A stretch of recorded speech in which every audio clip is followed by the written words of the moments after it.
I merely swung the simplest slash at the ferocious beast, yet it shocked every member of the combat squad. Even the battle-hardened regiment commander admired me immensely, because this wasn't the strength a cook soldier should possess. But what they didn't know was, I possessed the ability to analyze the innate talents of ferocious beasts. Not only could I instantly spot every beast's weakness, I could also perfectly replicate their innate abilities. Yet just yesterday I was still an ordinary person. Moreover, my younger sister had contracted a strange illness. Eating 10 meals a day still left her starving. Only by drinking ferocious beast blood could she barely survive. But even the lowest grade beast blood cost 50,000 yuan, and could only sustain her for about 10 days. To continue treating my sister's illness, I decided to join the demon suppression army as a cook soldier, because not only did it offer high wages, it also provided daily access to ferocious beasts. There might be chances to obtain beast blood. Sure enough, right after reporting for duty, I saw several soldiers processing a massive creature.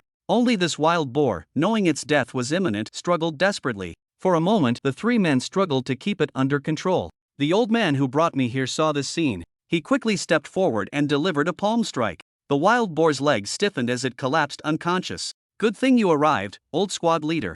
We might not have been able to handle this fellow otherwise. The old man visibly enjoyed the flattery from the group. Old squad leader waved his hand and called me over. This is Lin Feng, a new addition to our cooking squad. Make sure to look after him from now on. The other three examined me with great curiosity. Youthful faces were rare at the demon suppression pass. Most stationed here were lofty awakened ones. Old squad leader hurriedly urged them. Enough staring. What's so interesting about a living man? Xiaodingzi, get this lad a pig slaughtering knife. Today we'll show him something impressive. Seeing this, I didn't hesitate. I took the knife and made a clean cut across the boar's neck, then immediately placed a wooden bucket beneath to catch the beast blood. Heh, not bad.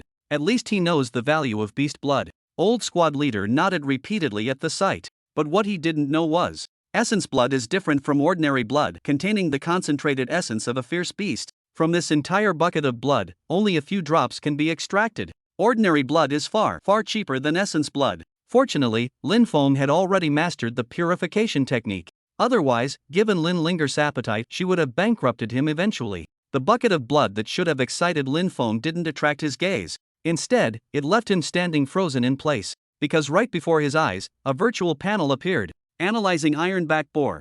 Analysis successful.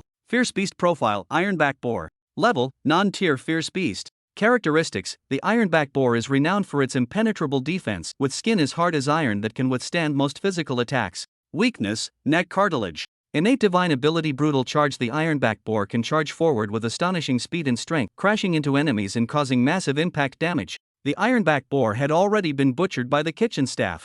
On its body, a white crystal was materializing. Lin Feng glanced around. It seemed only he could see it. Curiously, he reached out to touch it, and ripples formed on the crystal's surface. Suddenly, the crystal flew straight into Lin Feng's body. Lin Feng was about to cry out in alarm, but a line of text before his eyes instantly dispelled his fear. Innate divine ability learned, brutal charge.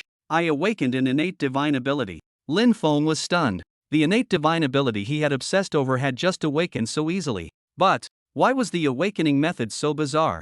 What did analyzing the ironback boar mean? Brutal charge was clearly the ironback boar's ability. Could it be? An unbelievable thought suddenly flashed through Lin Feng's mind.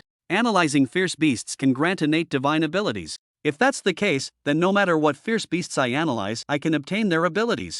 Lin Feng stopped thinking, and dared not think further. This revelation was too astonishing. As Lin Feng was pondering, the squad leader beside him quickly urged, "Don't just stand there. It's almost mealtime. Hurry up and get to work." Lin Feng snapped out of his thoughts and hastily followed the other cooks to prepare. The demon suppressing pass was humanity's front line of defense and also the most perilous. It gathered the vast majority of humanity's elites, so even the most basic food requirements were far from lacking. One might even call them luxurious. Not only were there unranked beasts like the rockfire chicken and ironback boar, but Lin Feng even spotted flesh from some first-tier beasts, things he had only ever seen in textbooks. Noticing the shock in Lin Feng's eyes, Xiaodingzi raised an eyebrow and said, "And these are just the most ordinary ingredients. When you get the chance, I'll show you what real ingredients look like." Chapter 2 Tier 1 Ferocious Beast, Earth Bear. Chapter 2 Tier 1 Ferocious Beast, Earth Bear. The cooking squad consisted of 4 members: Old Squad Leader, Little Stool, Little Table, and Iron Pillar. Their skilled movements clearly showed they had worked in the cooking squad for a long time.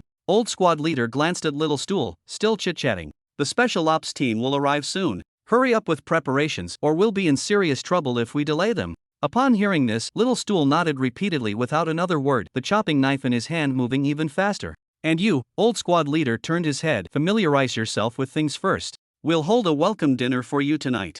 While simple vegetable preparation was manageable, Lin Feng truly couldn't handle other tasks yet. Rather than being in the way, it was better to step aside. As Lin Feng was about to leave, old squad leader suddenly remembered something. Figure out what to do with this bucket of blood yourself. You can sell it at the trading hall for money. How much you get depends on your bargaining skills. Ironback boar's blood. This is excellent stuff. Lin Feng didn't put on airs and accepted it with thanks. Lin Feng never forgot his original purpose for coming to Demon Suppressing Pass. Earn money to buy essence blood. After all, there was still a bottomless pit waiting at home. Lin Feng glanced at the bucket of blood, its crimson surface bubbling. He licked his lips, his face filled with excitement. Why go to the trading hall? Purification comes first. Returning to his dwelling, he took out simple tools and began preparing for purification. Purification masters were highly sought after in the city too. Since fresh blood needed purification to extract essence blood, this profession had emerged. It was precisely this skill that kept Lin Feng from starving while living in the urban district. 1 hour later. So much sunlight filtering through the bottle cast a blood-red glow on Lin Feng's face, creating an eerie effect. Makes sense. Less than 2 hours passed from draining this ironback boar's blood to purification. The essence hasn't dissipated yet. Lin Feng's face brimmed with uncontrollable excitement. Demon Suppressing Pass truly seemed to be a land of fortune. This small bottle alone is enough to sustain Lin Linger for half a month. Having just arrived and already obtaining a bottle of refined blood, Lin Feng was ecstatic. I'll send it to Linger first. After packing up his equipment, Lin Feng headed to the mailing location. Just as he stepped out, a middle-aged man suddenly called out to him. Hey, young man, are you from the cooking squad? Lin Feng turned to look. The middle-aged man wore combat gear stained with what appeared to be beast blood, looking utterly exhausted. Just returned from the battlefield. Lin Feng felt slightly suspicious. Yes, I just reported to the cooking squad today. Lin Feng replied. Hearing this, the man's face lit up with joy. Quick, come with me. We've got something good for your cooking squad. Let old Lu work his magic tonight so we can have a proper feast. Old Lu was the veteran squad leader of the cooking squad. Without waiting for Lin Feng's agreement, the middle-aged man grabbed him and pulled him forward as they ran ahead. This is a land bear. Lin Feng's eyes nearly popped out of their sockets. The nearly 3-meter-tall body blocked sunlight, radiating immense pressure. Correct, a first-grade beast land bear. We went through great pains to capture it. 4 paws, 2 for braising, 2 for steaming. Let old Lu personally handle the knife. Our squad has been craving this for ages. Mention of bear paws instantly rejuvenated the exhausted middle-aged man, his face burning with fervor as he stared at the land bear. The land bear lay collapsed on the ground, thick ropes as wide as arms wrapped around its body multiple times. Its body bore wounds everywhere, but the injury on its left forelimb proved particularly lethal. Only bones connected at that wound. To reduce a land bear to this state truly worthy of the demon subjugation army, Lin Feng thought to himself. At that moment, a team member suddenly whispered, Captain, emergency in Zone 13 were needed there immediately. The middle-aged man's face turned cold as he cursed, damned beasts. Won't even let people rest in peace. Young man, I'm leaving the earth bear to you. It's still hanging on by a thread. The demon core and everything else are intact. The anesthesia won't wear off for a while yet. Remember to call Master Lu. With that, the 5 of them hurried away. The earth bear's blood dripped drop by drop, already forming a pool of blood beneath its feet. Lin Feng's heart ached at the sight. All that was money being wasted.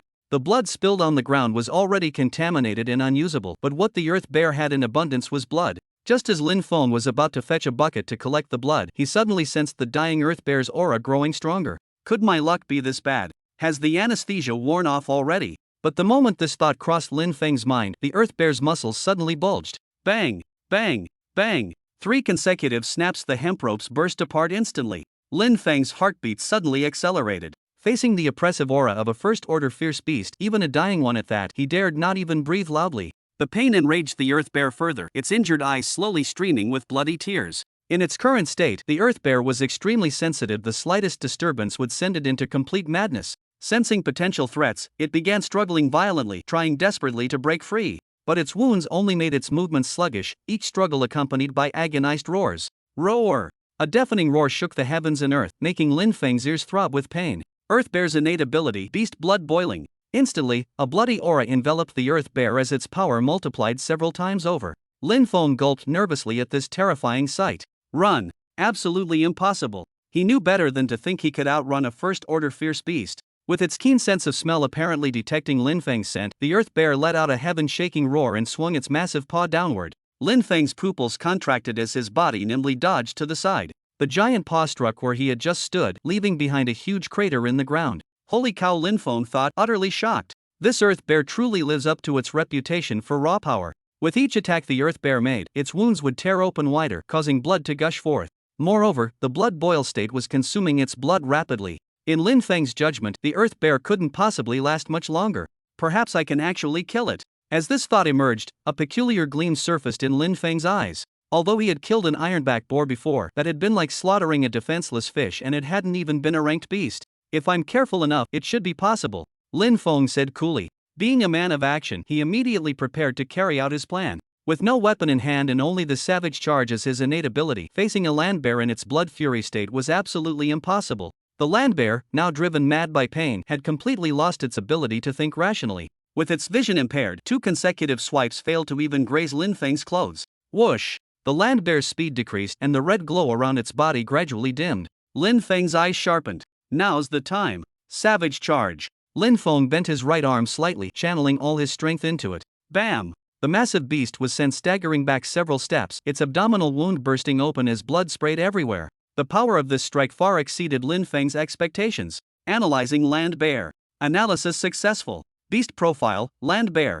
Rank, Tier 1 ferocious beast. Characteristics: the earth bear is renowned for its unparalleled strength, with thick skin that provides near immunity to small attacks. The layer of fat beneath its fur can absorb massive impacts, making it extremely durable in combat. Weakness: it is particularly fond of honey, just mix in some sedatives. Innate divine ability: beast blood boil burns blood to significantly enhance physical power. This boost isn't limited to brute strength, it also improves speed, endurance, and combat skills, making the individual far more formidable and dangerous in battle. After use, there will be a period of weakness. Green crystal.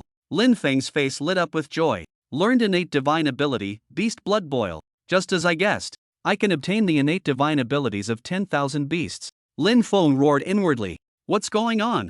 A voice suddenly rang out. Chapter 3, Record of Strange Illnesses Linger Can Be Saved. In the distance, a group of people came rushing over, covered in dust. The intense fighting sounds had attracted this patrol team. What's going on? The garrison was never truly peaceful, frequently experiencing minor skirmishes, especially in this outer area of the demon-suppressing pass. Looking at the shattered earth bear, the leader's eyes turned cold. A first-tier earth bear. How did it get behind our lines? Lin Feng was currently in the backup resources zone. Clearly, such a massive creature absolutely couldn't have slipped in unnoticed. A team member whispered something into the leader's ear. Hearing this, the leader flew into a rage. Damn it! Is Li Guang an idiot? Bringing live specimens behind our lines. Doesn't he know the danger it poses? Not to mention it's an earth bear. Lin Feng stood silently to the side. This wasn't a matter he could intervene in. The patrol team had already cordoned off the area. Watching how the earth bear had turned everything upside down, everyone felt somewhat fearful. Most people in the rear area are ordinary civilians, and even those who awaken mostly have abilities related to daily life or medical fields. If any trouble were to occur, they would face severe consequences. The squad leader approached Lin Feng and spoke with a hint of respect. Greetings, I'm Zhou Wansheng, leader of the 3rd Patrol Squad. May I ask which combat team you belong to? After this incident, I will definitely recommend you for commendation. Zhou Wansheng's expression turned extremely grave. After conducting tests, they learned this earth bear had activated its innate ability before death. When a Tier 1 ferocious beast activates its blood-boiling ability, its combat power multiplies. That Lin Feng could eliminate it completely unscathed proves his formidable strength. Lin Feng felt somewhat at a loss for words under Zhou Wansheng's praise and could only reply honestly, well actually, today was my first day reporting in.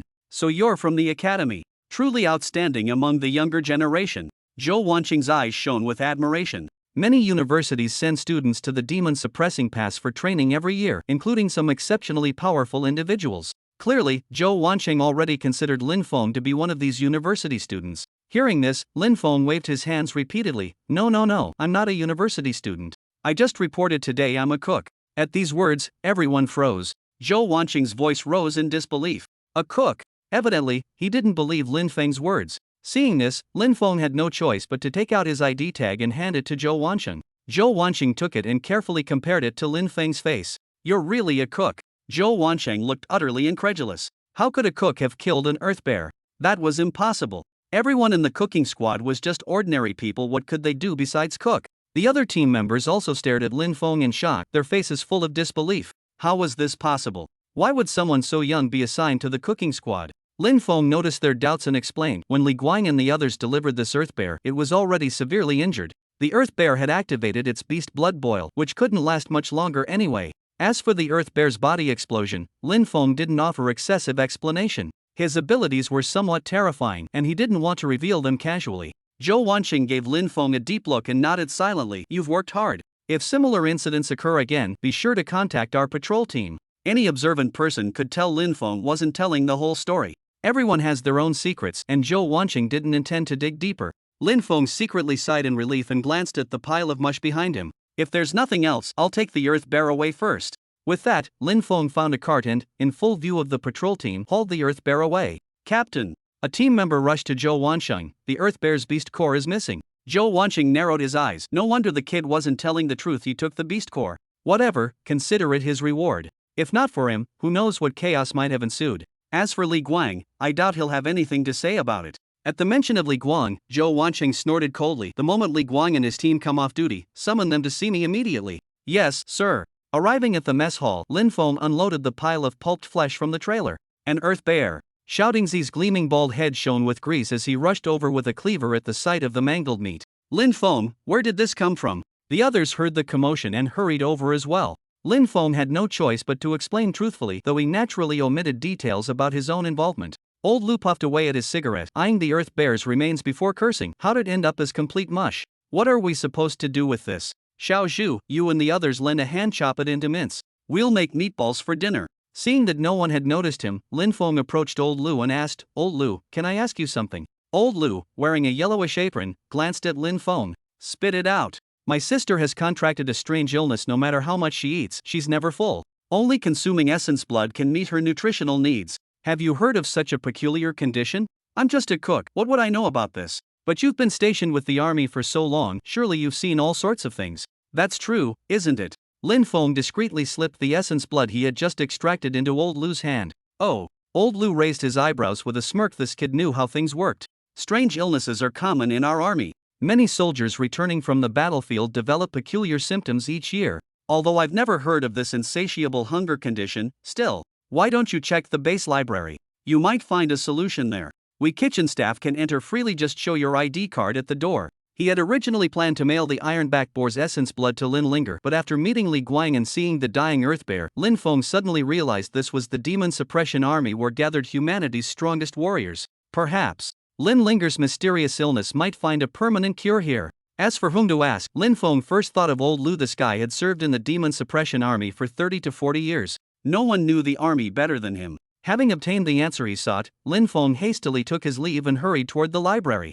Old Lu, doesn't this kid have any tact at all? Little Zhuozi complained, watching Lin Feng's retreating figure. The earth bear's entire body was treasure. Processing it was already difficult with 5 people, now even harder with one less pair of hands. Mind your own damn business and focus on your work, Old Lu retorted, though the corners of his mouth curled upward as his fingers absently stroked a vial of red liquid. The sky outside the garrison darkened quickly, and by a little past 7, it had completely turned dark. Lin Feng walked out of the library exhausted, but his eyes were filled with excitement. Because in his hand he held a book titled Compendium of Rare Diseases. Compendium of Rare Diseases. Binge eating disorder. Binge eating disorder is a severe eating disorder where patients frequently experience loss of control over eating and consume abnormally large amounts of food. Symptoms include feeling unable to control one's eating behavior, and ordinary food energy can no longer satisfy the patient. They require blood essence containing extremely potent energy. Targeted treatment. Millennial-aged Sun Luo thirst milk last sighted in Wilderness Zone 89. Lin Feng trembled uncontrollably as he read the transcribed introduction in his hand. Linger can be saved. Chapter 4, Processing Ferocious Beasts, Abundant Blood Essence. Lin Feng took a deep breath, suppressing his surging emotions. The most urgent matter now was to send blood essence to his younger sister. But I don't have any blood essence on hand now. At this thought he felt troubled. What should he do now? He had no money to buy any, and the beast's essence blood he obtained today had already been sent away. Yet he needed to send some to his sister tomorrow. He sighed and shook his head. Since things have come to this, I should go back to work first. Lin Feng decided to return to the kitchen squad first. Perhaps he might encounter another shipment of beast corpses. Just as he stepped out of the library, a soldier looking around in the distance spotted Lin Feng. His eyes lit up as he quickly jogged over. You must be Lin Feng. The soldier stopped and spoke. Lin Feng nodded in reply. Yes, that's me. Is something the matter? Upon hearing this, the soldier's face showed delight as he grabbed Lin Feng's arm. Excellent. Come with me quickly, our captain is looking for you. Lin Feng felt puzzled. The captain, Zhou Wanqing from the patrol team. Before he could ask further, the soldier was already pulling Lin Feng along in a jog toward a courtyard. Before even entering, he could already hear shouts coming from within. Hurry! Get buckets to catch it! The blood is spilling all over the ground. Lin Feng followed the soldier into the house, the shouting growing clearer as a pungent smell of blood assaulted his nostrils. Bunch of good-for-nothings. Even old Sun the cleaner works faster than you lot. As soon as Lin Feng entered, he saw Zhou Wansheng, the patrol captain, spraying saliva everywhere while directing soldiers to deal with the corpses of fierce beasts covering the floor. The soldiers were sweating profusely, their bodies smeared with beast blood, making the place look like a murder scene. Zhou Wansheng looked at the mess covering the ground, feeling like the sky was falling. He roared in frustration, "Can you actually do anything right? Where the hell is Xiao Li? Why hasn't he brought the person yet?" "Here. I've brought him." The soldier Xiao Li who had escorted Lin Feng quickly called out. Hearing this, Zhou Wansheng whirled around, his face lighting up when he saw Lin Feng. "Finally! Quick, quick, quick! Old Lu said you know how to refine essence blood, help us out right away." Lin Feng frowned upon hearing this. Why did the old squad leader blab everything? Then his expression relaxed as he reconsidered it wasn't really some major secret anyway, there were plenty who could refine blood essence. He nodded in response, "Yes, I can refine it, though the quality can't compare to top-tier refiners." Zhou Wansheng felt greatly reassured upon hearing this. If it was merely inferior to advanced refiners, that would be more than sufficient. He grinned widely. "Hey, we're not making medicine here, we don't need such high quality. The army runs on quantity over finesse. Everyone clear out.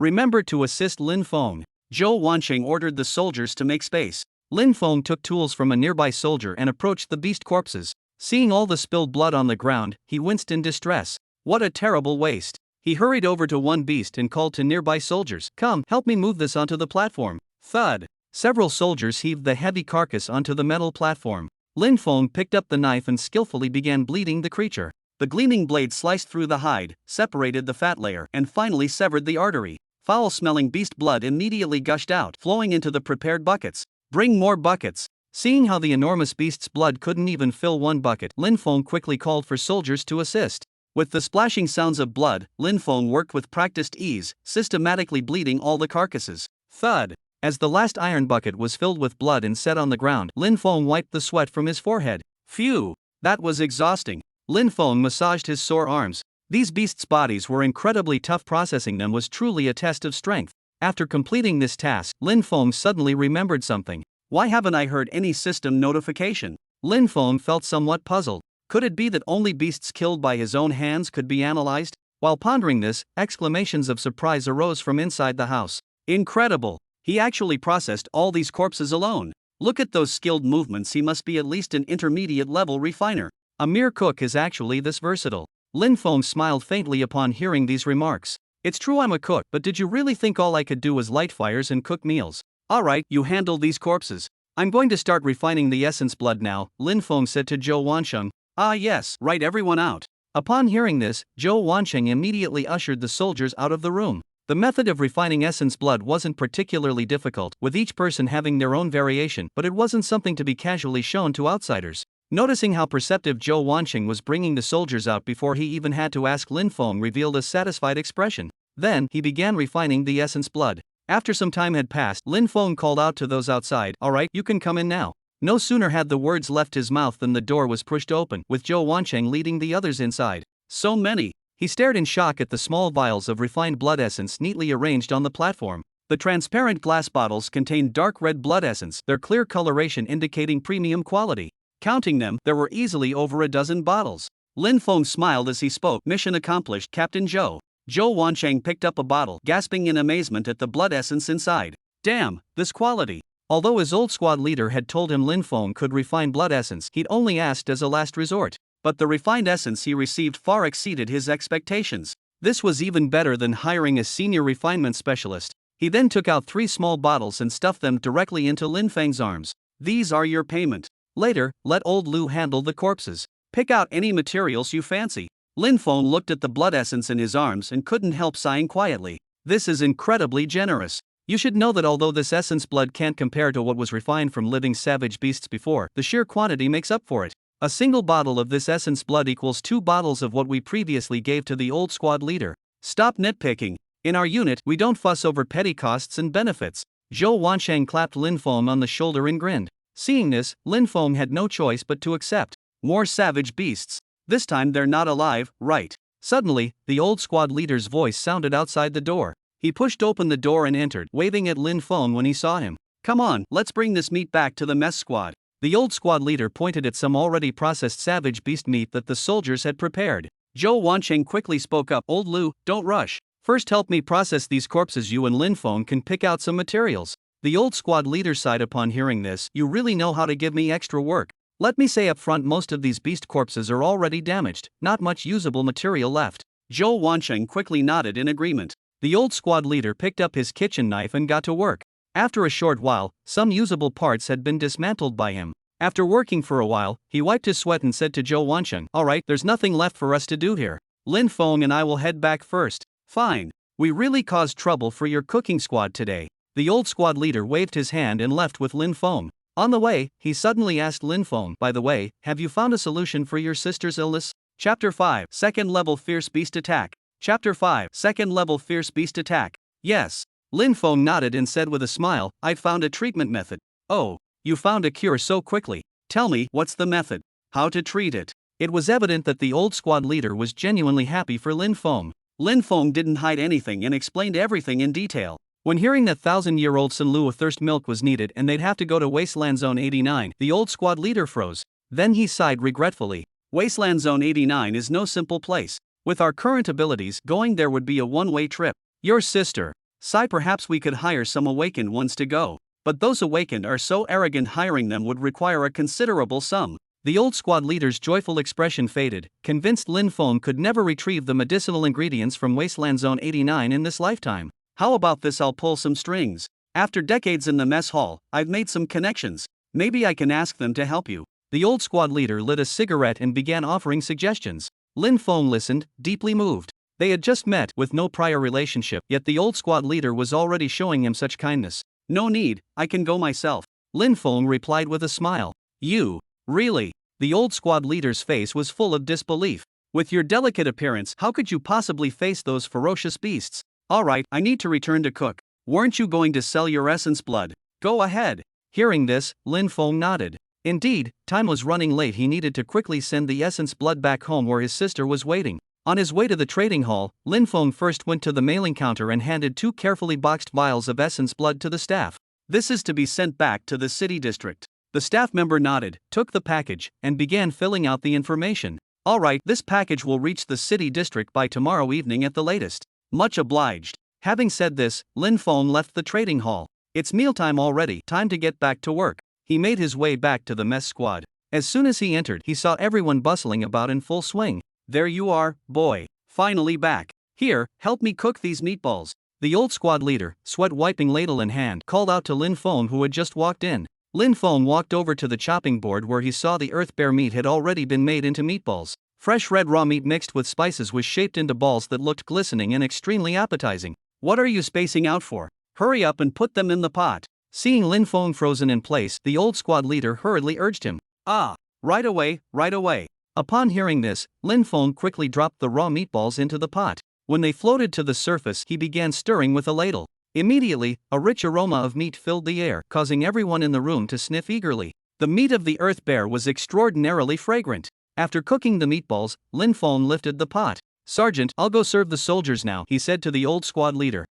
Go ahead. Don't forget. The old squad leader nodded. The old squad leader was about to say more when suddenly, a deep, vast roar pierced through the air from behind them, its sound reaching straight to the heavens. Roar! It was the cry of a tiger. A second-grade fire fiend tiger. How could a fire fiend tiger appear here? The old squad leader's face changed dramatically, his eyes filled with panic. Having spent decades on the front line, he could accurately identify any beast just by its roar. That's why just one tiger's cry had thrown him into such alarm. A second-grade fire fiend tiger required an entire combat squad to surround and slay it. This kind of ferocious beast actually charged into their kitchen squad's base. Roar! The sound of rapid, heavy footsteps approached. From the dark forest emerged a beast standing as tall as a single-story building, covered in crimson stripes with a savage appearance. Without needing orders, the entire kitchen squad immediately crouched in the emergency trench, their eyes filled with panic. How could this happen? Why would a second-tier flame execution tiger come here? Isn't this supposed to be the rear area? Beside them, the burly cook nicknamed Little Stool said through gritted teeth.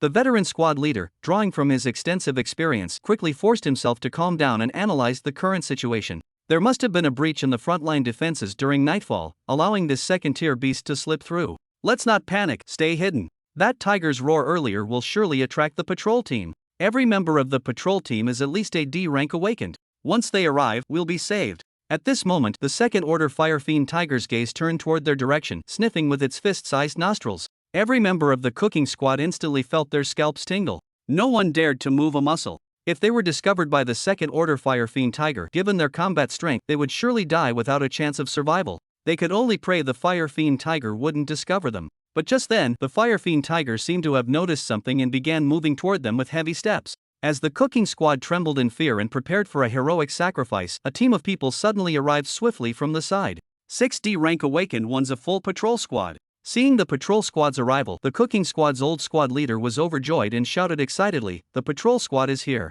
We're saved. Leave the beast to us. You all, get out of here." The patrol squad members gave them a reassuring look. Then, without hesitation, they rushed forward to confront the second-order fire fiend tiger, engaging it in fierce combat. However, the blazing fury tiger showed no fear under the coordinated attack of 6 people and didn't fall into a disadvantageous position either.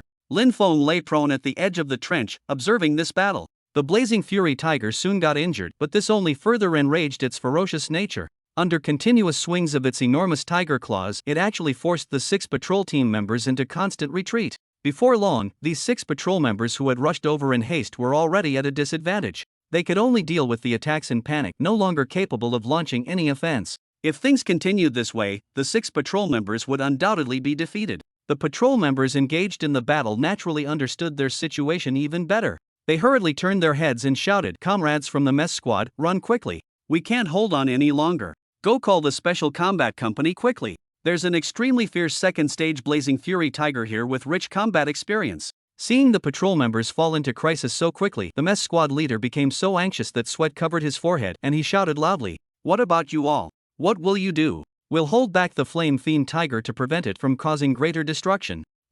One patrol member made a slight mistake in his move and was instantly swatted away by the flame fiend tiger's paw, left severely wounded and dying. The head cook gasped in shock at the sight. But now they had no choice but to flee quickly to deliver the message. "Go! Hurry!" the head cook shouted, and the other kitchen staff prepared to flee. But Lin Feng remained unmoved. Chapter 6 Battle. Chapter 6 Battle. Are you paralyzed with fear? Get moving! The head cook approached Lin Feng, attempting to drag him away. Yet Lin Feng stood rooted like a pillar. The fight between the flame fiend tiger and patrol members is nearly evenly matched. Just a bit more combat strength could turn the tide.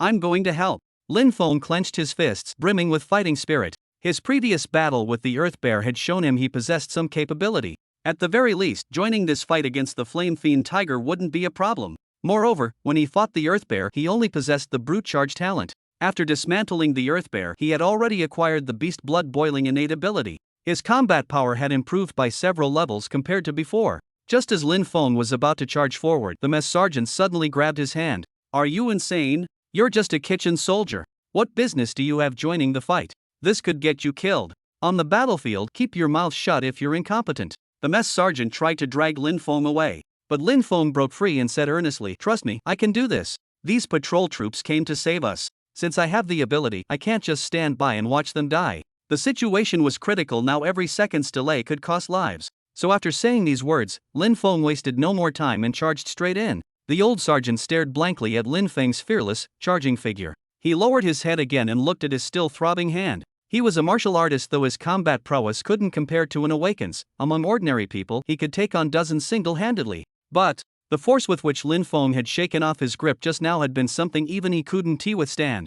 It was as if he had been facing an awakened. Could it be that Lin Feng is actually an awakened? That can't be. If he is an awakened, what is he doing as a mess cook? The mess squad leader muttered in disbelief. "Squad leader, hurry up. What are you standing around for?" Just then, the voices of other mess cooks rang out beside him. The mess squad leader took a deep breath. Then, gritting his teeth, he said, "You all go ahead. I'll stay and keep watch. If they need help, I'm still a martial artist, I can lend a hand." His main reason for staying was to see whether Lin Feng truly had what it took. "What? Squad leader, you're not leaving. Then neither are we." By now, Lin Feng had already charged right up to the Flame Feng Tiger, preparing to find an opportunity to join the battle. Several patrol members froze momentarily upon seeing Lin Feng, then shouted in alarm. What are you doing here? Get away quickly, it's dangerous here.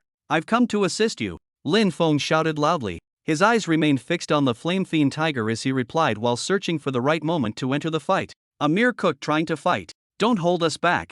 Get lost now. Though the patrol members' words sounded harsh, they were spoken in panic out of concern for Lin Feng's safety. Lin Feng had no time to argue with them. He ignored them completely. Boom! Lin Feng activated his beast blood-boiling talent. He could clearly feel his senses becoming sharper and more acute. The power within his body also grew substantially stronger. According to the description of the beast blood-boiling talent, activating it would comprehensively enhance all physical capabilities. At that very moment, Lin Feng spotted his chance to strike. The flame fiend tiger had turned its back to him. Barbaric charge. Lin Feng roared angrily while activating the barbaric charge skill. His body transformed like a boulder tumbling down a steep slope, carrying unstoppable momentum as he charged toward the flaming fiend tiger. Since this was an innate divine ability, the speed was extremely fast. In the blink of an eye, he had already closed the distance behind the flaming fiend tiger. The flaming fiend tiger seemed caught off guard, never expecting Lin Feng, who had been observing from the sidelines, to suddenly attack, and with such terrifying speed at that. Before the tiger could react, it was instantly knocked to the ground. The twisted leg bone suggested that Lin Feng's barbaric charge had shattered its limb. Several nearby patrol team members, witnessing a mere kitchen soldier suddenly unleash such power, were so shocked their eyes nearly popped out of their sockets. They were utterly stunned. Since when were kitchen soldiers this ferocious? Without hesitation, they seized the fleeting opportunity and swarmed in together in the next instant. All attacks landed squarely on the flaming fiend tiger's body. The flaming fiend tiger let out a mournful howl from its mouth.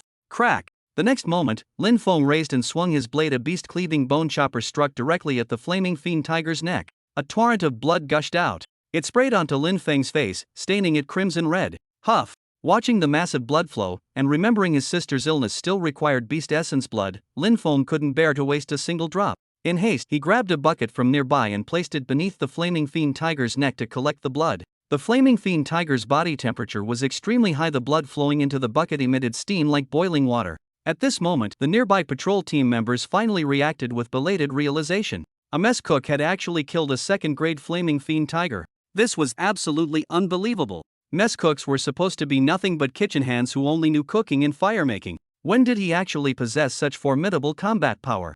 Even stronger than them. They felt utterly incredulous, all looking at Lin Feng with eyes as if gazing at a monster.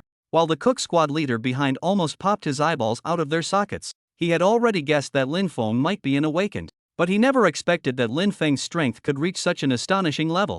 With just one charge, he knocked over the second-tier fire fiend tiger, then raised his knife and swiftly killed the fire fiend tiger. Just like a special forces soldier, he previously thought Lin Feng was just a weak little brat. Turns out, Lin Feng was actually an awakened. He didn't know what to think in his heart, feeling both joy that the cook squad had more than just him as a strong combatant, yet also a tinge of loneliness at potentially being overshadowed within the squad, regardless of what thoughts others might have. But now Lin Feng was starting to feel somewhat physically weak. The effects of the beast blood boiling innate ability had worn off. When the beast blood boiling talent is active, it can greatly enhance one's combat power.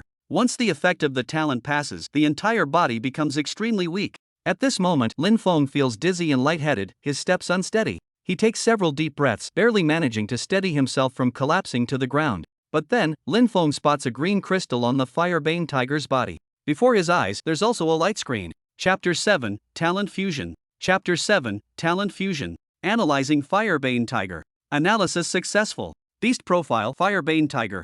Level: Tier 2 Beast. Characteristics: the Firebane Tiger's fur resembles flames, capable of controlling fire. Its claws and fangs carry the power of blazing flames. Every swipe and bite can cause burning and explosive damage. Weakness: cartilage in the neck area. Innate ability: Blazing Tiger explosive force can concentrate the fire evil energy into its limbs. When attacking, not only does it have greater power, but it also deals additional explosion and burning damage. He killed this flame evil tiger, so there is a reward.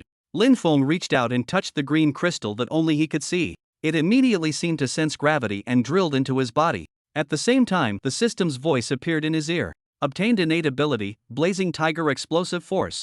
Lin Feng examined his newly obtained innate ability. This was actually a D-grade ability. Although D-grade is low, at least it's a ranked ability now. Lin Feng showed a smile. The more ferocious beasts he killed, the stronger his own power became. Just 2 more ferocious beasts, and he could soon go to gather herbs in Wasteland Zone 89. Little sister, wait for me. Lin Feng clenched his fist excitedly in anticipation. At this moment, the patrolling team members had already helped up their injured companion. It's nothing serious, such injuries are far too common on the battlefield. Just send them to the military hospital for a couple of days of recuperation, and they'll be fine. The patrol team captain walked up to Lin Feng. With a face full of gratitude, he said, "Thank you for your assistance, comrade. If you hadn't stepped in to help us today, we might have fallen to the Fireblaze Tiger." As he spoke, the patrol captain still wore a lingering look of fear.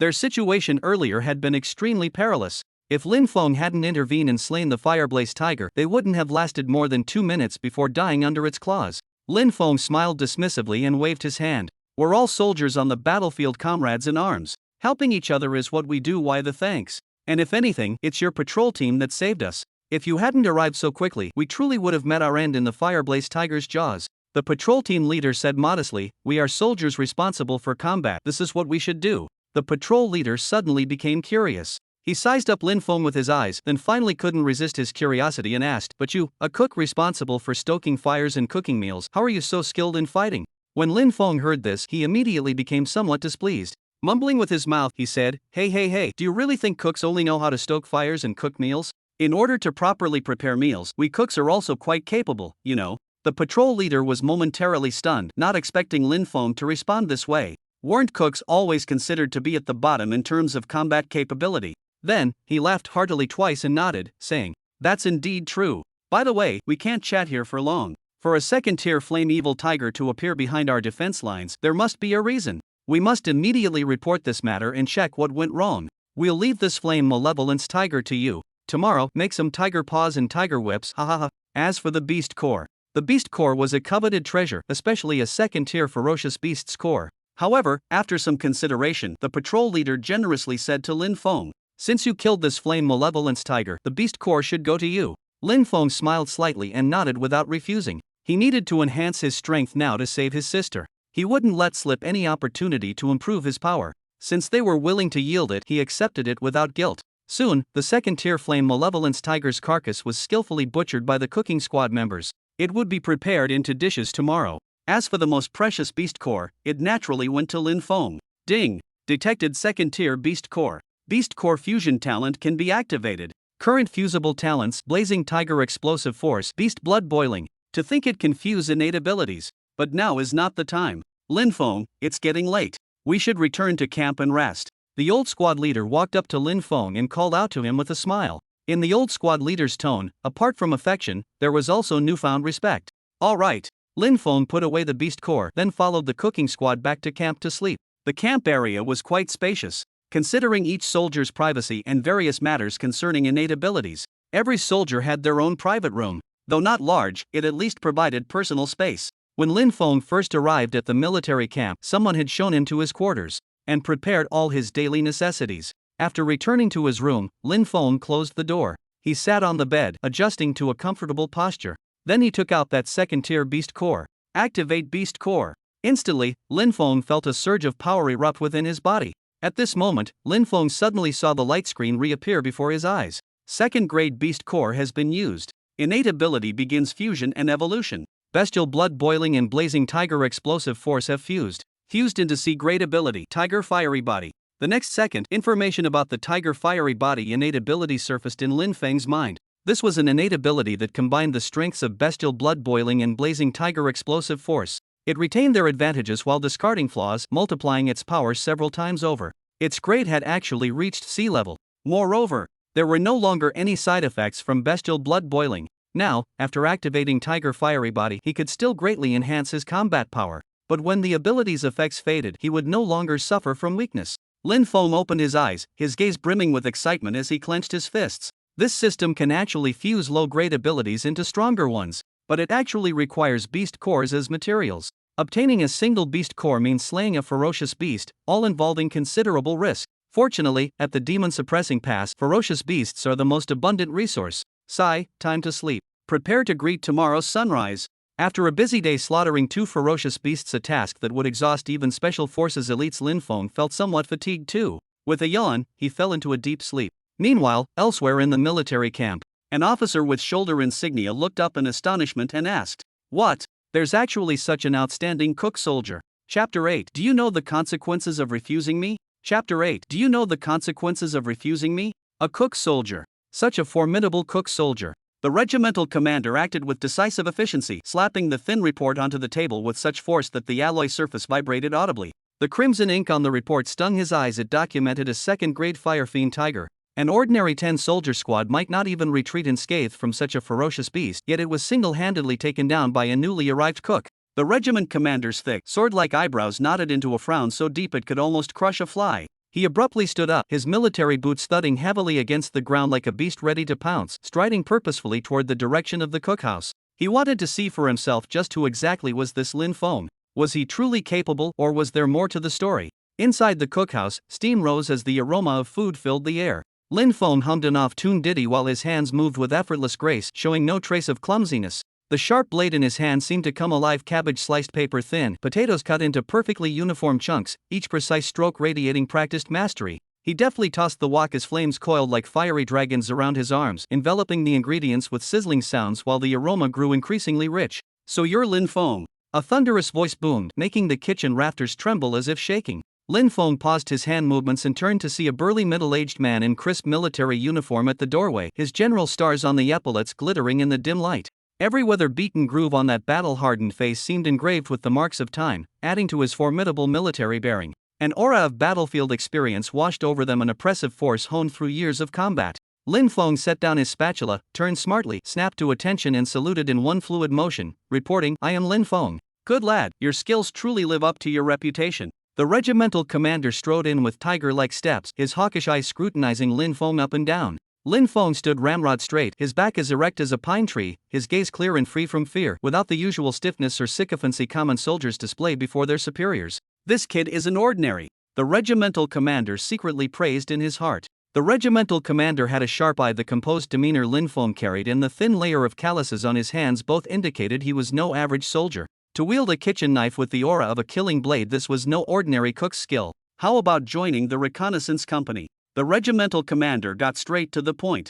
"With your abilities, wasting them in the kitchen squad is a disgrace." Lin Feng was momentarily stunned, clearly not expecting the regimental commander to personally recruit him. After a moment's silence, his eyes flickered as if weighing something, but ultimately he shook his head, reporting, "I enjoy cooking." The regimental commander seemed to have anticipated Lin Feng's refusal. Though not showing much surprise, his expression darkened and his gaze turned sharp. "Do you know the consequences of refusing me?" Lin Feng continued, shaking his head calmly, report, "I know." The atmosphere in the cookhouse suddenly became tense. The regimental commander remained silent, simply staring at Lin Feng with eyes that seemed to penetrate his soul. Lin Feng met the commander's gaze unflinchingly. The two engaged in a silent standoff, with tension thick in the air. After a long while, the regimental commander finally let out a deep sigh, his tense expression softening slightly. "Fine, you're really stubborn as a mule. Since you're so fond of cooking, I won't force matters." He paused before changing the subject. "Well then, old Lu is getting on in years and should retire. You'll take over as head of the cookhouse and while at it, help train some new recruits." "How's that? Train new recruits?" Lin Feng frowned slightly, showing hesitation. He enjoyed cooking but disliked managing people and even more so disliked leading those pampered new recruits. The regiment commander, observing his expression, immediately added, "Old Lu has contributed much to the regiment over the years. He's been wanting to find a reliable successor so he can retire peacefully. If you refuse, I'll have no choice but to let him stay and work a few more years." A thought stirred in Lin Feng's heart. Old Lu was the veteran squad leader of the cooking class, an honest and simple man who had always treated him kindly. After these days of working together, Lin Feng had come to regard Old Lu as family. If he refused, Old Lu would have to continue laboring, which Lin Feng couldn't quite bear in good conscience. Reporting, "I agree." Lin Feng ultimately nodded. The regiment commander smiled approvingly. "Good lad, that's responsibility. Old Lu leaves today, so hurry with the handover." With that, the regiment commander turned and left. Lin Feng found Old Lu. "Has the commander spoken to you yet?" "Old Lu, I might be taking over your position." Old Lu froze momentarily, then patted Lin Feng's shoulder with heartfelt approval. "Good lad, you've made me proud. Now I can finally go home to see my granddaughter." Before leaving, Old Lu dug out a yellowed booklet from under his bed and handed it to Lin Feng. "This is the iron fist technique I practiced in my youth. Though it's not some profound martial art, mastering it can still help you defend yourself." Lin Feng solemnly accepted the booklet and watched as Old Lu departed. In the afternoon, Zhou Wanqing arrived at the mess hall with a first-grade earth-splitting lizard. "Squad leader Lin, this earth-splitting lizard was just hunted today, still fresh." Zhou Wanqing's booming voice matched his brawny arms, or muscles coiled like gnarled tree roots, exuding explosive power. Behind him, the massive earth-splitting lizard over 3 meters long was bound with thick vines. Its scales shimmered with metallic luster in the sunset, and though dead, still radiated a ferocious aura. Lin Feng received it with a smile, feeling its weight in his hands, the scales rough and cold to the touch. He weighed it in his hands and smiled. Hard work paid off, Captain Zhou. Tonight we'll have lizard hot pot to properly reward everyone. Zhou Wanqing grinned, revealing his pearly white teeth. That sounds perfect. Squad leader Lin, your cooking skills are absolutely top-notch. The soldiers from the mess squad came running upon hearing the news and immediately burst into cheers. They spent years performing missions in the wilderness, enduring hardships with little shelter, rarely getting to enjoy fresh meat let alone flesh from the ferocious land-splitting lizard. Lin Feng had the soldiers carry the lizard into the courtyard while he took out a sharp military knife. He didn't rush into action immediately, but instead circled the lizard twice, examining it with keen eyes. This land-splitting lizard appeared extremely robust with thick scales, a muscular tail, and claws that gleamed coldly. With a serious expression, Lin Feng quickly recalled all the information he knew about land-splitting lizards in his mind. Earth-splitting lizard, a first-tier demon beast renowned for its strength and defense. Thick-skinned and immensely powerful, adept at earth escape, making it a troublesome opponent in the wilderness. Lin Feng took a deep breath, tightened his grip on the military knife, and his gaze became focused and sharp. He knew that every dissection of a demon beast was a learning opportunity to understand their physical structure. With good luck, he might even obtain a divine ability crystal. With a single slash, he opened the lizard's abdomen. A foul, pungent odor assaulted his nostrils. Lin Feng didn't even furrow his brow as he skillfully peeled back the thick layer of fat, revealing sturdy muscle tissue. Analyzing earth-splitting lizard. Analysis successful. Beast profile, earth-splitting lizard. Level, first-tier ferocious beast. Characteristics, sharp claws and teeth, along with hard scales. Weakness, eyes and abdomen. Innate ability, earth escape, can briefly burrow into the ground. As the analysis completed, a green crystal emerged from the corpse of the land-splitting lizard. Lin Feng's face lit up with joy upon seeing the green crystal on the corpse. There was actually a crystal. It must be because it was freshly slain and still very fresh. Lin Feng hurriedly reached out to touch it. The crystal disappeared into his body, and a system notification sounded. Learned innate ability, earth escape. After dealing with the land-splitting lizard, Lin Feng was about to extract the essence blood when a group of young people barged in aggressively. "Is this the mess hall?" asked a blonde-haired youth at the forefront impatiently. "I'm the squad leader. What's the matter?" Lin Feng set down his work and looked at the group. "You're the squad leader. Why so young?" The blonde youth looked Lin Feng up and down with undisguised contempt. "We've been assigned here by the regiment commander. Go get him to transfer us out immediately." Lin Feng frowned. "Are you students from the academy?" "Nonsense. We're all elites. Why should we come to the mess squad to cook?" a female student screeched sharply. Lin Feng sneered coldly. "Go back where you came from." "I don't care." The blonde youth charged forward menacingly, his fist cutting through the air straight toward Lin Feng's face. A vicious grin spread across his face, as if he already saw Lin Feng being knocked down by his punch. However, Lin Feng moved. His movements were lightning fast. With just a slight tilt of his body, he effortlessly dodged the heavy, powerful punch. The blonde youth's fist grazed past the tip of his nose, stirring up a slight breeze. Before the stunned blonde youth could react, he felt a searing pain flare across his cheek. Smack! A crisp slapping sound echoed through the cafeteria. Lin Feng delivered a backhanded slap that landed squarely on the blonde youth's face. The tremendous force sent the youth spinning in place before he collapsed to the ground with a loud thud. Ouch! The blonde-haired youth cried out in pain, clutching his face, unable to get up for a long while. Silence! The entire cafeteria fell deathly quiet. All the students froze, their mouths agape and eyes wide like puppets under a paralysis spell, staring dumbfounded at Lin Feng. Did I see that right? That kid actually hit Blondie." A scrawny student stammered, his voice full of disbelief. This can't be real. Blondie's trained in martial arts. "I heard his dad's a martial arts instructor," another student exclaimed. "This mess hall soldier, he's too fierce. He sent Blondie flying with one slap. This guy's a wolf in sheep's clothing." After a brief silence, the cafeteria erupted like a boiling pot. Students buzzed with discussions, their gazes toward Lin Feng now filled with shock and fear. Only now did they realize this seemingly ordinary mess hall soldier was actually a master hiding his true capabilities. Lin Feng stood expressionless in place, his icy gaze sweeping across the surroundings. The surrounding students immediately became as silent as cicadas in winter, lowering their heads one after another, not daring to meet his eyes. "Stop this." At that moment, a thunderous voice exploded at the doorway like sudden thunder from clear sky, making everyone's eardrums buzz. The clamor in the cafeteria ceased abruptly as all eyes turned toward the source of the voice. Chapter 9. Here for gold plating. Go cook instead. Chapter 9. Here for gold plating. Go cook instead. What's going on here? Lin Feng turned to look and saw a middle-aged man with a gloomy expression standing at the doorway, displeasure evident in his gaze as he surveyed the room. A female student gasped upon seeing him. Regimental commander. The regimental commander strode into the room and with one glance, roughly understood what had happened. These damn brats must be unhappy about being transferred to the cooking squad and came to pick a fight with Lin Feng. Get up! What kind of behavior is this? Lying on the ground, the regimental commander barked at the yellow-haired youth on the floor. Regimental commander! This cook soldier hit me. The yellow-haired youth stood up and went before the regimental commander to complain. That's right. This cook just gave Yellowhair a proper beating. The surrounding students chimed in agreement. Hearing this, the regimental commander frowned with displeasure. What cook soldier? He's your squad leader now. You're the cooks here now, understand? At the regimental commander's roar, the group of students shrank their necks, not daring to speak another word. One must understand not only was the regimental commander immensely powerful, he was also the highest authority in this garrison. They might dare to argue with Lin Feng, but they wouldn't dare talk back to the regimental commander. But we want to go to the front lines to fight the enemy too. Yellowhair muttered under his breath with his head lowered. The regimental commander widened his eyes and said bluntly, "You want to go to the front lines? I doubt you could even serve dishes properly." He continued, "There are considerations behind my decision to assign you here. Listen well.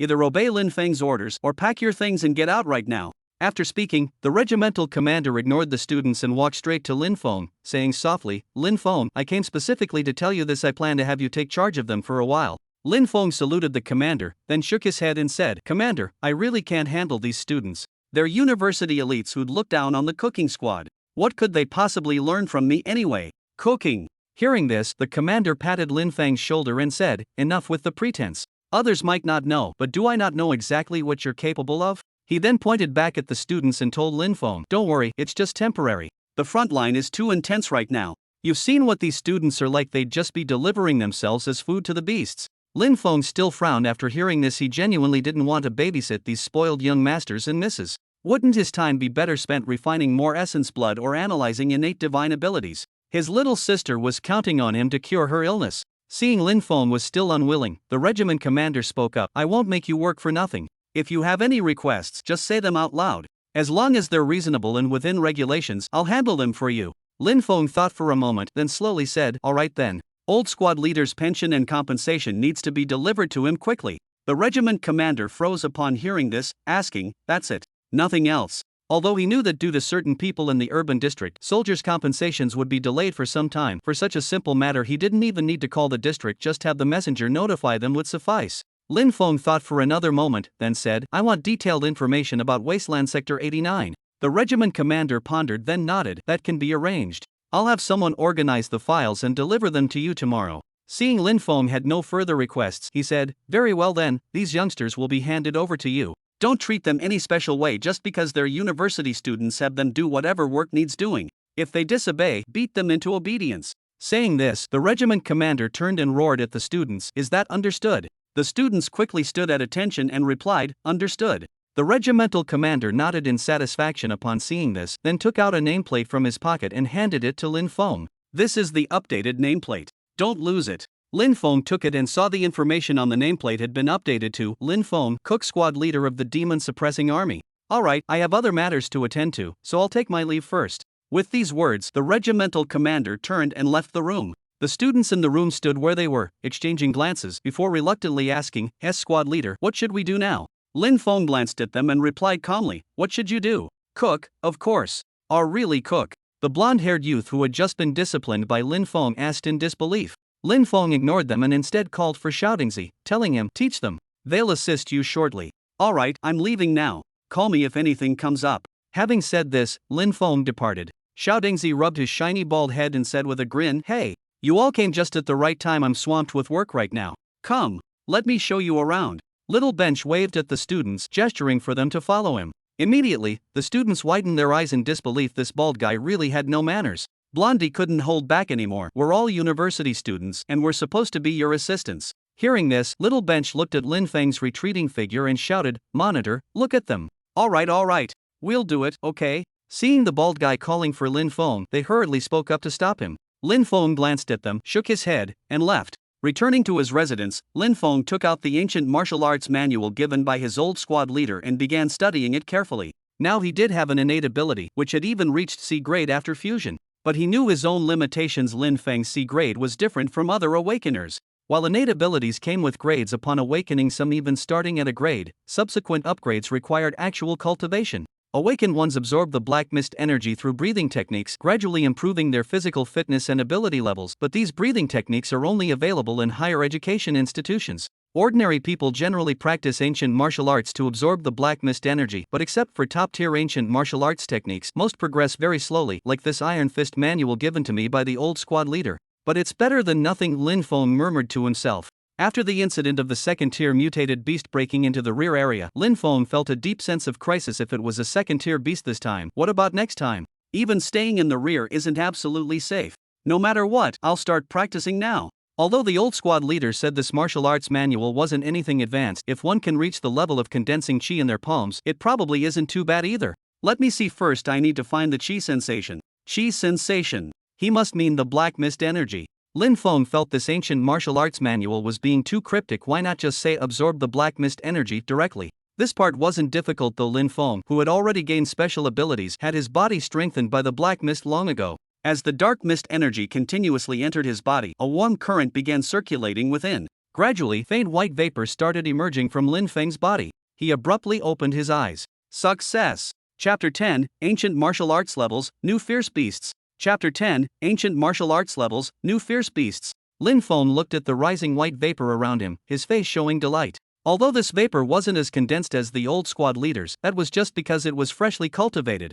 Thanks to his C-grade innate divine ability, his absorption rate of dark mist energy was faster, and the quality of condensed true chi was higher. And this is just an unranked martial technique. If it were a more advanced one, Lin Feng's heart surged with excitement. He then guided the true chi, attempting to gather it in his palm like the old squad leader had done. With true chi condensed in his palm, he made a fierce slash against the wall. Crash! The concrete wall was immediately marked with a deep groove. What formidable power! Lin Feng marveled. It seemed these ancient martial arts did have their merits after all. If nothing else, ancient martial arts temper the body in an all-encompassing, flawless manner. If only the cultivation speed could be faster, martial techniques might have become humanity's mainstream by now. Huff! Lin Feng slowly exhaled a turbid breath as the white energy surrounding his body gradually dissipated. Now that the martial technique was just perfected, his true chi wasn't fully developed yet. That single wall-cutting strike just now consumed quite an amount of true chi. I'll continue cultivation at night, aiming to open several more acupoints.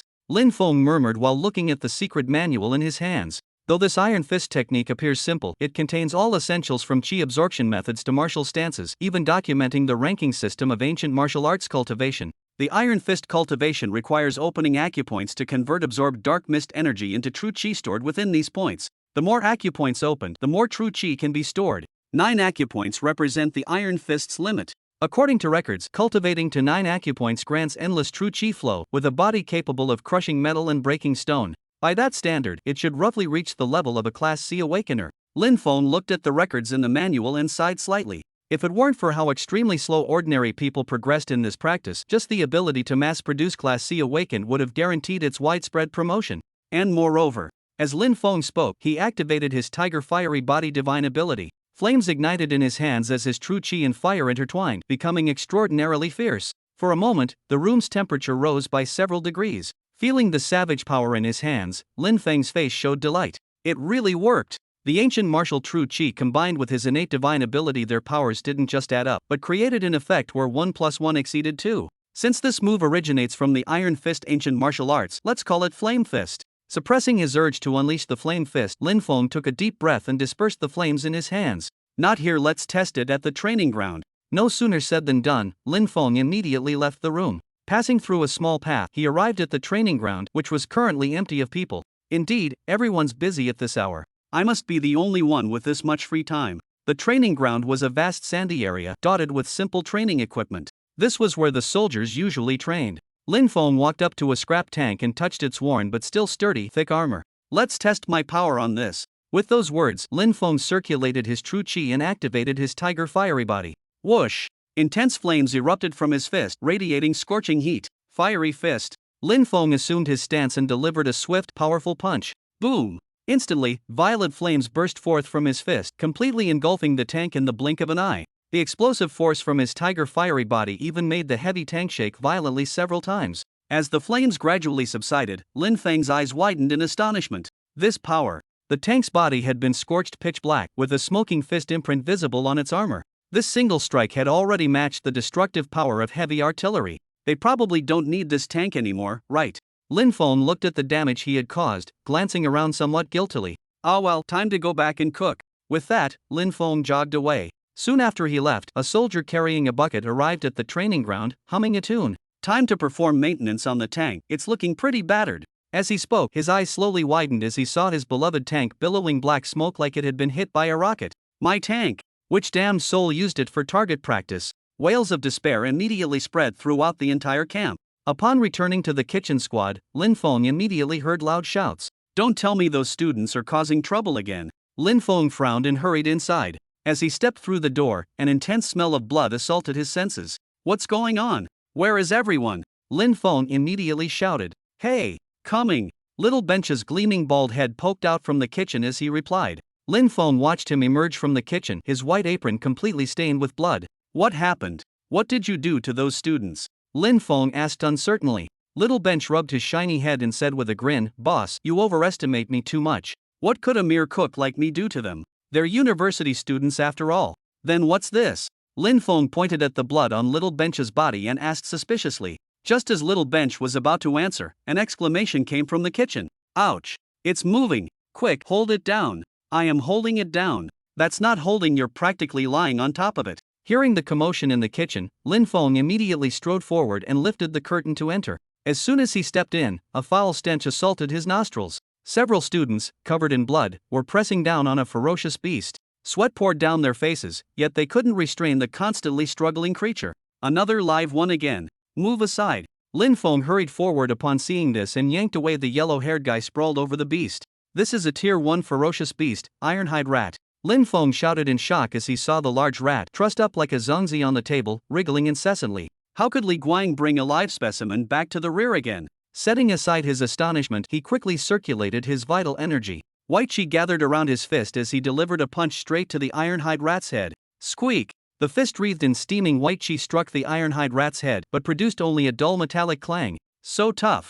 Lin Feng exclaimed in surprise. Then, taking a deep breath, he enveloped both hands in vital energy, raining down punches like hailstones. Clang! Clang! Clang! Along with the continuous clanging sounds, the Ironhide Rat's head was beaten into a dent by Lin Feng. Squeak! Squeak! Tears welled up in the corners of the Ironhide Rat's eyes as it weakly squealed under Lin's beating. Ha! Still not dead! Lin Feng exclaimed in surprise. But the students behind him were even more shocked than he was. An ancient martial artist. That's way too strong. Even the Ironhide Rat's defense can be broken through. That's kinda unbelievable. Exactly. Even combat squads need drugs to take it down. The blonde-haired student stared dumbfounded at Lin Feng, who kept tormenting the Ironhide Rat, gulped, and said with trembling voice, Class monitor, maybe you should give it a quick end, it's kinda pitiful. Chapter 11, Analyzing the Ironhide Rat, Clues from Wasteland Zone 89. Chapter 11, Analyzing the Ironhide Rat, Clues from Wasteland Zone 89. Hearing this, Lin Feng turned to look at the blonde student and said displeased, Why are you all standing around stupidly? Go get a bucket. After speaking, he exhaled a turbid breath. This Ironhide Rat has the strongest defense he has encountered so far. However, fortunately because of this, the Ironhide Rat possesses defense surpassing even second-tier beasts, thus its attack power isn't high and its strength isn't great, completely unable to break free from restraints. Otherwise, by the time he returned, these students would have likely already become rat droppings. Oh right, we're going. The yellow-haired youth quickly scrambled up and went out with the other students to find buckets. Seeing the students leave, Lin Feng quietly activated his Tiger Fury flame body. With true chi fueling the flames, the temperature continuously rose. Lin Feng formed his hand into a blade and fiercely chopped down. Squeak! With the Ironhide Rat's cry of release, the badly beaten creature that no longer resembled a rat was finally slain by Lin Feng. Analyzing. Analysis successful. Beast profile, Ironhide Rat. Tier, first tier beast. Characteristics, extremely powerful fur defense but weak strength. Weakness, Ironhide Rats have poor poison resistance and can be killed with toxins. Innate divine ability, hardened skin, greatly enhances defense when activated. As the Ironhide Rat was slain, a green crystal visible only to Lin Feng floated up from its corpse. Lin Feng hastily reached out and the crystal merged into his palm. Learned innate divine ability, hardened skin. Another excellent innate divine ability. A look of joy flashed across Lin Feng's face. He pressed his hand against the Ironhide Rat's chest, stemming the gushing blood. Noticing the students still hadn't returned, he frowned. If this dragged on, the beast's blood would lose freshness and the quality of the refined essence would drop significantly. Seriously, how long does it take to fetch a bucket? Hurry up! Lin Feng shouted outside. Coming, coming. A yellow-haired youth rushed in, carrying a slop bucket. Holy crap! The ironhide rat's been killed. The yellow-haired boy gasped upon entering. His eyes nearly popped out when he saw Lin Feng's hand plunged deep into the rat's chest. Stop the nonsense, give me the bucket. Lin Feng signaled to Blondie. Upon hearing this, Blondie handed over the slop bucket he was holding. What the F? Lin Feng looked at the slop bucket handed by Blondie, feeling like the sky was falling. He threw the bucket on the ground and roared, I asked for a bucket and you bring me a slop bucket. Blondie shrunk his neck and muttered softly, a bucket is a bucket. Lin Feng said exasperatedly, I need the bucket to collect beast blood, not to feed you slops. Monitor, I've got a wooden bucket, a female student nearby spoke up. Seeing this, Lin Feng sighed in relief, at least there were still sensible people around. Taking the wooden bucket, he released his grip, letting the steaming beast blood flow into it. Not enough, bring another bucket. Lin Feng turned and said to the students. After receiving another bucket, he filled yet another large container with beast blood. After finishing these tasks, Lin Feng wiped the sweat from his forehead. What's the deal with this ironhide rat? Lin Feng asked Little Stool, who had just entered. Xiaodengzi held a towel, wiping the blood from his face while answering, oh, this was just delivered by the combat team for us to handle. Upon hearing this, Lin Feng understood in his heart it was indeed Li Guang.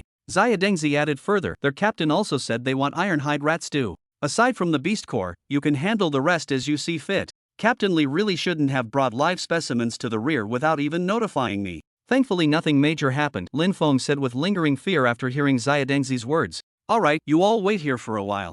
I'll go purify these beast blood samples, Lin Feng said before leaving with 2 buckets of beast blood. The moment Lin Feng left, the room immediately erupted in commotion. Squad leader Lin is actually this powerful. He can penetrate an ironhide rat's defense. With skills like that, why is he just a cook? He even knows how to refine essence blood. Watching these university students' astonished reactions, Xiaodengzi immediately puffed out his chest proudly, as if the praise was directed at him rather than Lin Feng. He raised his head proudly and said, humph. Still looking down on cooks now. You all should learn properly. The blonde-haired guy looked at Little Stool speechlessly and said, alright, we admit the squad leader is amazing, but what's that got to do with you? Upon hearing this, Little Stool immediately turned red in the face, even his shiny bald head flushed crimson. He strained his neck and shouted, so what? If the squad leader is strong, that means we're strong too. The students burst into laughter at the scene. Lin Feng carried the beast blood back to his quarters. He took out the purification tools and got busy. Before long, Lin Feng was holding 2 vials of purified blood essence in glass containers.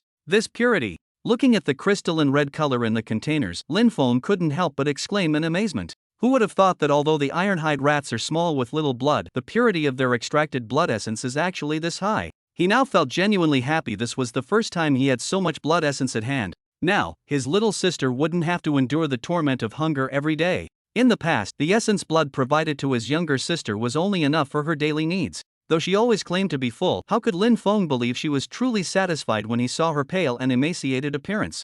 I'll send these 2 high-purity samples back first thing tomorrow morning. As for that bottle given by Zhou Wansheng, I'll keep it in reserve just in case. Lin Feng glanced at the sky. It was nearly mealtime. He needed to hurry back to process the ironhide rat carcasses. He retrieved a box from under the bed and carefully placed the 2 vials of essence blood inside, along with the previously reserved bottle. After securing the box, Lin Feng left his residence and made his way back to the kitchen squad. Upon entering, he immediately spotted Little Bench mopping the floor. Where are those students? Why aren't they assigned any work? Lin Feng questioned. Little Bench gestured toward the kitchen and replied, they're inside processing the savage beast carcasses. Lin Feng's brows furrowed upon hearing this. What nonsense was this? Them handling the carcasses. That's nothing but trouble. He immediately rushed into the kitchen, where he saw the yellow-haired guy holding a saw and working on something in front of the ironhide rat. What are you doing? Lin Feng roared. The yellow-haired guy trembled in fright, nearly dropping the saw. He stammered in response, I am processing the beast. Get out of the way. You think you can handle a ferocious beast? Lin Feng kicked the yellow-haired guy aside and cursed angrily. He then hurried forward to examine the ironhide rat's corpse. Phew! Thank goodness! Lin Feng let out a sigh of relief seeing the beast carcass intact. Thankfully this useless fool was incompetent enough to not damage the ironhide rat's body. Had it been ruined, beating him to death wouldn't have made up for it. Lin Feng turned and glared viciously at the yellow-haired guy. If you ever touch beast corpses without me again, I'll break your legs. Now get out and mop the floors. Head of yellow hair slipped out dejectedly. Though he might have dared to talk back earlier, after witnessing Lin Feng's strength, the last trace of defiance in his heart vanished completely. Stepping outside, he took the mop handed by Little Stool. Seeing the other's grinning face made him grind his teeth in frustration. Just as Head of Yellow Hair was about to say something, a soldier came running in from outside, cutting him off. Squad Leader Lin. Chapter 12, Clues from Wasteland Zone 89. Chapter 12, Clues from Wasteland Zone 89. Squad Leader Lin, this is the document the regiment commander asked me to deliver to you. Now that it's delivered, I'll take my leave. With that, the soldier trotted away. Lin Feng opened the file just enough to glance inside, thinking to himself, information about Wasteland Zone 89, so soon. The regiment commander works with remarkable efficiency, promised tomorrow, but we've got news by afternoon. Suppressing the urge to read it immediately, Lin Feng tucked the file away. First, deal with the beast carcass properly. It's almost mealtime, can't let the soldiers go hungry. Lin Feng beckoned to Xiao Dingzi and the others, giving orders. You take the students to wash the vegetables and steam the rice. He dared not leave these college students idle anymore. Without keeping them occupied, who knew what mischief they might come up with? After sending the team members away, Lin Feng began concentrating on processing the beast carcass. This hide is too tough to eat, better keep it for selling. Lin Feng made the decision while examining the iron-hide rat's fur. With difficulty, he peeled off the hide, revealing bright red muscle beneath. The meat and bones aren't difficult to handle, perfect for braising and making soup. With Lin Feng's fluid movements, the iron-hide rat was systematically dismembered piece by piece. After putting the bones to boil, he started preparing the braised meat. Before long, an enticing aroma wafted from the kitchen. Who would have thought rat meat could smell this good? It's making me hungry. Lin Feng shook his head while sniffing the fragrant air. As the dishes were ready, Lin Feng wiped his sweat. Alright, time to serve the meal. Lin Feng carried the pot all the way to the canteen, where a long queue had already formed surprisingly early. On the serving counter, small stools and tables were set up with rice and some vegetarian dishes already prepared. Finally done. I've been craving this for so long. Hearing this, Lin Feng looked over and saw Li Guang standing at the front of the line, holding bowls and chopsticks, his eyes gleaming as he stared at the pot. With a smile, he said, Captain Li, I've finished cooking the ironhide rat. Send someone to collect the beast core later. And next time you have live fierce beasts, you must notify me. Upon hearing this, Li Guang simply nodded with drool dripping, his eyes fixed only on the ironhide rat meat. Seeing this, Lin Feng shook his head and said nothing more, directly filling Li Guang's bowl, which was as big as a basin, with ironhide rat meat. Thanks, Squad Leader Lin. After getting his food, Li Guang left the canteen immediately without staying. As Lin Feng lifted the pot lid, the aroma of meat wafted through the canteen, making all the soldiers swallow their saliva. Captain Li said it's meat from a Tier 1 ferocious beast. What a lucky treat we're having. Hurry up in front. As all soldiers finished getting their meals, only sounds of voracious eating remained in the cafeteria. Alright, clean up here. Let the students wash the bowls. I'm leaving. Lin Feng instructed Xiao Dingzi and others before departing. Returning all the way to his residence, Lin Feng couldn't wait to open the document folder and began examining the information in the files. But the more he read, the deeper his frown became. Because the files showed that Wilderness Zone 89 had completely fallen 3 years ago. Now it's nothing but a beast's lair, completely inaccessible to humans. What should we do about this? Lin Feng continued reading with furrowed brows. The exploration team discovered Millennium Sunluo thirst milk in the combat zone, but couldn't retrieve it due to beast infestation. Reading the documented words in the file, Lin Feng's tightly knit brows gradually relaxed. Having some results is good, but this combat zone is dangerously close to the front lines. It's practically at the very edge of humanity's defensive line. It said there are no ordinary people there at all, even the cannon fodder are D-class awakeners. There's nothing we can do for now. Lin Feng massaged his aching forehead, muttering to himself. Perhaps I could contact that exploration team. Though Lin Feng thought this, he still felt somewhat hesitant. The exploration team members are all awakeners from the main city. Leaving aside whether he could even meet them, even if he did, what could he possibly offer in exchange for information from those arrogant awakeners? Essence blood. Those who can return safely from the combat zone wouldn't give a second glance to mere essence blood. I'm still not strong enough. Lin Feng sighed. Now he had leads, but none that could be pursued immediately. At the very least, I need to wait until I reach B rank and have some self-preservation ability. Lin Feng set down the file, making up his mind that once he reached B rank, he would seek out the exploration team for information. For now, I should focus on cultivation. Following the Qi guiding method from Iron Fist, Lin Feng crossed his legs and began slowly absorbing the dark mist energy. With every breath, the dark mist energy was continuously drawn into Lin Feng's body, then transformed into true Qi that circulated endlessly through his meridians. Subsequently, it began gathering towards his heart region. As the true Qi kept accumulating, the acupuncture point near his heart gradually opened. Gradually, the acupuncture point became fully saturated. Just as Lin Feng was about to open the next one, he heard the morning exercise bell. His eyes snapped open, only to discover dawn had already broken. How did time pass so quickly? Lin Feng exclaimed in surprise. Although somewhat unwilling to stop, there was nothing to be done. It was already morning time to report to the mess squad. Who knew if there'd be another beast attack today? Feeling the abundant true chi within him and his refreshed body, Lin Feng nodded in satisfaction. Seems I don't need sleep anymore. Cultivation works just as well. After a quick wash, Lin Feng arrived at the mess squad. Upon entering, he immediately spotted Huang Mao moving things around. What are you doing? Tearing the place apart. Lin Feng scolded him. Huang Mao startled with fright and explained, No, squad leader. It was Xiaodingzi who told me to move these. Xiaodingzi came over carrying a large pot and nodded at Lin Feng. Squad leader, we received orders this morning that the front line has advanced, so we need to move up too. Hearing this, Lin Feng frowned. The front line has advanced. No wonder he didn't see anyone when he came over, they'd already left. Did they say where we're moving to? Xiaodingzi replied, the new camp ahead, not too far from here. That's manageable then. Make sure you pack everything properly, don't leave anything behind. Lin Feng instructed Xiaodingzi. Then he suddenly slapped his forehead. He hadn't packed his own things yet. Wait for me, I'll be right back. Lin Feng said before hurrying back to his quarters. He pulled out the box from under his bed and opened it to check. The essence blood is still here. After confirming his most important possession was safe, Lin Feng gathered his personal belongings and left. Returning to the mess squad, Lin Feng started helping everyone pack up. Phew, finally finished moving. Xiaodingzi planted his hands on his hips and let out a sigh of relief. Lin Feng took a final look around, nodded, and said, let's go. As all the cookhouse's belongings were loaded onto the transport truck, the rear camp was completely emptied. When Lin Feng got in the vehicle, a charred black tank slowly rolled out from behind. Seeing the fist imprints on the tank's armor, Lin Feng broke out in a cold sweat. Wasn't this the one he had used to test the power of his flame fist? So the tank wasn't scrapped after all. He guiltily turned his head away, pretending not to have seen it. Suddenly, a roar came from up ahead. Chapter 13, The Ferocious Beast Blocking the Road. Chapter 13, The Ferocious Beast Blocking the Road. Roar! A piercing roar echoed from the front, and Lin Feng's expression instantly changed. What's going on? The front line has already advanced. How can there still be ferocious beasts? Everyone in the cookhouse on the truck wore terrified expressions. Though they had seen many ferocious beasts before, they were either dead or restrained. Being blocked on the road like this was a first for them. Don't panic, back the vehicle up first. Lin Feng calmly issued the command. Little Zhuzi, who was driving, hastily turned the vehicle around. Suddenly, a massive creature glided through the air and crashed heavily in front of the transport vehicle.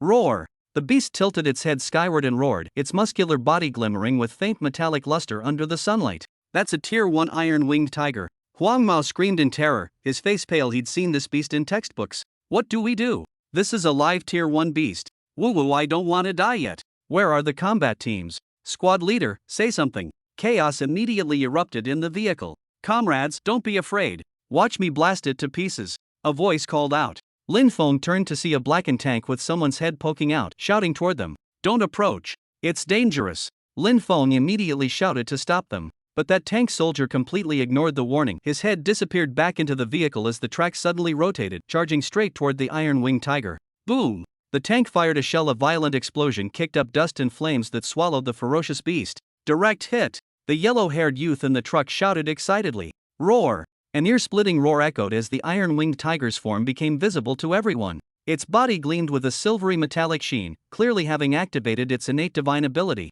Whoosh! With a single flap of its iron wings, gale-force winds swept away the smoke from the artillery explosion. Its eyes burned crimson, a noticeable dent visible on its head as it glared furiously at the perpetrator of its injury. Then it crouched and leaped, gliding through the air before slamming into the tank. Crash! The iron-winged tiger's massive frame impacted the tank with enough force to flip it over completely. Lin Feng watched as the iron-winged tiger pried open the hatch, intending to drag out the tank crew. His pupils contracted sharply as he immediately leaped from the vehicle. You beast! Look over here! Lin Feng roared at the top of his lungs. The iron-winged tiger merely glanced at him, its eyes revealing a human-like mockery, before continuing to extend its claws into the tank. How dare you! Lin Feng's eyes nearly burst from their sockets as he instantly activated Brutal Charge and Hardened Skin, charging straight toward the iron-winged tiger. Clang! A metallic collision sound rang out as Lin Feng, like a crazed wild boar, slammed into the iron-winged tiger. The impact force from Brutal Charge surged forth instantly, sending the heavy body of the iron-winged tiger flying from Lin Feng's collision. Boom! The massive body of the iron-winged tiger tumbled several times before crashing violently onto the ground. That was an innate divine ability. But our squad leader isn't an ancient martial artist. The students who witnessed Lin Feng sending the iron-winged tiger flying with a single charge immediately widened their eyes in astonishment. The blonde-haired youth on the vehicle was so excited that he flipped in place, causing the floorboard to tremble, then shouted loudly, I'll help you. He then jumped off the vehicle and charged toward Subei. As he ran, cold air began emanating from his body and the frost gathered in his hand to form an ice dagger. Get lost! What are you doing interfering? Lin Feng roared to stop him. The blonde's face turned red with excitement as he shouted, "Class leader, I'm also an awakened. I can help you fight." As he was running, a gust of wind suddenly came from behind him. Ha! He turned his head to look, only to see a claw whistling through the air, aiming straight for his head. Seeing that the blonde's brains were about to splatter everywhere, the students on the vehicle couldn't bear to watch and closed their eyes. He was surely going to die horribly. Flame Fist, came Lin Feng's thunderous shout. Boom! Violent flames instantly engulfed the iron-winged tiger. A tremendous explosive force suddenly erupted. Roar! The iron-winged tiger let out its final bellow before its massive body crashed to the ground with thunderous impact. Analyzing. Analysis complete. Beast profile, iron-winged tiger. Tier, first-class fierce beast. Traits, powerful physique, razor-sharp claws, capable of brief aerial gliding. Weakness, excessive metal content in body makes it highly conductive, vulnerable to strong electric currents. Innate ability, metallization when activated transforms skin and bones into metal, granting immense strength and defense. Lin Feng observed the green crystal on the iron-winged tiger's body. As he reached out, the crystal seemed drawn to his palm and vanished into it. Innate ability acquired, metallization. Cat got your tongue. Get up already. Lin Feng said to the blonde-haired youth sprawled on the ground. The blonde lay in an oddly graceful half-reclined position, propping himself up while staring dumbfounded at Lin Feng. What the hell was that move just now? That flame-wreathed fist took down a fierce beast in one hit. Just how many innate divine abilities does he possess? The students on the vehicle had completely numbed. The shock they'd experienced today surpassed everything they'd felt in their entire lives combined. Stop standing around. Help out now. Lin Feng shouted at the people in the vehicle. Coming. Little Bench led the mess squad students down from the vehicle and came before Lin Feng. First rescue those comrades over there. Lin Feng pointed at the overturned tank in the distance. A group hurried over and pulled the soldiers out from the tank. All 3 tank crew members only suffered minor injuries with no serious issues. Squad leader, what should we do about this ferocious beast? Blondie pointed at the iron-winged tiger on the ground and asked. Lin Feng glanced at him and said, what to do? Obviously we take it with us. I'm warning you now, if you dare touch that beast's corpse, I'll tie you to the back of the vehicle and drag you all the way to camp. Blondie shivered at these words, silently putting away the ice dagger he'd planned to use for dissecting the beast later. Lin Feng walked up to the overturned tank, watching Xiao Dingzi roll up his sleeves and give 2 slaps each to the unconscious tank soldiers. Ah, damn! The tank soldiers suddenly woke up, clutching their burning cheeks with dazed expressions. Seeing they were awake, Lin Feng walked to the tank and tried lifting it, but couldn't budge it. What the, this heavy? He had actually thought he could lift this tank now. Right, let me try my new innate ability. Lin Feng activated metallization and hardened skin, then circulated his true chi. Boom! The heavy tank was lifted by Lin Feng, and with a forceful push, it instantly righted itself. Come on, see if it's still drivable. Lin Feng beckoned to the tank soldiers. No problem. Tanks are tough as nails. As long as the tracks aren't broken, it'll run just fine. The tank soldier gave Lin Feng a thumbs up. Lin Feng nodded and said, good. Take the savage beast corpse with us, let's keep moving. The group worked together to load the beast onto the transport truck, while Xiao Zhuozi walked to the driver's cabin and started the engine. The battered tank slowly followed behind them. Lin Feng stood atop the beast carcass, frowning. This blood will go to waste if we don't process it soon. Chapter 14, The New Camp. Chapter 14, The New Camp. Do we have a bucket? Lin Feng turned to ask the people on the truck. Here. The yellow-haired youth nearby immediately handed over a wooden bucket. Holding the bucket, Lin Feng gave him a surprised glance. Since when did this guy become so normal? The yellow-haired youth rubbed his hands together like a fly and grinned.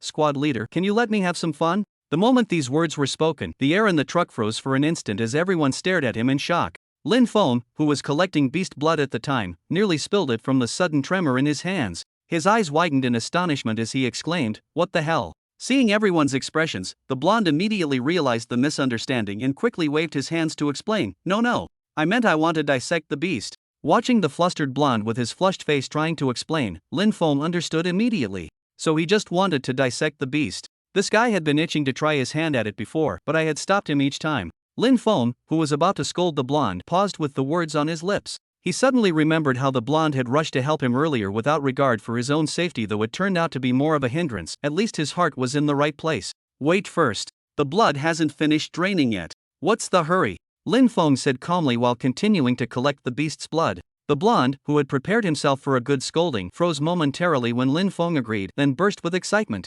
Thanks, Captain. He eagerly conjured an ice dagger, eyeing the beast carcass with barely contained anticipation. Seeing this, Lin Feng shook his head. For someone from a prestigious academy, he sure was oddly obsessed with dissecting beasts. After draining the beast's blood, Lin Feng took out his refining tools. Given the urgent situation, he prepared to refine the essence blood directly in the vehicle. I'm going to refine essence blood now. Those who want to learn should watch carefully, Lin Feng announced to everyone in the vehicle. The method of refining essence blood wasn't some great secret to begin with. Besides, everyone in the vehicle was part of the inner circle, and the university students might not even be interested. As expected, when Lin Feng began the refining process, apart from Little Stool, who was watching with rapt attention, the other students showed little interest. Only the blonde-haired youth seemed equally fascinated. The blonde-haired youth was swallowing his saliva as he crowded next to Lin Feng, his head practically buried in the bucket of beast blood. Seeing this, Lin Feng pushed his head away and said helplessly, "What, are you planning to drink it? Back off a bit." The blonde-haired youth chuckled sheepishly and stepped aside, scratching his head.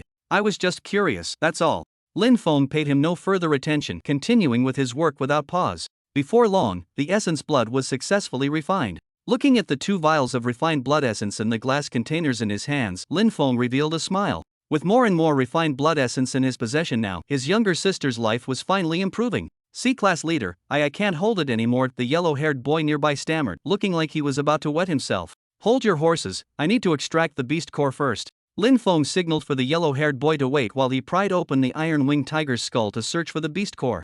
As the beast core came into his hand, the system notification sounded. "Detected Tier 1 beast core, usable for talent fusion. Currently fusible talents, metallization, hardened skin, savage charge. Another chance to fuse talents." Lin Feng felt a surge of excitement in his heart. What powerful talent would emerge from this fusion? After all, the tiger flame body he'd previously fused had brought him immeasurable benefits. But this wasn't the time. He would wait until they reached the new campsite. Squad leader, the blonde-haired youth, looked at Lin Feng with pitiful eyes. Seeing this, Lin Feng sighed helplessly and said, "Come here, I'll show you how to make the incision." "Okay." The blonde suddenly stood up and rushed over, tripping in his haste. Without bothering to stand up, he simply crawled the remaining distance. The others in the vehicle watched the blonde crawling on the ground and unanimously moved further away from him. Seriously, was that necessary? Lin Feng looked at the blonde with exasperation. Then his attention was drawn to the ice blade in the blonde's hand, a look of surprise crossing his face. "Let me see that knife." Lin Feng gestured for the blonde to hand over the blade.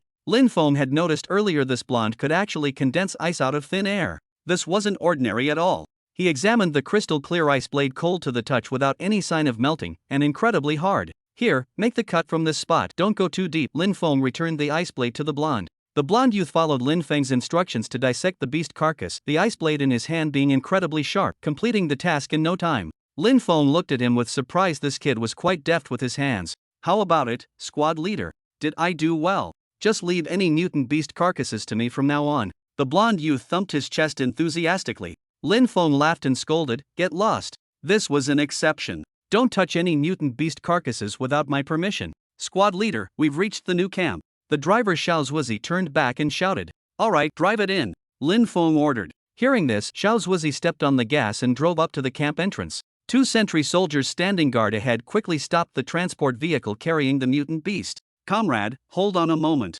Which combat squad are you from?" The driver Xiao Zuizi replied, "We're from the mess squad." "Don't you recognize me?" "Mess squad? That's impossible." The soldier's eyes nearly popped out of his head upon hearing this. Pointing at the beast on the vehicle, he exclaimed, "Then what's this about? The front line just advanced, and no beasts were transported back. We killed this beast." Lin Feng jumped down from the vehicle and approached the 2 soldiers.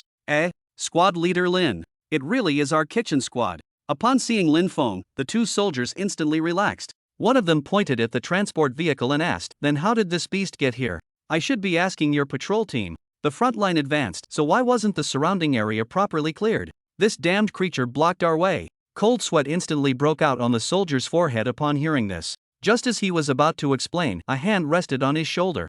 "Xiao Li, return to your post," Zhou Wansheng said from behind him. "Yes, sir." The soldier saluted and returned to his station. Lin Feng looked at Zhou Wansheng, whose entire body was covered in bloody aura, and asked curiously, "Captain Zhou, what happened to you?" Zhou Wansheng sighed and shook his head, saying, "Hey, don't mention it. We went to the front lines early this morning. Just when we finally gained some advantage, we went to assist." Pointing at the iron-winged tiger on the vehicle, he continued, "I'm really sorry, Squad Leader Lin. This was indeed our negligence. Fortunately, you were here, otherwise my mistake would have been huge." Lin Feng waved his hand dismissively and said, "Forget it. No major incident happened anyway. but I'll take full charge of handling this beast. Of course. Since squad leader Lin killed it, naturally you'll handle it. After speaking, Zhou Wanqing turned and signaled the soldiers to open the checkpoint. Alright, we're heading in now, Lin Feng said before returning to the vehicle. Now he was eager to settle into the camp and fuse his innate divine ability. Chapter 15, A New Divine Ability Shockwave Blast Fist. Chapter 15, A New Divine Ability Shockwave Blast Fist. After driving into the camp, Lin Feng jumped down from the vehicle. Inside the camp, soldiers were still busily transporting supplies. Seeing the transport vehicle carrying the beast, they suddenly erupted in exclamations. Damn! They already took down a beast right after advancing the front line. Wait, isn't that the mess squad? Are you telling me they killed the beast? That's ridiculous. Hearing their exclamations, the blonde-haired soldier leaped onto the truck's hood, standing atop the roof and shouting loudly, "That's right. The beast was killed by our mess squad." A soldier spoke dismissively, "Quit your boasting. A bunch of cooks think they're hot stuff now." Hey, what the? The blonde-haired soldier grew indignant at these words and immediately prepared to jump down and teach him a lesson.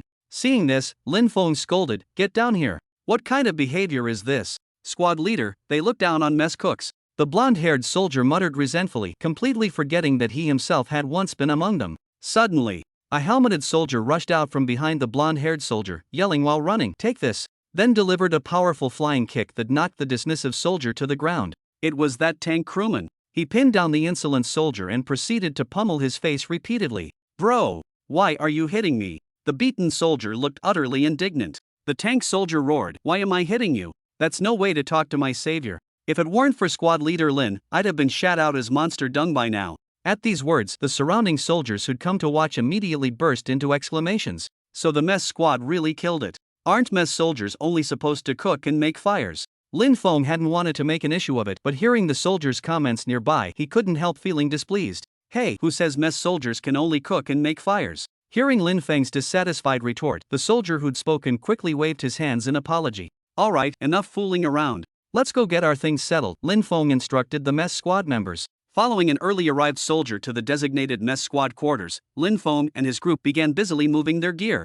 The blonde-haired soldier worked like a man possessed, doing nearly all the heavy lifting himself. The cooking squad's equipment was quickly set in place. "Alright, everything's settled now. Everyone take your name tags and find your assigned rooms." Dismissed. After speaking, Lin Feng left the cooking squad. Carrying his personal belongings, he searched around until he found his new quarters. "Wow, it's actually this big," Lin Feng exclaimed in surprise at his new living space. After double-checking, he confirmed this was indeed his assigned accommodation. The regiment commander is really generous. This is almost as good as his own living quarters. Inserting the key and pushing open the door, Lin Feng discovered the interior was fully furnished. After putting away his belongings, he eagerly took out the beast core. Ding! Detected, Tier 1 beast core. Can be used for talent divine ability fusion. Fuse. Lin Feng silently commanded in his heart. Fusion successful. Talent divine abilities metallization, hardened skin, and savage charge have been fused. Fused into body of steel. Steel body, base defense enhanced. When activated, significantly strengthens defensive capabilities. Body can store kinetic energy to generate shockwaves. Lin Feng's face revealed joy as he examined his own hands. He could feel both his defense and strength had increased, and he wasn't even using any innate divine abilities right now. Can store kinetic energy. Lin Feng looked puzzled at the system's description. He stood up and had just taken a few steps when suddenly he felt a surge of power coming from his feet. This is. Seeing this, Lin Feng immediately stomped his feet several times. Sure enough, with each movement, continuous power surged from his soles and a certain energy was being stored within his body. Even the reaction force from walking can be absorbed. Lin Feng suddenly understood. He stretched out his hand and a wave of energy suddenly shot out. Instantly, a chair in the distance shattered into pieces and the floor was blasted with a small crater. And this was with Lin Feng deliberately holding back. Ouch! My furniture! Watching the chair in the distance being destroyed, Lin Feng immediately felt heartbroken. That's all money. Lin Feng immediately froze, afraid that having just moved into his new home, he would have to relocate again. After a while, he cautiously stepped out of the house. Feeling the remarkably stable power within his body, Lin Feng slowly let out a sigh of relief. That scared me to death. I'm really not used to this automatic kinetic energy absorption ability yet. Suddenly, Lin Feng recalled that true chi could be combined with the tiger's fury flame body. What if he combined it with the steel body? Lin Feng's eyes lit up with excitement. This time, having learned his lesson, he didn't go to the training ground but instead ran out of the camp to a small riverside. After scanning his surroundings to confirm no one was present, Lin Feng began circulating his true chi. Billowing white steam emerged from his body, appearing much more substantial than before. Steel body! Lin Feng shouted in a low voice as he activated his innate ability. Instantly, his skin turned silvery, and the sudden increase in weight created 2 depressions beneath his feet. As the shockwaves within his body concentrated in his hands, the true chi attached to his fists gradually transformed into a pale silver color. Then Lin Feng threw a powerful punch toward the small river. A pale silver energy sphere shot rapidly from his fist, plunged into the water, and created slight splashes. Lin Feng frowned at the sight. This shouldn't be, it's too weak.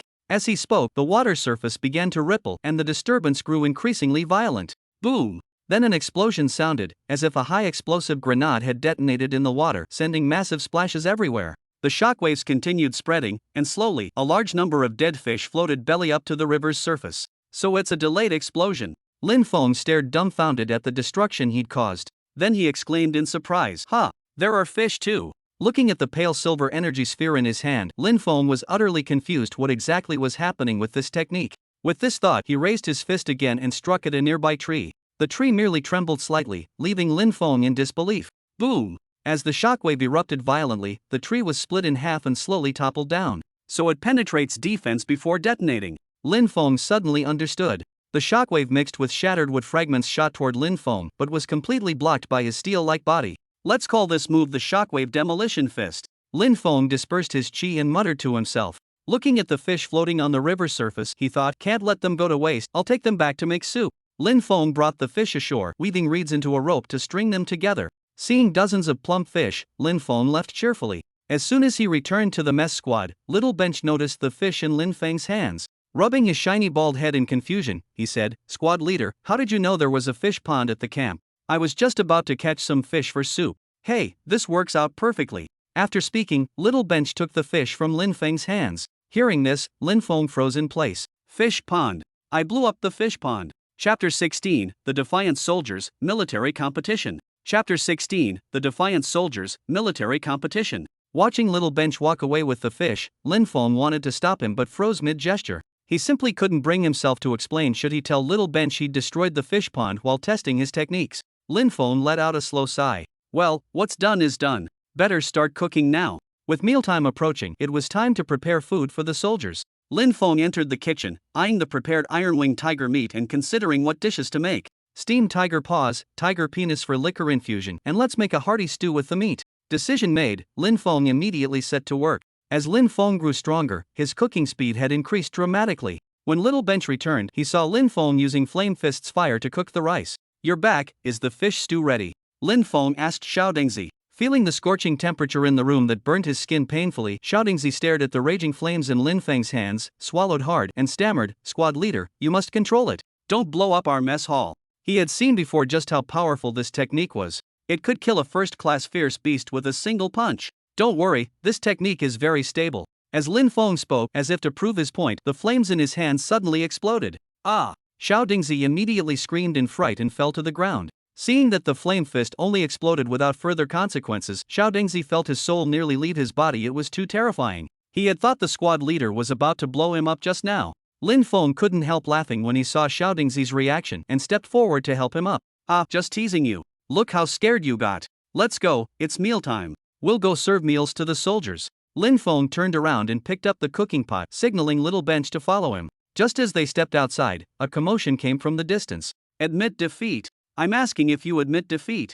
In the distance, the blonde-haired youth was straddling a young soldier, slapping his face as he questioned him. "Never." Though his face was swollen like a pig's head, the young soldier's voice remained firm. Hearing this, the blonde youth widened his eyes and raised his arm to strike again, but was interrupted by Lin Feng's thunderous shout. "Stop that." At this command, the blonde instinctively flinched, turning to see Lin Feng glaring at him with a darkened expression. Lin Feng roughly pulled the blonde away and helped the soldier up from the ground, asking in a gentle voice, "Are you hurt, soldier? What's going on here?" The blonde youth quickly tried to intervene, but was a step too late. Upon hearing this, the young soldier suddenly became emboldened and pushed Lin Feng's hand away. Tilting his swollen, pig-like face, he spat, "What's up? You ask what's up. Let me tell you, you bunch of pot-stirring cooks should stop bragging in the camp. You're the most useless lot in the entire rear, cowering like turtles all day, yet daydreaming about killing tier 1 beasts. If you're useless, then shut the hell up." The young soldier's words exploded like rapid fire cannon, pouring out instantly, and he even raised his hand to slap Lin Feng's face. "Go! Blondie, give him another 2 slaps." Lin Feng dodged the soldier's hand and pointed at him while speaking to Blondie. Whack! Whack! Blondie rushed forward and delivered 2 resounding slaps, silencing the soldier's remaining words in his throat. Squad leader, now you understand why I hit him, right? Blondie said helplessly. Damn it, MMPHH. The young soldier tried to spew more insults, but Blondie immediately clamped a hand over his mouth. Instantly, his only output channel was completely cut off. Lin Feng looked at the muzzled young soldier, his lips trembling with anger. He had come with good intentions to help the guy. Not only did the ungrateful bastard curse at him, but he even wanted to slap his face. How the hell could he tolerate this? The surrounding soldiers watching the scene all wore expressions of having seen it all before. This loudmouth had been disciplined many times before. Today he'd just run into the wrong person. The more Lin Feng thought about it, the angrier he got. If not for the crowd around, he would have gone over and kicked the loudmouth twice. Squad leader Lin, don't be angry. This guy's called loudmouth. He's always stirring up trouble in the barracks. Just teach him a lesson and be done with it. A voice came through. Lin Feng turned to see Zhou Wansheng. Approaching from a distance, Zhou shook his head at the sight of the muzzled loudmouth. Gets disciplined every day yet still doesn't learn. Now he's picking fights with comrades from the mess squad. MMPH. MMPH. MMPH. The loudmouth seemed to want to say something when he saw Zhou Wansheng, but with Huang Mao covering his mouth, no words could come out. Zhou paid him no mind and walked up to Lin Feng. He said to Lin Feng, Squad leader Lin, since the new camp has just been set up and we have nothing to do right now, how about having a friendly match after dinner? Let these unruly troublemakers see whether the cooking squad can really fight. Hearing this, Lin Feng pondered for a moment before nodding. Fine. Since we're idle anyway, better than letting them get into trouble with nothing better to do after filling their stomachs. Good then. I'll inform the regimental commander. We'll assemble at the training ground later. Zhou Wansheng said cheerfully as he walked away after getting Lin Feng's agreement. The blonde guy holding the loudmouth's mouth excitedly said, Squad leader, let me fight later. I'll make sure those bastards behave properly. Lin Feng considered for a moment. In the cooking squad now, aside from himself, the blonde guy was indeed the strongest. It would be bullying if he fought himself. Go get food first. We'll talk later. Lin Feng carried the pot as he walked toward the canteen. Watching Lin Feng's departing figure and then looking at the loudmouth he was restraining, the blonde guy felt somewhat troubled. He said viciously, I'll let you go now, but if you dare spew shit again, I'll seal your asshole shut. The loudmouth nodded, signaling for Blondie to release him. As Blondie loosened his grip, the loudmouth took a deep breath. Phew! Damn bastard, almost suffocated me to death. The loudmouth finished speaking and ran, but how could he outrun Blondie, who was an awakener? He was kicked down and got another beating on the ground. Lin Feng was serving meals to soldiers in the cafeteria one by one, and soon only the bottom of the pot remained. Little table, clean this up. Little stool, come with me. Lin Feng instructed little table beside him before leaving with little stool. They arrived at the training ground where soldiers who heard about the commotion had already gathered around. Squad leader, heard there's going to be a martial contest. Little stool asked curiously. Lin Feng nodded. Little stool rubbed his bald head, even more puzzled. Then why did you bring me along? Lin Feng glanced at him and smiled slightly. Of course it's to have you compete. What? Xiao Dingzi staggered in shock and yelled incredulously. What? Scared? That hulking frame of yours went to waste. Lin Feng teased. He patted Xiao Dingzi's sturdy shoulder and said, You're not fighting an awakened. Surely a sprayer won't give you trouble. Hearing this, Xiao Dingzi felt slightly relieved. Oh, that sprayer guy. No problem then, he'd learned a few moves from the old squad leader after all. He could definitely take him. Though thinking this, his mouth still uttered cowardly words. Squad leader, I'm just a cook, how could I beat someone like that? As they talked, sudden cheers erupted ahead. Nice. 2 more flips. Awesome. Way to go. Lin Feng followed the noise and nearly fainted from anger. Chapter 17, The Humiliated Crowd, a Hidden Soldier Type. Chapter 17, The Humiliated Crowd, a Hidden Soldier Type. In the center of the training field, a figure was continuously somersaulting like a spinning wheel of fire, moving so fast that it left after images in the air. Blondie, what the hell are you doing performing monkey tricks? Lin Feng roared. Upon hearing Lin Feng's furious shout, the human wheel of fire immediately came to a halt. Stopping too abruptly, there was a loud ouch as the figure was flung forward by momentum, rolling several times on the ground before stopping right at Lin Feng's feet. The field fell silent for a moment before erupting into uproarious laughter. Squad leader, you're here, the blonde-haired youth on the ground spoke awkwardly. Lin Feng watched as everyone around them laughed uncontrollably, staring at the scene like spectators watching a circus act, and felt his face burn with humiliation. With a dark expression, he glared at the blonde-haired youth and said through gritted teeth, Get up! Aren't you embarrassed enough already? The blonde immediately sprang up like a carp leaping from water, dusted himself off, and grinned, saying, Look, squad leader. I totally awed them all. Lin Feng let out an angry laugh and said with sarcasm, Of course. People have never seen a monkey do somersaults so fast before, how could they not be impressed by you? The blonde's face immediately turned as red as a monkey's bottom as he stammered, I just wanted to show off some skills. Enough! Stop making a fool of yourself here. Lin Feng cut him off and walked straight to the edge of the training field. Not long after, Zhou Wanqing arrived as well. He waved at Lin Feng and approached. Squad leader Lin, have you decided how to handle this later? Lin Feng nodded in response, I won't be participating myself. Let the blonde and Xiao Dang go up. You can arrange the rest, it's just some after meal activity, no need to make a big fuss. Alright then, we'll treat it as practical combat training. With that, Zhou Wanqing walked to the center of the training field. He raised his voice and shouted, I know everyone currently has complaints about our mess squad comrades, thinking they're all talk. Well now, anyone who's dissatisfied can come right up, we'll settle this with real skills. No sooner had the words been spoken than a soldier stepped forward and shouted loudly, Report. I want to enter the field. Zhou Wanqing took a look. It was a soldier from the combat squad, and E-level awakened. He then turned his gaze toward Lin Feng. Lin Feng spoke to the blonde-haired youth beside him. You go, and behave normally, none of your usual nonsense. The blonde-haired youth thumped his chest confidently. Squad leader, don't worry. You know how strong I am. Lin Feng stared at him speechlessly. It wasn't his strength that worried him, but his brains. If a University SD level awakened couldn't he even defeat an ordinary soldier from the combat squad, that would be a joke. As the blonde-haired youth entered the field, the atmosphere in the training area instantly heated up. The surrounding crowd began to jeer. Are you sure you can handle this, Blondie? Maybe you should flip a few more somersaults first. If you can't, just step down, don't embarrass yourself. As the crowd around him kept taunting, the blonde-haired youth's temper began to flare. A chilling aura radiated from his body, and a thin layer of ice formed on the ground beneath his feet. The chill in his hand condensed, and an ice blade materialized in his grip. At this sight, the arena instantly fell silent. The surrounding soldiers stared dumbfounded. Wait, this guy's an awakener. Then why was he fooling around earlier? That chill.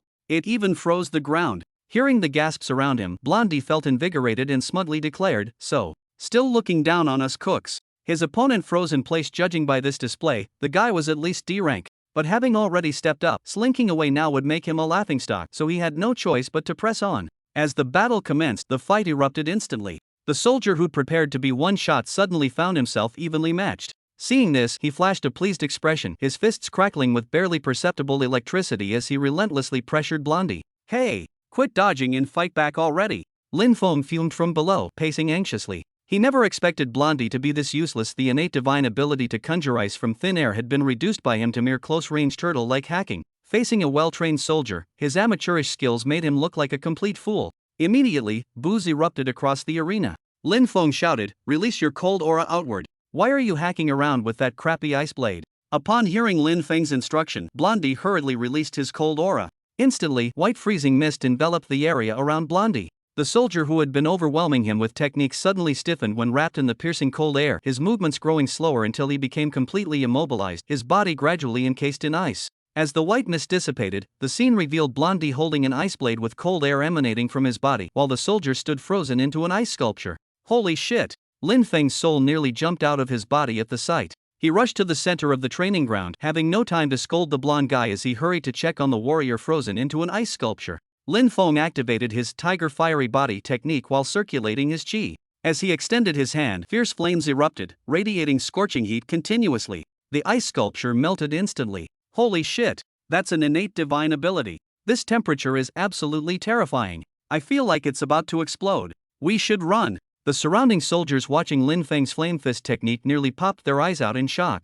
Achoo! The moment he thawed, the warrior hugged himself, shivering uncontrollably. Blondie, why did you go for a killing move? Only after confirming the warrior was unharmed did Lin Feng turn to reprimand the blonde. The blonde guy also appeared at a loss. He hadn't expected his unleashed cold energy to be this powerful. And no problem. It's my own lack of skill. Though trembling from the cold, the warrior still spoke up to defend the blonde. Seeing everyone was safe, Lin Feng didn't press the matter further. Alright, is there anyone else who's unconvinced? Step forward and continue. Zhou Wanqing shouted from the side. But the field remained silent. Blondie had already shut them up with his strength. Moreover, the heart-stopping flames Lin Feng had wielded earlier made them realize how many hidden talents existed in this small cooking squad. From the squad leader to the cooks, they were all actually awakened individuals. Wait, has the cooking squad always been composed of awakened ones? No way, how come I've never heard of this before? Could it be that cooking soldiers are some kind of secret special forces? Hearing the gasps from the field, Lin Feng revealed a smile at the corner of his mouth. Hey, did you really think cooking soldiers only know how to light fires and cook? No one on the field dared to refute Lin Feng's words. Judging from the previous fight, even a mere cook was a powerful awakened individual. Then the story about them killing a first-level mutant beast must be true. To kill a first-level ferocious beast without injuries while still preparing meals on time, even the elites from reconnaissance companies couldn't accomplish that. Just as Lin Feng was about to leave, a voice came from beside him. I'm not convinced. Chapter 18, Returning the Essence Blood, Clues of B grade. Lin Feng turned his head and saw it was that soldier called Troll. With his face swollen like a pig's head, he pushed through the crowd. Lin Feng wasn't sure if it was his imagination, but the man's face seemed even more swollen than before. Mind your own business. Go cool off somewhere else. Zhou Wanqing cursed while shooing him away. Troll placed his hands on his hips, about to retort, but considering Zhou Wanqing's strength and status, he didn't dare speak out. Seeing his unyielding attitude, Lin Feng frowned impatiently. Dealing with this kind of person would just be a waste of time. With people like this, even acknowledging them meant you'd already lost. Little Stool, go teach him a lesson. Lin Feng ordered Little Stool. Hearing this, Little Stool stood up from his squatting position and said cheerfully, you got it. After watching Little Stool walk to the center of the training ground, Lin Feng paid no further attention. Since the opponent wasn't an awakener, Little Bench could crush that trash talker with just his robust physique. Captain Zhou, where has the service hall been relocated to? Lin Feng asked as he approached Zhou Wanqing. He had planned to send the essence blood to his sister yesterday, but it got delayed until now. Zhou Wanqing replied, the new camp is quite large. Let me assign someone to guide you. Lin Feng nodded in agreement. As he was leaving, he glanced at the training field center where Little Bench was thoroughly beating the trash talker, though the latter still kept mouthing off defiantly.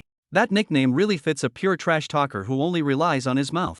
A soldier stepped forward from behind Zhou Wanqing, saluting Lin Feng and saying, Squad Leader Lin, I'll be your guide. Lin Feng first returned to his quarters, carefully retrieved 4 vials of essence blood from a box under his bed, wrapped them securely, then left his residence. He followed the guiding soldier all the way to the new service hall. Squad Leader Lin, we've arrived. I'll take my leave now, the soldier said before jogging away.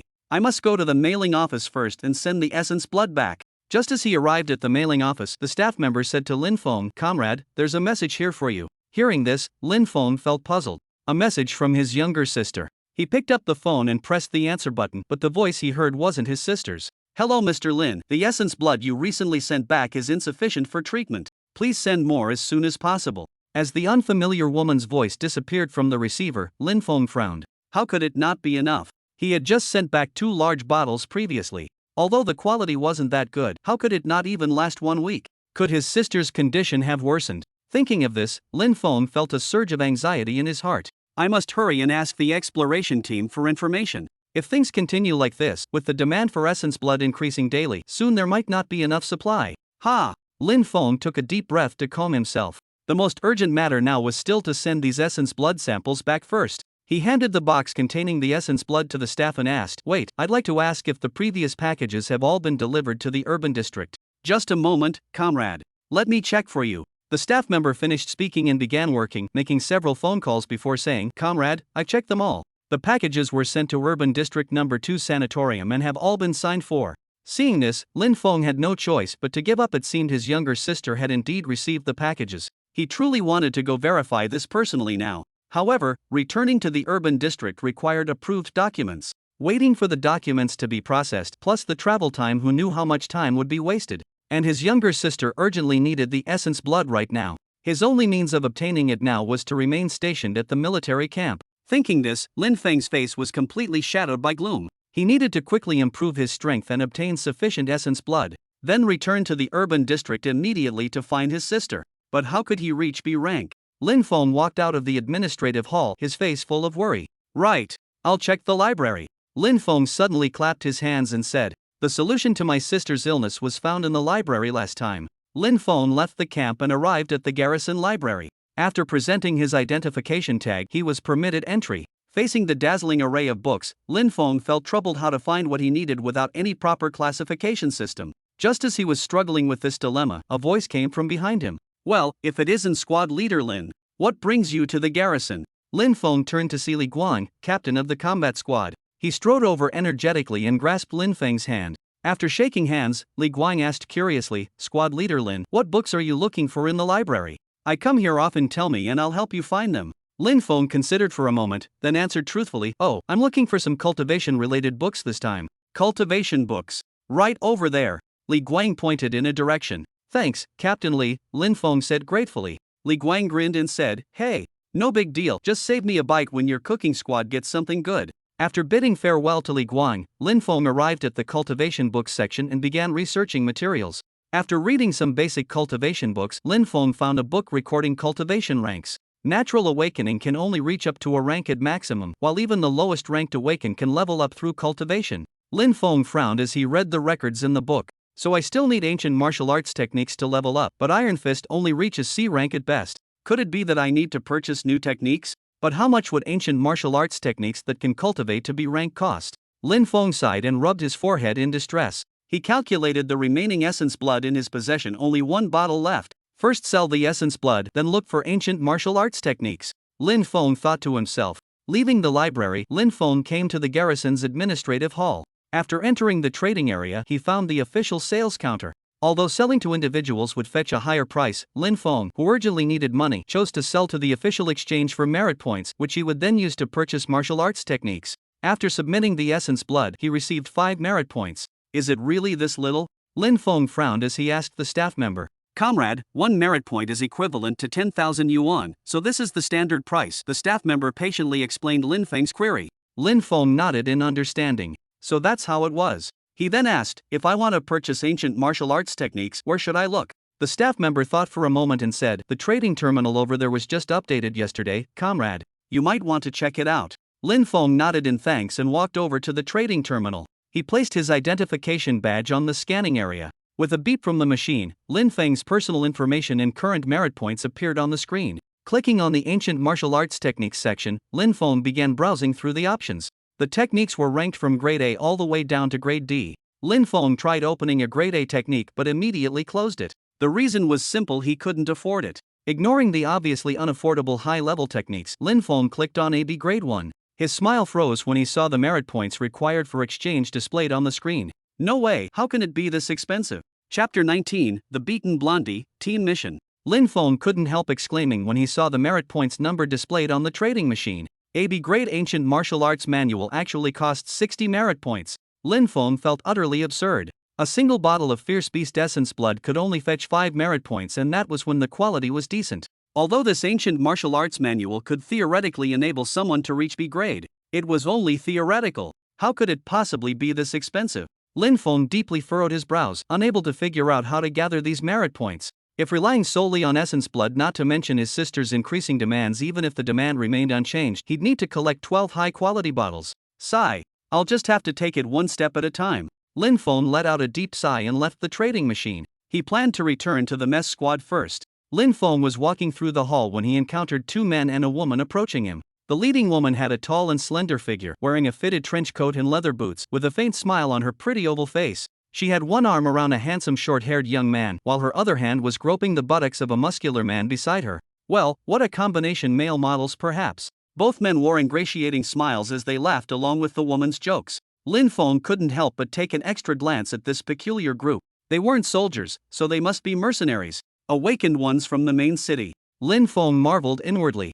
The mission merit points have been distributed. What would you like? The woman's voice came through. Hearing the woman's inquiry, the boy in her arms revealed a smile and said sweetly, Sister Bella, I don't want anything. Let's use these merits to get you better equipment. The burly man on the other side frowned unhappily at these words, but considering what had been said, he could only echo, same for me. The woman named Bella showed a doting smile upon hearing their words. She was about to say something when she noticed Lin Feng approaching. She gave him a once-over and revealed a disdainful smile. TCH. Bella looked at Lin Feng and let out a mocking snort.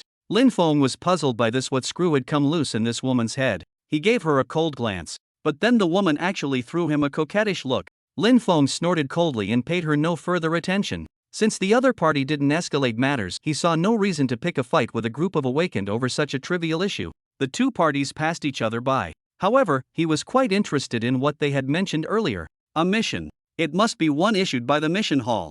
Lin Feng thought to himself, that's right. If mercenaries can take missions, why can't I? With this thought, he arrived at the mission distribution area. This was the most conspicuous spot in the administrative hall. Lin Feng had noticed it before when sending essence blood to his sister, but at that time he neither had the time nor the capability to accept missions. Now he could finally give it a try. Lin Feng walked up to the mission reception counter. Do I need to form a team to accept missions? Aren't there any solo missions? Lin Feng asked with a frown after hearing the staff member's explanation. The staff member patiently explained, "Comrade, solo missions are all advanced level. Not only do you need to have completed one mission in a team first, but you also need at least C rank capability to accept them. This is for safety considerations." Hearing this, Lin Feng had no choice but to give up for now. His current capability might be sufficient, but where could he find teammates? Just as he was pondering this dilemma, an impatient voice came from behind. "Hey, you in front. If you're not capable, get out of the way. Don't waste my time." Lin Feng turned around and saw it was one of that woman's male companions, the muscular man from earlier.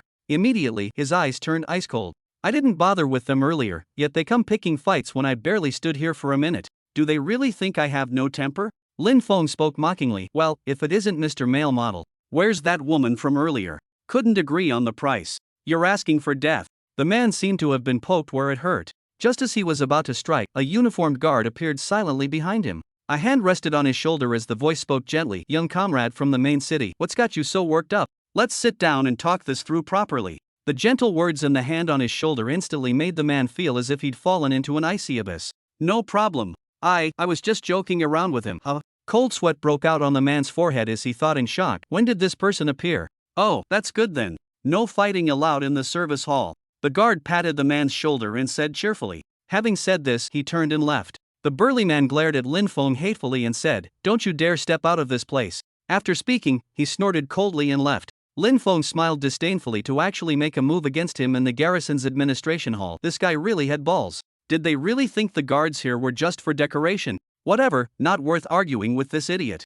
Need to hurry back to cook dinner. Looking at the sky already approaching evening, Lin Feng decided to return to the camp first. When Lin Feng finally returned to camp, it was already night. Back at the mess squad, he didn't see Xiao Dingzi and the others. Strange, did they go to serve meals? But it's already past mealtime, Lin Feng wondered, looking at the empty mess hall. Just as he was about to check the canteen, noisy sounds came from outside from the direction of the square. Lin Feng hurried out to investigate. When he reached the square, he saw a circle of soldiers gathered outside. "I'm telling you, stop bullying people. When our squad leader returns, you'll be in trouble." Xiao Dingzi's voice came from within the crowd. Lin Feng hastily pushed through the crowd, but the scene before him ignited his fury. He saw Huang Mao holding an ice blade, struggling to defend against a woman's attacks. The woman was empty-handed yet effortlessly overwhelming him. With her movements, Huang Mao gradually weakened. "Stop right there!" Lin Feng roared. The woman turned her head at the sound. When Lin Feng saw her face, his pupils contracted sharply. It was the awakened one named Bella whom he had encountered at the service hall.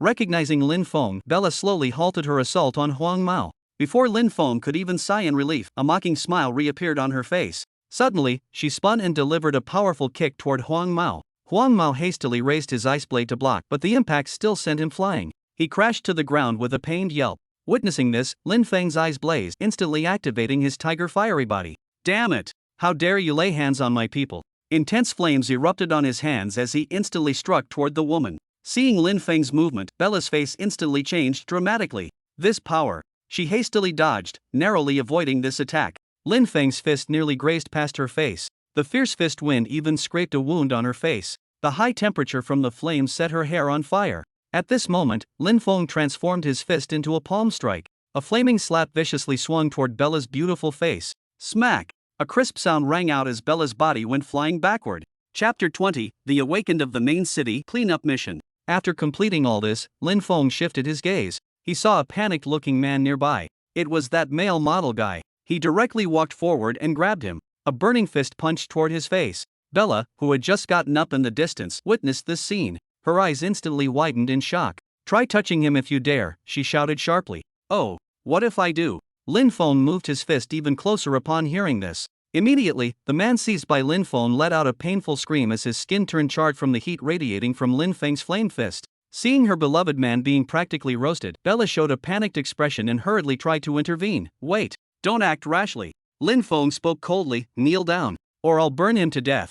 Bella glared at Lin Feng unwillingly, clearly resistant to being threatened. But seeing the miserable state of her lover, she felt as if her heart was dripping blood. At that moment, a loud shout came. "What's going on here?" Lin Feng looked over. It was Zhou Wansheng. Seeing the tense atmosphere, the newcomer hurried forward to mediate. "No violence. Whatever the matter is, we can talk it through." Noticing this, Bella snorted coldly and straightened her posture. Upon seeing Zhou Wansheng, Lin Feng also withdrew his flame fist. Seeing this, Zhou Wansheng let out a sigh of relief. It would have been truly troublesome if Lin Feng and Bella had started fighting in the military camp. Captain Joe, I'd like to ask what exactly is going on here. Why has a group of awakened ones come to the military camp and attacked my team member? Lin Feng questioned with evident hostility in his tone. Hearing this, Zhou Wanqing turned to Bella with a darkened expression and demanded, Bella, what exactly is the meaning of this? This is the military suppress that arrogant attitude you show in the main city. When you're in the military, you follow your superior's orders without question. One more incident like this and you'll face military discipline. At these words, Bella's expression became somewhat unnatural. She waved at the robust man standing beside Lin Feng. Kyle, come here quickly. Kyle immediately rushed to Bella's side, where she embraced him tightly, tenderly stroking his face that had been scorched by Lin Feng's flames. Seeing her beloved man's face burn like this, waves of killing intent kept surging in her heart. But the person who injured Kyle was at least as strong as herself, and now they were on his turf. She had no choice but to endure it for now. At this thought, she took a deep breath, suppressing the fury in her chest. Then she glared viciously at Lin Feng and spat. You wait. This isn't over. After delivering her threats, she left with Kyle and the youth standing nearby. Lin Feng coldly watched them leave without interference, then turned to ask, Captain Zhou, who exactly is that woman? Zhou Wanqing sighed with complicated emotions. She's a Class C awakened from the main city, sent here to assist us. I never expected her to be this lawless. But don't worry. This is military territory. I'll make sure she leaves horizontally. Learning she was a mercenary, Lin Feng's expression turned icy. He held not a shred of goodwill toward these kinds of people. Moreover, this debt couldn't be settled so simply. Captain Zhou, no need to trouble yourself with this matter. What mission is that woman on? Lin Feng spoke calmly to Zhou Wanqing. Squad leader Lin, don't act impulsively. That woman is stronger than even me. I'll call for B-class reinforcements and we'll deal with her properly. As he spoke, Zhou Wanqing picked up his terminal to contact Li Guang. Can't win alone. Then call for backup. This is the military. Who the hell cares about individual combat prowess here? If we just let her bully our people and walk away, I might as well find a block of tofu to smash my head against. Seeing this, Lin Feng quickly stopped him. Shaking his head, he said, Captain Zhou, the front line is already stretched thin. This small matter isn't worth bothering B-class comrades. I can handle her myself. Then he changed the subject. By the way, why are we hiring mercenaries for missions now? Zhou Wanqing had no choice but to explain truthfully, the new camp has just been established, and there are still scattered beasts in the surrounding area. We simply can't clear them all ourselves, so we had to hire them. What rank are these beasts? Lin Feng pressed further. Zhou Wanqing replied, mostly first-tier ones, but there are too many of them, so we're short-handed. Lin Feng fell into contemplation upon hearing this first tier. Perhaps I could give it a try. Captain Zhou, instead of hiring those outsiders, you might as well let me handle it. After all, you know my capabilities, Lin Feng said to Zhou Wanqing after some consideration. Really? Zhou Wanqing was pleasantly surprised. When a second-tier mutant beast broke into the camp before, it was Lin Feng who saved the day. The regiment leader wanted to transfer him to the reconnaissance platoon after learning about it, but he refused and insisted on staying in the mess squad. Why is he changing his mind now? Nevertheless, he agreed immediately. All right. I'll inform the regiment leader right away. Zhou Wanqing then hurriedly left. How are you? Can you still stand up? Lin Feng asked the blonde-haired youth lying on the ground. Upon hearing this, the blonde youth suddenly grabbed Lin Feng's pants leg and burst into tears, his face covered with snot and tears. Squad leader. I really can't handle that woman. What? The blonde-haired guy cried so hard snot bubbles formed, even as he tried wiping them on Lin Feng. Stop bawling like a baby. Get up right now. Lin Feng dodged the snot-covered hand, saying with disgust. He observed the blonde's energetic appearance and, seeing no signs of injury, felt relieved. All right, let's head back first. Don't make more of a spectacle of yourself.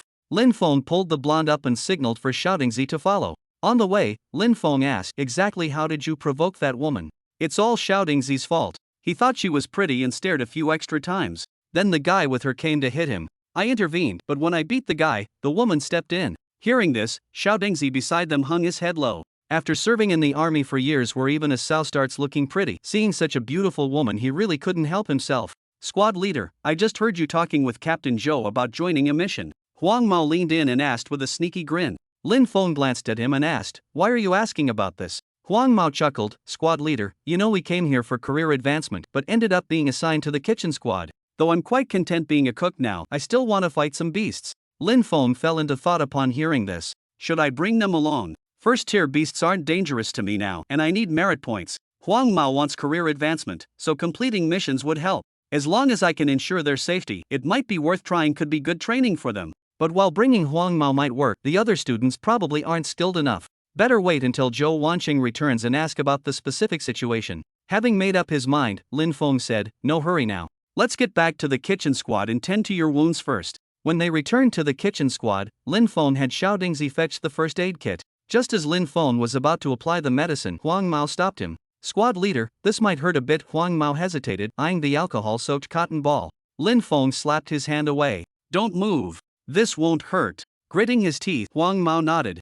Alright, I trust you. The moment Lin Feng touched the cotton ball to the wound on his temple, Huang Mao jumped up. Ah, you said it wouldn't hurt. Come on, why so sensitive? Sit down, I'll use something else. Lin Feng pushed him back onto the chair. He then took out a bottle of medicinal powder. Seeing this, Huang Mao broke out in cold sweat and quickly protested. Wait, squad leader, this won't hurt either, right? Lin Feng declared confidently, don't worry, this definitely won't hurt. Saying so, he poured all the powder onto the wound. Huang Mao immediately snapped to attention. He stood ramrod straight, muscles tense, fists clenched, with crimson redness spreading from his neck all the way to his forehead. Then his body stiffly collapsed to the ground, twitching occasionally. Holy shit, Blondie! You okay? Chapter 21, Blondie dies. Chapter 21, Blondie dies. Lin Feng hurried forward to pat Blondie's face, but there was no response. Beside them, Little Stool exclaimed, holy shit, he's dead. Lin Feng glared at him, bullshit. How could applying medicine kill someone? But looking at Blondie's reaction, something was definitely strange. The wound wasn't that deep. Why such severe reaction to medicine?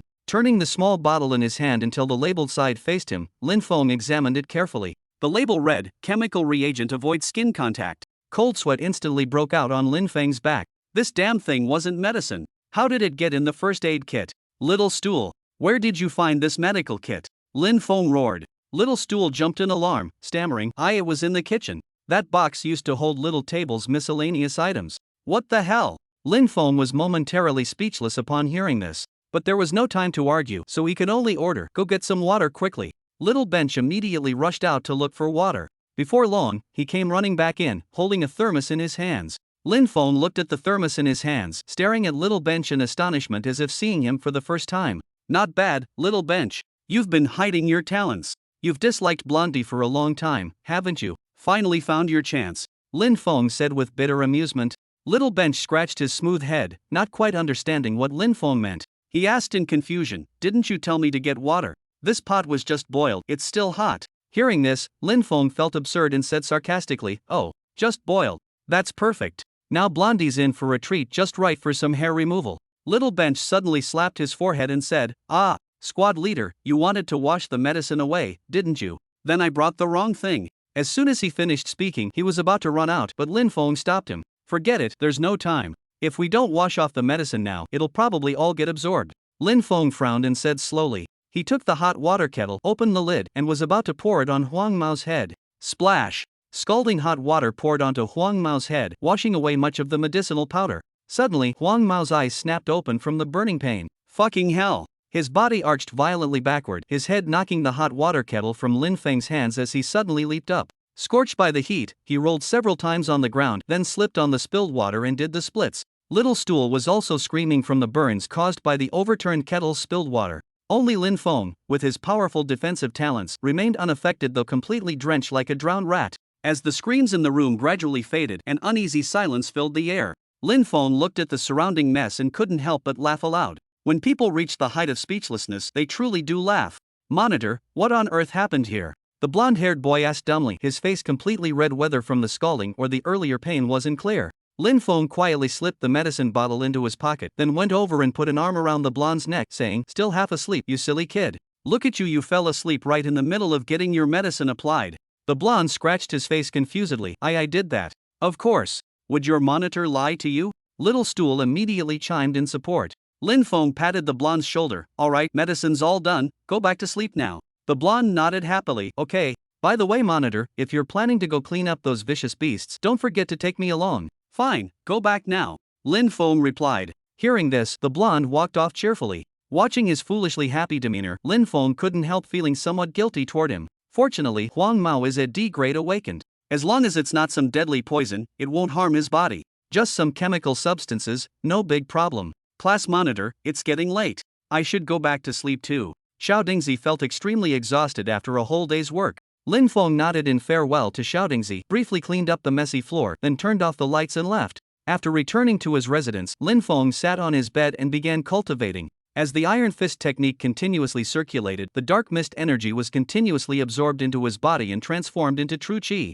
Suddenly, Lin Feng discovered his absorption speed had actually increased. He opened his eyes in pleasant surprise, examining his body while thinking to himself, could it be that after obtaining a new innate ability, my cultivation speed increases? This is practically like cheating. His current cultivation speed is nearly twice as fast as before fusing with the steel body ability. So as long as he keeps analyzing innate abilities, his cultivation speed will keep getting faster. At this thought, Lin Feng immediately closed his eyes to continue cultivating, unwilling to waste even a single second now. With each of Lin Feng's breaths, his vital energy continuously strengthened and his acupoints gradually opened. From the initial 2, they slowly opened the 3rd, then the 4th. Just as he was about to open the 5th one, dawn arrived.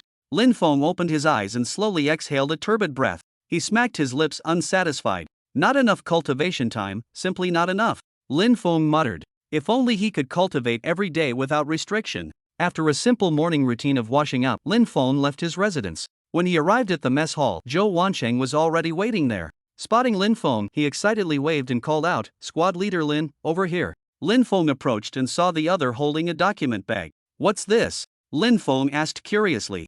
Zhou Wancheng grinned and said mysteriously, "Hee, you'll understand when you see it." Seeing him keeping it mysterious, Lin Feng chuckled lightly and took the file bag to examine it. After just looking for a while, Lin Feng furrowed his brows, and when he turned the page, he let out a startled exclamation. "Wait, Captain Zhou, have I offended you? I came here with good intentions to help you. How could you do this to me?" Seeing this, Zhou Wancheng hurriedly explained, "Hey, don't misunderstand, this wasn't my idea. The regiment commander had this plan from the very first day he promoted you. You can't blame me for this." Lin Feng let out a deep sigh. "Well then, so this is why they assigned me students. They were waiting to spring this on me." Being just a minor figure with little influence, he probably couldn't change the regiment commander's decision. But then Lin Feng reconsidered, actually this might not be a bad thing, at least the risk wasn't too great. "Is there really no other way?" Lin Feng asked unwillingly. Zhou Wancheng immediately shook his head like a rattledrum. "Don't make things difficult for me. I'm just a small squad leader, it's not like the camp is under my command." Lin Feng had no choice but to give up when he saw this. He turned and walked into the kitchen, calling out all those who were busy working. "Come here, everyone. I have an announcement to make." Lin Feng shouted loudly. Chapter 22, The Blonde Came to Life, Undergoing Student Transformation. Chapter 22, The Blonde Came to Life, Undergoing Student Transformation. Lin Feng made them stand in a row while he stood facing them. "What's this about, squad leader?" "We've got porridge cooking, it'll burn soon." Xiao Deng, standing at the front of the line, asked puzzledly. Lin Feng glanced at him and realized he wasn't actually needed, so he waved his hand dismissively. "Never mind, go play." Then he pointed at Xiao Shuoji and said, "You two, go cook first." "Got it." Xiao Deng returned to the kitchen. Xiao Shuoji, who wasn't much of a talker, just nodded and went back too. After they left, only the college students remained on site.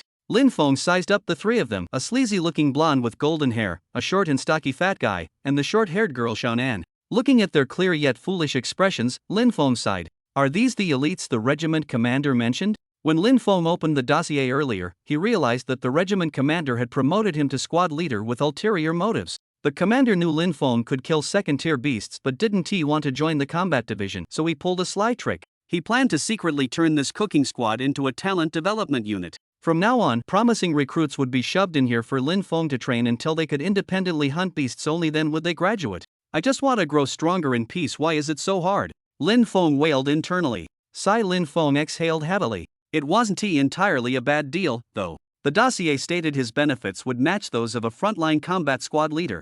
Frontline fighters already earn more than him, let alone a squad leader. The blonde, seeing Lin Feng summon them only to sigh wordlessly, grew restless, scratching his head. Unable to resist, he blurted, "Squad leader, what's this about?" Xiaonan, the only female student in the group, grew nervous as she observed Lin Feng's expression. She spoke timidly, Are we going to be expelled?" "Don't say that. I'm counting on finishing this internship to become a teacher." The chubby student grew visibly anxious, sweat beading on his forehead.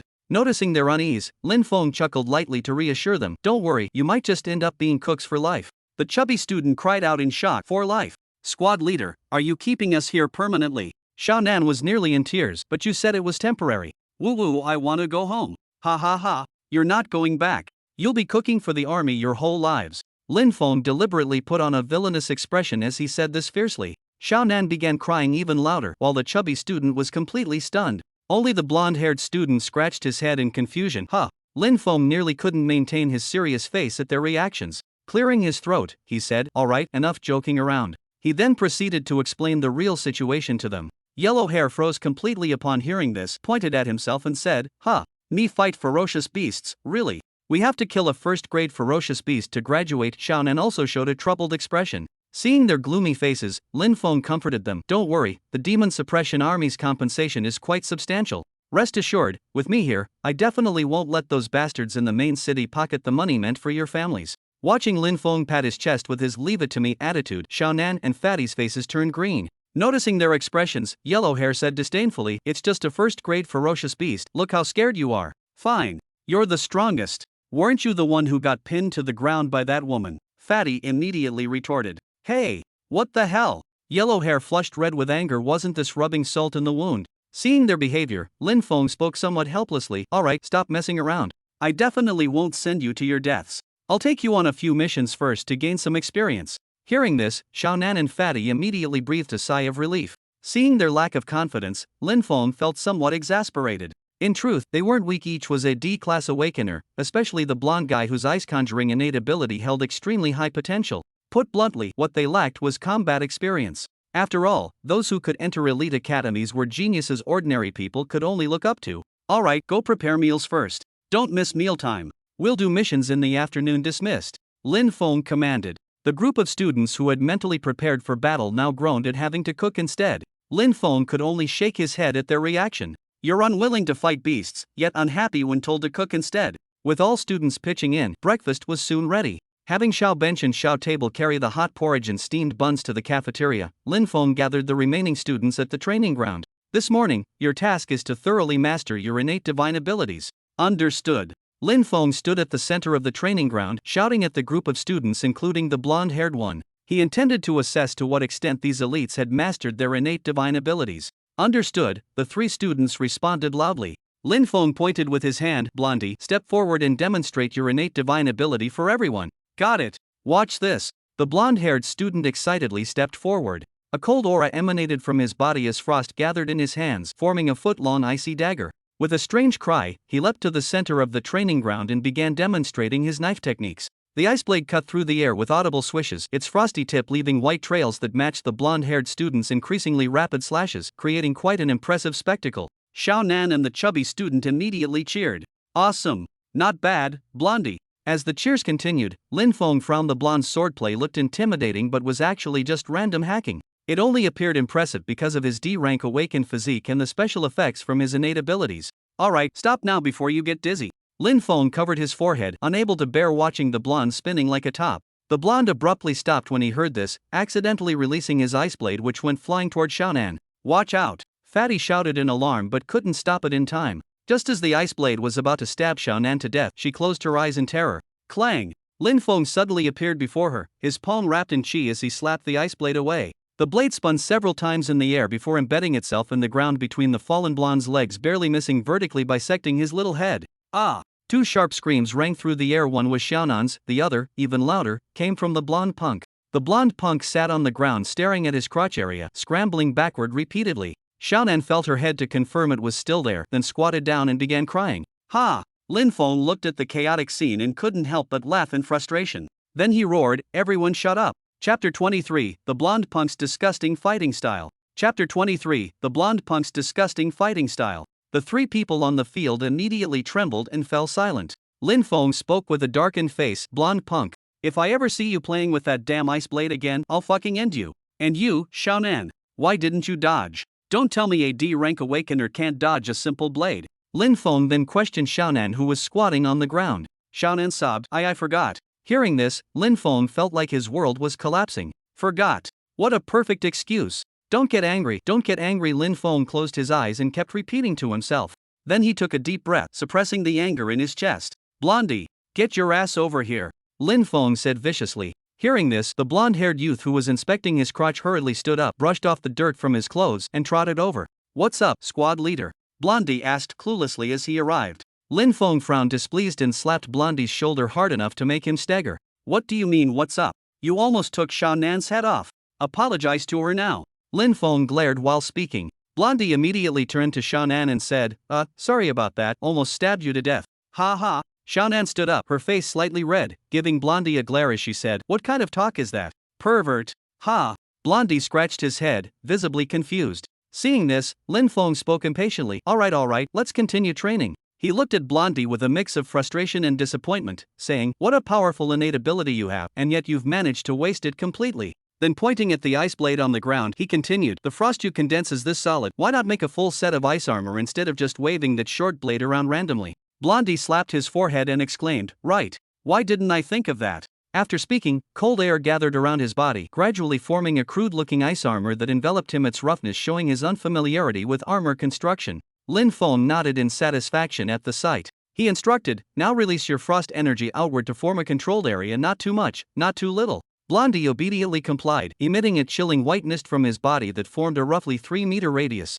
Good, hold it steady now, Lin Feng told him. No sooner had he spoken than white steam burst from his body as he instantly charged toward Blondie. Holy shit! Blondie barely had time to yell before Lin Feng appeared right in front of him. Lin Feng abruptly struck out with a palm strike, an attack swift as lightning that landed squarely on Huang Mao's chest. Only after this was done did the violent gust of wind scatter in all directions, kicking up dust across the field. Bang!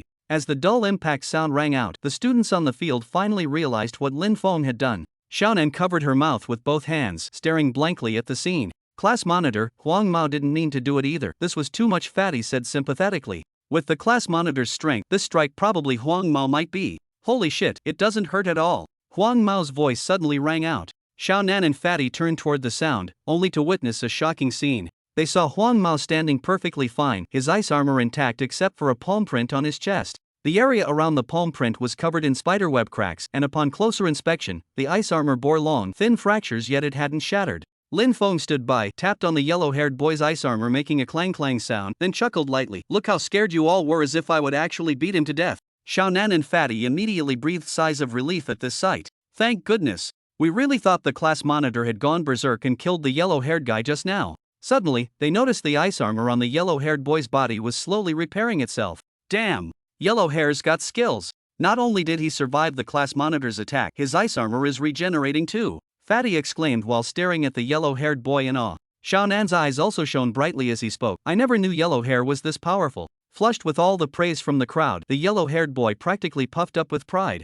Tossing his head back with an air of superiority, he declared, ha! I was just being considerate before, didn't want to hurt your fragile egos. Swaying his head smugly, he continued, since the cat's out of the bag, no more pretending. I'm a peerless genius, I'm coming clean now. Seeing his smug expression, Lin Feng felt a surge of anger. He directly struck with his hand, sending shockwaves through his body that instantly shattered the cracked ice armor on Blondie. Ah shit! Blondie cried out in surprise, clutching his now armorless body. His previously overflowing confidence was instantly crushed by Lin Feng's light tap, returning him to his original state. Lin Feng glanced at him and said calmly, getting cocky, aren't you? I only used chi just now and wasn't even going all out. Look how smug you became. Ah, is that so? Blondie said embarrassedly while rubbing his head. Lin Feng instructed Blondie, in future battles, wear your ice armor while releasing chilling air.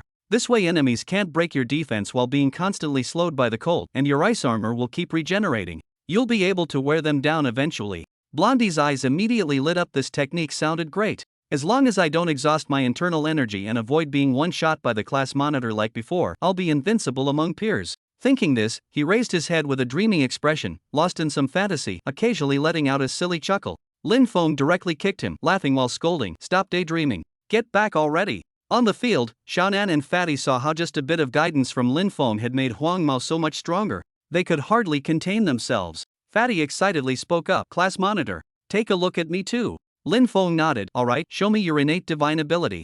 Be careful not to accidentally hurt teammates like Huang Mao did. Don't worry monitor, my innate divine ability is rock solid, Fatty declared confidently. Hearing this, Lin Feng grew somewhat curious. This guy usually kept such a low profile, he genuinely didn't know what Fatty's divine ability was. Fatty stepped forward a few paces after speaking, removing his jacket to reveal a solid body wrapped in layers of fat. Seeing this, Lin Feng nodded and thought to himself, not bad physique, must be the warrior type. Ha! The Fatty suddenly shouted loudly, making his flabby body tremble. Observing this, Lin Feng immediately fixed a serious gaze on him, afraid to miss any details. After a while like this, the Fatty remained motionless in his previous stance. That's it. Just this. Black lines appeared on Lin Feng's forehead as he stared speechlessly at the Fatty. The Fatty then said, Squad leader, I've already activated my innate ability. So your innate ability is standing perfectly still, and whoever moves first is the turtle. Lin Feng said with some sarcasm. Hearing this, the fatty became displeased and wanted to show Lin Feng just how powerful his innate ability was.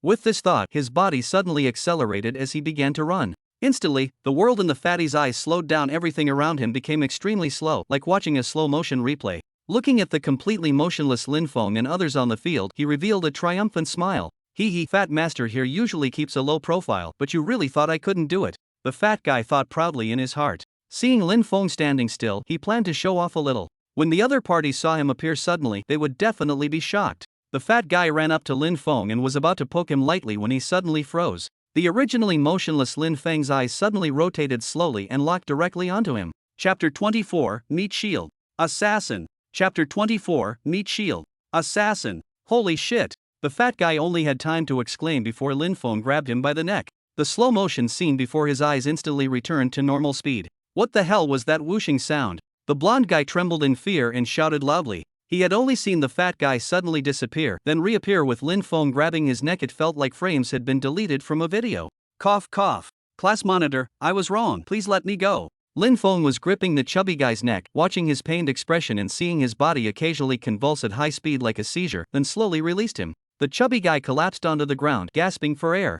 Bullet time. Not bad for an innate ability. Lin Feng commented. Xiaonan covered her mouth, staring at the chubby guy in shock. She could hardly believe that someone who looked so clumsy actually possessed a speed-type innate ability. But what surprised her even more was Lin Feng. How could he possibly catch the chubby guy who had activated his innate ability? She hadn't even registered what happened. She couldn't help but ask, Class monitor, are you actually an awakened or an ancient martial artist? Xiaonan was burning with curiosity. Lin Feng possessed extremely high-level ancient martial arts cultivation while simultaneously wielding powerful innate abilities, and by the looks of it, likely more than one. Before Lin Feng could answer, the blonde-haired guy immediately objected. Why are you prying into everything? Powerful men are meant to be mysterious. What, getting curious now? Upon hearing this, Xiaonan gave Huang Mao a light scoff while realizing her previous question had been somewhat impolite, so she refrained from further inquiry. With Huang Mao's interruption having changed the subject, Lin Feng, who had originally prepared his response, simply smiled faintly without pursuing the matter. He helped the fatty up from the ground and shook his head, saying, You're too reckless.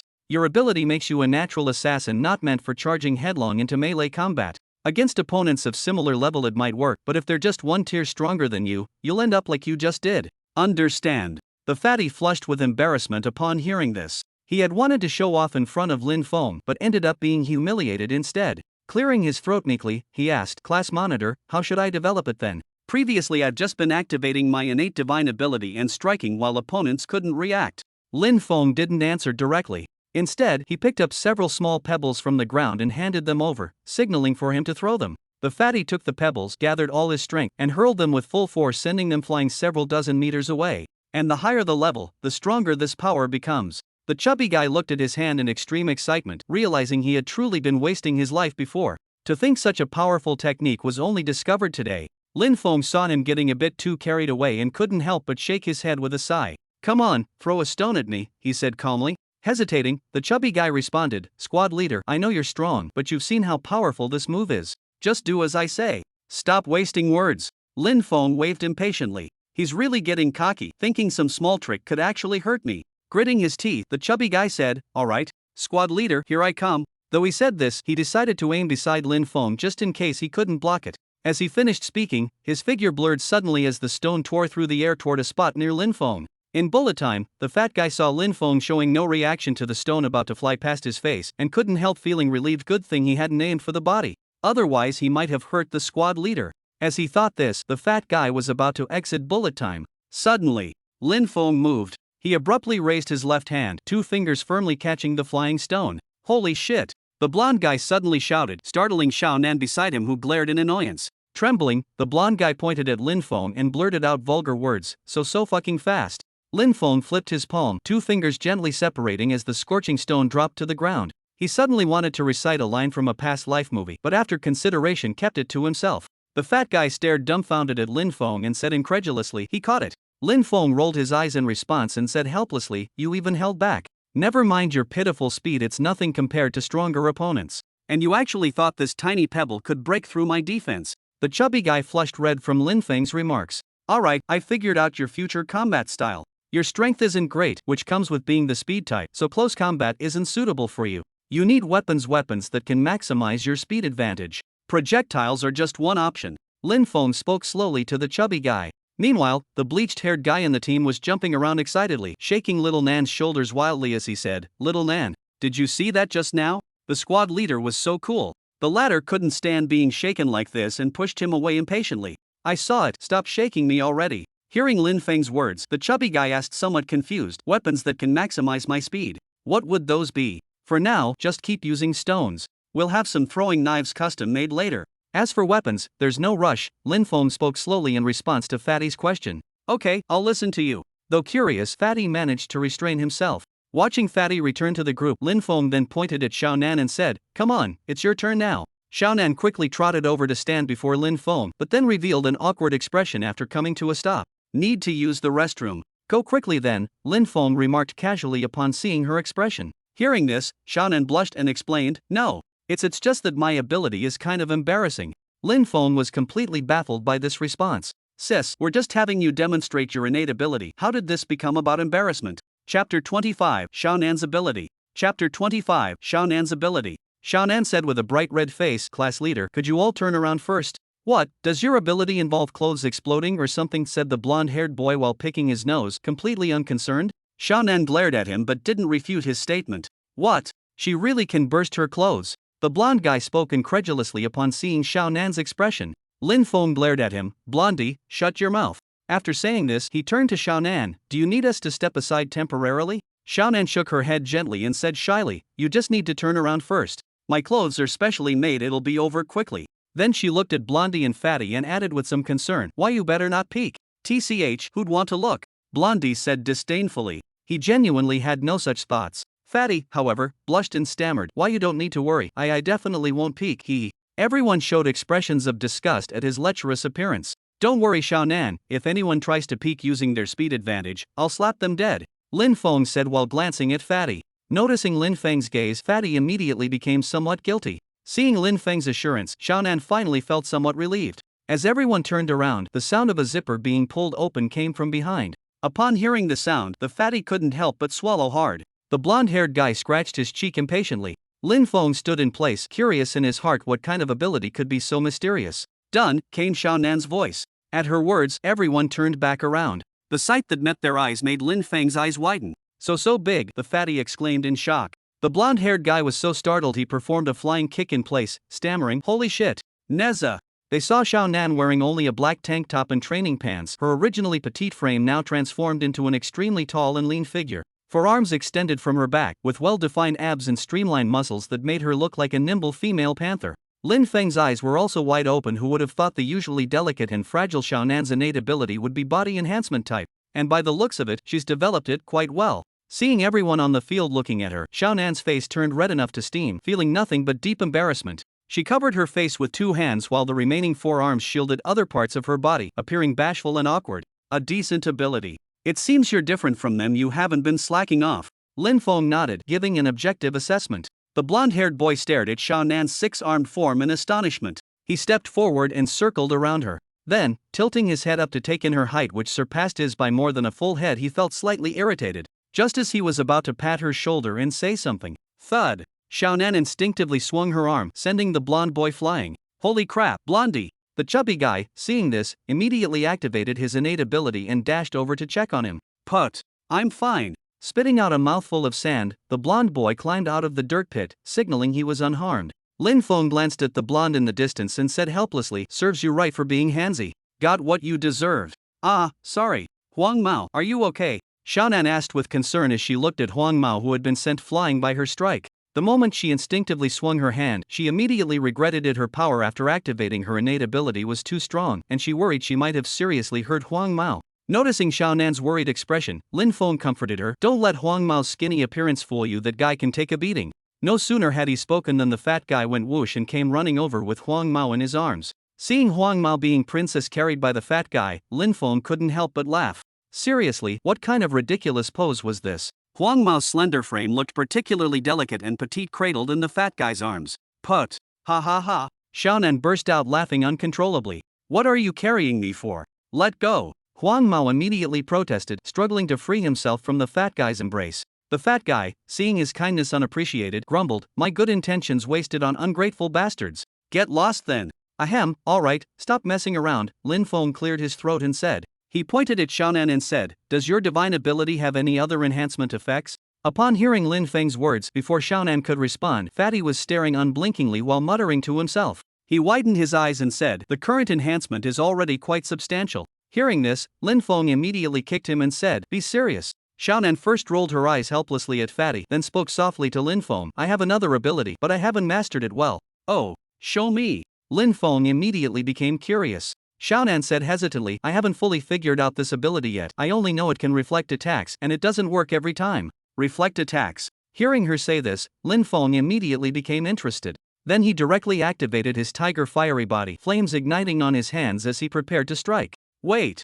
Xiaonan quickly stopped him in panic. Seeing the flames on Lin Feng's hands, her face turned pale. This move could instantly kill a first-tier ferocious beast. Seeing this, Lin Feng had no choice but to deactivate the tiger fiery body and extinguish the flames. These were just ordinary flames produced by the tiger fiery body, not the flame fist technique that mixes with true qi. Seeing Lin Feng's action, Xiaonan let out a sigh of relief. Still shaken, she spoke up, class monitor, how could my ability possibly block your attack? Let's find someone else. Fine then, Blondie, you go. Pay attention to your strength, don't hurt her, Lin Feng instructed the blonde youth beside him. Blondie immediately rubbed his hands and stepped forward. Having been knocked away by Xiaonan earlier, he was itching to save face, and now the perfect opportunity had come. Haha, I'll go easy on you. Don't move. As Blondie spoke, cold air began emanating from his body. With a wave of his hand, a surge of cold air rushed toward Xiaonan. Blondie watched Xiaonan excitedly, already imagining her shivering from the cold. But in the next moment, his grin froze on his face. Holy shit! Blondie exclaimed in surprise.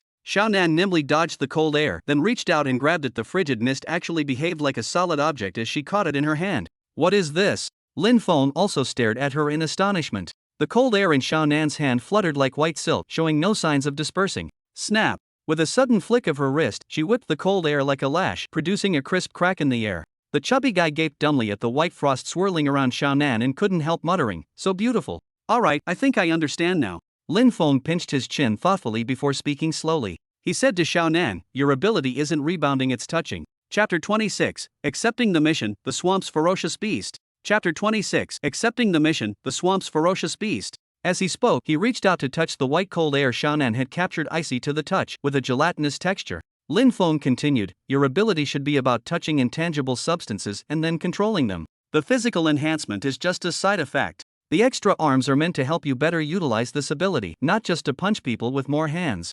Really? Xiaonan covered her mouth, utterly astonished. So her ability wasn't enhancement type, but manipulation type. Then all her previous training had been misguided. Seeing her expression, Lin Feng comforted her, don't worry. Tempering your body first was actually correct after all. You need to directly intercept enemy attacks. Just shift your future training focus to touching and manipulating. You can go back now. Hearing this, Xiaonan returned to the team, her face flushed with excitement. Good. Now that you've all grasped the basics of your abilities, we'll take on a mission this afternoon. The blonde guy shouted excitedly when he heard about the mission, woohoo! But Xiaonan and the chubby guy beside him, who got startled by the sudden shout, showed hesitation on their faces. Practicing just this morning and going to fight fierce beasts in the afternoon, isn't this too rushed? Seeing their expressions, Lin Feng didn't say anything. They were simply feeling unprepared right now. Even if given 2 more days, they would still hesitate. This was merely the trepidation of facing real combat for the first time.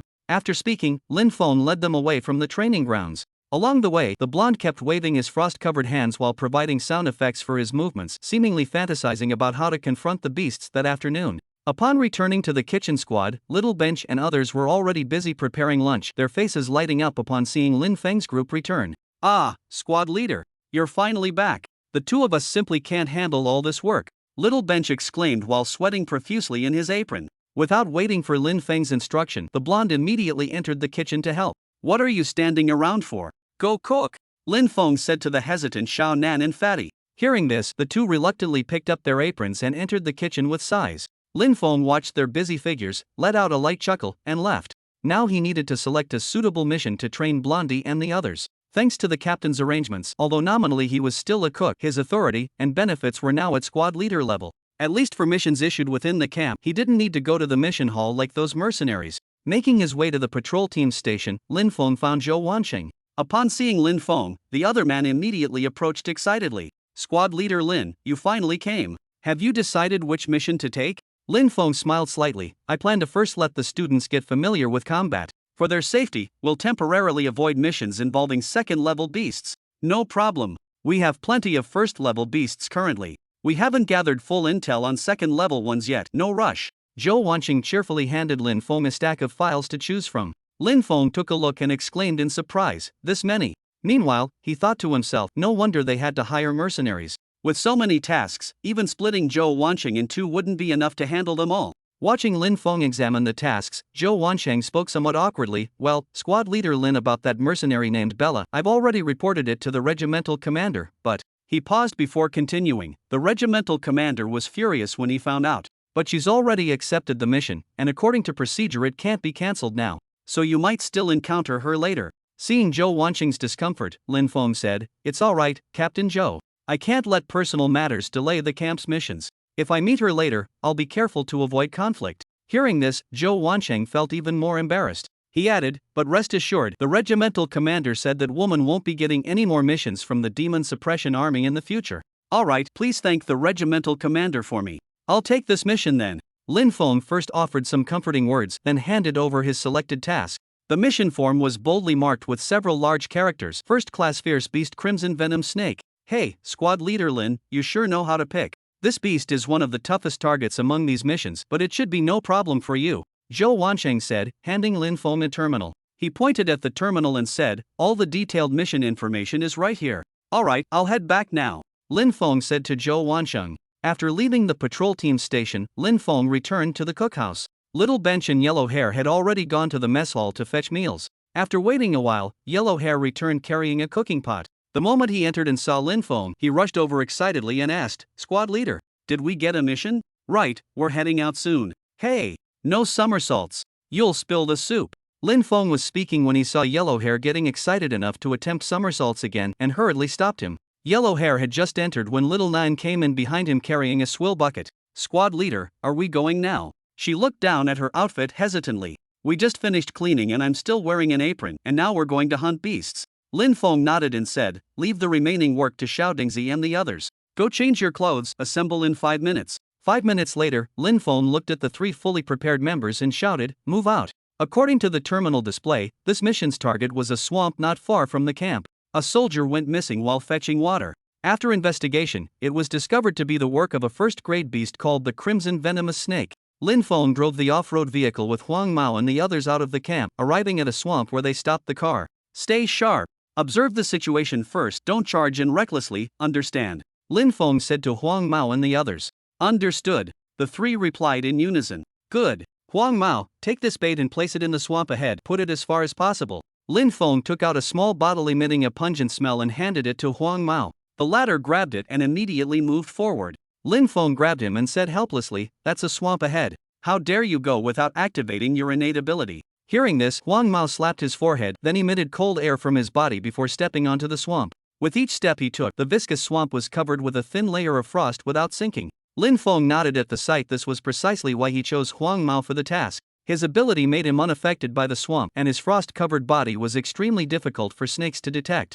Watching Huang Mao safely place the bait and begin his return, Lin Feng finally relaxed. Suddenly, the calm swamp began to churn violently as if something was thrashing beneath the surface. Huang Mao, run! Chapter 27 Huang Mao gets eaten. Chapter 27 Huang Mao gets eaten. Seeing the churning swamp, the fat guy immediately shouted a warning to Huang Mao. "Holy shit, ah!" Huang Mao screamed in alarm as he saw the abnormality beneath his feet, immediately taking to his heels. But it was already too late as the swamp churned with muddy waves. The unidentified creature within suddenly revealed itself. A massive serpentine body writhed in the mire, with just the visible portion being as thick as a bucket. Hiss!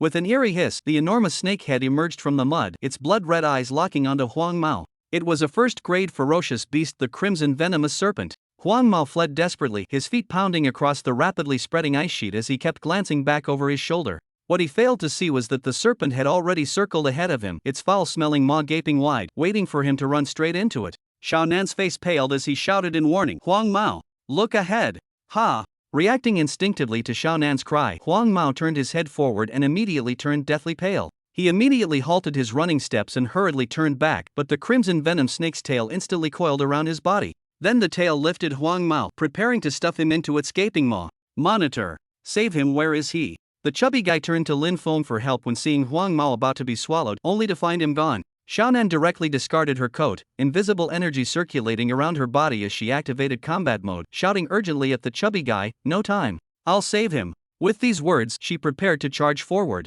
But faster than her was the chubby guy. His figure instantly vanished as he dashed into the swamp. Wait! Xiaonan instinctively tried to stop him, but it was already too late. The chubby guy's figure suddenly appeared in the swamp's center, his feet sinking into the mud. The distant crimson venom snake spotted him, swallowed Huang Mao whole in one gulp, then charged straight toward him. "You damned beast!" The fatty's eyes turned red at the sight. His body vibrated at high speed, violently splashing away the mud as he broke free from the swamp's grasp. Xiaonan let out a startled cry, reaching into the air to grab invisible gas that solidified into 2 air blades, which she hurled toward the crimson venom snake. Upon seeing the two charging at it, the crimson venom snake didn't engage at all, directly diving into the swamp mud. "Don't run! Give Huang Mao back!" the fatty roared as his figure reappeared. With the cancellation of his innate ability, his feet sank back into the mud. Xiaonan, who had just reached the fatty's side, grabbed his collar with one hand. Barefoot on the swamp, she stood firmly without sinking due to her material manipulation ability. Huang Mao. Xiaonan stared tearfully at where the snake had disappeared, her heart filled with despair.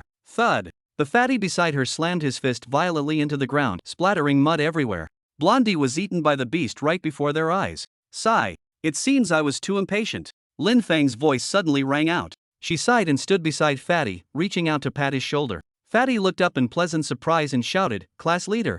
Blondie was eaten. Xiaonan hastily exclaimed upon seeing Lin Feng's sudden appearance. Lin Feng checked the time on her terminal and said, "It's fine, not a big problem. Wait here for a while." After speaking, her figure suddenly plunged into the swamp. Class leader. Fatty was startled, then collapsed onto the ground. "It's over, now even our class leader is trapped," Fatty said despairingly. But Xiaonan noticed something. Lin Feng had instantly submerged into the swamp, which didn't look like sinking but rather activating some kind of innate ability. She said, "Don't panic, the class leader must have gone to save Blondie." Boom! As Xiaonan finished speaking, the swamp in front of them suddenly exploded. As the sky full of mud fell to the ground, a giant snake crashed onto the earth. Lin Feng's body slowly emerged from the swamp, without a single stain of filth. He walked up to the crimson poison snake, flames coiling around his fist as he delivered a devastating punch. Analyzing. Analysis successful. Beast profile, crimson poison snake. Characteristics, massive size, powerful defense, corrosive venom. Weakness, reverse scale at 7-inch position.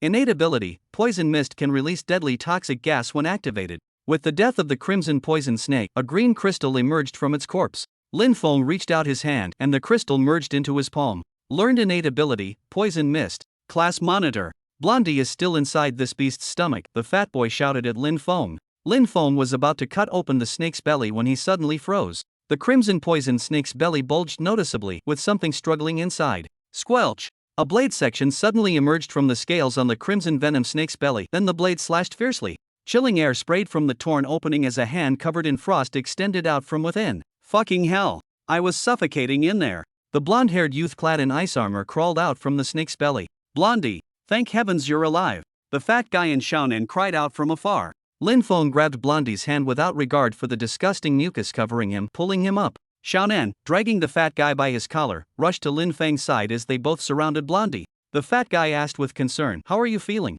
Any discomfort?" "Yeah, for some reason I feel extremely bloated," Blondie said with an awful expression while clutching his stomach. Bloated. Xiaonan looked at Blondie in shock. Lin Feng gazed at Blondie with pity. This unlucky kid must have swallowed plenty of stomach acid while inside the snake. "Monitor, I feel like vomiting, ugh." As Huang Mao spoke, he bent over and vomited. "Shit, don't puke on my feet." Fatty immediately jumped away, dodging Huang Mao's projectile. Xiaonan grimaced as she stepped back and turned her head away. Only Lin Feng remained nearby, patting Huang Mao's back while sighing, "Vomit it out, you'll feel better afterwards." "Alright, let's return to the shore first." Lin Feng was speaking when he suddenly stopped mid-sentence. He sharply turned his head toward the nearby woods, where a tall woman in a trench coat had appeared unnoticed. "Bella." Lin Feng coldly spat out her name. Lin Feng watched her warily as he spoke. "What do you want?" As he spoke, white steam began rising from his body, flames igniting in his hands as he prepared for battle. Bella remained silent with her head lowered, the air around her visibly distorting. Suddenly, she moved, taking heavy, deliberate steps forward.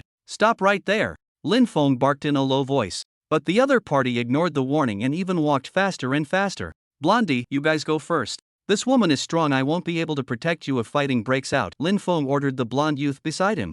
Upon hearing this, Blondie immediately ran toward the shore with Xiaonan and Fatty, fully aware they'd just be in the way here. Lin Feng watched as the group retreated into the distance and inwardly sighed in relief. He then turned to face Bella before him and spoke with a furrowed brow. Bella, you should think carefully, this is near the military camp. Mid-sentence, Lin Feng suddenly stopped, his eyes widening in disbelief. Bella's legs gave way as she kowtowed before him, her forehead hitting the ground. Chapter 28, Bella's Request. Chapter 28, Bella's Request. What's going on? Lin Feng thought in shock. He took a step back, looking at Bella warily, unable to guess what trick she might be playing. Lin Feng had been prepared for a fierce battle, yet here this woman was suddenly kneeling before him. Holy shit, why is that woman kneeling to our squad leader? The blonde guy in the distance was so shocked his jaw nearly dropped. The fat guy stroked his chin and muttered, could it be she wants to be his sugar mommy? What nonsense are you talking? There's no way the squad leader would agree to that. Xiaonan glared at him. Lin Feng frowned at Bella and asked, what exactly do you want? Stop playing these mysterious games. My teammate Kyle was eaten by a beast. It escaped into the swamp and I'm completely helpless. Please help me. Bella spoke in a hoarse voice. After hearing this, Lin Feng turned and walked away without hesitation. He had no intention of caring about an enemy's life or death, especially when their story might be fabricated. Wait. If you agree to help, I'll fulfill any request you make. Bella desperately grabbed Lin Feng's pant leg, pleading bitterly. Seeing Bella acting so submissively, the blonde guy in the distance was struck speechless with shock. Just yesterday, this woman still wore that haughty expression, stepping all over me with disdain. Seeing Lin Feng's lack of response, Bella quickly spoke up. I saw it, that ability of yours to sink into mud. You just need to use it to locate the beast's exact position. I'll go save them myself. Lin Feng looked at Bella's pitiful state, feeling somewhat hesitant. As a Class C awakened being, she was going this far to save her teammates. He couldn't help but feel admiration in his heart. Moreover, judging by her current state, if he refused, she might go berserk. While he could handle himself, Blondie and the others would be in real danger. Considering this, Lin Feng sighed softly and said, alright, get up first. Let me make this clear at most, I'll help you scout the beast's location underground. Hearing Lin Feng's agreement, Bella's face immediately lit up with wild joy as she grabbed him, about to drag him into the grove. Holy shit, did squad leader just agree? Blondie exclaimed in astonishment. He saw the two figures talking in the distance, then Bella excitedly dragged Lin Feng into the woods. Is being handsome really such an advantage? Fatty said indignantly. Stop messing around. Since they didn't fight, hurry up and follow to see what's happening. Seeing the situation was unusual, Xiaonan quickly followed. Hey, wait for me. Fatty watched as Xiaonan in yellow hair traversed the swamp effortlessly as if walking on flat ground. Meanwhile, he struggled to move through the mire and had to lie flat on the muddy ground, limbs flailing about from a distance. He looked like a giant turtle.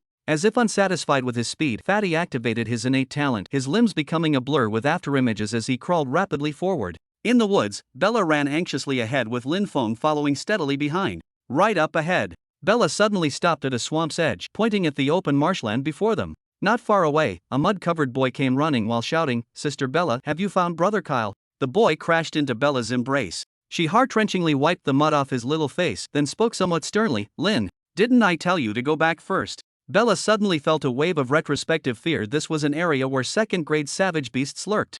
Lin's face was smeared with mud, his sapphire blue eyes watery as he spoke weakly. I was worried about Brother Kyle. As he spoke, he suddenly froze, turning to look at Lin Feng beside them with frightened eyes. It's that person who burned Brother Kyle's face. Don't worry, he's the helper I found. Lin Feng, please. Bella comforted Lin before addressing Lin Feng behind her. Lin Feng nodded, activated his earth evasion technique, and directly disappeared into the swamp.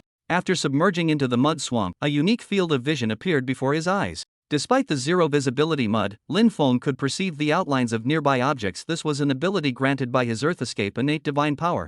This swamp is too deep, no wonder it can hide a second-grade fierce beast. Lin Feng moved rapidly through the swamp while probing his surroundings. He searched everywhere, yet detected no trace of the fierce beast. Strange, is it not here after all? Lin Feng thought to himself. Just as he was about to leave, a pair of enormous eyes suddenly appeared in his vision. Bad news. Startled, Lin Feng immediately attempted to ascend. Boom! The swamp exploded instantly and Lin Feng's figure came flying out from within. Behind him, a gigantic crocodile opened its massive jaws, lunging to bite him. Back off!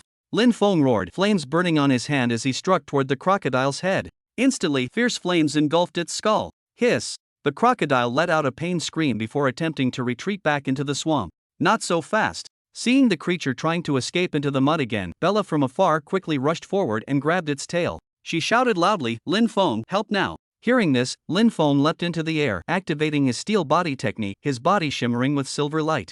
Then he descended from the sky, his massive form crashing onto the crocodile with such tremendous force that it nearly broke the creature in half. Hiss! The crocodile immediately began writhing in agony. Bella, who was holding its tail, was flung away by the violent motion. Seeing the beast about to submerge into the mud again, silver chi burst forth from Lin Feng's hands. Shockwave explosion fist. His chi-wrapped fists rained down like a storm, each explosive punch sending destructive energy waves that continuously invaded the crocodile's body. Boom! As the vibrational force erupted, the crocodile was instantly detonated. Accompanied by violent shockwaves, it was blown into several segments. Mud splattered everywhere as the residual explosive force transmitted to Lin Feng's body completely absorbed and transformed into new vibrational energy. Analyzing. Analysis successful. Beast profile, Blackwater crocodile. Tier, second class ferocious beast. Characteristics, massive size, formidable bite force, strong defense. Weakness, interior of oral cavity. Innate ability, rapid regeneration, consumes energy to heal wounds after injury.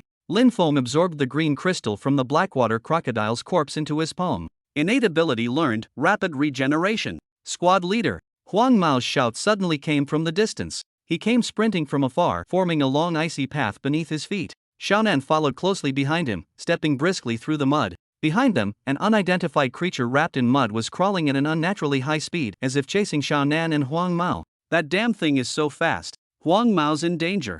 Lin Feng's pupils constricted at the sight, and he immediately charged toward Huang Mao. Chapter 29, The Superb Digesting Male Model. Chapter 29, The Superb Digesting Male Model. Seeing that the strange creature was about to catch up with Huang Mao, Lin Feng rushed to his side without even bothering to warn him. Then his left leg lashed out like a whip, creating a series of whistling sounds as it kicked toward the creature. Ah! The thing only had time to let out a brief scream before being sent flying by Lin Feng's kick. Ha! Why does this sound so familiar? Lin Feng was puzzled. Huang Mao stared at Lin Feng, who had just kicked Fatty away, completely stunned. He trembled as he spoke. Class president, Fatty was just concerned about you. Xiaonan covered her mouth, looking at Lin Feng in shock. What? That was Fatty. Why didn't you tell me earlier? Lin Feng's eyes widened instantly upon hearing this. Blondie said with a helpless expression, you didn't ask. Damn it! Lin Feng was immediately rendered speechless. Without bothering to argue with Blondie further, he ran directly toward Fatty, who had fallen nearby. Fatty! Hey! Wake up! Lin Feng pulled Fatty out of the mud and slapped his big face. Seeing him unconscious, Lin Feng rolled up his sleeves and gave a hard slap to his big face. Smack! With the crisp sound, Fatty slowly opened his eyes. Monitor! Where am I? Fatty asked confusedly. Lin Feng sighed and said helplessly, you were so focused on running, didn't you see that huge turtle chasing you? Luckily, I noticed. Thanks, squad leader. No wonder someone was hitting me just now, that damned turtle demon. Fatty said gratefully to Lin Feng while cursing under his breath as he climbed up. I'll be damned. Lin Feng almost retorted but forcibly held himself back. He patted Fatty's shoulder with a sarcastic tone, saying, damn right. That blasted turtle demon could really crawl fast. Fatty looked confused at these words. If you're talking about the turtle demon, why are you patting me?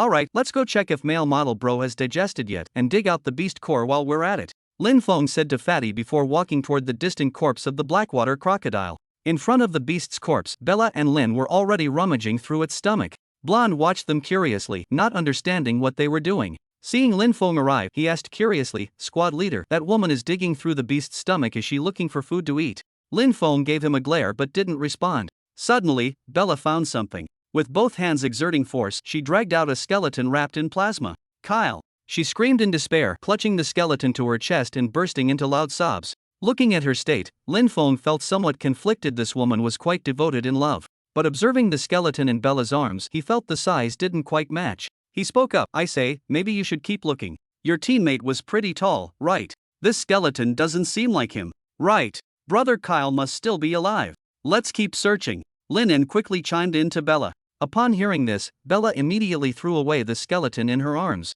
Hope glimmered in her eyes as she resumed searching. Suddenly, sharp-eyed Lin Feng noticed something unusual, a particularly thick segment in the beast's spilled intestines. Check inside those intestines over there. Lin Feng pointed at the intestinal coils on the ground. Hearing this, Bella rushed forward and tore open the intestines, revealing what lay within. Inside was a completely drenched man, whom Lin Feng recognized at first glance. It was the male model brother Kyle. Kyle! Wake up! Bella hugged him, tears streaming as she caressed his face. Kyle's tightly shut eyes slowly opened as he coughed up a mouthful of murky fluid. Cough blah. Kyle weakly uttered Bella's name. Seeing this, Bella hugged him tightly, completely ignoring the disgusting mucus covering his body.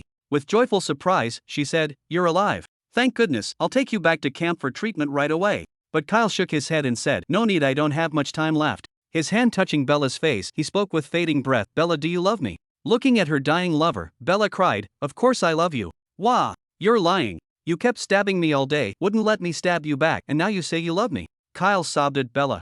Bella looked at her dying lover, feeling nothing but guilt in her heart, and comforted him. "Alright, it's all my fault. I won't stab you anymore from now on. You can do whatever you want in the future." "Really? So I can stab you too?" Kyle suddenly raised his head. Considering her lover was about to die, Bella decided to indulge him. She nodded at Kyle. You can stab me if you want." "Great. You said it yourself." Kyle sat up directly, showing no trace of his previous near-death appearance. Witnessing this, Lin Feng widened his eyes in shock. "Wait, this can actually happen." Bella nearly exploded with anger upon seeing this, so his dying act had all been an act. With a darkened face, she pinched Kyle's cheek and said through clenched teeth, "Oh, you're good. How dare you trick me? Just wait till we get home, I'll show you what's coming." Kyle immediately swatted her hand away, sweating profusely as he said, "Why, you promised just now. Don't you go back on your word." Bella reached out, shaking off the liquid from the other person's body, and said with a smile, "Come on, let's go back and take a bath first. Tonight I'll give you a proper reward." After speaking, she turned to Lin Feng and said, "Thanks, we're heading back to camp first. As for your payment for helping me, I'll give it to you when we return." Having said that, she wrapped her arm around Kyle's neck, holding the young boy Lin beside her as they left. As Bella departed, the blonde-haired guy approached with a peculiar expression and asked, "Monitor, what did that Kyle mean earlier? What did he mean by poking him all day?" Lin Feng glared at the blonde guy and said, "Kids shouldn't ask about such things." Then he looked at the scattered corpses of the ferocious beasts littering the ground inside. What a complete waste. The blood had spilled everywhere and couldn't be refined anymore. This was all essence blood. Lin Feng immediately felt intense heartache. However, fortunately there were still beast cores. "Blondie, get me a knife." Lin Feng extended his hand toward the blonde guy beside him. The other person condensed cold energy in his hand, forming and handing over a sharp ice blade. Lin Feng took the ice blade and directly pried open the beast's skull. Ding! Detected as second-grade beast core, usable for fusing and upgrading innate abilities. Lin Feng stored the beast core and asked Blondie, "What about the Crimson Viper's beast core?" "I dunno," Blondie said with confusion. "Didn't I tell you not to follow? Instead of coming to watch the spectacle, couldn't you have at least brought the beast cores?"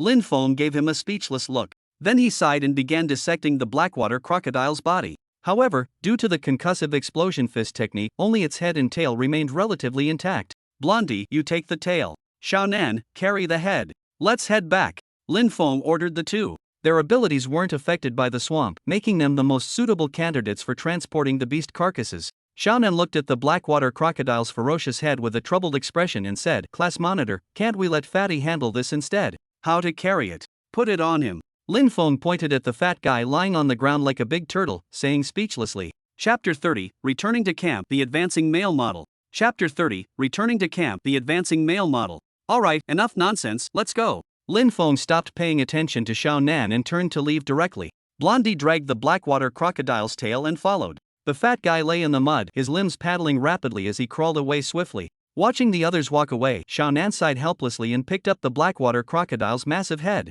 Lin Feng returned to the initial swamp area, where the red venom snake's corpse still lay intact. "Didn't you like dissecting beasts? Here, I'll leave this to you." Lin Feng pointed at the distant red venom snake and said to Blondie. Blondie's eyes lit up as he said, "Got it. Leave it to me." He walked up to the crimson venom snake and immediately got to work with his ice blade, dissecting while muttering strange incantations. "So you wanted to eat me? He, die." With each movement, foul-smelling blood splattered onto his face, combining with his unnerving grin to create an extremely eerie sight. The fat guy gasped, "Damn, why is this so creepy? Has Blondie always been like this?" Xiaonan asked worriedly while furrowing her delicate brows, watching him with concern. Lin Feng sighed as he observed Blondie's clearly abnormal behavior. He'd noticed before this kid harbored some inexplicable hatred towards magical beasts. But this was understandable. After all, incidents of magical beasts invading towns happened every year. Perhaps Blondie was one of the victims too. "That's enough. Gather all the usable parts, we're heading back to camp." Lin Feng waved at the enthusiastic Blondie, signaling him to come over immediately. Upon hearing this, the blonde guy wiped the blood off his face with his hand, picked up the beast core and parts of the crimson venom snake, and jogged over. "Alright, load everything onto the vehicle," Lin Feng said, pointing at the off-road vehicle in the distance. The group loaded the beast carcass onto the vehicle and started the engine. Vroom! The engine roared to life as the mud-splattered off-road vehicle belched black smoke and sped away. Half an hour later, at the rear camp, Lin Feng arrived at the patrol team's station. Zhou Wansheng, hearing the commotion, hurried out from his office. The first thing he saw was the off-road vehicle carrying the beast carcass and Lin Feng in the driver's seat. "Squad leader Lin, isn't this a tier 2 beast, the blackwater crocodile?" Zhou Wanqing exclaimed in shock as he ran to the vehicle's cargo bed and stared at the massive head of the crocodile. Lin Feng got out and walked up to Zhou Wanqing, pointing at the crimson venom snake's skin on the vehicle. We've already dealt with the crimson venom snake. As for this tier 2 blackwater crocodile, we encountered it along the way. After hearing this, Zhou Wanqing nodded with a smile and said, "That's wonderful. It had to be you. Not only did you take down that troublesome red venom snake, but you even helped me deal with the second-grade blackwater crocodile while you were at it. I'll report this immediately to apply for your merit points." "Alright then, we'll head back to the mess squad first," Lin Feng said to Zhou Wanqing. Lin Feng reeked of foul odor. All he wanted now was to go back and take a shower. After bidding farewell to Zhou Wanqing, Lin Feng returned to his quarters, took a quick shower, and went back to the mess squad. Upon entering, he immediately spotted Little Stool and Little Table busy at work. "Where's Blondie and the others?" "They're missing again," Lin Feng asked with a frown. Did these guys think completing missions meant they didn't have to work anymore? Little Stool wiped sweat from his forehead with a towel while flipping the wok and replied to Lin Feng. Blondie said he had a stomachache and went to the infirmary. Little Nan and Fatty went with him. After hearing this, Lin Feng frowned. Stomachache? This is nonsense. How could a D-rank awakened like Blondie possibly get a stomachache from eating? He's slacking off again. Lin Feng said to Little Stool, "You keep working here, I'll go drag them back right now." With that, he left the kitchen squad and hurried towards the infirmary. He arrived at the infirmary and saw Blondie and Xiaonan standing outside from a distance. Lin Feng quickened his steps forward, just about to scold them when he was interrupted by a scream from inside the infirmary. "Ah, it hurts so much," came a miserable howl. Why does that voice sound so familiar? Lin Feng felt somewhat puzzled. "Put! Ha ha ha!" Blondie covered his mouth and burst out laughing. Beside him, Fatty and Xiaonan couldn't help but chuckle too. "What are you laughing at?" Lin Feng smacked Blondie on the shoulder. Blondie jumped in fright, and when he turned to see it was Lin Feng, he stammered, I have a stomachache, I want to see the doctor."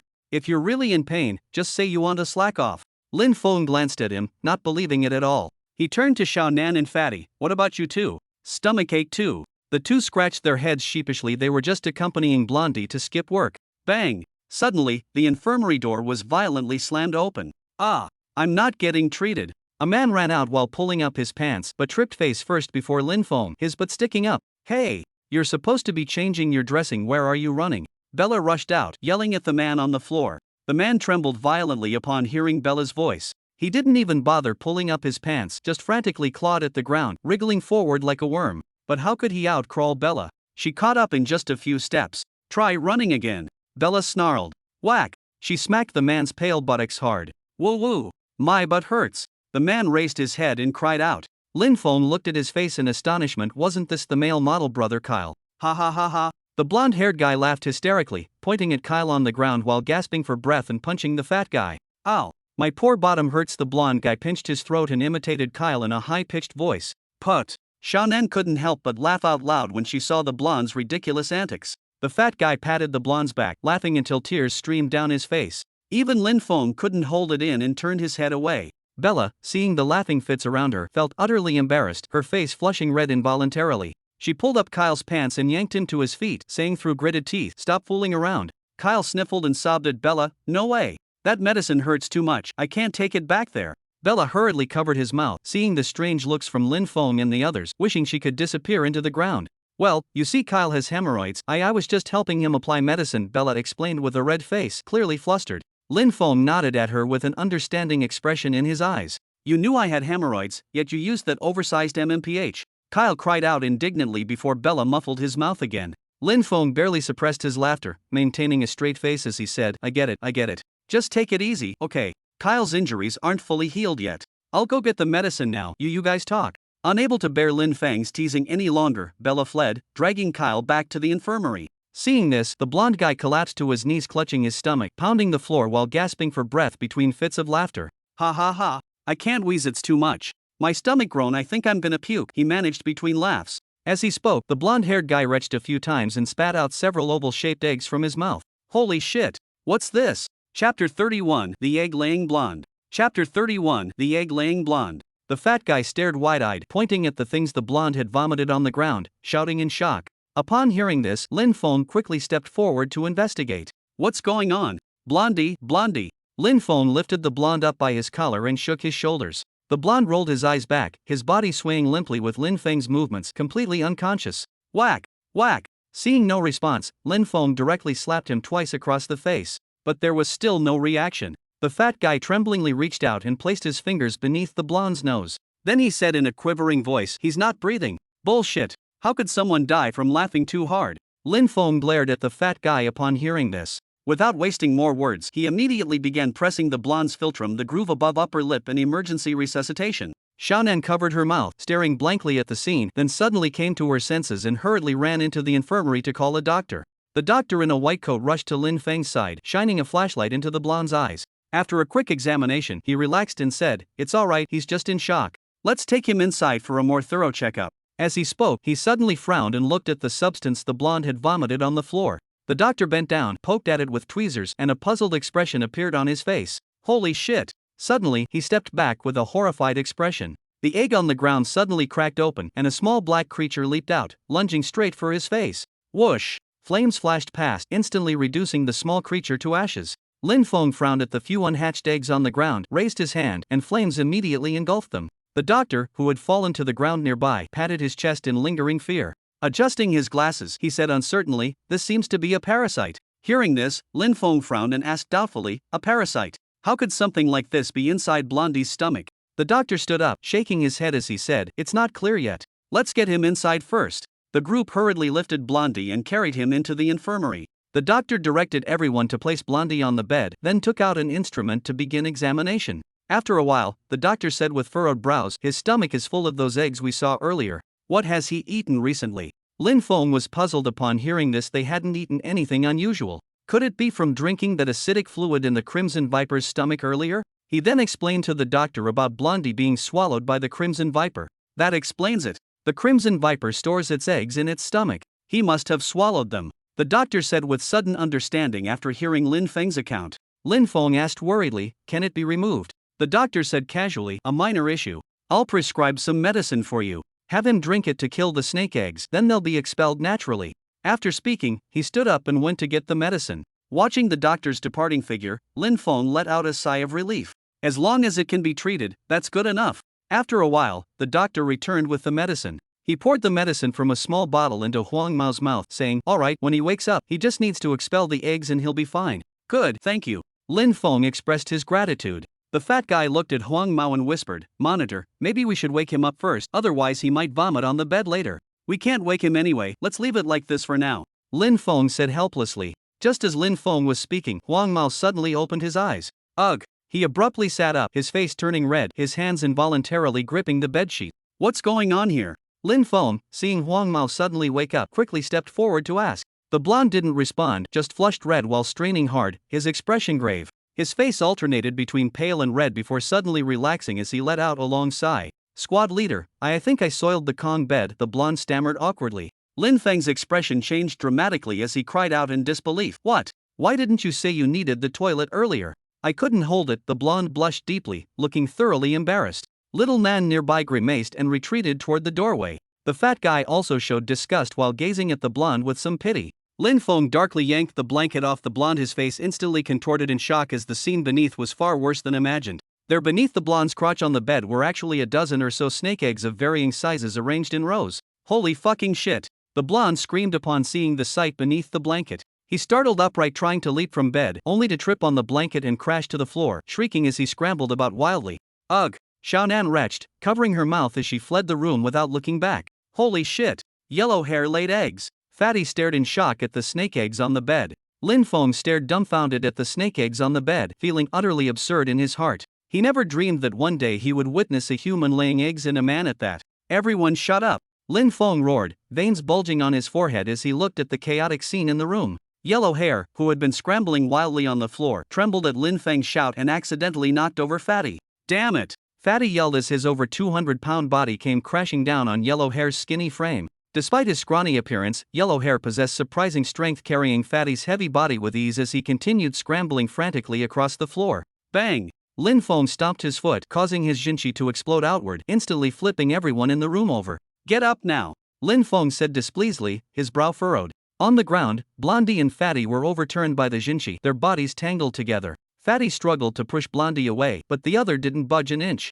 "I am going to be a father," Blondie muttered blankly, staring at the snake eggs on the bed. Seeing this, Lin Feng laughed angrily and said sarcastically, "Oh, congratulations then, becoming a father at such a young age." Blondie looked at Lin Feng and wailed, "Squad leader. I laid eggs. I don't want to live anymore." Lin Feng looked at him speechlessly, sighed deeply, and reached out to pull him up. "Wait, Fatty, stop pulling him." Lin Feng failed to lift Blondie and saw it was Fatty causing trouble. Fatty said tearfully, "I'm not pulling. We're tied together." Lin Feng looked down and nearly blacked out on the spot. They saw their legs tangled together, forming a knot. Lin Feng gave them a thumbs up and praised, "What talents! How fortunate this small barracks is to have both of you, the sleeping dragon and young phoenix. The regiment leader is truly blessed." "Lin Feng, what happened?" A head poked in from outside the door, asking curiously. Lin Feng looked. It was Bella. Blondie let out a terrified shriek when he saw someone coming. If outsiders discovered he'd laid eggs, he'd rather die than live with the shame. What's this on the ground? Chapter 32, Merit Points Received, The Fickle Blondie. Chapter 32, Merit Points Received, The Fickle Blondie. Bella looked at the snake eggs scattered on the ground and asked curiously. Before she could get a clear look, Blondie instantly lunged forward. In that moment, Blondie surpassed his limits. His speed abruptly increased, turning into a blur as he gathered all the scattered eggs on the ground into his hands. Seeing there were still many eggs on the bed, he threw himself forward in a flying leap, landing on the bed and covering the snake eggs with his body. "What's wrong with him?" Bella asked Lin Feng blankly while staring at the blonde guy.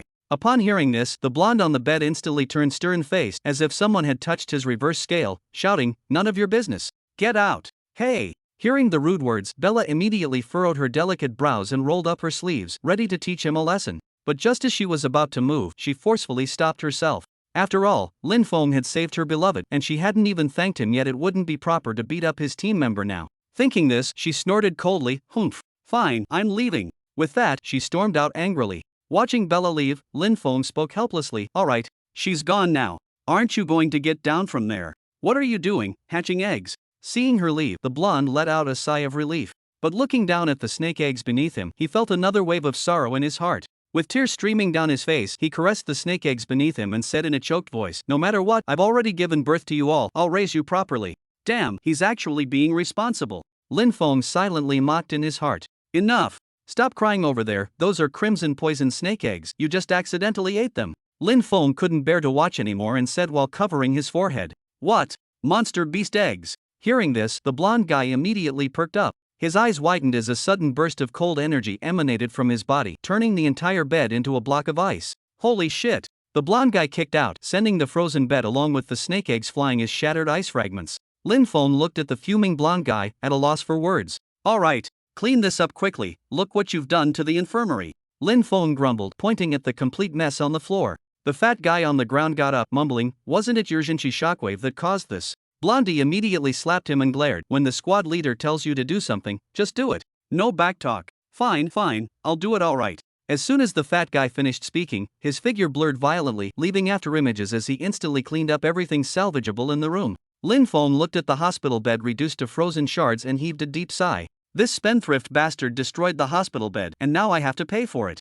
Hurry back, Little Stool and the others are overwhelmed," Lin Feng said to everyone in the room. Having said that, he turned and left. The moment Lin Feng stepped out of the ward, he ran into Bella, who was wrapped around male model Kyle. Bella had her arms around him, smiling as she pinched his chin with her fingers trying to kiss him, but he dodged. Kyle turned his face away with obvious reluctance. Seeing this, Bella leaned close to his ear and whispered something that made Kyle's eyes suddenly brighten, his face lighting up with delight before he nestled blushing into her embrace. Witnessing how she'd placated the male model with just a few words, Lin Feng grew curious about what exactly had been said. "Yo, heading back already?" Bella greeted Lin Feng as they crossed paths. Lin Feng nodded at her, patting the blonde guy beside him on the shoulder as he said, "Blondie's all good now. I need to get back to work." Bella responded in surprise, "I didn't believe it before, but you're really a cook. With your skills, that doesn't seem right." "Hey, cooks can be plenty strong too, you know," Lin Feng retorted with a laugh. Shaking her head, Bella countered, "I've never heard of any cook being as strong as you. What a joke if even the cooks were this powerful. The monster suppression army would have driven those beasts back to their lairs long ago." But since he insisted on this story, she decided not to call him out on it. She took out a terminal from her bosom and said to Lin Feng, "Give me your number.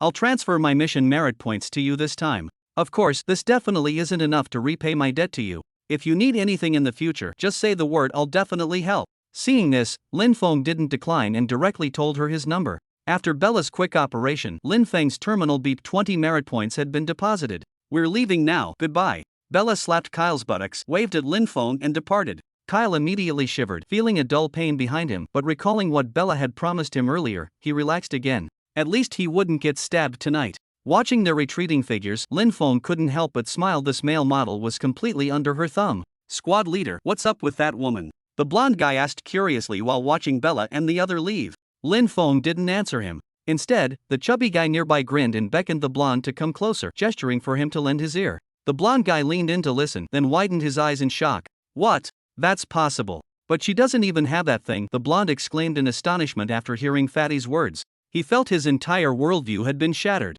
A man could actually be by a woman. The blonde shuddered involuntarily and quickly caught up with Lin Feng. Lin Feng stepped out of the infirmary and saw Xiaonan sitting on the steps. He walked over and patted her shoulder, saying, "Let's go." Xiaonan turned her head, about to greet Lin Feng when she spotted the blonde guy. Her face immediately darkened as she silently moved away from him. "What's your problem?" "I'm not contagious," the blonde snapped unhappily. Xiaonan looked at the blonde guy, the earlier scene flashing through her mind again, making her gag involuntarily. "Damn it! What the hell is your problem?" the blonde shouted, his face flushing red. Was she looking down on him? I just laid an egg." The blonde thought bitterly, filled with indignation. Lin Feng shook his head as he watched the bickering group. After all, they're still just kids. By the time they returned to the mess squad, it was already dark. Little Stool and Little Table had already returned with the meals. "Oh, squad leader, you're back." Little Stool greeted Lin Feng's group. "All right, you two go rest. We'll take care of washing the dishes," Lin Feng said to Little Stool. The two of them had worked all afternoon, so Lin Feng directly told them to rest. Little Stool rubbed his shiny bald head and said with a grin, "That's great. We're exhausted today. We'll head back first then." Lin Feng and Yellow Hair went into the kitchen to work, finishing the dishes in no time. After turning off the lights and bidding farewell to everyone, he returned to his quarters. Just as he was about to start cultivating, the terminal at his waist beeped. The mission merit points had been deposited. Lin Feng looked and couldn't help exclaiming, "This much." Chapter 33, Exchanging for Ancient Martial Arts Manuals. Zhou Wansheng severely wounded. Chapter 33, Exchanging for Ancient Martial Arts Manuals. Zhou Wansheng severely wounded. Looking at the merit points displayed on the terminal, Lin Feng felt greatly reassured. A full 50 merit points. Adding his own 5 points and the 20 points Bella gave him, it's already enough to exchange for AB rank Ancient Martial Arts Manual. Thinking of this, a look of joy appeared on Lin Feng's face. This was the first time he'd ever been so well off, with each merit point being worth 10,000. That made 750,000. Killing fierce beasts really is the fastest way to get rich. Lin Feng sighed. Suppressing his surging emotions, he opened the exchange interface on his terminal and directly located that B rank Ancient Martial Arts Manual. He completed the purchase in one smooth motion. The 75 merit points in his account instantly dropped to just 15. Lin Feng looked at the successfully purchased Ancient Martial Arts Manual, feeling an itch in his heart. He could hardly wait to get his hands on it and see what mysteries this B rank Ancient Martial Arts Manual contained. The manual won't arrive until tomorrow morning at the earliest. For now, I should keep practicing Iron Fist. Lin Feng didn't want to waste time. Since he didn't have the B rank manual yet, he could practice what he already had. He then turned off the terminal and began his cultivation. With each inhalation and exhalation, the black mist energy continuously entered his body, transforming into chi that flowed through his limbs and bones. Gradually, the chi filled up the acupoints, and the remaining chi traveled along the meridians toward the next acupoint. The acupoints were filled one by one. Starting from the initial 4, he directly opened up to the 8th. Only the 9th acupoint at the forehead remained. The chi continuously struck the final acupoint but met an invisible barrier. No matter how Lin Feng tried to break through, he couldn't make any progress. Slowly, beads of sweat appeared on his forehead. At this moment, the morning exercise music began playing outside. Daybreak had arrived. It seems I still lack some refinement. Lin Feng slowly opened his eyes, sensing the remaining 9th acupoint as he murmured to himself. Perhaps obtaining that B great ancient martial arts would allow him to break through. After a quick wash up, Lin Feng headed to the kitchen squad. Upon entering, he saw Xiao Dingzi already busy at work. Noticing Lin Feng, the other man came running over with a box in hand. "Class monitor, this package is for you." Little Bench handed the box to Lin Feng, then hurried off to continue his work. Lin Feng looked at the package in his hands with evident delight. Could this be the ancient martial arts manual he had been waiting for? With this thought, he eagerly tore open the package to reveal an antique-looking wooden box inside. Opening it, he found an exquisitely bound book with several large characters prominently displayed on its cover. White Rainbow Force. It really is a secret manual. Lin Feng's heart surged with excitement, and he couldn't resist starting to flip through it. After turning just a few pages, he remembered this wasn't the appropriate time and reluctantly stopped himself. From his brief perusal, Lin Feng had glimpsed the introduction to this cultivation technique. When mastered to advanced levels, this technique could produce an inexhaustible stream of true chi and make one's body tough and unbreakable. It could also cultivate the white rainbow force that bends and extends at will. From the description, this white rainbow force sounded almost like telekinesis. This is far superior to that iron fist technique that only hardens one's fists after condensing chi. Lin Feng thought to himself. Lin Feng put away the secret manual, planning to continue practicing it when he returned home at night. He asked Xiaodingzi, "Did you marinate the beast meat I brought back yesterday?" Hearing Lin Feng's question, Xiaodingzi took out a large basin from the table, opening the lid to show Lin Feng. "It's all here. But there was too much meat from that tail, more than we could eat, so I hung it up to dry." Lin Feng stared thoughtfully at the rosy, beautifully marbled chunks of meat. Blackwater crocodile meat is best eaten as sashimi, but after that incident with Huang Mao, first, I'm afraid of parasites, second, it's no longer fresh. It's better to thoroughly marinate it in wine and then cook it. Let's make steaks from this. As for the red viper's gallbladder, take it and soak it together with the iron-winged tiger's penis. Having made his decision, Lin Feng instructed Xiaodingzi to prepare the medicinal wine while he began frying the steaks. A moment later, as the tantalizing aroma filled the kitchen, the blackwater crocodile steaks were done. Looking at the juicy, glossy and thick steak, Lin Feng nodded in satisfaction. Not bad. Praising himself, Lin Feng called over Xiaodingzi and Xiao Shuoji to bring rice and steamed buns, preparing to serve the meal. As they arrived at the square, just as Lin Feng was about to carry the pot into the canteen, he heard commotion in the distance. Quick, quick!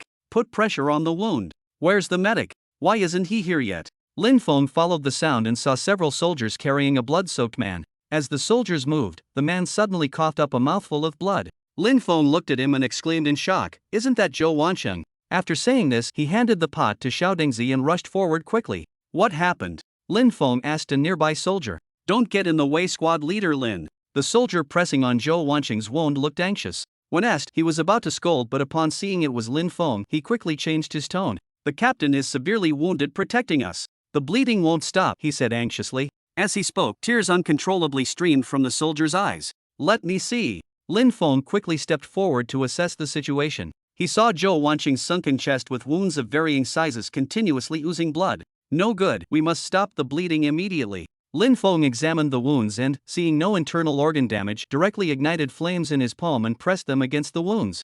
Sizzle! The flesh seared as the bleeding stopped. Noticing Zhou Wansheng coughing up blood with difficulty breathing, Lin Feng suspected blood accumulation in the lungs. Without hesitation, he thrust out a finger, creating a small opening in the chest. As thick blood gushed out, Zhou Wansheng coughed violently, finally regaining his breath. "Quick, carry him to the infirmary." Lin Feng called to nearby soldiers. Moments later, in the infirmary, Lin Feng sighed in relief seeing Zhou Wansheng stabilized after surgery. He stood by the bedside and asked Zhou Wansheng, who had regained consciousness, "What kind of ferocious beast could have injured you like this?" Cough cough, "I'm ashamed to show my face, squad leader Lin." Zhou Wansheng coughed and gave Lin Feng a bitter smile. He continued, "I took the team on routine patrol when we encountered a humanoid beast. At the first encounter, we lost 4 brothers. As he spoke this, his emotions grew agitated. After catching his breath for several moments, he continued, "We fought desperately and barely escaped. That beast, it was likely 3rd tier. Lin Feng's expression changed upon hearing this, a 3rd tier beast. This was a high-level creature that should only appear on the front lines. How could it have come to the rear area? But reconsidering, even Zhou Wansheng had nearly died and the entire patrol team was almost wiped out. The likelihood of it being a 3rd tier beast was extremely high. This is serious trouble." Lin Feng's face darkened. Just imagining a suspected 3rd tier beast roaming around their camp. Not knowing when it might break in at any moment, he felt a wave of unease. At that very moment, a sound came from outside the door. "Captain, we've got news." Chapter 34, The Lingering 3rd Tier Ferocious Beast, The Evolving Body. Chapter 34, The Lingering 3rd Tier Ferocious Beast, The Evolving Body. The ward door was pushed open as a soldier hurriedly rushed in. "Captain, the regimental commander already knows reinforcements are on their way." The soldier approached the hospital bed and reported to Zhou Wansheng. "That's good, I just hope they'll make it in time." Zhou Wansheng let out a sigh of relief upon receiving the news. As the person responsible for rear area security, this 3rd tier beast problem kept him from sleeping or eating properly. "Squad leader Lin, your squad should avoid going out recently. I know you're capable, but this is a 3rd tier ferocious beast we're talking about." Zhou Wansheng grabbed Lin Feng's hand and spoke with visible urgency. Lin Feng nodded in understanding to reassure him. "Captain Zhou, don't worry. Our cooking squad will stay put in the camp these days, we won't go anywhere." This was no joking matter. A 3rd tier beast isn't something to trifle with, going out would be suicide. "Right, I need to hurry back and inform Blondie and the others, lest they slip out and get themselves killed for no reason." With this thought, Lin Feng quickly bid farewell to Zhou Wansheng and rushed back. A moment later, at the mess squad, Lin Feng called out, "Everyone, pause what you're doing and gather here." He looked at the assembled group and explained the situation to them. "That's the situation. Before reinforcements arrive, you must all stay properly within the camp. Upon hearing this, the group exchanged glances, inwardly shocked. If second-tier beasts can already take lives, what difference would it make if a third-tier beast invaded our camp compared to entering a dining hall? After listening to Lin Feng's words, everyone reacted differently. Blondie kept his head down, trembling all over without saying a word, whether from fear or excitement was unclear. The chubby one swallowed hard and said timidly, "Squad leader, maybe we should run for it." Hearing this, Lin Feng gave him an unhappy look. Frowning, he said, "Fatty, we're soldiers, the frontline support. Don't you dare think about becoming a deserter." I didn't mean it that way." The chubby soldier trembled at Lin Feng's words. Desertion was a serious crime in the military camp. Lin Feng sighed as he looked at the panicked group. He comforted them, "There's no need to be so afraid. The regimental commander has already sent reinforcements that will arrive soon." Xiaonan crossed her arms uneasily upon hearing Lin Feng's words. Would they really make it in time? What if the beasts broke through today? What would they do then? Seeing their anxiety, Lin Feng knew he couldn't let this panic continue, so he tried diverting their attention.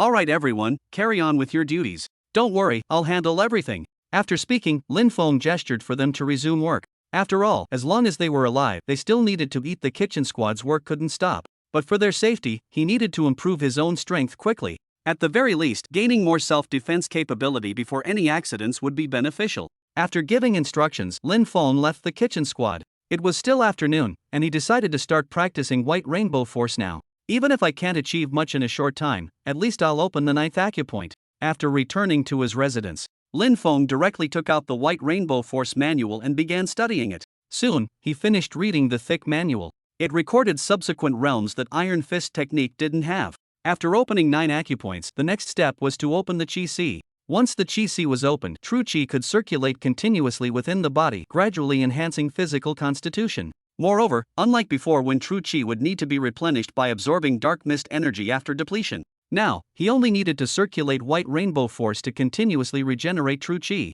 And also, Lin Feng extended his palm, condensed true Qi upon it, and struck out. Boom! A solid white Qi shot out, extending over 10 meters, causing the air to produce a violent muffled sound. Then it suddenly exploded, sending shockwaves in all directions that scattered the furniture in the room. This was a technique from the manual sky-splitting palm. What tremendous power, and this was just a casual strike. Lin Feng gazed at the Qi blast he had just unleashed, inwardly marveling. To possess such power upon first learning, truly worthy of being a B-ranked ancient martial art. Lin Feng slowly withdrew his hand and began circulating Qi according to the energy guiding method described in the manual. Ha! As the dark mist energy entered his body, an endless stream of Qi was converted and channeled within. Suddenly, Lin Feng discovered the energy guiding method of White Rainbow Force was several times faster at converting Qi than Iron Fist technique. Filled with pleasant surprise, Lin Feng immediately began using Qi to impact the final acupoint. The Qi of White Rainbow Force was incomparably condensed, and the seemingly impregnable 9th acupoint gradually began to yield. Crack! With a crisp shattering sound echoing in his mind, the 9th acupoint was breached. Immediately, Qi connected all 9 acupoints and began circulating spontaneously in a unique pattern. There was even a faint tendency for it to sink toward the lower abdomen. This was the precursor to opening a Qi Si. Lin Feng opened his eyes, somewhat unable to believe it. Is this the sign of opening a Qi Si? As the Jinqi flowed through his limbs and bones, Lin Feng felt his body continuously strengthening. An invisible force was gradually taking form. He sensed his body evolving in a certain direction. Even his innate divine abilities were slowly growing stronger. It seems I'm just one step away from reaching B rank, Lin Feng exclaimed in pleasant surprise. The matter of inquiring about the Millennium Sunluo thirst milk from the exploration team could now be put on the agenda. Finally obtained some basic self-preservation capability. Lin Feng let out a sigh of relief. A third-tier ferocious beast was prowling around the camp, ready to charge in at any moment. His sister's ever-increasing demand for vital essence. These heavy burdens were almost suffocating Lin Feng. Once the evolution completes, everything will be resolved. Clenching his fists, Lin Feng muttered to himself.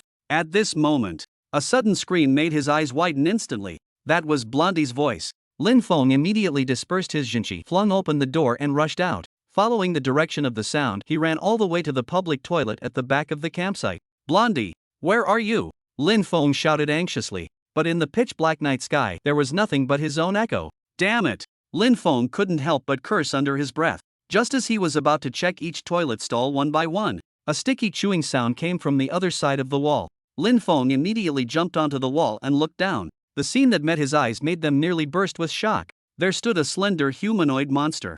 It bore female characteristics, its entire body a dark red as if skinned alive. Its head was a bloody mess, tightly wrapped in a membrane of flesh. Its chest cavity was open, revealing terrifying mouthparts and crimson tentacles inside. Several spider-like limbs extended from its back, currently stuffing a person into its chest cavity. Splat! It spotted Lin Feng and spat out the half-chewed person from its chest cavity. Looking at the severed corpse on the ground, the familiar starfish pattern shorts made Lin Feng's eyes turn bloodshot. He let out a furious roar. Blondie! Then, flames abruptly ignited on his hands as he lunged at the monster. His fist, wreathed in raging flames, unleashed a blur of afterimages that swallowed the monster whole. He! A chilling voice suddenly whispered in Lin Feng's ear. A slender, grotesque hand gently caressed his face. The monster had somehow appeared behind Lin Feng without warning. The fleshy membrane covering its head split open, revealing a massive crimson eyeball inside. A long, slimy tongue extended, licking Lin Feng's cheek. From countless tiny pores on the monster's neck came layered, overlapping voices.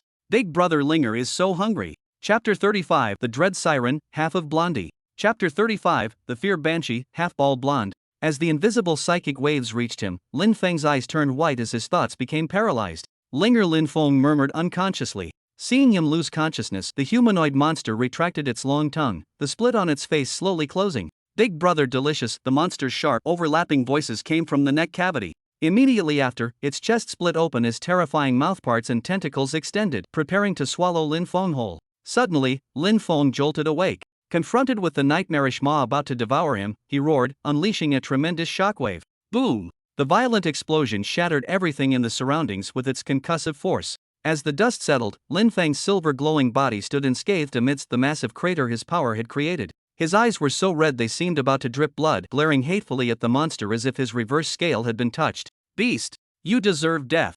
This damned thing had eaten half of Blondie and still dared to impersonate his sister. Splitting void palm. Lin Feng roared as his Jinchi surged violently, striking out with a fierce palm strike. A silver Jinchi cannon mixed with shockwave force instantly shot toward the monster. Boom! The Jinchi cannon grazed past the monster's body as it dodged at the last moment. The silver energy mass exploded directly, the shockwave immediately engulfing the monster. SSS. It hurts. Brother, it hurts so much. The voice of his sister Linger came from ahead, causing Lin Feng's pupils to contract sharply. As the smoke cleared, it revealed his sister's battered figure. Her face was deathly pale, her body frighteningly emaciated, her beautiful face streaked with tears. Brother, Linger is so hungry. Why did you hit me? Did Linger do something wrong? The little sister in hospital gown stood still, speaking to Lin Feng with a trembling voice. No, Linger, Lin Feng felt a pang in his heart when he saw his sister's pitiful appearance. Though he clearly knew this was fake, he instinctively began to explain. Before he could finish, a sudden pain shot through his chest, his vision blurred, and he was instantly sent flying. Bam! Lin Feng's metallic body was sent flying backward, crashing heavily not far away. Cough! Cough! Clutching his chest with difficulty, he stood up and looked down. A large portion of his silver-coated chest had caved in. This power. Lin Feng's expression turned grim. Just a momentary lapse in attention had left him in this state. He remembered the humanoid third-tier monster Zhou Wansheng had mentioned. This must be it. Struggling to his feet, Lin Feng found the enemy before him had disappeared. Damn it, where did it go? Lin Feng's pupils contracted as he hastily activated his poisonous miasma innate ability. Whoosh! The deep purple poisonous mist instantly enveloped him. Suddenly, he heard a sharp whistling sound coming from behind. Lin Feng hurriedly dodged, but it was already too late. With a metallic tearing sound, a large gash was ripped open on Lin Feng's back. The next moment, silver blood gushed forth. Earth evasion. In this crisis, Lin Feng immediately activated his earth evasion talent, instantly disappearing into the ground. The moment his figure vanished, two invisible slashes struck where his neck had just been. Lin Feng had come terrifyingly close to being decapitated. Cough!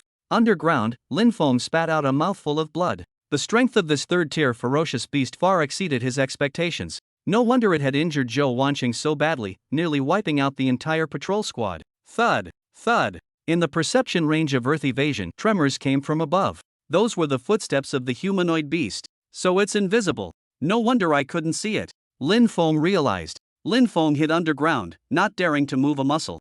This can't go on. The earth evasion technique's duration is about to expire. With my body in such a wounded state, facing that invisible beast would be. I need to find a way to break its invisibility, Lin Feng thought anxiously. From how it transformed into my sister's appearance, the void-rending palm must have injured it. Otherwise it wouldn't need these diversion tactics, it could just kill me directly. At that moment, Lin Feng felt the earth evasion could no longer be maintained as his body began rising automatically. Oh no! Lin Feng's heart raced as his body emerged abruptly from the ground. Whoosh! The instant Lin Feng appeared, an invisible slash came fiercely at him. Clang! A piercing metallic collision sounded as Lin Feng gathered chi into his arms and barely blocked the attack. Silver blood flowed from a deep wound on his forearm. With a ferocious expression, Lin Feng threw a punch based on instinct, landing it squarely on the opponent's body. Thud! A dull impact sound reverberated through the air. Before Lin Feng's face could show joy, a sky full of slashes suddenly attacked. In an instant, Lin Feng only had time to gather his chi to protect his vital areas. Immediately after, his body was like a ragged doll, riddled with holes by the storm-like attacks. As the sky full of slashes gradually ceased, Lin Feng's battered body appeared in place. Thud! His body went limp and collapsed to the ground. At this moment, the air distorted and the humanoid beast revealed its form. Hiss! Sticky, delicious. Its flesh membrane-covered head split open, extending a long tongue that continuously sniffed the bloody scent in the air. Then it stepped forward one by one until it reached Lin Feng, beginning to lick the silver blood flowing from his metallic body. It trembled all over. Lin Feng's taste was incomparably delicious to it. Just as it was licking vigorously, Lin Feng suddenly opened his eyes, a pair of blood-red pupils locking onto it. Boom! The silver Jinchi violently exploded, converting all the kinetic energy absorbed during the previous attack into shockwaves that surged outward. Splitting! Void! Palm! A thunderous roar erupted. A pillar of light composed of silver Jinchi shot fiercely into the sky. Gradually, Lin Feng's strength was exhausted and his arms dropped powerlessly.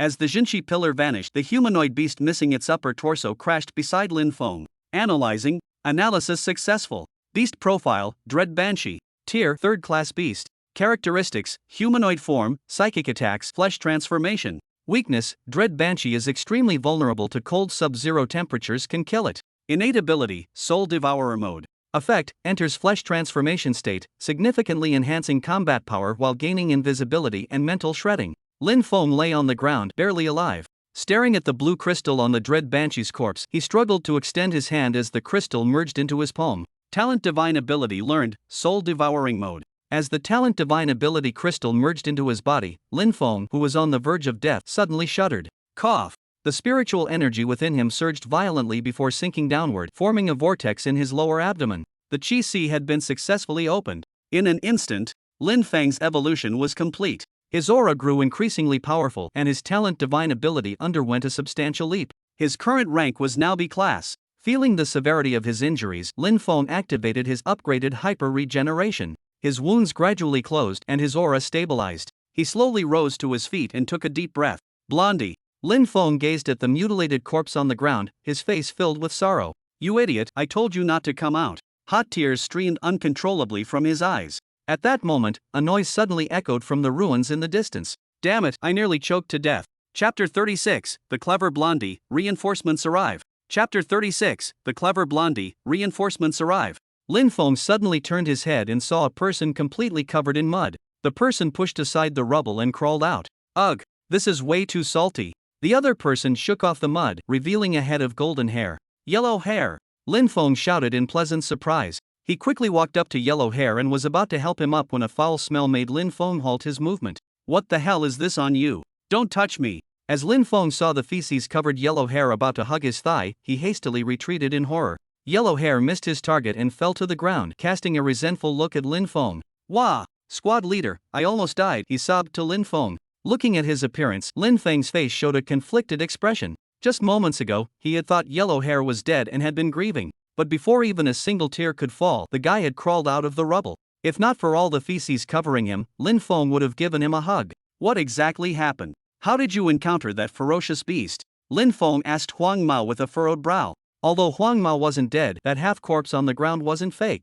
That damned beast has already started killing people in the camp. Huang Mao scrambled up, wiped his feces-covered face, and quickly shook his body. Don't shake! Lin Feng grimaced as he dodged the flying bits of feces. Huang Mao sighed and hung his head low. I got up to use the toilet and encountered that monster the moment I squatted down. It nearly killed me instantly. He lifted his shirt to show Lin Feng his stomach. There was a gaping hole with mangled flesh and exposed organs. I instantly put on my ice armor, but it still got pierced through. I don't know why it stopped attacking, so I hid in the cesspit. Lin Feng's expression changed as he examined Huang Mao's severe wound. With such a deep wound and contaminated with filth, he'll be in trouble without immediate treatment. Stop talking, I'm taking you to the infirmary. Lin Feng struck towards the yellow-haired youth with a palm strike from a distance, knocking away the filth on his body, but the debris inside the wound remained. Without minding the disgust, he immediately supported the yellow-haired youth and hurried towards the infirmary. A short while later, in the infirmary, the yellow-haired youth was sweating profusely as the doctor cleaned the impurities from his wound.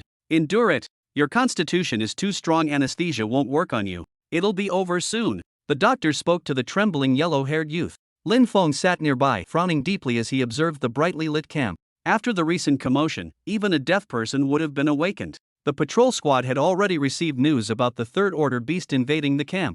Zhou Wancheng was currently handling the aftermath while dragging his severely injured body. The exact casualties were still being counted. At this moment, the ward door was pushed open. Zhou Wancheng entered, supported by others. His face was pale and haggard. "Captain Zhou," the casualty count Lin Feng asked him. Zhou Wancheng signaled the nearby team member to release him and walked up to Lin Feng. His lips trembled as he uttered a number, including the one you first discovered, a total of 93 people. Though mentally prepared beforehand, Lin Feng still felt his breath catch when hearing this number. 93 people. There were only a few hundred people in the rear guard to begin with. All these living human lives had been silently devoured by the beasts. Lin Feng clenched his fists tightly, his fingernails digging into his palms until blood flowed. "Moreover, there's another matter I need you to prepare yourself for," Zhou Wancheng said to Lin Feng. Lin Feng took a deep breath and slowly responded, "Captain Zhou, tell me." "Xiao Zhuozi, he's dead." Zhou Wancheng lowered his head, speaking with obvious reluctance. "What?" Lin Feng sprang up from his seat, unable to believe what he'd heard. That tall, taciturn comrade, just like that. Damn it! His own team member had perished in the beast's maws. Never before had he hated the beasts with such intensity. Squad leader, Little Table, he, the yellow-haired youth beside him, shed tears upon hearing this. Whether it was being attacked by a third-tier savage beast or being forced to hide in a cesspit, not even the pain of the doctor probing his stomach with forceps earlier had made him cry. But the agony of seeing his comrade devoured by savage beasts once again became unbearable. He began to wail uncontrollably. "Why? These damned savage beasts. Why won't they leave us alone?" Lin Feng took a deep breath and patted the yellow-haired youth's back. He raised his head, his eyes red. "Yes, why is that? But no matter the reason." Lin Feng now had only one thought. All savage beasts must die. "Squad leader Lin, this is the beast core of that third-tier savage beast." Zhou Wancheng handed Lin Feng a pearl glowing with a warm luster, then stood up and left. Ding! Third-tier beast core detected. Can be used for talent fusion and upgrade. Ding! Host's life tier has evolved, gaining 1 over-limit fusion opportunity. Over-limit fusion can designate a high-tier divine ability to merge with a low-tier one for upgraded evolution without consumption. What is this? Lin Feng looked at the system prompt with some confusion. This means merging a low-tier innate divine ability into a higher-tier one. During the process, the low-tier ability won't disappear, while the high-tier one will evolve to become even stronger. "I'll try it when I get back," Lin Feng thought to himself. At this moment, Blondie's wound had been treated. "Your ability is low temperature. Then it's simple, freeze your wound," the doctor instructed Blondie. "This way it won't get infected, and the healing won't be delayed by his own ability." "Alright, we'll head back first then." After speaking, Lin Feng left with Blondie. "On the road. You go back and rest first. Come later tomorrow. I'll handle the kitchen squad duties." After speaking to Blondie, Lin Feng patted his shoulder and left. Returning to his residence, Lin Feng took out the beast core. He silently recited in his heart, "Fusion. Ultra fusion initiated. Please designate a high-tier innate divine ability." Staring at the system prompt, Lin Feng pondered for a moment. Currently, the highest level ability was the Soul Devour mode from a third-tier ferocious beast. Flame Tiger physique and Steel Body couldn't be activated simultaneously. Better to fuse them into Soul Devour mode. This way the original abilities won't disappear and the new ability will evolve even stronger. Designate Soul Devour mode. Lin Feng silently declared in his heart. Ultra fusion commencing. Selected abilities for fusion: Flame Tiger physique, Steel Body, Earth Escape, Poison Mist, Hyper Regeneration. Fusion successful. As the ultra fusion completed, Lin Feng felt himself growing more powerful. All those numerous divine abilities from before had now been completely integrated into the Soul Devour mode. With but a thought, his body suddenly transformed. His frame elongated, covered in ferocious bone armor. "Ha! This is..." Lin Feng walked to the mirror, examining his new appearance with astonishment. Pitch-black bone armor with a metallic sheen enveloped his entire body, revealing only a pale, eerie face and crimson eyes. His figure became slender yet robust, with vicious barbs at the joints.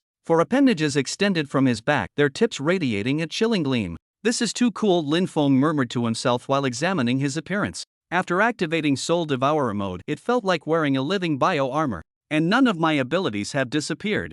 As he spoke, Lin Feng began testing his powers. His figure abruptly submerged into the ground before emerging again. Flames then wreathed his body as he unleashed concussive force with a wave of his hand. Next, he suddenly vanished into invisibility, reappearing to spew toxic miasma. All abilities remain, and they've even grown stronger. Delight appeared on Lin Feng's face. Moreover, he muttered to himself, there's a new ability too. Chapter 37, Reinforcements Arrive, The Communal Dread Banshees. Chapter 37, Reinforcements Arrive, The Communal Dread Banshees. As Lin Feng spoke, invisible psychic energy emerged from his body, then violently scattered in all directions. The air immediately distorted. The powerful psychic force even affected physical matter, causing the furniture in the room to tremble. This was the Soul Devourer mode's psychic rend. Originally just an ability to create illusions and disturb mental states. After limit-breaking evolution, it was enhanced to the point of affecting physical matter. Lin Feng could now even invade others' minds and control them. What a comprehensive ability! He couldn't help but exclaim. Was this the power of B rank? He now had virtually no weaknesses, with both body and mind becoming extremely powerful. But now isn't the time for complacency. I should continue training. After saying this, Lin Feng lay on the bed and began circulating white rainbow force. As the vortex in his energy sea continuously rotated, his true chi kept growing stronger. The night passed quickly. Early the next morning, Lin Feng arrived at the mess squad, where Little Bench was already working. Looking at his hunched back, Lin Feng momentarily felt a pang of sadness. Little Stool and Little Table had always been close, working together in the mess squad since they first enlisted. Little Stool Lin Feng spoke hoarsely. The other man's shoulders jerked slightly as he wiped his face while keeping his back turned. Then he turned around and forced a smile at Lin Feng. Squad leader, you're early today. Little Stool's eyes were red-rimmed, his voice trembling. Lin Feng watched his forced smile, at a loss for words. He could only pat his shoulder and heave a deep sigh. Go rest for a while. I'll take care of the work. Little Stool waved at Lin Feng. No need, squad leader, we can handle this work. His words suddenly trailed off. Now there was only him left. The thought made him finally break down. He turned abruptly, bracing himself against the counter as his body shook with sobs. Lin Feng bowed his head deeply. He wanted to say something, but ultimately remained silent and left. He walked into the kitchen where the third-tier ferocious beast had already been delivered by the patrol team. It now lay on the chopping board. Lin Feng's expression was ice-cold as he took out a knife, ready to process it. At that moment, the door suddenly opened. The yellow-haired youth walked in. Dark circles under his eyes showed he hadn't slept well all night. Class leader, how should we eat this beast? He asked curiously. Hearing this, Lin Feng turned his head and gave him a surprised glance. Can you actually eat this thing? Lin Feng pointed at the beast on the cutting board. His original plan had been to see if he could extract some essence blood and collect some beast materials. The yellow-haired youth scratched his head and grinned. Why couldn't we eat it? These beasts eat humans, so why can't we eat them? Hearing his words, Lin Feng frowned. The logic wasn't wrong, but this beast looked too much like a human. Seeing Lin Feng hesitate, the youth directly condensed an ice blade and said, Class leader, you rest. Leave it to me. Lin Feng stared at the youth for a moment, then sighed. Fine. Save the blood for me, I'll extract it later. With that, he pushed the door open and left. Lin Feng waited outside for a while, but still didn't see Huang Mao come out. He frowned. Why so slow? Worried the blood would coagulate and make essence extraction impossible, he entered the kitchen. What's taking so long? What are you doing? Lin Feng suddenly shouted. He saw Huang Mao lying atop the beast's body, tearing at its flesh with his teeth. Whack!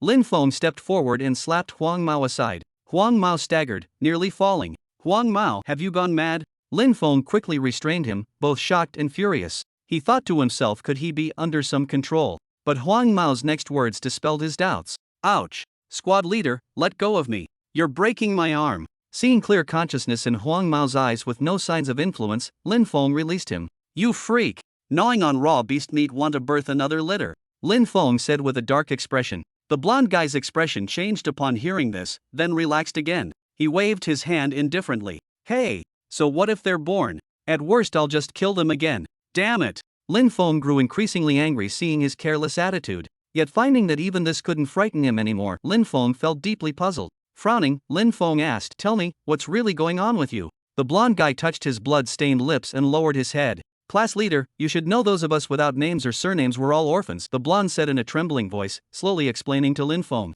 I did have parents once until that beast broke into our home and ate them right in front of me. Pointing at the fear banshee on the chopping board, he said, I remember clearly that damned creature looked exactly like this one. Hearing this, Lin Feng couldn't help but widen his eyes in shock. Could it really be such a coincidence that this very monster was the one that ate the blonde's parents? Seeing Lin Feng's expression, the blonde shook his head. These beasts are pack-dwelling. This likely isn't the same one from back then. I've been searching for it. What? Pack-dwelling? Lin Feng's face instantly paled with terror. Why didn't you say so earlier? Without even stopping to question why the blonde was gnawing on the beast, he immediately dashed out. If this beast is pack-dwelling, then where there's one, there must be more nearby.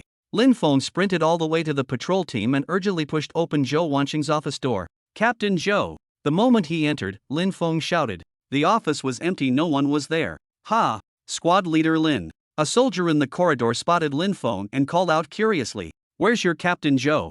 I need to see him urgently. Lin Feng said anxiously. Seeing Lin Feng's distress, the soldier quickly motioned for him to follow. They arrived at another office where Zhou Wanqing was conversing with someone. Squad leader Lin is here. Zhou Wanqing greeted Lin Feng. Lin Feng quickly stepped forward and urgently explained his purpose. What? Can you confirm this situation? Zhou Wanqing opened his mouth in shock after hearing Lin Feng say that the beasts were social creatures. Lin Feng nodded seriously with a solemn expression. After receiving confirmation, Zhou Wanqing sat back down on the stool. He rubbed his forehead with a grim expression. This is troublesome. At this moment, the person beside him also spoke up. Captain Zhou, don't worry. If there really are multiple third-tier beasts, the regiment leader won't just stand by. The other party comforted him. Lin Feng asked him, you mean the regiment leader will come personally? Yes, if the situation is confirmed to be true. The other party nodded. After hearing his words, Lin Feng frowned. How could he prove this point? By checking the corpses for confirmation. The soldier spoke. I'll first report to the regiment leader. Also, reinforcements will arrive soon. Hearing this, Lin Feng felt slightly more at ease. His current strength could handle one third-tier beast without problem. With the addition of reinforcements, even in the worst-case scenario, they could at least hold out for a while. Alright, I've delivered the message. I'll head back first. After saying this to Zhou Wanqing, Lin Feng left. After leaving the patrol team's station, Lin Feng headed back toward the mess squad. Just as he reached the square, his expression suddenly changed. An invisible psychic wave came from the distance. This is the Fear Banshee's mind rend. Chapter 38 The Fear Banshee Strikes. Chapter 38 The Fear Banshee Strikes. Buzz. Along with the psychic wave, distant shrieks echoed through the air. It came from the front area of the camp. Damn it! There's definitely more than one. Lin Feng cursed under his breath. Stop gawking. Take cover now. Seeing nearby soldiers freeze at the terrifying sounds, Lin Feng roared at them. Hearing his warning, the soldiers immediately scattered and took cover. Swish! The fat squad mate suddenly appeared, having come to investigate the commotion. Squad leader, what was that sound? He asked fearfully. Stop standing around. Go find Xiao Dengzi and the others and take cover together. Lin Feng urgently ordered the fat soldier. The fat man's face was covered in cold sweat. He already knew about the third-tier beast that had broken in last night. Hearing Lin Feng's order, he immediately activated his innate divine ability and vanished in an instant. Watching the fat man's disappearing figure, Lin Feng took a deep breath. The beasts hadn't charged into the camp yet. He couldn't just sit here waiting for death. Go out and take a look, Lin Feng said, then ran toward the outside. Before even leaving the camp, he could already hear the sounds of fighting in the distance. Someone's fighting the Fear Banshee. Could it be Zhou Wanqing? Lin Feng wondered in confusion. Without time to think, he rushed straight out of the camp. Those damned creatures have turned invisible again. Old Zhou, activate the barrier. The helmet-wearing squad leader, Yi Fei, spoke with urgent anxiety. His squad had just suddenly encountered these humanoid beasts. In just a single clash, 2 squad members had already lost their lives. Captain, I can't hold on much longer. A one-armed soldier, sweating profusely, spoke through gritted teeth. He raised his only remaining arm, spreading open a blue spherical force field to block the enemy attacks from outside. Damn it! Xiao Lu, hide first. Lao Zhou, open the shield. I'm going out, Yi Fei said with an anxious expression. Those beasts outside are almost all tier 3. Once Lao Zhou's shield breaks, even as a Class B awakened, he couldn't protect his teammates. He had to lure them away himself. No, it's too dangerous, Captain. I'll go with you. The soldier called Xiao Lu changed expression and spoke up. Get lost. You're just a medic come to die with me, Yi Fei roared, shoving him away forcefully. After speaking, he slipped out through the partially opened shield. Captain. The soldiers inside the shield watched him with tears in their eyes. The moment Yi Fei stepped out, several invisible slashes came attacking. He leaped violently into the air, his body hovering midair. HSSS. He. A blood-curdling sound came from behind, causing Yi Fei's pupils to contract sharply. With a sudden swing of his arm, a wind blade shot out and slashed backward. Missed. Yi Fei spoke with an ugly expression. Seeing this, he dared not linger any longer. His body stirred in air current as he ascended to high altitude. Suddenly, an invisible ripple came. Yi Fei felt as if kicked in the forehead, his thoughts freezing for an instant. Thunk! Several transparent appendages pierced through his body, then jerked violently. Yi Fei's body immediately plummeted toward the ground. Captain! Ah! Old Joe inside the protective barrier roared, veins bulging on his forehead. Then, the blue barrier abruptly expanded, enveloping the falling Yifei. Xiao Lu hurried forward, flicking his hand to send out several threads that burrowed into Yifei's body. The threads seemed alive, beginning to suture inside Yifei's body. No good. Can't stop the bleeding, Xiao Lu said anxiously, sweat pouring down his face. Old Joe, how much longer can you hold? He then asked Old Joe, who was maintaining the barrier. Hearing this, the man turned his head around. Blood burst from his body, staining his clothes crimson.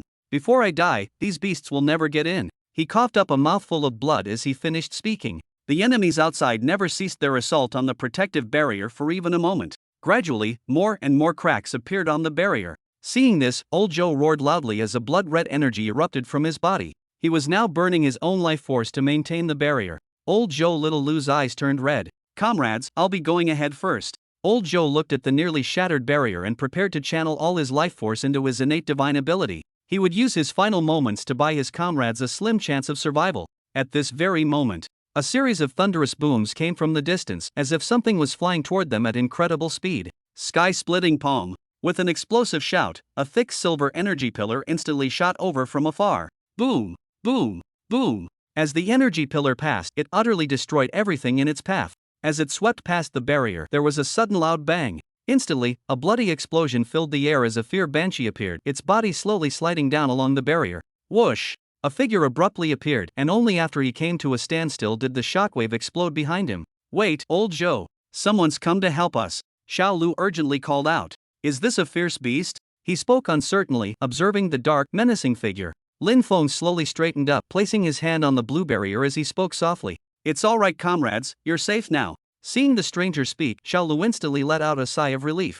It's good that it's not a fierce beast. Suddenly, he shouted, Dodge! As Xiao Lu's words faded, a whistling sound cut through the air. Clang! Lin Feng instantly raised his arm, his tough bone armor blocking the invisible slash. He's actually unharmed. Xiao Lu stared at Lin Mu in shock. To think that their captain had been nearly killed in just one encounter earlier. A psychic wave swept through the banshee was using mental rend. Lin Feng furrowed his brows and countered with mental rend of his own. As the psychic energies collided, the very air began to distort. Suddenly, the previously invisible banshees became visible. So many! Lin Feng exclaimed in shock. Dozens of banshees could be seen surrounding them from all sides. At a glance, there were at least several dozen. Inside the protective barrier, Xiao Lu stared dumbfounded at Lin Feng in the distance. Just what kind of person is he? They watched as Lin Feng carved through the third-tier beasts back and forth. The sight left them utterly astonished. Old Joe, no longer under attack as enemies stopped assaulting the barrier, found his pressure instantly relieved. He collapsed onto the ground, pale-faced while clutching his severed arm. Watching Lin Feng gradually losing ground, Old Joe frowned. That comrade seems to be struggling. We should go help him, Xiao Lu suggested. Old Joe flatly refused upon hearing this. Nonsense! The captain's already beaten to this state. Our way to help is to call for reinforcements at the base camp, not become his burden. Old Joe finished speaking, then together with Xiao Lu, carried Yifei into the vehicle. Activating their protective shields, they drove away. Lin Feng watched the departing combat team in the distance and couldn't help but heave a sigh of relief. It's good they've left. Now I can focus completely on the battle. Lin Feng took a deep breath, then his figure shot forward explosively. Boom! Silver chi artillery continuously streaked through the air. Lin Feng created continuous shockwaves, parting air currents as he kept maneuvering across the battlefield. Hiss! A dread banshee's body suddenly exploded. Immediately afterwards, four more surrounded Lin Feng, attacking relentlessly with no regard for their lives. Get lost! He threw a punch that tore through the air, violently sending the surrounding enemies flying.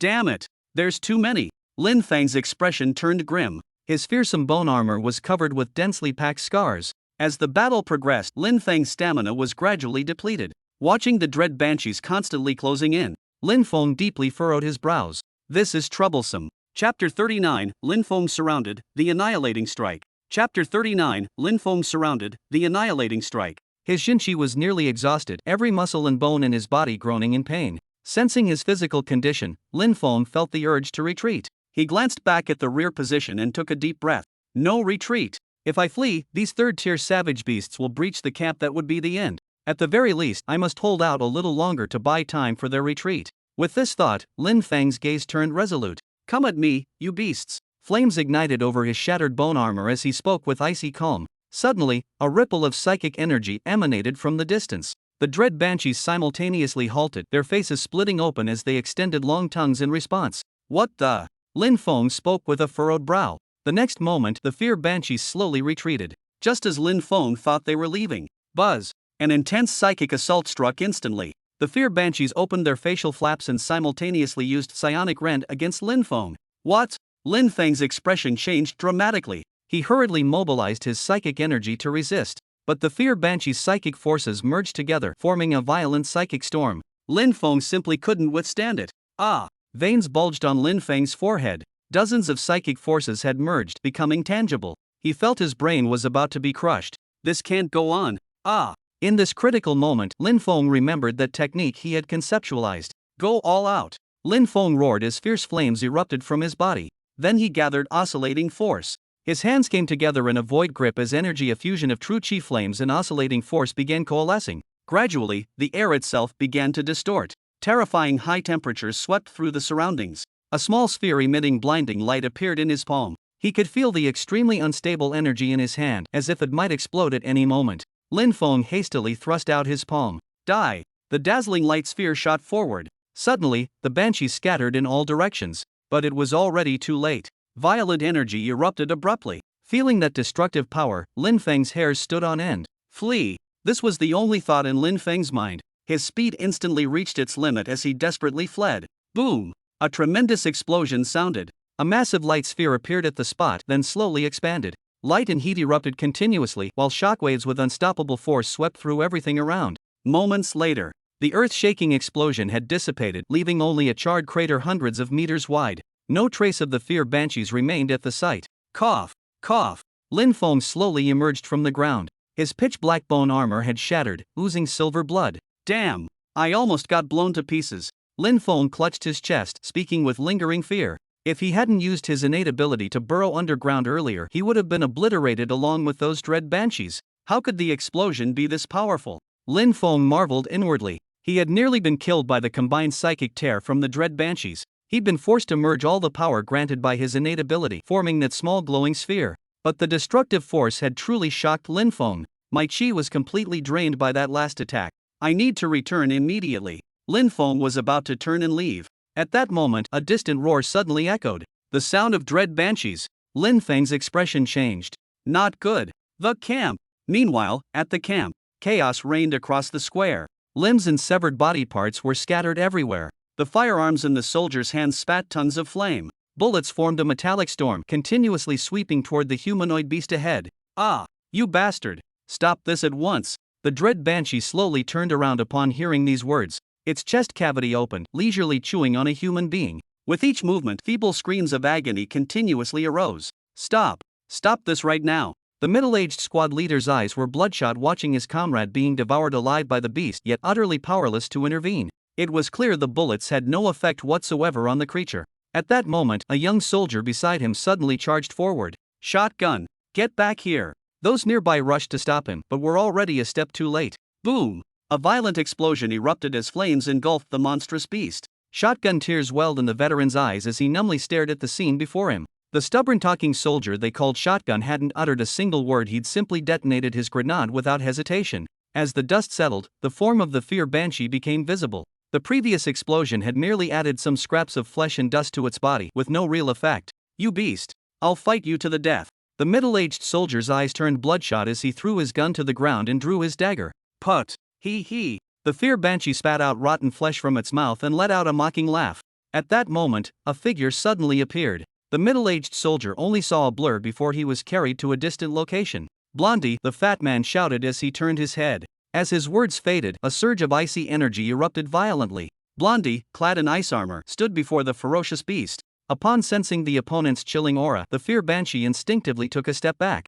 Then its body vanished, turning invisible. The fat man's expression changed as he instantly activated bullet time. The surroundings gradually slowed down, yet a transparent figure continued moving at high speed, completely unaffected. In an instant, the figure closed in on the fat man. Thud! His body was sent flying backward. Fatty! Blondie screamed in alarm. He saw Fatty vanish in an instant, only to reappear and get sent flying, causing him to shout in concern. He immediately rushed to Fatty's side, his face filled with urgency.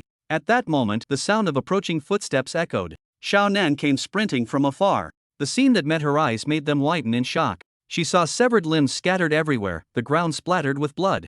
Fatty lay on the ground, vomiting blood. Xiaonan had already activated her battle form, energy coursing through her body, her snow-white long hair fluttering in the wind. She stared into the distance where the air distorted, revealing a humanoid monster raising its terrifying appendages, about to skewer Blondie and Fatty like kebabs. "Stop right there," she shouted sharply. She reached out and grabbed what appeared to be an air spear, hurling it forward. Hee hee. A creepy laugh suddenly came from behind her. The humanoid monster had somehow appeared at her back.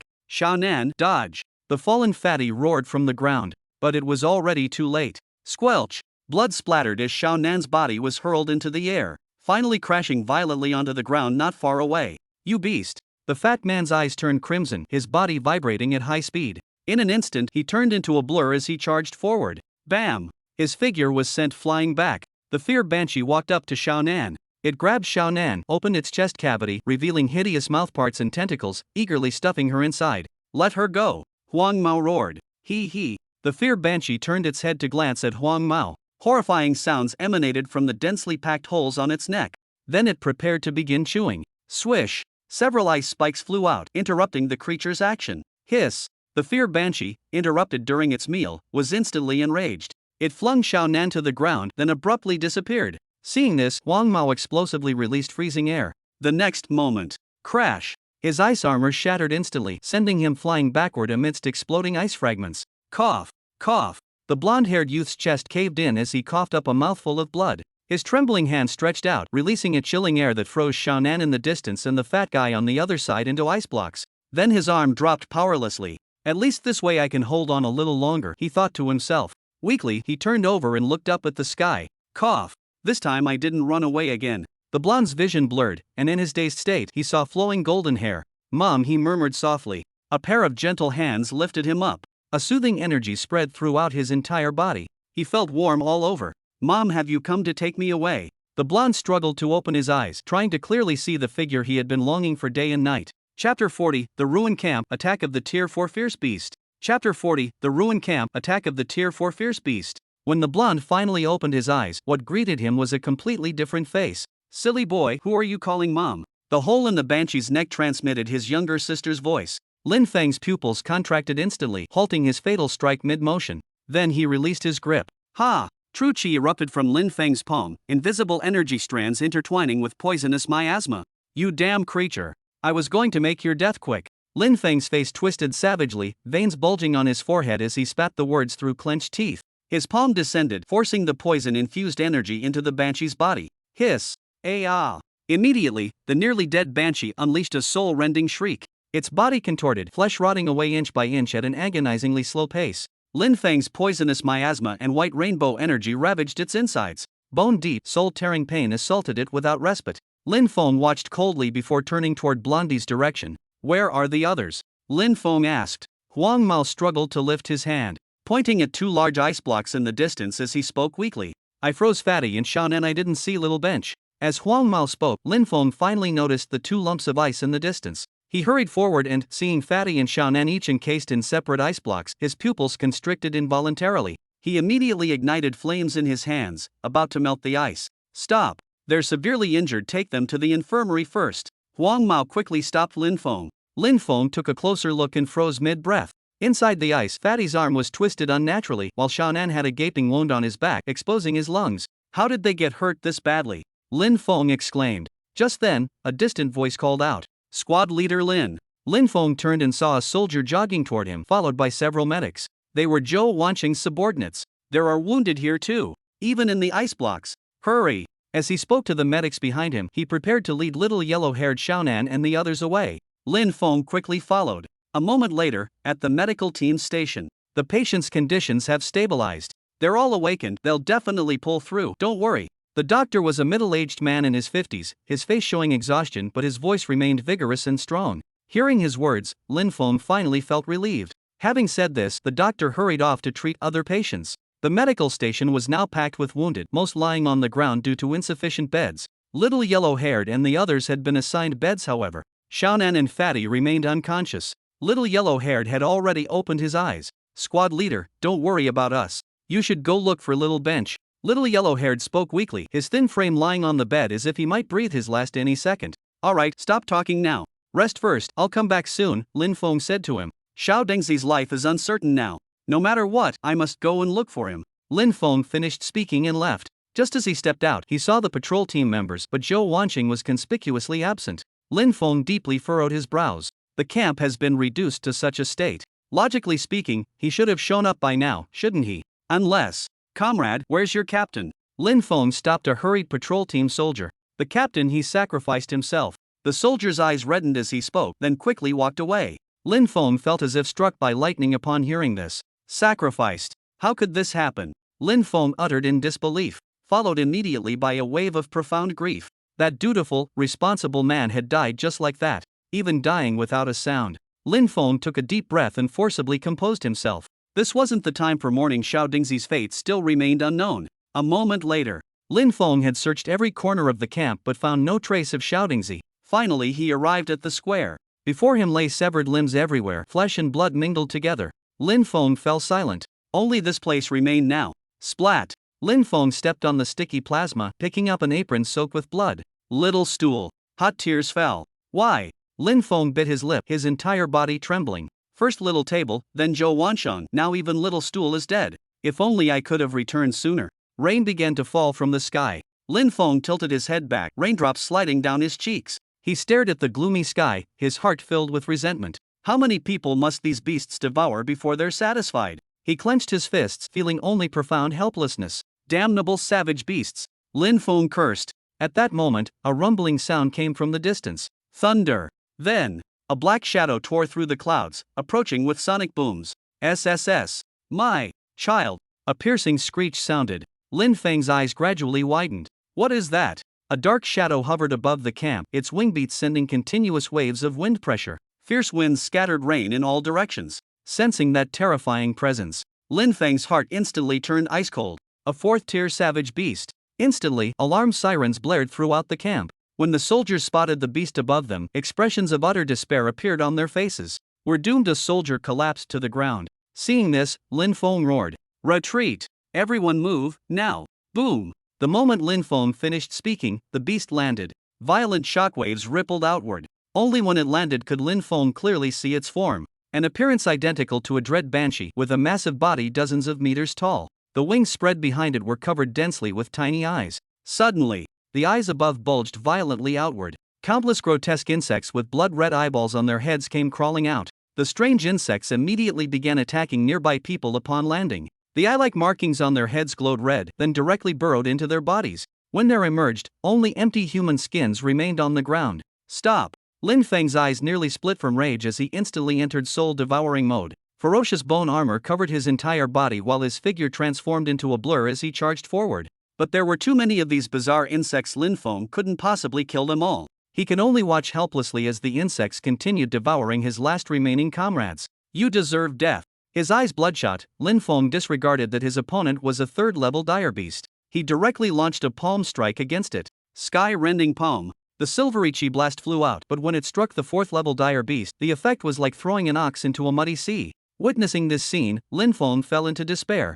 Run! Get out of here now! He roared in utter breakdown. Just as Lin Feng reached the depths of hopelessness, the raindrops in midair suddenly froze, as if someone had pressed a pause button. A commanding voice rang out. Domain expansion. Lake without ripples. Chapter 41, The Regiment Commander Arrives, Martial Arts True Form. Chapter 41, The Regiment Commander Arrives, Martial Arts True Form. Instantly, an invisible force radiated outward. Everything on the battlefield fell into stagnation. Time continued to flow normally, but it was as if a pause button had been pressed on all things. Raindrops frozen midair. A fourth-rank ferocious beast roaring skyward. Soldiers, faces twisted in terror, fleeing from grotesque insects in panic. And Lin Feng, his expression urgent, locked in an attacking stance. At this moment, the only moving figure was the robust one approaching from afar. He walked slowly to Lin Feng's side, eyeing his soul-devouring mode with astonishment. A martial arts true form. How is this possible below a rank? He mused silently. Then his gaze shifted to the severed limbs strewn across the field, his brow furrowing deeply. Have I still arrived too late? To destroy our camp like this you shall vanish, he roared in fury. With a single stomp, ripples like water waves emanated from his movement. The ground had unknowingly transformed into a tranquil lake surface. The fourth great ferocious beast before their eyes, along with those strange insects, gradually sank into the lake depths until they completely disappeared. Snap! A crisp finger snap sound rang out, and everything around them resumed movement. Regiment Commander! Lin Feng cried out in surprise. Everything had been frozen in stagnation just now, yet his consciousness remained fully alert. He had watched helplessly as that terrifying beast silently sank beneath the water's surface. Just what? This is a domain ability. You'll gain 1 too when you reach S-Class. Seeing Lin Feng's astonishment, the regiment commander offered an explanation. S-Class. The regiment commander was actually this powerful. You performed excellently. I wasn't mistaken about you. The regiment commander patted Lin Feng's shoulder. As he spoke, he heaved a sigh. I should have come immediately after receiving the message, the regiment commander said self-reproachfully. Earlier in the war zone, he'd been delayed by that ferocious beast. The moment he dealt with it, he rushed over without delay. He'd even employed his domain ability, using the rainwater to traverse this vast distance. Yet he still arrived 1 step too late. Seeing the other's self-blame, Lin Feng shook his head and said, No, Commander. If not for you, we would all have been devoured by those beasts today. You shouldn't blame yourself. Casualties? How many? The commander asked. Apart from the injured from the medical squad, only these soldiers before us remain, Lin Feng said with evident pain on his face. Hearing this, the commander fell silent. He took a deep breath, and waves surged from the lake surface beneath his feet. The waves immediately washed over the surviving soldiers, and those severely wounded who were on the verge of death suddenly had their breathing stabilize. Feeling the waves wash over his body, Lin Feng was secretly astonished. Although the wounds didn't heal, they stopped bleeding. It was as if everything had been paused. After doing this, the commander looked somewhat exhausted. Alright, I've stabilized the physical conditions of all surviving members in the camp. You focus on treating them. I'm going to eradicate all those beasts in the vicinity. As he finished speaking, the rain in the sky gradually stopped, the lake waters receded, and his figure vanished without a trace. Lin Feng stared at the spot where the other had disappeared, his heart filled with unparalleled shock. Even the near-dead had their physical states forcibly stabilized. What tremendous power this was. And this was merely S rank. How strong must the strongest SSS rank be then? For the first time, Lin Feng gained a clear understanding of this world's powerful beings. Suppressing the turmoil in his heart, he began calling upon the surviving warriors around him to receive treatment. Moments later, the already overcrowded medical unit was now packed to the brim. Yet the doctors coming and going no longer wore expressions of urgency. They methodically treated the wounded one by one in an orderly fashion. Because no matter how severe the condition, as long as there was still breath left, death wouldn't come. So it was the regiment commander's doing. In the ward, the head of the medical unit nodded understandingly after hearing Lin Feng's explanation. So the regiment commander had come. No wonder that terrifying beast had suddenly vanished. Indeed, the regiment commander didn't say how long this effect would last, so you should proceed with treatments as quickly as possible, Lin Feng said to him. Upon hearing this, the other immediately rushed out. Squad leader, did you say the regiment commander has arrived? The blonde-haired guy craned his neck toward Lin Feng. He touched his bandaged chest and smiled. By the way, which ward is little Bench in? Heh, I gotta see how badly he's hurt. Lin Feng fell silent upon hearing this. The blonde-haired guy's smile stiffened as he watched Lin Feng's expression. His voice trembled as he asked, Squad leader, little Bench is still alive, right? But the only response was silence. Plop. A teardrop fell onto the blanket. The blonde-haired boy turned over and pulled the blanket over his head. His thin body curled up, shaking uncontrollably.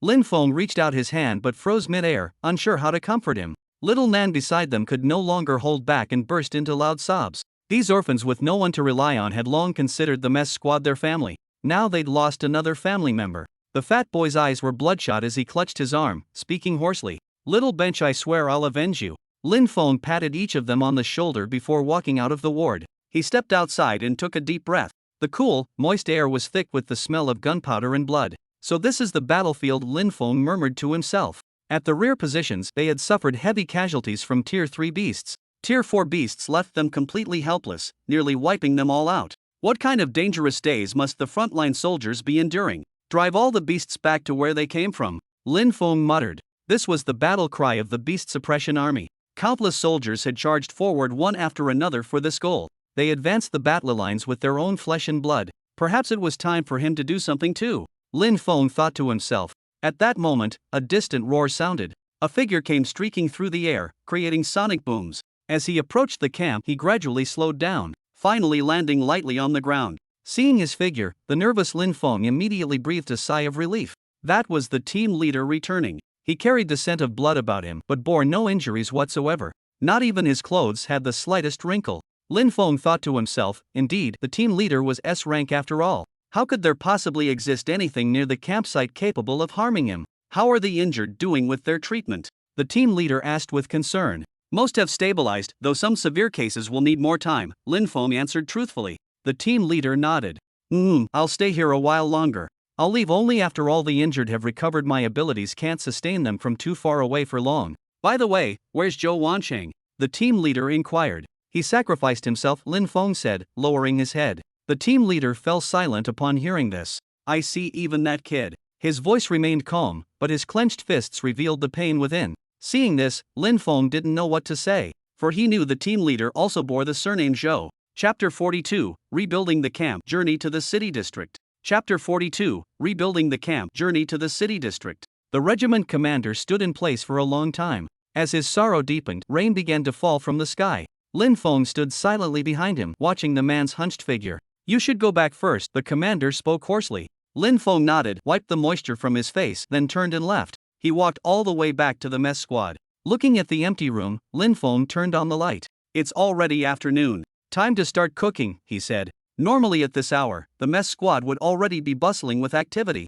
Little Bench would be stir-frying at the stove, while Little Table quietly assisted without a word. Blondie and the others would be helping prepare the meat and vegetables. When the dishes were ready, he would carry the pots and lead them to the canteen to serve the soldiers. After finishing the day's work, though tired, everyone would return safely to their quarters for a good night's sleep. The next day, Lin Feng would see them all again. But now, Lin Feng took a deep breath and gently closed his eyes. Then he walked into the kitchen. This jar of wine is almost ready. Lin Feng gazed at the medicinal wine jar in the corner and murmured. It contained all premium ingredients: tiger penis, snake gall, bear paws, and deer blood. All the nourishing parts from magical beasts they'd hunted before had been soaked inside by Xiaodingzi. Yet in the end, he never got to drink it. Lin Feng dispelled the complicated emotions in his heart. He began considering what to cook. Though not many people remained in the camp, most were patients who needed nutritious food. Then let's use third-tier magical beast meat. Lin Feng made his decision. Blondie was right. If magical beasts could eat humans, then humans could eat magical beasts. There was nothing wrong with that. With this thought, Lin Feng started working. By the stove, he placed thinly sliced meat into the pot. The clear boiling water instantly cooked the translucent cicada wing thin slices. Lin Feng removed them at precisely the right moment and placed them in a porcelain bowl. Then he poured over the sauce made from blended medicinal wine. Finally, he stirred with chopsticks, releasing a clear aroma of liquor mingled with the fragrance of oil. Then he sprinkled chopped Sichuan peppercorns and scallions before drizzling with piping hot rapeseed oil. The dish was ready to serve. This should be enough, Lin Feng remarked while looking at the meat in the basin. In previous days, the quantity needed would be several times this amount. Right, we shouldn't waste this tongue either. Lin Feng observed the head on the cutting board, its face split open with a long tongue protruding. It's somewhat revolting, though Blondie would probably like it. Moments later, in the medical tent, Lin Feng stood behind a makeshift table, serving food to the line of wounded soldiers. Noticing the line had grown shorter again, Lin Feng frowned. Seems those with critical injuries couldn't hold on after the captain's ability wore off, he thought to himself. After a while, all the wounded had received their meals and returned. Lin Feng looked at the remaining half portion of food, pressing his lips together. Still made too much. With a sigh, Lin Feng walked towards Huang Mao's ward. Haven't you been longing for this beast meat? Here. Lin Feng sat by the bed and handed over the plate containing the harpy's tongue. Huang Mao's face was pale, his eyes bloodshot. Without refusing, he took it directly and began tearing into it silently. Monitor, what is that? Xiao Nan asked with an uneasy expression. Just some beast meat, Lin Feng replied. Hearing this, Xiao Nan made an O sound and said no more. For a moment, the room fell silent except for the sounds of eating. Just then, the door suddenly swung open. The regiment commander walked in. No need to get up, just keep eating. He stopped those who were about to rise. Then he said to Lin Feng, the war zone still needs me. You all focus on rebuilding the camp first. I'm leaving. With these words, he hurried away. Lin Feng watched his retreating figure inside. He knew too much weight rested on the regiment commander's shoulders. Zhou Wancheng was dead. The regiment commander didn't even have time to bury his own son. Now, everything depends on ourselves. 3 days later, Lin Feng stood in the square, gazing silently at the erected monument for a long time. There were only 42 soldiers left alive in the camp now. Those whose bodies were found had been transported back to the urban area. For those whose remains couldn't be found, death notices were reported and then their names were engraved on the stone tablet. Captain Yi, I'll have to trouble you these next few days, Lin Feng said to Yi Fei of the combat squad. He had now been assigned here by the regiment commander and would be stationed long-term. Squad leader Lin, our entire squad owes you our lives. This small matter is nothing. Hearing this, Lin Feng nodded in acknowledgement. Alright, we'll be going now. After speaking, he got in the vehicle with Huang Mao. The camp's aftermath handling was nearly complete now. What remained were some construction projects. Lin Feng planned to use this period to inquire about medicinal herbs from the exploration team, and incidentally visit his younger sister. It had been quite a while since he'd seen her. On the road, Huang Mao spoke to Lin Feng. Squad leader, I remember that exploration team you mentioned, their captain also attended our school. After hearing this, Lin Feng nodded with understanding. This was precisely why I brought him along. When we reach the urban district, first come with me to the awakening hall. I need to purchase some essence blood, Lin Feng said while driving. His younger sister's essence blood reserves had become critically low. He had already refined every single fear banshee he could bring back. The extracted essence blood had been sent to his sister. Although due to prolonged death, the quality of the essence blood left much to be desired. But those were after all third-tier monstrous beasts. He hoped it could sustain her a while longer. The off-road vehicle traversed the wilderness, kicking up clouds of dust. Throughout the journey, Lin Feng hadn't encountered even a single unranked monstrous beast. The closer they got to the urban district, the cleaner the surroundings became. Gradually, the off-roader transitioned onto concrete roads, with street lamps and road signs beginning to appear. Soon, Lin Feng spotted a towering wall. A translucent protective dome enveloped the city above. We're back again, Lin Feng murmured softly. As the vehicle approached, an inspection checkpoint appeared in the distance. You ahead, park in the yellow zone for inspection. The broadcast sounded, signaling Lin Feng to step forward for inspection. The off-road vehicle came to a stop as a guardrail rose ahead. A green light shone forth as a silhouetted figure slowly approached against the light. Where are you from? What's your business in the city? The man came closer, leaning casually against the car window as he spoke. This is a military vehicle. Where do you think we're from? The blonde-haired youth looked at him with an expression of seeing an idiot. Get out! Hearing this, the man instantly became displeased, slamming the window hard while shouting, Comrade, my team member isn't very good with words. We're returning to the city on official business. Here's the approval document. Lin Feng handed over the military-issued documents. Scram! I said get out now. Are you deaf? The man knocked Lin Feng's hand away, scattering the documents across the ground. Pick them up, Lin Feng said coldly. He stared at the man, his aura involuntarily leaking out. Feeling Lin Feng's terrifying pressure, the man sobered up instantly. The anger in his heart felt like it had been doused with ice water. Cold sweat broke out on his forehead. Seems I've kicked an iron plate, he thought to himself. The man glanced at the surveillance camera overhead.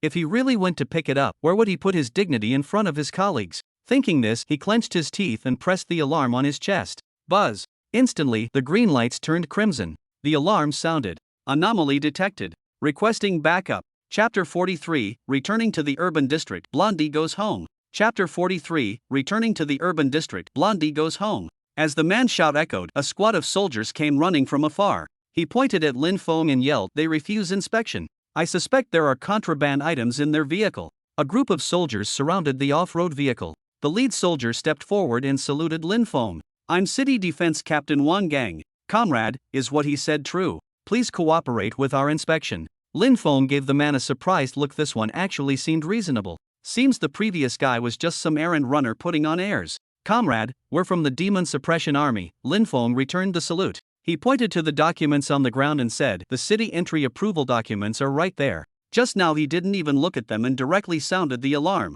Bullshit. It was clearly you who refused inspection and threw the documents on the ground. The man beside him instinctively retorted upon hearing this. Wang Gang turned back unhappily to glance at him. Inspector Liu, you'd better think carefully. I can review the surveillance footage anytime, so please don't exaggerate the facts.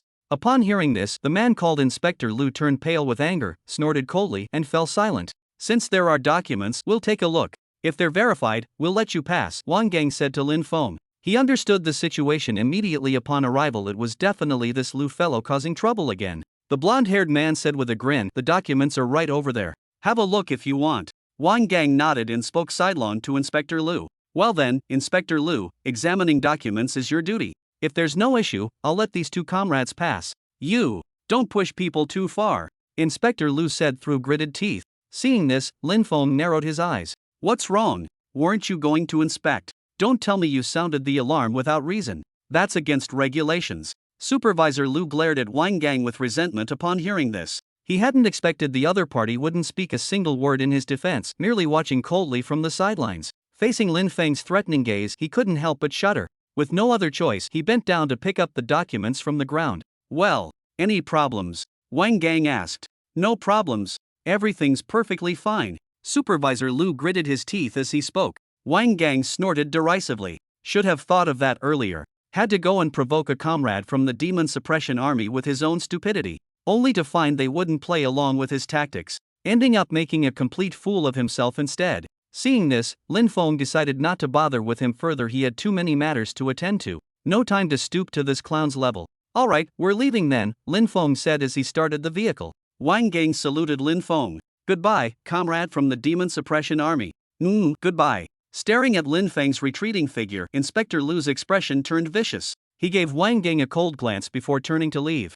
Then he took out a phone. Hello, it's me. Did you see that car's license plate just now? Good, investigate it and report back to me. Urban District. Lin Feng drove along the highway. The bustling scenery around him felt like a lifetime away. Squad leader, aren't we going to the Awakening Tower? The blonde-haired youth sat in the passenger seat, his legs propped against the window. Lin Feng glanced at him and spoke softly. Weren't you going back to school? I'll drop you off first. You can help me ask about the exploration team's news while you're there. Hearing this, the blonde youth rubbed his hands together, looking somewhat uncomfortable.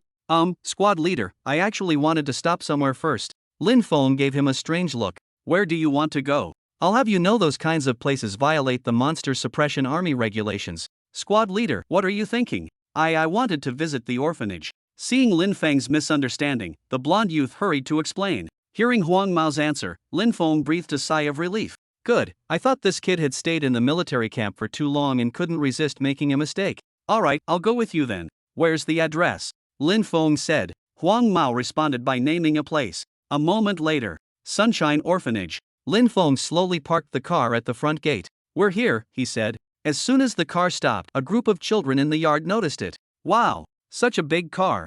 A little girl with sparkling eyes grabbed the fence and said, isn't that Boss Huang Mao? A snot-nosed little boy exclaimed. It really is. Another child said. Lin Feng got out of the car and leaned against the door. Go ahead, I'll wait here, he said. As Huang Mao approached, the group of children erupted with excitement. Just then, an old woman, hearing the commotion, came downstairs. What's going on here? Oh my! Huang Mao's back. Leaning on her cane, she walked to the gate and beamed with joy upon seeing Huang Mao. She hurriedly took out the keys and opened the door. Come in quickly. You silly child, you didn't even tell me you were coming. Though her words carried reproach, the smile wrinkles on her face all bunched together. Huang Mao supported her arm, his eyes slightly moist. Grandma Director, I just missed you so much. The director smiled while patting Huang Mao's hand, then pushed up her glasses and spotted Lin Feng in the distance. Huang Mao, who is that?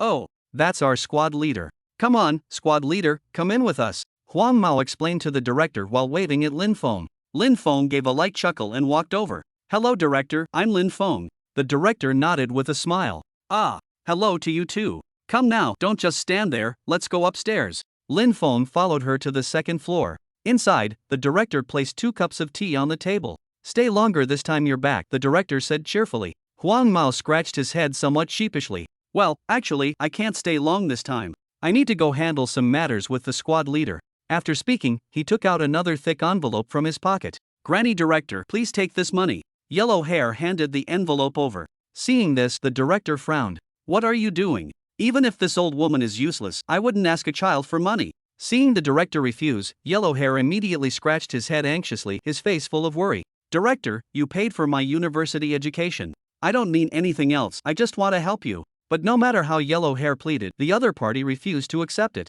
Looking at Yellow Hair's emaciated figure, the director spoke with heartache. Look at you, you've become so thin. Rather than worrying about this useless old woman, you should buy some good food to nourish yourself. Hearing this, Yellow Hair's eyes immediately reddened. Granny Director had always been like this, her heart was always thinking of the children. At this moment, a commotion broke out outside. You're not allowed in here. A child's voice rang out, followed by a cry of pain. Hearing this, Yellow Hair immediately stood up and jumped straight out the window. Seeing this, Lin Feng quickly followed. As soon as he stepped out, he heard Huang Mao roaring like a madman. I'll kill you all. Chapter 44, The Awakening Building, cheated Bella. Chapter 44, The Awakening Building, cheated Bella. Lin Feng looked over and his pupils instantly contracted. He saw the courtyard gate wide open as several people barged in. A child lay on the ground, blood flowing from their forehead. Seeing this, Huang Mao's eyes turned red with rage. Cold air instantly exploded as he swung the ice blade in his hand with a fierce horizontal slash. A sapphire blue blade energy flew out, seemingly about to decapitate all those men.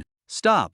Lin Feng urgently shouted. These people before them were clearly ordinary civilians. There was no way they could block Huang Mao's attack. Clang! Lin Feng instantly blocked Huang Mao's path and raised his hand to intercept the blade. Team leader, don't stop me. I'm going to kill them, Huang Mao bellowed. At this moment, the orphanage director hurried down from the second floor. Before she could even catch her breath, she saw the child on the ground. Xiao Ye. She immediately rushed forward to help the child up. Lin Feng watched the intruders coldly as he spoke. Give me an explanation. The leader took a step back, pointing at the blonde-haired man while shouting in alarm. You! What do you think you're doing? The blonde-haired man glared at him with gritted teeth, his expression ferocious. You broke in and injured Xiao Ye. What do you think I'm going to do? Hearing this, the man showed a disdainful expression and tried to feign composure as he opened his mouth. He was about to say something. Buzz! A surge of Jinshi abruptly erupted. Bang! Instantly, the men in front were forced to their knees by the pressure of the Jinshi.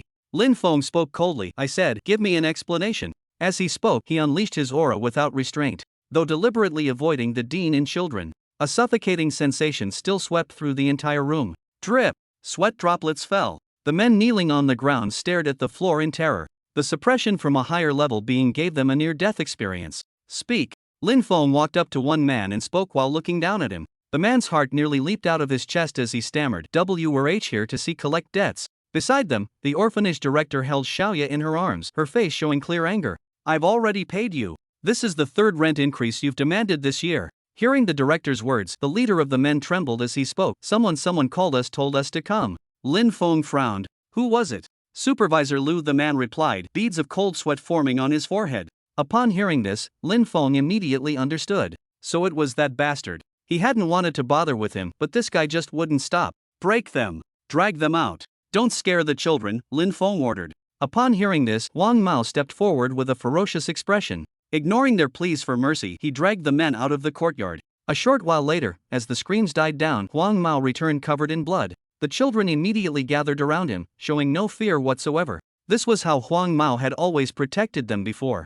There, don't be afraid. It's all okay now, said Huang Mao while patting the child's head. He asked again, where's Xiao Ye? She went upstairs to get bandaged, one child replied. Alright, go play now, Huang Mao said while patting his head. Upon reaching the second floor, Huang Mao saw the director bandaging Xiao Ye. You're back. Where did you dump those people? Lin Feng asked upon seeing him. Huang Mao scratched his head and said, there was still a driver. I had him drive them back. After speaking, he frowned worriedly. Team leader, these people have set their sights on the orphanage. This time we were here, but what if one day? Lin Feng comforted him. Don't worry, just leave this matter to me. In this incident, Inspector Lu bears most of the responsibility. After dealing with him, I'll go to the Awakening Hall for certification and take up a teaching position at the orphanage. Lin Feng refused to believe that as a B rank awakened from the Demon Suppression Army, he couldn't protect this place. Enough, you stay here for now. I'll go to the Awakening Tower alone. Lin Feng stood up after speaking. Patting the head of Xiao Ye who was holding an ice flower, he turned and left. A moment later, at the Awakening Tower,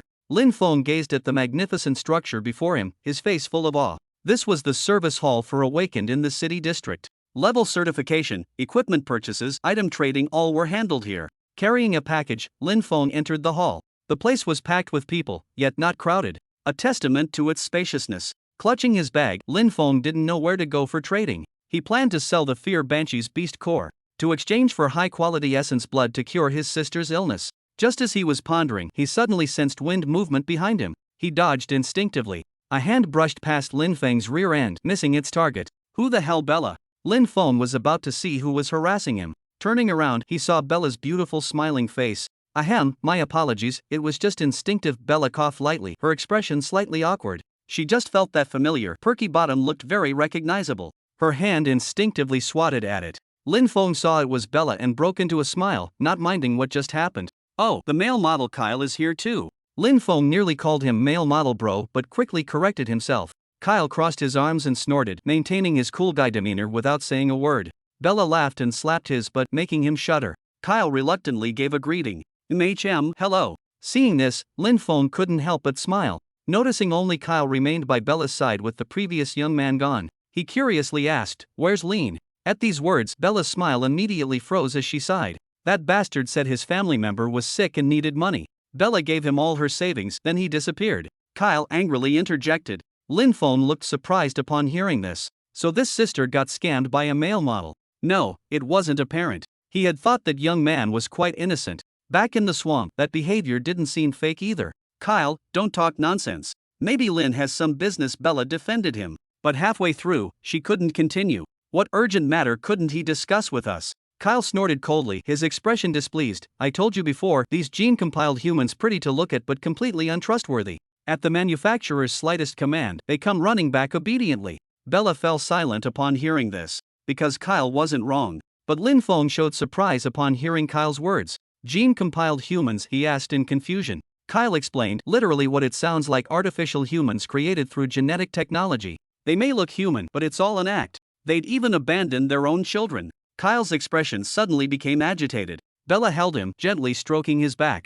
Enough, let's not talk about this anymore. Why did you come to the Awakening Tower? Facing her question, Lin Feng slightly opened a gap in his package. Buddy, does your mess squad raise ferocious beasts or what? Chapter 45, Trading Beast Cores, Purchasing Essence Blood. Chapter 45, Trading Beast Cores, Purchasing Essence Blood. Bella looked at the beast cores in Lin Feng's package, her jaw nearly dropping in shock. Did you go to the front line? She asked incredulously. So many beast cores, and judging by their aura, they're all third tier. How did a C rank awakened like him manage to obtain these? Kyle curiously leaned over to look, then his pupils suddenly contracted. Wait, are the pigs in your mess squad actually third tier? He exclaimed in astonishment. Lin Feng zipped up the package and chuckled lightly. I plan to go to the trading area, but I don't know where it is. Hearing this, Bella forcibly composed herself. For these items of yours, you'd better go to the official high-value trading area. They have private booths there, much safer, she said with complicated emotions. If Lin Feng exchanged all these for money, it would be a massive fortune, while looking at herself not only penniless but also buried in debt.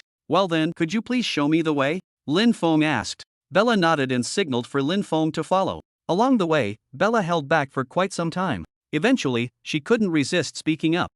Lin Feng, how did you obtain these beast cores? Do you have any connections? She stammered. After speaking, her face reddened slightly. But there was no other way. She had to support Kyle and pay off debts. Lin Feng let out a soft chuckle at her flustered appearance. These were all obtained by slaying fierce beasts. I nearly died doing so, Lin Feng answered truthfully. These Fear Banshee beast cores didn't come without cost. The entire camp was almost wiped out because of it. I see, my apologies, that was presumptuous of me. Bella nodded in response. Meanwhile, her mind reeled with astonishment. He's actually capable of killing tier 3 beasts now. Has he already reached B rank? How is that possible in such a short time? Lin Feng followed her into the elevator, which ascended to the 15th floor. We're here. Wait a moment, I'll arrange a room for you. With that, Bella walked a short distance away. For some reason, Lin Feng felt something was off as he watched Bella's back standing at the front desk. He glanced at the male model beside him and silently increased the distance between them. After a while, Bella returned holding a small card. Let's go, she said. Looking at the small card in Bella's hand, Lin Feng suddenly realized what was wrong. This whole situation felt exactly like checking into a hotel room. With an unnatural expression, Lin Feng said, I think I'll go by myself. Hearing this, Bella handed the small card to Lin Feng. All right then. I was going to help you bargain the price. You can bargain? Lin Feng asked in surprise. Bella smiled lightly, of course. Maybe I should still come with you.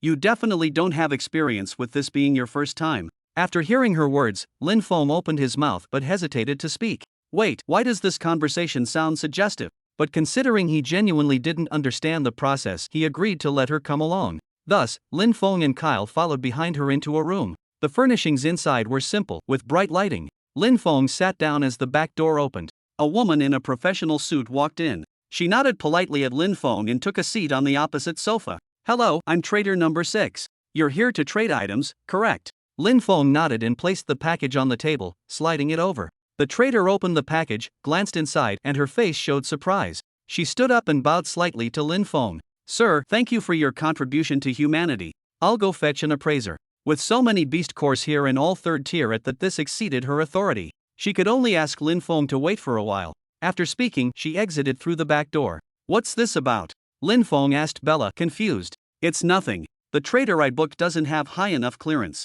She went to call someone else. Bella explained. Lin Feng nodded in understanding. A short while later, the back door swung open, and the trader returned with a middle-aged man. Hello, I'm the appraiser here. The man greeted Lin Feng before taking his seat. When he saw the beast cores in the package, his face also showed surprise. It wasn't that he had never seen higher-grade beast cores before, but seeing dozens of third-grade ones was truly his first time. Normally, quantities like these would only be found at the Demon Suppression Army's frontline, but those are all traded internally. So, how much can you offer? Lin Feng asked. The middle-aged man pondered for a moment before giving a number. 63rd grade beast cores in total, 7 million. Upon hearing this price, Lin Feng was also startled. This much? But Bella beside him furrowed her brows. Are you kidding me? 3rd grade fiend beast cores are only worth this much. The middle-aged man shook his head and said, it's not little. If I'm not mistaken, these are from Fear Banshee swarm-type fiends whose individual strength is naturally weaker than same-grade fiend beasts. They still can't be worth just 7 million.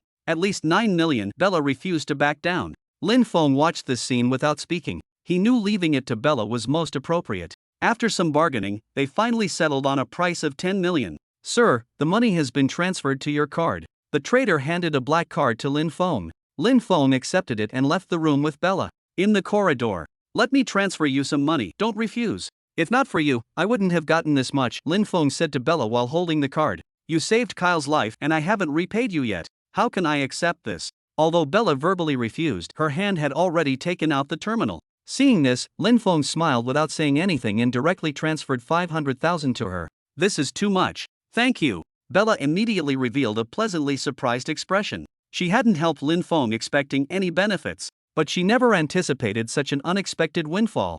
Now she finally had enough money for mission equipment. Really, thank you, Lin Feng. Seeing Bella smile, even Kyle rarely spoke kind words. Lin Feng looked at Bella and said, alright, now there's something I need your help with. Bella patted her chest, causing waves. She said straightforwardly, no problem. As long as it's something I can do, just say it. I need information about someone, Lin Feng said. He then recounted the matter concerning Inspector Liu. That bastard. Every time I enter the city through the checkpoint, he extorts money from me, Bella said angrily. After speaking, she picked up her terminal and performed some operations. She said to Lin Feng, I had already investigated this guy's information before. I'll transfer it directly to you. Thanks. I want to buy some refined blood. Do you have any recommendations? Lin Feng said. Hearing this, Bella smiled lightly. We were just about to buy some equipment. Let's go together. Lin Feng followed her to the trading hall. Following Bella's recommendation, they came to a shop where he spent 5 million to purchase 3 vials of 4th-tier ferocious beasts refined blood. This should last a while longer, and my little sister can eat her fill too. Holding an exquisite box containing 3 purple refined blood vials, Lin Feng revealed a relieved smile on his face. At that moment, the terminal at his waist beeped. Lin Feng picked it up to check, but the message on the screen struck Lin Feng like lightning. Critical condition notice. Chapter 46, Little Sister in Critical Condition. Chapter 46, Little Sister in Critical Condition. How could this be? Lin Feng roared in disbelief. This illness of his sister's wouldn't cause any problems as long as the essence blood consumption was satisfied. He had just sent the essence blood extracted from the Fear Banshee back home the day before yesterday. How could she be in critical condition today? Without another thought, Lin Feng rushed out of the awakening tower like a madman. Moments later, at the second sanatorium. Linger. Lin Feng pushed open the ward door to find the room completely empty. Where is she? Doctor! He shouted, grabbing a passing physician. What are you? Calm down, speak properly. The doctor began to rebuke him, but seeing Lin Feng's bloodshot eyes and terrifying aura, quickly changed to a soothing tone. Lin Feng released him and took a deep breath. Where's the patient from this ward? Where has she gone? The doctor looked at the now calmer Lin Feng and spoke while sweating nervously. That girl has already been taken to the operating room. Lead the way. Lin Feng commanded. Lin Feng followed him all the way to the operating room. Looking at the surroundings, Lin Feng fell silent. What kind of hospital would build an operating room underground? Lin Feng quickly strode forward. Seeing the "in surgery" sign above, he was about to push the door open and enter. A woman stopped him. Halt! Lin Feng's eyes immediately turned frosty. This woman was an awakened. Let go. Lin Feng looked down at the hand gripping his own and spoke coldly. The woman frowned and glanced back at the doctor behind her. What's going on? I was told she had no family left. Seeing the woman questioning him, the doctor instantly broke out in cold sweat. She had an older brother in the military, he explained. Whatever. Take this one to the crematorium for burning, the woman said expressionlessly while looking at Lin Feng. As she spoke, her palm sliced through the air with forceful momentum toward Lin Feng's neck. Plop! A pale severed forearm dropped to the ground. The cut was clean, with not a single drop of blood spilled. I told you to let go. Are you deaf? Lin Feng spoke with icy finality. Ah! My hand! The woman finally realized what had happened, clutching her severed arm as she let out a piercing scream. Her forehead was covered in cold sweat, her entire body trembling uncontrollably. Lin Feng had no time to deal with her. He stepped over her body and pushed open the operating room door. As he entered, an acrid smell of blood assaulted his senses. Lin Feng's expression changed abruptly as he hurriedly looked around. The scene that greeted his eyes made his vision nearly split from rage. What are you doing? His younger sister lay motionless on the hospital bed. Two women in white coats and surgical masks stood over her. The glinting cold steel of a scalpel had already sliced open her skin. Wham! In an instant, a violent aura erupted forth. Lin Feng's face contorted grotesquely, veins bulging across his entire body. His current appearance was so terrifying he scarcely resembled a human being. Immediately, the two women collapsed to their knees as a surge of chi blasted through them. Swoosh! Their clothes disintegrated, their flesh and blood splattering against the walls in a grotesque mixture of viscera. Only two blood-stained skeletons with staring eyeballs remained on the spot. The skeleton opened its mouth but didn't make a sound. Crash! Innards devoid of flesh covering spilled onto the ground. Yet the skeleton lay on the ground, rolling its eyeballs, not dead. Linger! Lin Feng roared as he charged forward. She stroked her little sister's face as tears kept falling. Her sister's cheeks were sunken, her whole body emaciated beyond human shape. She looked like she was about to starve to death. Seeing her sister's condition, Lin Feng felt his heart bleeding. Right, the vital essence blood. Lin Feng hurriedly took out the vital essence blood from the box, unscrewed the cap, and brought it to his sister's lips. As the vital essence blood entered her mouth, color visibly returned to her sister's face. Cough, brother. A soft, hoarse voice came. Linger opened her eyes. Lin Feng immediately embraced her in joyful surprise. My stomach isn't hungry anymore, and Big Brother is still holding me. Am I really dreaming? Linger murmured to herself. She tightened her embrace around Lin Feng, nuzzling affectionately against his neck. When Lin Feng heard her words, he felt his heart shatter. Just how much suffering had his little sister endured while he was away? With aching heart, he gently stroked Linger's small face. No, you're not dreaming. Your brother has truly returned. As Linger heard Lin Feng's words, the dimness in her eyes gradually brightened. She clung tightly to Lin Feng, tears streaming down her face. This is too wonderful. Suddenly, Linger's eyes widened as if awakening from a dream. If she wasn't dreaming and Big Brother had truly returned, wouldn't those bad people come to hurt him? Thinking this, she immediately began struggling in Lin Feng's arms. Big Brother, run! Those people will find you. Linger's voice came out weak and exhausted. Lin Feng stroked her back and gently comforted. It's all right, Big Brother will protect you. As he spoke, he took off his coat and covered his sister's trembling body. Seeing Lin Feng remain unmoved, Linger grew so anxious she nearly fainted. Just then, the door outside was pushed open. They're inside. That person just broke in. The woman clutched her severed arm, her expression twisted, with several tall men standing behind her. Witnessing this, Linger instantly widened her eyes in horror and shielded Lin Feng. Don't you want my organs? Let my brother go, or I'll mash them to pulp. Her voice trembled, her whole body shaking with terror. Yet she resolutely continued protecting Lin Feng, pointing a scalpel at her own chest. As soon as she finished speaking, the people before them suddenly looked horrified. Just when Linger thought her threat had worked, they bent over and began vomiting. What is that? The woman clutching her severed arm pointed at the ground, her eyes filled with terror. She held up slightly better than those behind her, not vomiting immediately. Lin Feng took the scalpel from his sister's hand and gently covered her eyes. Be good, Linger. Close your eyes, he said. Then, with a smile on his face, he looked at the people collapsed on the ground. Don't be afraid. Soon you'll become just like them. Lin Feng bared his chilling white teeth in a ferocious grin. Gag! The woman with the severed arm could no longer hold back upon hearing she would become like that too. Brother! What's happening? Linger's confused voice sounded. She had always been clever and noticed the situation wasn't at all what she'd imagined. Were these bad people afraid of her brother? Thinking this, she relaxed slightly and obediently closed her eyes. Whoosh! A gust of wind came. Was the wind picking up? Linger wondered in confusion. Splash! The sound of liquid splattering rang out, followed by the noise of something falling into water.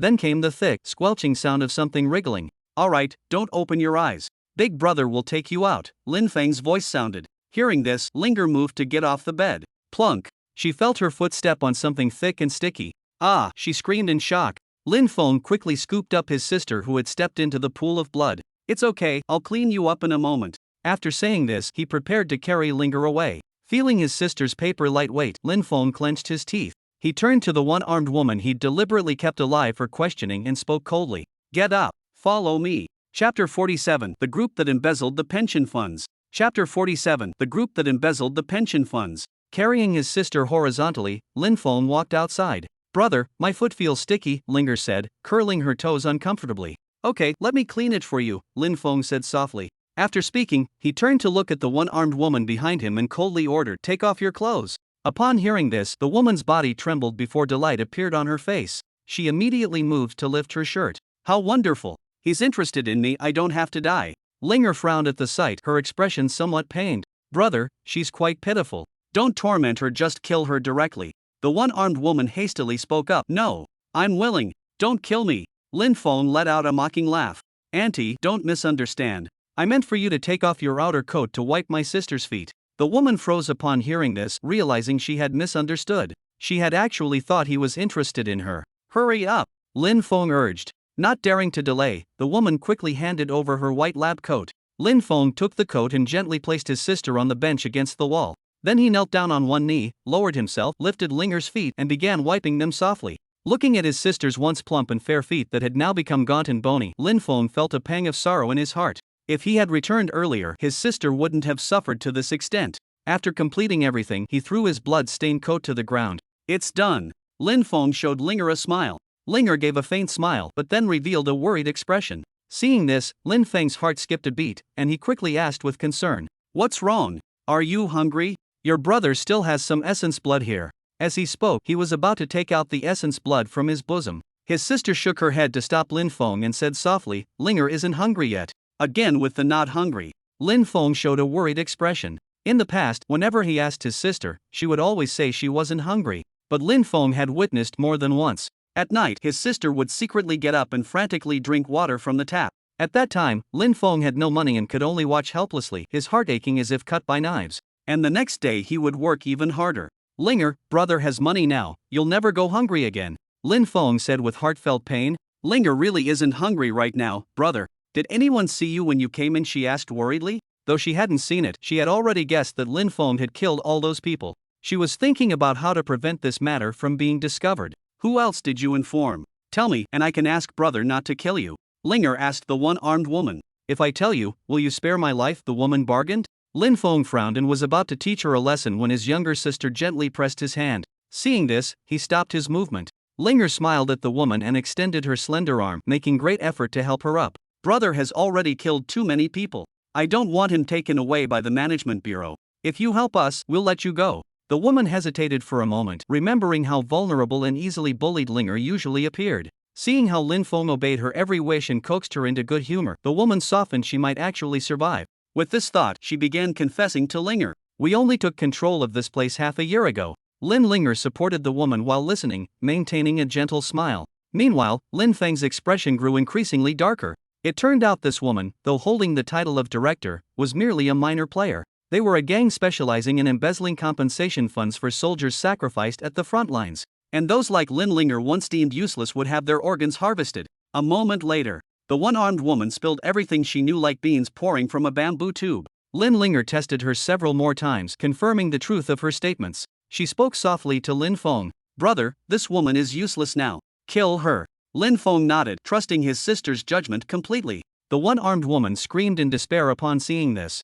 "You're going back on your word. You promised to spare me." Linger let out a soft laugh upon hearing this and stuck out her tongue playfully. He, I just won't keep my word." The woman instantly revealed a crazed expression. "If I can't live, don't think you'll have it good either." Having said this, she suddenly moved to attack Linger. But the latter simply buried her head against Lin Feng's chest, not even glancing at the woman. She knew that with her elder brother present, she would never be harmed again. And so it proved. The woman's body abruptly froze mid-air. Countless red lines appeared across her pale skin. The next instant, plop, plop, chunks of flesh began falling off piece by piece. The woman's eyes widened as she watched herself turn into a skeletal frame. She suffered in agony and despair, yet couldn't utter a single sound. Most terrifyingly, she remained fully conscious throughout. "Ah!" Linger covered her eyes. Through the gaps between her fingers, she stole glances at the woman. Seeing her soaked in her own plasma and internal organs, with her eyeballs still rolling around, Linger's little heart couldn't help but thump wildly. "Brother, she's so pitiful. How much longer can she live?" Linger asked, her small face slightly flushed. Seeing her fear, Lin Feng comforted her softly. "She won't die before my chi dissipates. I know you can't bear to see this, let's leave now." After speaking, he picked up Linger and walked outside. On the way, Linger asked quietly, "Brother, you heard it too. The forces behind those people are powerful. Let's just run away and stop investigating." Lin Feng shook his head. "These beasts did this to you. I won't let them go. Besides, they embezzled compensation funds and harvested organs. To cover it up, they won't let us go either." Hearing Lin Feng's words, Linger buried her head in his neck and said nothing more. Approaching the elevator, Lin Feng noticed it was descending. "Trouble. Someone's coming. Have we been discovered?" Lin Feng's expression turned grim. After speaking, he entered Soul Devourer mode. Fierce bone armor covered his entire body as he held his sister and turned invisible. Ah! Linger let out a soft exclamation before covering her mouth. He looked at the now transparent Lin Feng and himself with astonishment. Holding his sister, Lin Feng extended auxiliary limbs from his back and climbed onto the wall. With a ding, the elevator doors opened. A squad wearing combat uniforms emerged from within. Their uniforms bore the insignia of the Urban Management Bureau. Quick! Conduct a carpet search. The suspect couldn't have gone far. The leader wearing a combat helmet commanded the soldiers behind him. Maintaining formation, they passed underneath, completely unaware of Lin Feng above them. Watching their retreating figures, Lin Feng furrowed his brow deeply. The bureau responded this quickly. This group must be involved in something big. What is this? She's still alive. Shouts of surprise came as the combat team discovered the skeleton on the ground. Ugh, retching sound. One soldier couldn't hold back and immediately bent over to vomit. What kind of person could do something like this? The leading soldier said with an unpleasant expression. Suddenly, he looked towards Lin Feng's position. Wait, there's a heartbeat sound over there. Chapter 48, Returning to the Orphanage. Chapter 48, Returning to the Orphanage. Hearing his words, Lin Feng's heart skipped a beat. Discovered. There's no way they could detect his invisibility. But feeling his younger sister in his arms gripping him tightly, her heart pounding violently, Lin Feng immediately understood. They had heard his sister's heartbeat. He narrowed his eyes, killing intent surfacing in his heart. Since they'd been discovered, for his sister's safety, there was no other choice. The next moment, a statement interrupted his movement. Captain, are you drunk? I told you not to drink before missions. The vomiting soldier wiped his mouth, cold sweat dripping from his forehead as he spoke. As he spoke, he kept giving the captain meaningful glances. The captain instinctively wanted to retort, "You're the fucking drunk one." But sensing Lin Feng's terrifying aura and killing intent in the air, he fell silent. Ahem. Keep it down. You guys knowing I've been drinking is enough. Don't tell anyone else, he said. Hell no, why risk my life for a few thousand a month? As the words fell, the killing intent dissipated as Lin Feng withdrew his aura. Seeing this, the team leader let out a long sigh of relief. Lucky Shaoli was quick-witted. Otherwise we might have been wiped out. Though they saw no one, the still living skeleton frames on the ground, and that terrifying aura from earlier, all made him realize the hidden suspect wasn't someone they could afford to provoke. So do we still search? The team leader asked the soldier. He addressed the soldier, but his eyes turned toward Lin Feng. Lin Feng responded. As Lin Feng spoke, the air seemed to freeze for an instant. The questioned soldier immediately caught on. Yes, he quickly chimed in, pretending he'd been the one to answer. The suspect must be in the operating room. He pointed at the operating room and said, Right, hurry to the operating room. The captain slapped his head as if waking from a dream. Seeing how cooperative they were, Lin Feng didn't make things difficult for them anymore. Holding his sister, he jumped down, opened the elevator door, and walked in. The soldiers only heard a series of footsteps, then saw the elevator door open and finally close as it ascended. The captain swallowed hard and asked, Is he gone? I didn't see him either. He should be gone, a soldier replied. As soon as he finished speaking, the captain collapsed onto the chair. Remember, we saw nothing here today. Understood, the captain said. Understood. Outside the sanatorium, Lin Feng carried his sister while walking invisibly on the road. He couldn't show himself yet before dealing with the mastermind behind all this. Brother, did you become an awakened? Lin Linger asked. Lin Feng smiled and patted his sister's head. Yes, your brother is now a very powerful awakened. The younger sister asked with sparkling eyes. Then what rank is it? Could it be D rank? Watching Lin Linger, who was even cautious in her dreams, Lin Feng couldn't help but chuckle. Silly girl, do you think so little of your brother? Hearing this, Lin Linger covered her mouth with her small hands. Not D rank. Could it be C rank? She exclaimed in shock. That couldn't be possible, could it? Brother had never been able to awaken before. How could he reach C rank after just joining the military for such a short time? Lin Feng stopped keeping her in suspense and stated directly, It's B rank. What? Lin Linger shrieked in astonishment. B rank. Never in her wildest dreams had Lin Linger imagined that Lin Feng would become a B rank awakener. She had only ever seen individuals of this caliber on television before. Awakeners of this level were already considered part of high society. And now, her own brother had actually become B rank. Lin Linger felt as if she was dreaming, yet she never doubted Lin Feng's words. She knew her brother would never lie to her. Lin Feng looked at his sister's astonished expression and smiled while patting her small head.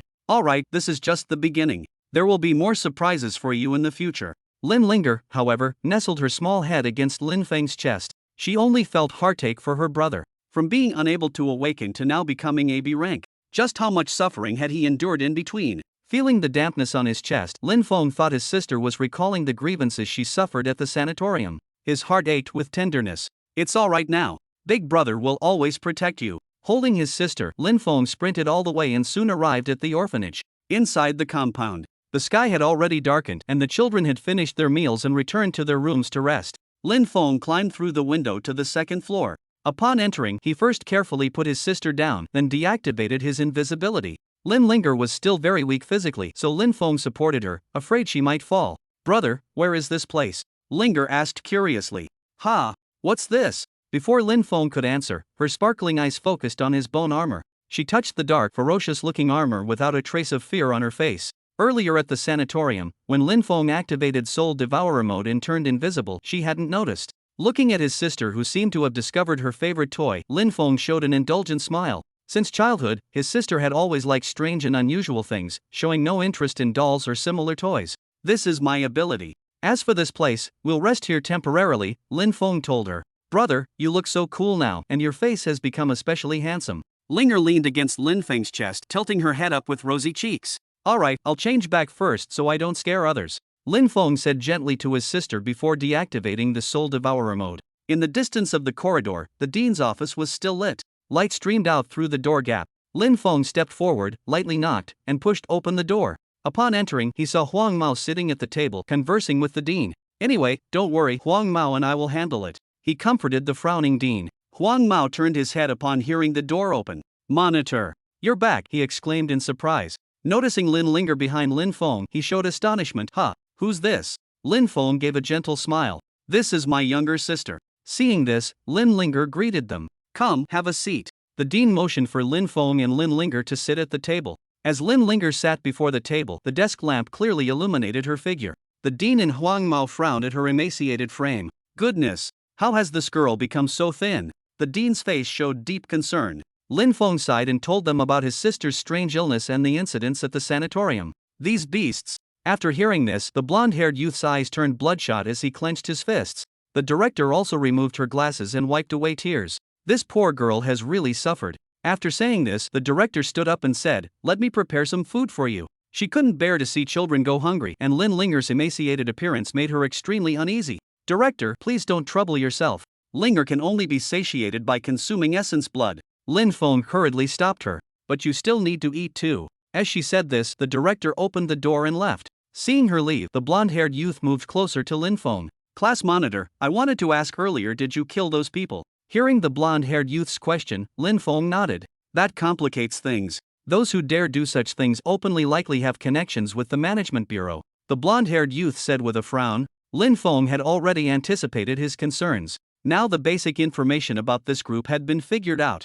He planned to deal with Inspector Lu first to secure the orphanage. After settling his younger sister, he would go settle accounts with that group. He was just about to say something. A scream came through. That was the director's voice. Chapter 49, Inspector Lu comes knocking. Chapter 49, Inspector Lu comes knocking. Hearing the noise, Huang Mao stood up and rushed out. Just as Lin Feng was about to follow, Lin Linger stopped him. Big brother, take me with you. What if it's the enemy's plan to lure the tiger from its mountain? She said while tugging at Lin Feng's sleeve. Hearing this, Lin Feng immediately realized she had a point. If enemies came knocking, leaving his sister here would be dangerous. Alright, stay behind me, Lin Feng said as he gently helped Lin Linger up. Reaching the corridor, Lin Feng saw Huang Mao charging into the distance. Brother, invisibility, Lin Linger said. He promptly picked up his sister and entered stealth mode. This way, even if there are enemies, we can ensure little sister's safety. Brother, can you detect the enemies? I'm afraid they might take the children hostage, Lin Linger inquired.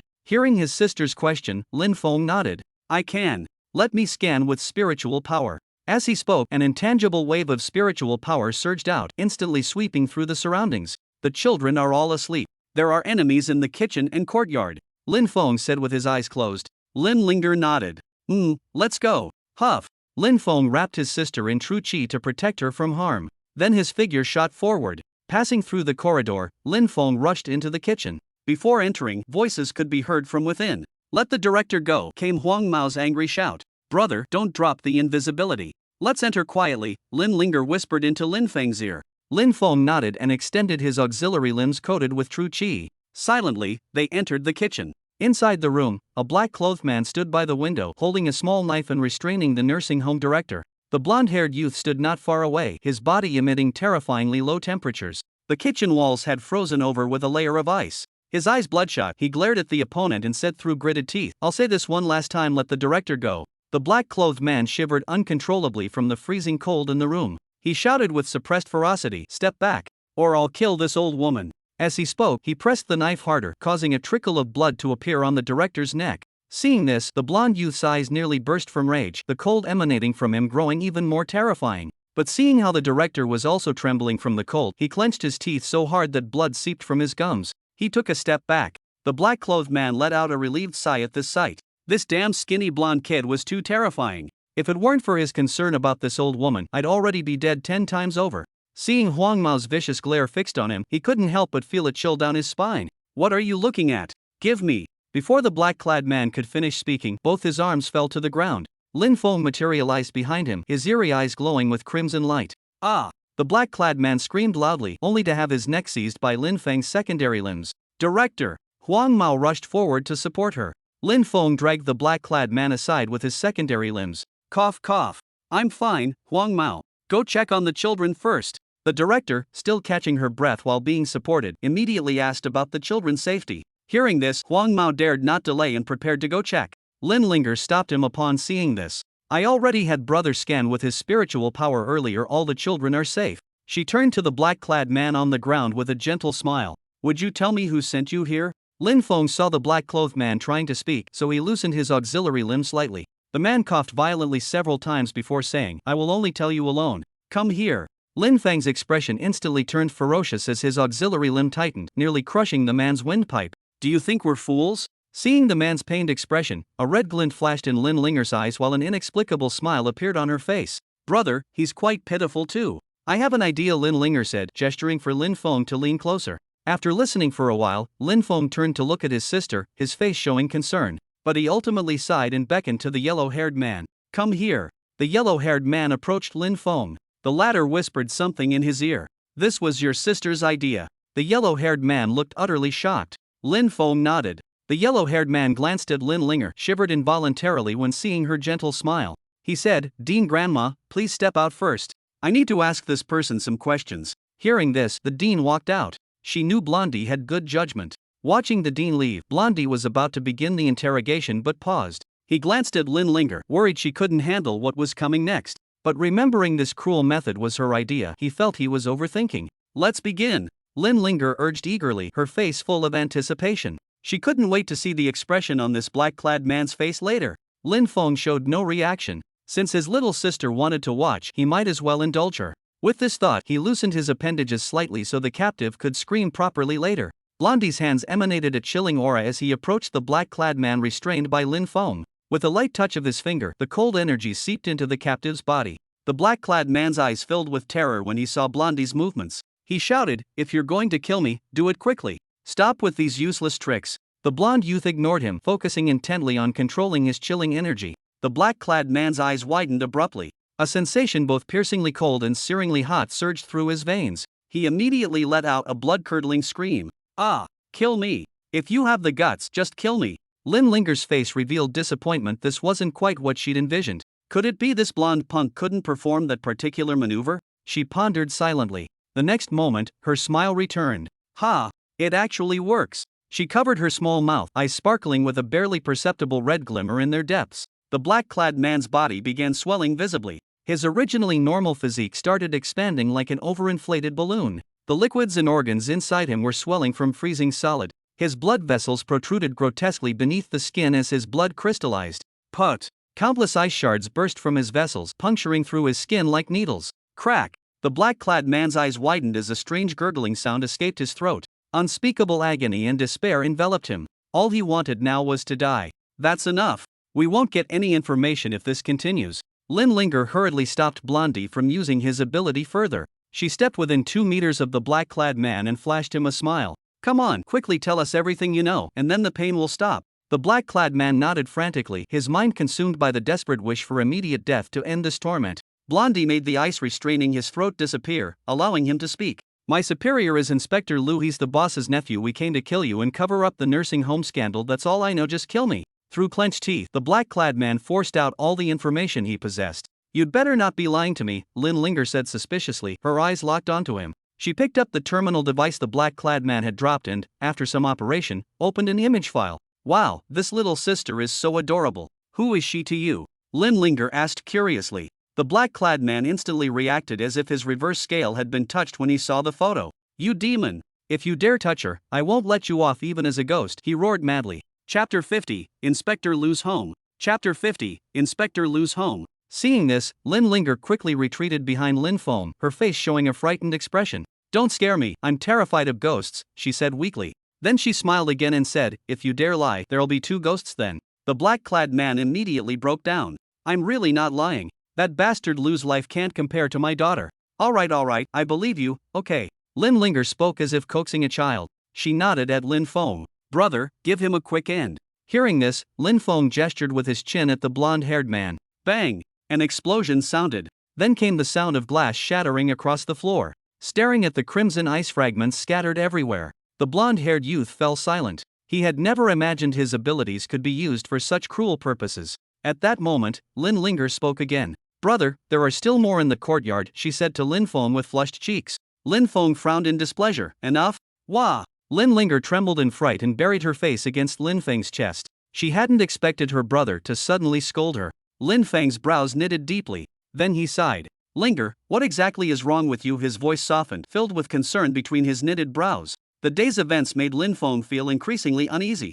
His sister, who had only shown interest in macabre curiosities before but remained kind-hearted, how had she become so bloodthirsty? 1 kill wasn't enough, she wanted to continue. He began regretting indulging her earlier. Brother, they were bad people, Linlinger said gently. But Linfeng noticed a faint red glow flickering in her eyes. It looked exactly like the light in his own soul devouring mode. Could it be that she was starved by those beasts? Thinking of this, he hurriedly took out essence blood and forcibly fed it to her despite her protests. MMPH. Cough. Linlinger was forced to drink a vial of essence blood by Linfeng.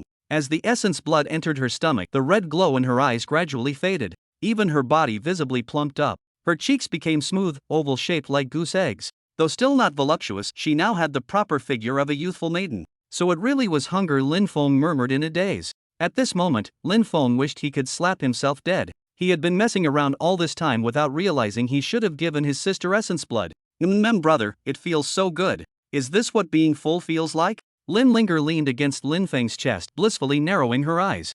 Linfeng looked at her condition and felt even more guilty. My little sister has never had a full meal in her entire life. Every day she endured hunger, and when it became unbearable, she would fill her stomach with tap water. Every time I bought her essence blood, she would always eat it with extreme caution. From now on, Big Brother will never let you go hungry again, Linfeng said heartbrokenly while patting her head. He then continued, let me handle the enemies below. You stay with the director. Upon hearing this, Linlinger nodded obediently. Blondie, protect my sister and the director, Linfeng ordered Blondie. After speaking, Linfeng's body gradually disappeared as he turned invisible. Outside. In the square, a black-clad man realized something was wrong when his companion didn't return for a long time. He hurriedly tried to return to their car parked in the distance outside the compound. As soon as he reached the car, he whispered urgently, Inspector Lu, something's wrong, we need to leave now. Saying this, he opened the car door, got in, and tried to start the vehicle. But no matter how hard he tried, the engine wouldn't start. He turned back anxiously and said, Inspector Lu, let's walk back. His words were abruptly cut short. There, sitting in the back seat, was a pitch-black creature of terrifying form. His arm wrapped around Inspector Lu, eyes gleaming with eerie red light. Can't start the engine. Let me help. Linfeng spoke coldly. As he spoke, a secondary limb extended, snatched the key from the black-clad man, and started the vehicle. Inspector Lu was drenched in cold sweat, biting his lips tightly, not daring to make a sound. Another of Linfeng's secondary limbs pressed against his neck. The slightest pressure would separate his head from his body. Let's go, said Linfeng. Moments later, at Golden Dragon Residential Area, a black luxury car pulled up to the main gate. The guard on duty stopped the vehicle, then immediately saluted upon seeing Inspector Lu in the back seat. Welcome home, property owner. Inspector Lu, face covered in cold sweat, opened his mouth as if to say something, but feeling the invisible blade tighten around his neck, he shut his mouth. Inside the residential area, the black-clad man in the driver's seat drove extremely slowly, as if this could delay his return home. If you keep circling around, I won't mind taking the wheel myself, the invisible Linfeng spoke coldly. Inspector Lu cursed loudly upon seeing this. Drive faster. What are you dawdling for? After speaking, he put on an ingratiating smile toward his side. If possible, he didn't want to return home either because going back likely meant certain death. If he could start over, he would never have chosen to stop that off-road vehicle. Nor would he have provoked Lin Feng. Even if that blonde punk demanded he lick his shoes, he would have complied. But reality offers no do-overs. Finally, the car stopped in front of a villa. Lin Feng observed this massive villa and thought to himself, how could a mere checkpoint inspector afford such a house? With this thought, he quietly positioned himself behind the man, waiting for him to open the door. Inspector Liu approached the entrance. With a beep, the facial recognition system identified him. The door opened. Come on, don't be shy, go in, Lin Feng said. Supervisor Liu swallowed hard. Staring at the pitch-dark house, he felt like it was hell itself. Gritting his teeth, he forced himself to step inside. I'm going all in. At least there are weapons at home. Upon entering, Lin Feng didn't rush to reveal himself. Instead, he used his psychic energy to scan the surroundings, checking if anyone else was present. Brother, don't deactivate the invisibility. There must be surveillance inside. His sister's voice came through the earpiece. She had been communicating with him using Huang Mao's terminal. Lin Feng complied with her suggestion. Then he followed Supervisor Liu upstairs. There's 20 million in my safe. Spare me, and the money is yours. Supervisor Liu pleaded with Lin Feng. Through the earpiece, his sister let out a mocking laugh. Haha, what an idiot. Kill him and the money will still be yours. Lin Feng completely agreed with his sister's assessment. But to get information about that director uncle of his, Lin Feng decided to play along for now. This money isn't enough to buy your life. I want one more thing. Lin Feng spoke calmly. Seeing this, Inspector Liu's face lit up with joy. As long as there were demands, things were negotiable. Okay, just name it. I'll even give you my wife if you let me go. Lin Feng's face showed disgust. Who wants your wife? I want you to tell me who's behind you, who ordered you to do these things. Chapter 51, The Mastermind Behind the Sanatorium. Chapter 51, The Mastermind Behind the Sanatorium. Hearing Lin Feng's words, Inspector Liu's smile froze. He stammered nervously, well, I was just being petty, couldn't swallow my anger, so I came after you. No other purpose. Hearing this, Lin Feng wasted no words and slapped him. Smack! A crisp sound rang out. Inspector Liu's body drew an arc through the air before crashing heavily to the ground. His mouth tasted metallic, stars dancing before his eyes. My patience is limited. Don't play games with me. Lin Feng's figure blurred into the air as he spoke coldly. From the earpiece came his sister's voice. Brother, don't kill them yourself. I have a plan. Lin Feng listened patiently to his sister's strategy. He had expected to hear some vicious and cruel torture methods, but there were none. Instead, it was a plan to make them kill each other. He couldn't help but nod approvingly. It seemed when his sister was well fed, she wouldn't turn into that cruel, bloodthirsty version of herself. Think carefully, is your life more important or the people behind you? Lin Feng said coldly, arms crossed. Inspector Liu spat out a mouthful of bloody saliva and lowered his head. Even if I talk, will you really spare me? As long as my backer lives, you'll at least have some reservations. If he dies, I'll certainly die too. Lin Feng looked at him with unexpected surprise. He had indeed underestimated this man, thinking he was completely brainless. It seemed his sister had considered things more thoroughly. Remembering this, he slowly spoke following his sister's instruction. Does your uncle know you trust him so much? Lin Feng sneered. Inspector Liu's pupils contracted upon hearing this. How did he know? But he immediately controlled his expression, not daring to let Lin Feng notice anything amiss. Enough, no need to pretend. Matters that even your subordinates know about. Did you really think you could hide them? Lin Feng spoke up. After hearing Lin Feng's words, Inspector Liu scrambled to his feet. Lin Feng, I was wrong. I was truly wrong. He knelt down before the invisible Lin Feng. You've already killed most of my men. I'll give you all my money. Can we let bygones be bygones? Lin Feng looked at Inspector Liu's pleading form and shook his head. If this were merely a matter of personal revenge, sparing his wretched life might have been acceptable. After all, neither he nor the dean and others had suffered substantial harm. But that was impossible. Because the mastermind behind hurting his sister and controlling the sanatorium's murders and embezzlement of pensions was Inspector Liu's uncle. According to the information from the one-armed woman, Inspector Liu was responsible for intelligence gathering. Whenever a soldier died, he would notify his uncle, who would then embezzle the compensation money. The remaining family members would have their organs secretly harvested and sold by him. Lin Feng walked up to Inspector Liu and gripped his neck with his auxiliary limb. He dragged him to the computer on the table. Unlock the computer. I'm giving you one last chance, Lin Feng spoke coldly. Inspector Liu, covered in blood, remained silent. At that moment, his sister's voice came through the earpiece. Brother, begin. Hearing this, Lin Feng smiled faintly as intangible psychic energy surged forth. It invaded the minds of Inspector Liu and the black-clad men surrounding him. Their eyes suddenly glazed over. The next moment, bang! Lin Feng's figure was suddenly sent flying backward. White smoke rose from the fist of a black-clad man behind him. Old Liu. Inspector Lu stared at the other man in shock. What? You actually defeated me. Lin Feng's body became visible again. Clutching his chest, he wore an exaggerated expression as he spoke in a theatrical tone. Ah, I'm dead. With that, his head lolled to the side as he died. Inspector Lu watched as Lin Feng's tongue protruded, his eyes wide open, the unmistakable look of someone who died with grievances. He swallowed hard and cautiously poked Lin Feng's cheek. He's actually dead, he exclaimed in disbelief. Then he turned to look at old Lu, the black-clad man standing aside with arms crossed, exuding an air of reclusive master. Old Lu, just who exactly are you? Inspector Lu's voice trembled. The other man responded with a contemptuous smile. Lu Tianming has never needed to explain his actions to anyone, old Lu declared with arrogant pride. Narrowing his eyes, he added, Kid, you showed good sense just now by not exposing the boss. Otherwise, humph. Inspector Lu felt a wave of terror wash over him. So old Lu was the informant his uncle had planted beside him. To kill the formidable Lin Feng with a single strike, just how powerful was he?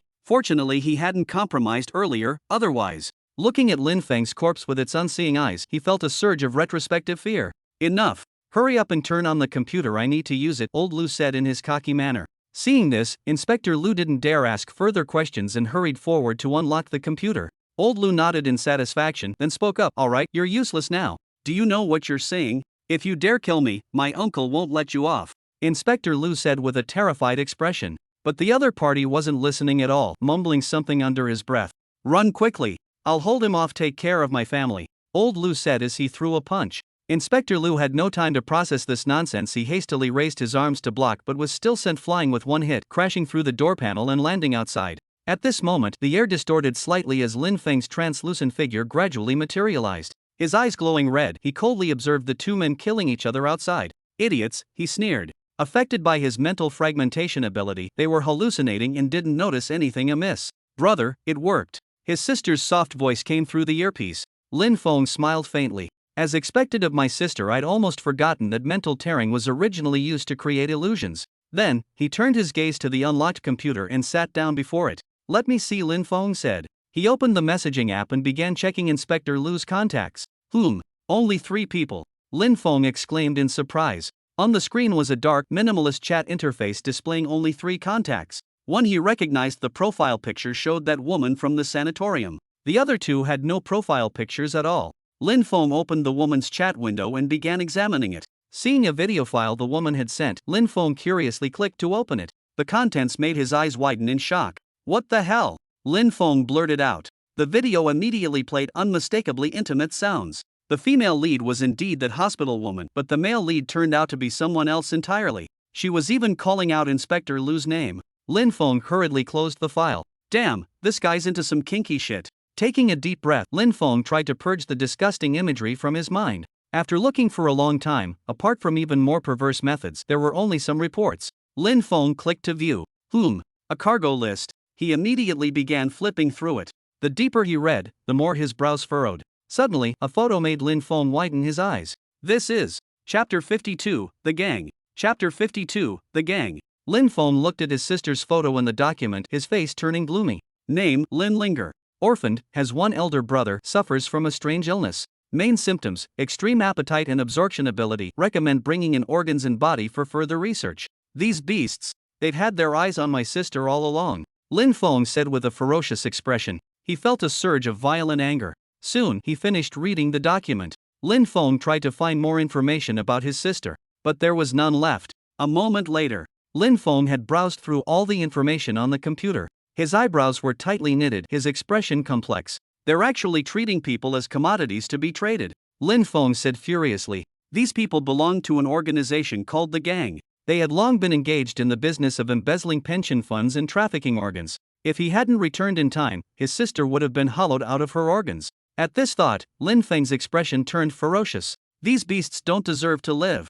He looked at the files on the computer that the woman had sent to Inspector Lu, who hadn't had time to report about the gang. But just to be safe, I still need to confirm with the boss. He took out his terminal, downloaded all the information onto it, then destroyed the computer. Then he stood up and walked out while maintaining his invisibility. The fighting outside had already ceased. Lin Feng saw that both men had fallen to the ground. Inspector Lu's body had been sliced diagonally in half and leaned against the corner, devoid of life. The black-clad man Lao Lu lay not far away, clutching a short knife, his body riddled with bullet holes. On the ceiling, several miniature turrets continued operating. Obviously, when the black-clad man fell into the hallucination attacking Inspector Liu, it triggered the counterattack program. But he still pressed forward under the gunfire, killing his opponent before being shot dead himself. Lin Feng walked up to them and confirmed that both parties were dead. Only then did he leave with peace of mind. His figure vanished completely, undetected by either surveillance cameras or turrets. Wrapped in Jinqi, Lin Feng exited the villa, silently parting the air as he disappeared into the residential area. A short while later, at the orphanage. Everything's settled now. Inspector Liu has been dealt with, and no one knows he came here, Lin Feng said to the director standing before him. The director nodded upon hearing this. What about those debt collectors? The blonde-haired youth interjected. Lin Linger smiled and said, don't worry about them. They were just sent by Inspector Liu to cause trouble, not actually from the property management.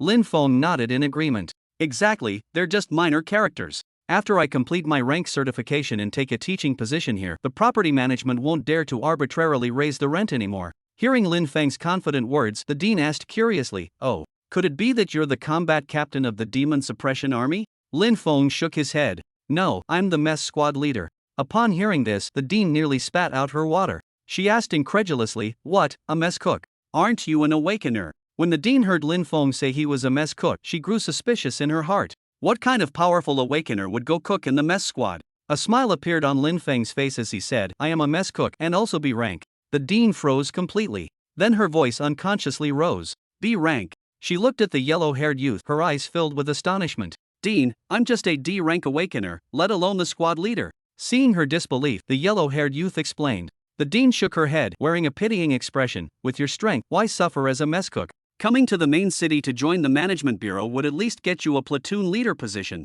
Hearing this, Lin Feng didn't respond. Because with his system, staying in the Demon Suppression Army was most appropriate. Alright, it's so late now, go and rest. I've prepared rooms for you. The dean stood up and spoke to Lin Feng. Lin Feng nodded. It's time to rest. Tomorrow we'll go for the level certification again.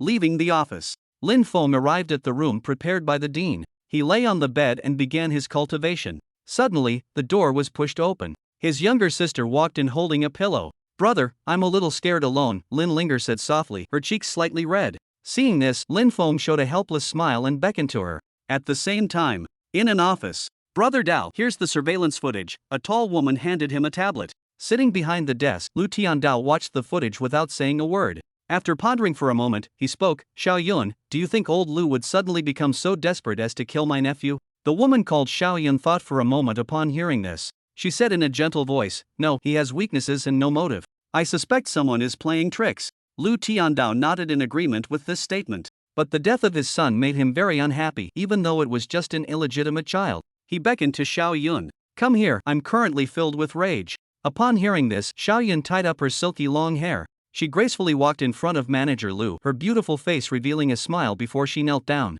The next day, Lin Feng exhaled a turbid breath, concluding his cultivation session. After recent cultivation, the Jinqi in his dantian had become extremely condensed. He had even completed the cultivation of the invisible force of the white rainbow technique.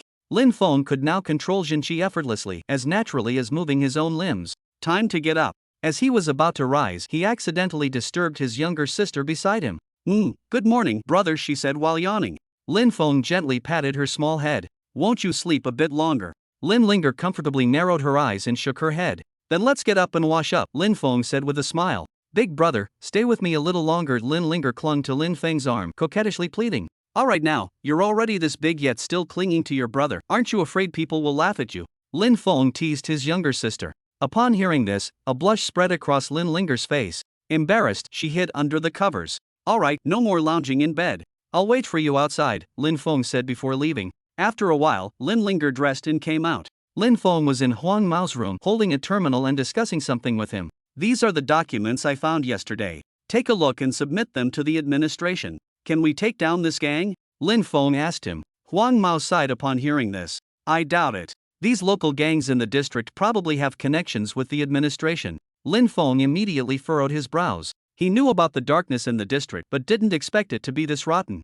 They won't even handle such serious matters. He was about to continue speaking when he noticed the blonde-haired youth staring at the terminal with a horrified expression. His mouth hung open, his eyes full of disbelief. What's wrong? Lin Feng asked, puzzled. The blonde-haired youth turned his head, trembling as he picked up the terminal. Pointing at a photo on the screen, he asked tearfully, Class monitor, where did you get this photo? Chapter 53, Heading for Certification. Chapter 53, Heading for Certification. Lin Feng looked at the blonde-haired youth, whose face was covered in snot and tears, with a confused expression. Wait, what's going on here? Class monitor, this looks like my mom, the blonde-haired youth sobbed. Upon hearing this, Lin Feng's face showed a complex expression. You're saying this is your mother? He pointed at the photo on the screen incredulously. They looked nothing alike. The woman in the photo was so beautiful it almost seemed unreal. Looking at how homely the blonde-haired youth appeared, this had to be a joke. Monitor, my mother is indeed dead, but the person in this photo looks so similar, I really can't tell them apart. The blonde-haired boy trembled, his face full of anguish. At this moment, Lin Linger entered. As soon as she came in, she saw the weeping blonde-haired boy. She covered her small mouth in surprise. Brother, what's this? She asked Lin Feng. Lin Feng briefly explained to her. I see. Lin Linger nodded understandingly. She then leaned close to Lin Feng's face and glanced at the terminal. Her pupils suddenly contracted as she exclaimed, Brother, I've seen this sister at the sanatorium. These words made the blonde-haired boy beside them instantly stand up. He urgently asked Lin Linger, Really? You've seen her? Lin Linger nodded, a look of recollection appearing on her face. I remember it was about half a year ago, before those bad people took control of the sanatorium. Lin Linger began recounting slowly. It was winter when she was sent to the sanatorium. She stayed in the room next to mine for 2 months, and I exchanged a few words with her. What happened then? The blonde youth pressed anxiously. Lin Linger shook her head. Later she was discharged from the hospital. I never saw her again. Upon hearing this, the blonde youth's face turned ashen. Lin Feng stepped forward and patted his shoulder, speaking softly in consolation. Alright, there are plenty of lookalikes in this world. That might not have been your mother. I'll go settle accounts with that gang. If your mother is truly still alive, perhaps there might be leads there. The blonde youth looked at Lin Feng with reddened eyes. He knew exactly how powerful that gang was, yet now the squad leader was risking himself for his sake. Thinking of this, while moved, he also felt particularly uneasy. Squad leader, don't do this for me, he said hoarsely. Lin Feng cut him off. Enough now. What kind of behavior is all this sniveling? This isn't entirely for you anyway. Just wait patiently and focus on protecting everyone and my sister. Hearing Lin Feng's words, Lin Linger slightly furrowed her delicate brows. She asked worriedly, Big brother, are you going to the gang? That's too dangerous. Lin Feng shook his head and said, they'd had their eyes on you for a while.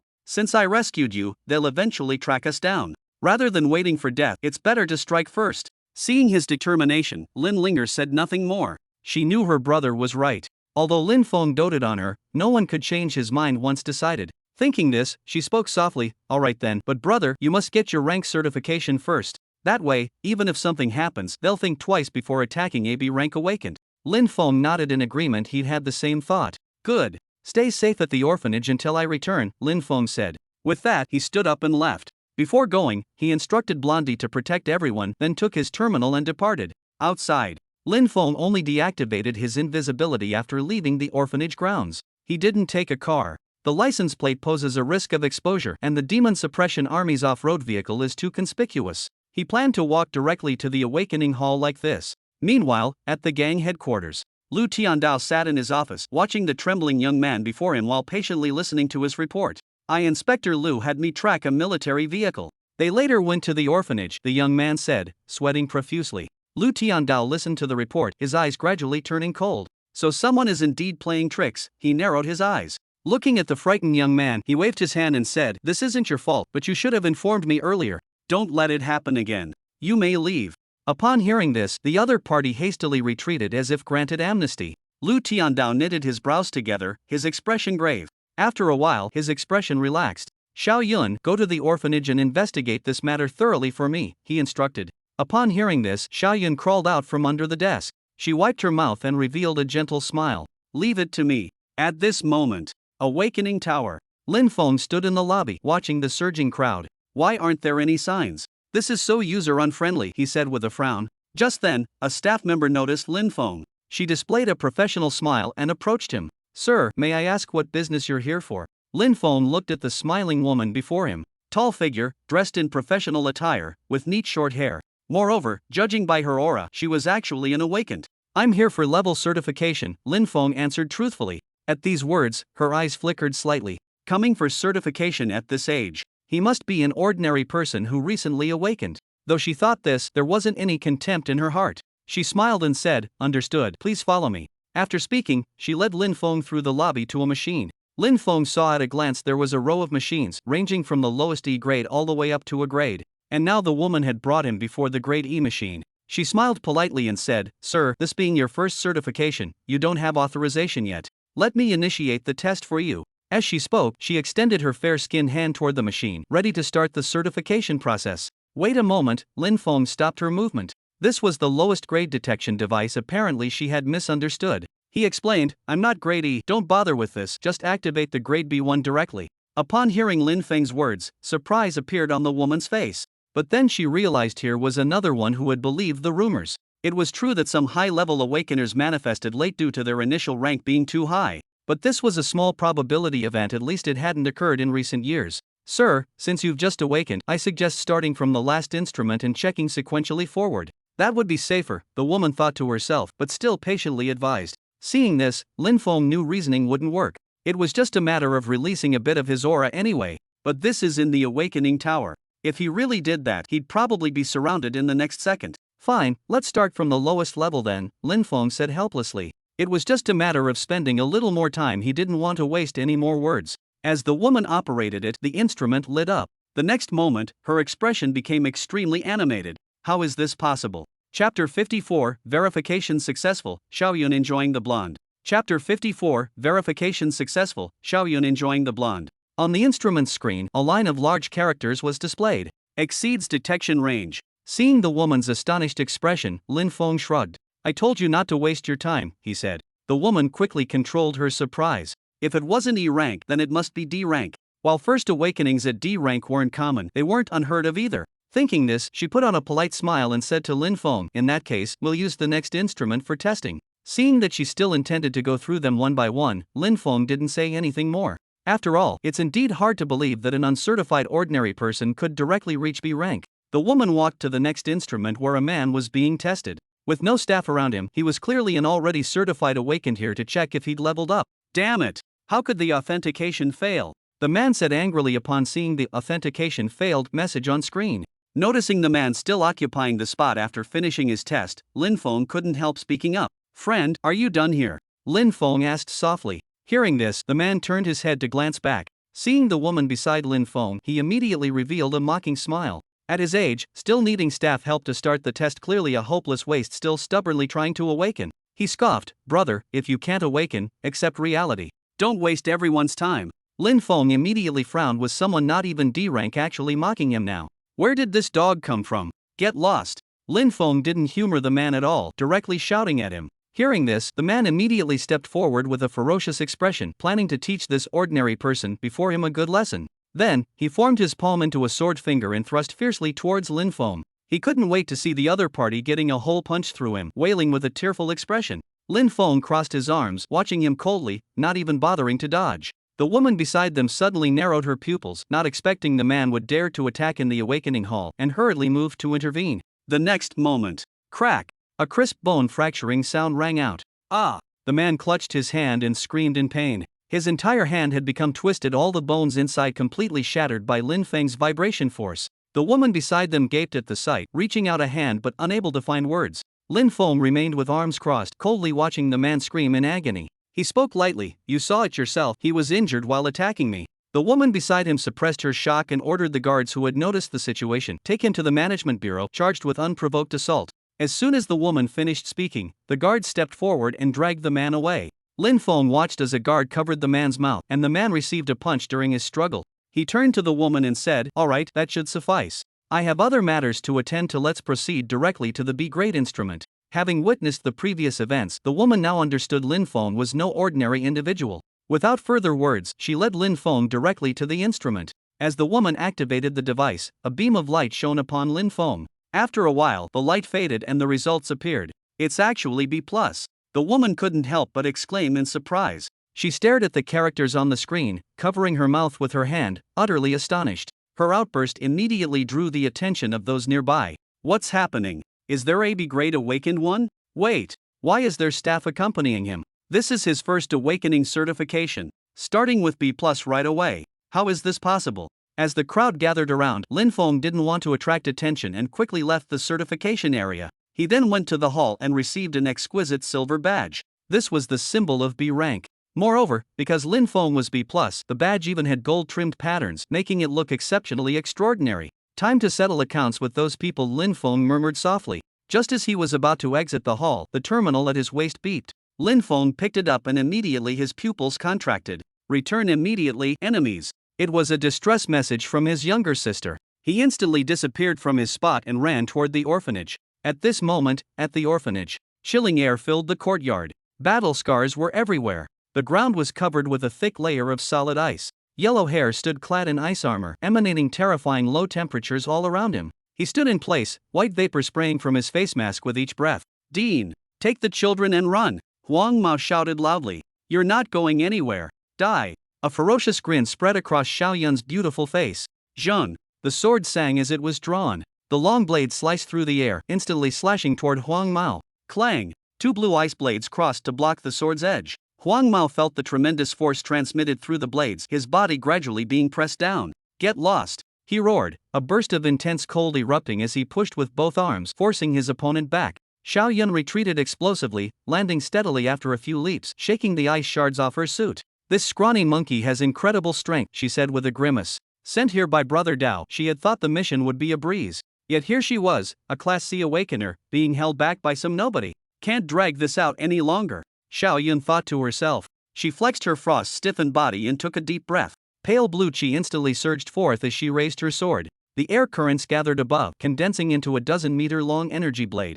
The blonde youth's pupils contracted at the sight. Crossing his twin blades, freezing air erupted from his body as his ice armor grew thicker. The next instant, Storm Sword! Xiao Yun cried sharply as the energy blade in her hand slashed out instantly. Boom! Amidst the shattered ice armor, the blonde figure was sent flying violently, smashing through the courtyard wall and cratering the ground. Xiao Yun walked gracefully over, standing in the crater as she yanked the blonde's hair upward. Try blocking another one for me. She pressed a dagger against his throat, then extended her tongue to lick his cheek. Look into my eyes, I want to savor your dying expression carefully. Xiao Yun spoke excitedly, her face flushing pink. The blonde youth glared at her viciously without speaking. This only excited Xiao Yun further. Yes, that exact expression. As she spoke, her hand began making gentle cutting motions while her eyes remained fixed on the blonde's expression. The blonde's throat was slit, oozing blood. At that very moment, a violent roaring sound suddenly approached from the distance. Immediately afterwards, a terrifying aura swept across the entire area.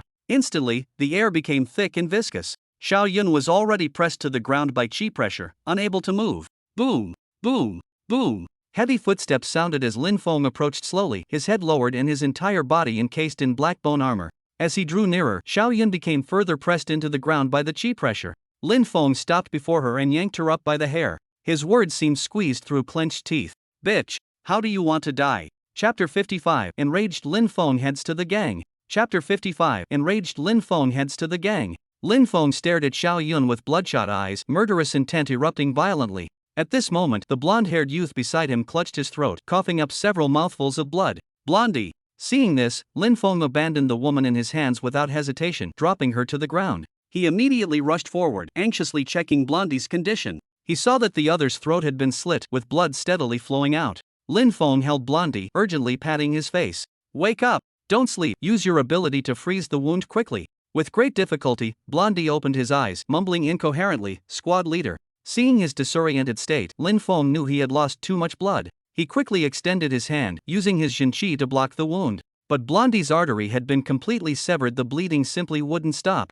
When the wound was covered, blood poured out from his mouth instead. Blondie was clearly at death's door. Brother! At that moment, Lin Linger came downstairs from the second floor and quickly ran to Lin Feng's side. Seeing Lin Feng holding Yellow Hair's neck, she covered her small mouth with a horrified expression. Then she suddenly came to her senses and knelt down beside Lin Feng. Brother, quickly grab his blood vessel. His artery just ruptured, suture it immediately. With his physical constitution, he can still survive. Lin Linger spoke with urgent anxiety. Hearing this, Lin Feng immediately released his grip. The auxiliary limbs on his back extended, pried open the wound on Yellow Hair's throat, and began searching for blood vessels. Found it! Lin Feng exclaimed joyfully. He swiftly used his dexterous auxiliary limbs to grasp the coiled artery, then enveloped it with Shinchi. Moments later, Lin Feng looked at the pale-faced but steadily breathing Yellow Hair and sighed in relief. Now Yellow Hair had used his ability to freeze the blood vessels, reconnecting them. As long as he didn't cancel the ability, he would be fine. Lin Feng gazed at the recovering Yellow Hair, then turned a ferocious glare toward Xiao Yun on the ground. If he hadn't returned in time just now, yellow hair would have died. You bitch. You were having quite some fun earlier. Lin Feng's forehead veins bulged as he spoke through gritted teeth. As he spoke, he raised his palm, with true qi mixed with poisonous miasma coiling around it. He was going to properly deal with her. Xiaoyun watched the highly toxic true qi on Lin Feng's hand, a cold sweat forming on her forehead. This might hurt quite a bit, she thought to herself. Lin Linger, standing nearby, saw Lin Feng's movement and hurriedly intervened. Her small hands grasped Lin Feng's arm as she spoke softly, "Big brother, don't kill her yet." Xiaoyun on the ground let out a sigh of relief upon seeing this. Then she thought disdainfully, this little girl actually has a soft heart. When Lin Feng saw Lin Linger grabbing his arm, he quickly withdrew the poisonous miasma, afraid of accidentally hurting his younger sister. "Big brother, keeping her alive will help us find the enemy's stronghold. And then can you give her to me?" Linger whispered into Lin Feng's ear, her face blushing as she spoke the latter part. Lin Feng frowned with worry as he saw the red glow reappear in his sister's eyes. Was her illness acting up again? Ever since those beasts had starved his sister for who knows how long, reducing her to that emaciated state, she had developed this symptom. If she went without consuming essence blood for a period of time, she would become extremely bloodthirsty and cruel. To make matters worse, her mind was filled with nothing but grotesque fantasies. She always managed to conceive ideas that would make even her own scalp tingle. Now she was acting coquettish again, wanting to torture this woman. "Linger, I can't indulge you anymore. If you're hungry, I still have essence blood here," Lin Feng said with complex emotions. He knew if he didn't control his sister now, she might degenerate into a demon that knew nothing but slaughter. Seeing Lin Feng refuse, Lin Linger said in a coquettish tone, "Brother, I won't torture her. I want to do it personally." Xiaoyun, who was being firmly pinned to the ground, showed a look of joy upon hearing this. Is this fool really this naive and simple-minded? Was she actually discussing with her brother about letting me go personally? Lin Feng's following response made her even more delighted. "Alright," Lin Feng conceded. "Prevention is worse than cure, as long as it's not excessive. After all, these people were ultimately going to be killed anyway." Seeing Lin Feng agree, Lin Linger let out a delighted, coquettish cry. She hugged him, affectionately rubbing her cheek against his neck. After doing this, she turned her head to look at Xiaoyun. She showed her a gentle smile. "Sister on the ground, you heard it too. As long as you tell us the gang's address, I'll let you go. Presumably, you were also coerced, right?" Lin Linger said gently while holding the other's hand. As Lin Feng lifted part of the suppression, Xiaoyun on the ground could raise her head. She quickly nodded, putting on a pitiful expression. "Yes. I was coerced by Brother Dao. He controlled my family, forced me to work for him, and even."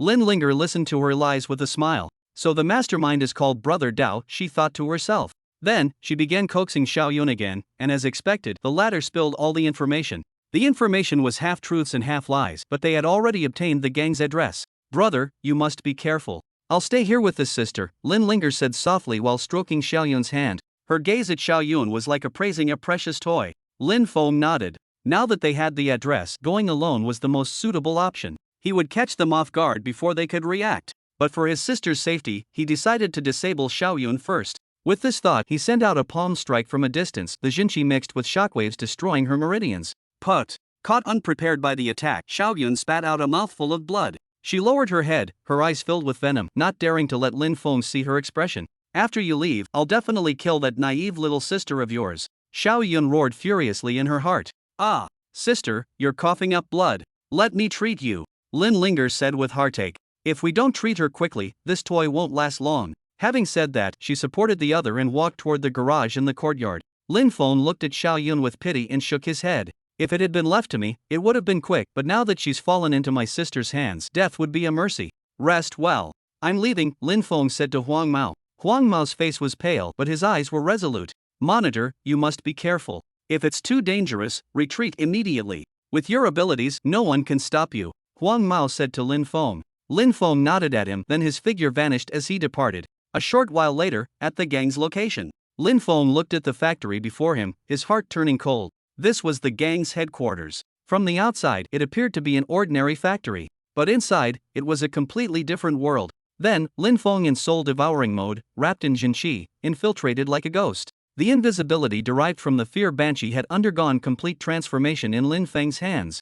Whether it was temperature, scent, or sound, there were no flaws to be found. Upon entering the factory, Lin Feng discovered there were actually workers laboring inside. They stood before assembly lines and machines, their expressions weary, their eyes dull. Black ropes still hung around their necks, making it seem as if they might collapse from exhaustion any second. Damned creatures, to exploit people to such an extent. Lin Feng felt overwhelming fury in his heart. Suddenly, he spotted a figure not far away. It was a woman with a graceful figure. Looking at her smooth golden hair, Lin Feng felt an intense familiarity. At that moment, she turned around. It's her. How could this be? Chapter 56, Assassinating Brother Knife Blondie's Mother. Chapter 56, Assassinating Brother Knife Blondie's Mother. Lin Feng stared at the other's face, his eyes filled with astonishment. Isn't this the woman the blonde guy mentioned, possibly her mother? Why is she here? Just as Lin Feng was observing her, the other party seemed to notice something. She slightly furrowed her brows and looked toward Lin Feng's direction with suspicion.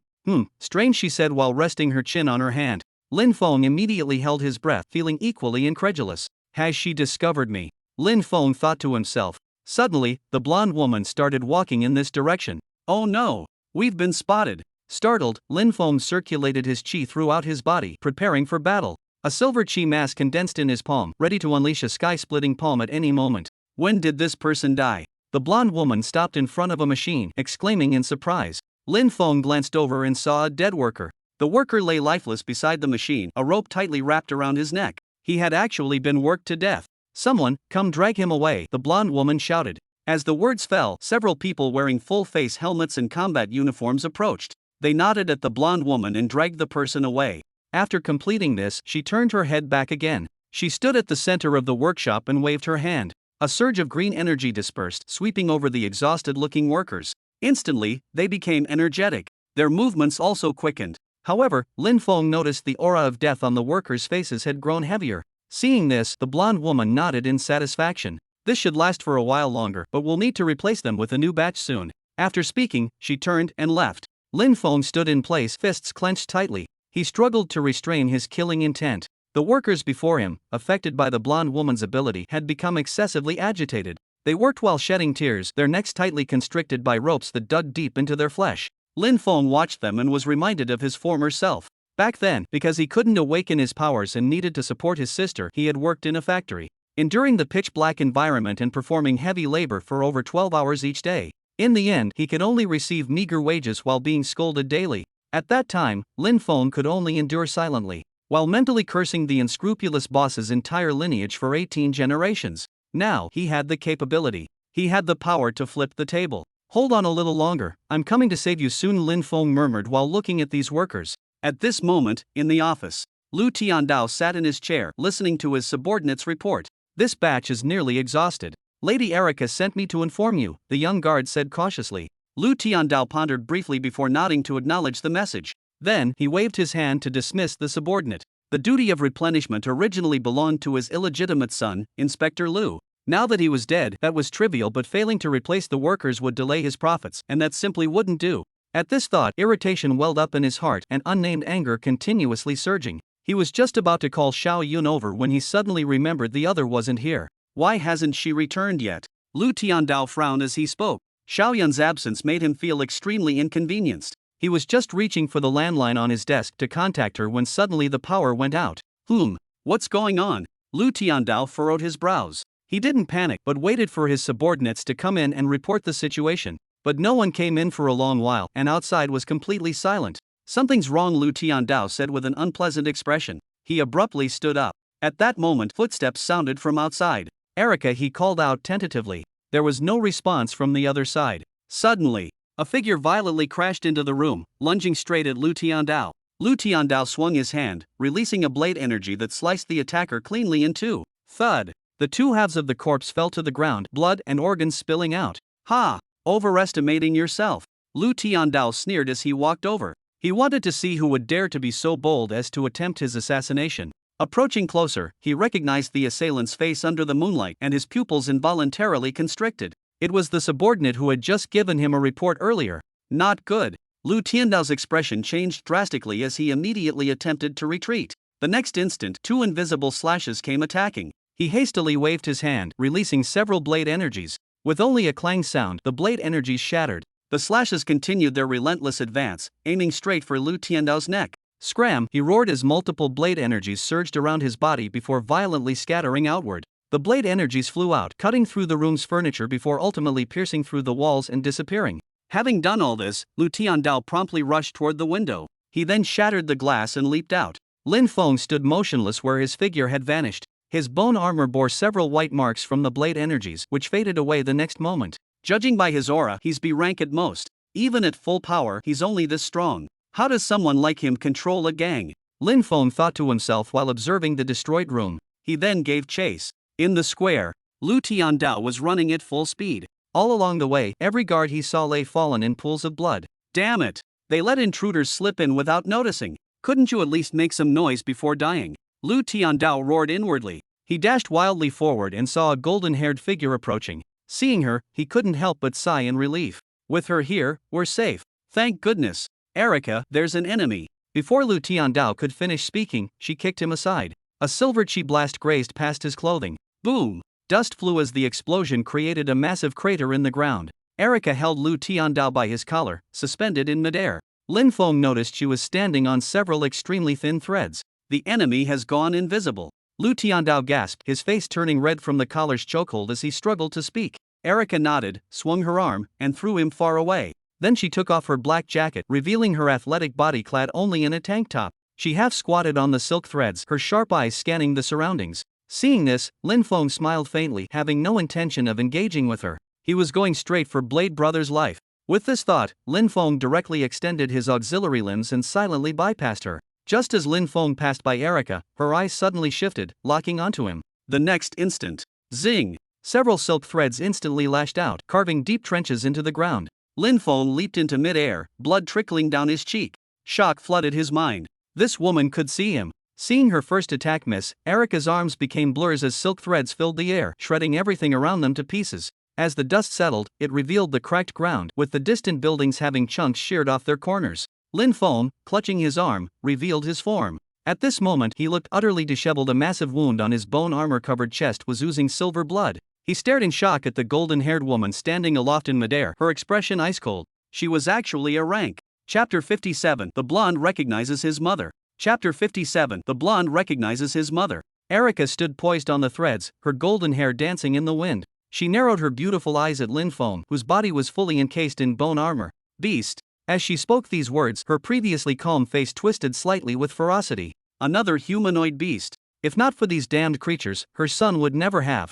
With this thought, her figure instantly vanished. The next moment, swish! A piercing shriek tore through the air. A whip formed from twisted threads split the atmosphere, creating sonic booms as it lashed toward Lin Feng's head. Die, monster! Erica shouted sharply. So fast! Lin Feng saw the incoming whip and instantly burrowed underground. Zing! The long whip sliced horizontally, cleaving through surrounding structures. Immediately, with a thunderous roar, all nearby buildings collapsed. Had Erica not deliberately restrained herself, she would have destroyed this entire factory. Damn it! I overdid it. Could Lu Tiandao be dead? Erica's expression turned grim. She sensed that last attack hadn't killed the monster. Worse still, at this distance, it might have harmed Lu Tiandao instead. With this realization, she abandoned pursuit of the hiding Lin Feng and sprinted toward the distance. If he dies, I'll never find my son's whereabouts, she thought desperately, running frantically toward Lu Tiandao's position. As Erica departed, Lin Feng gradually emerged from the earth. Clutching the wound on his chest, his face darkened with fury.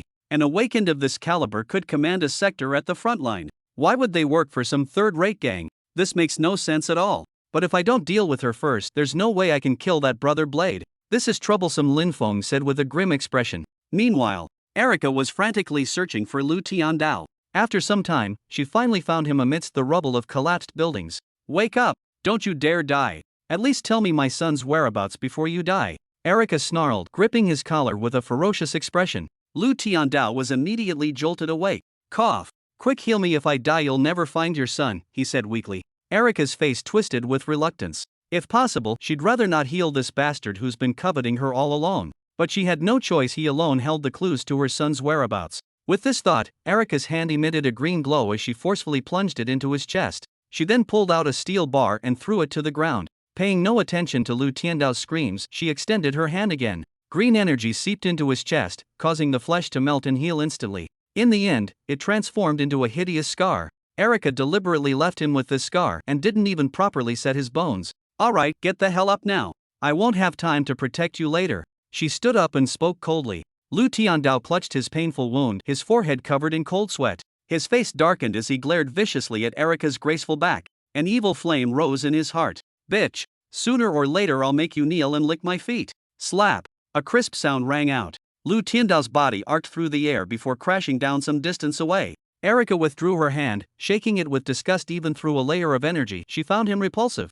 "If you dare look at me like that with your dog eyes again, I'll gouge them out and replace them with real dog eyes," she said icily. Lu Tiandao instantly felt his scalp go numb. He knew the other party could truly do it. Then, he hastily scrambled up in a disheveled manner, spitting out several teeth. Not daring to utter a word, he fled. Watching his retreating figure, Erica revealed a disdainful expression. "A monkey with nothing but lust in its brain," she said with visible disgust. Having said this, her figure vanished as she rushed toward Lin Feng's location. At this moment, Lin Feng stood in place, the wound on his chest nearly healed by hyper-speed regeneration. This blonde woman was far too terrifying. Even if he used that small luminous sphere that had killed a group of fear banshees, he couldn't guarantee he could defeat her. She was an A rank. Huff! A gentle breeze swept by. Erica appeared soundlessly in mid-air. When did she? Lin Feng was immediately startled. Suddenly, green light erupted around her body, violently covering an area of over 10 meters. Irradiated by this light, Lin Feng only felt extreme discomfort throughout his body.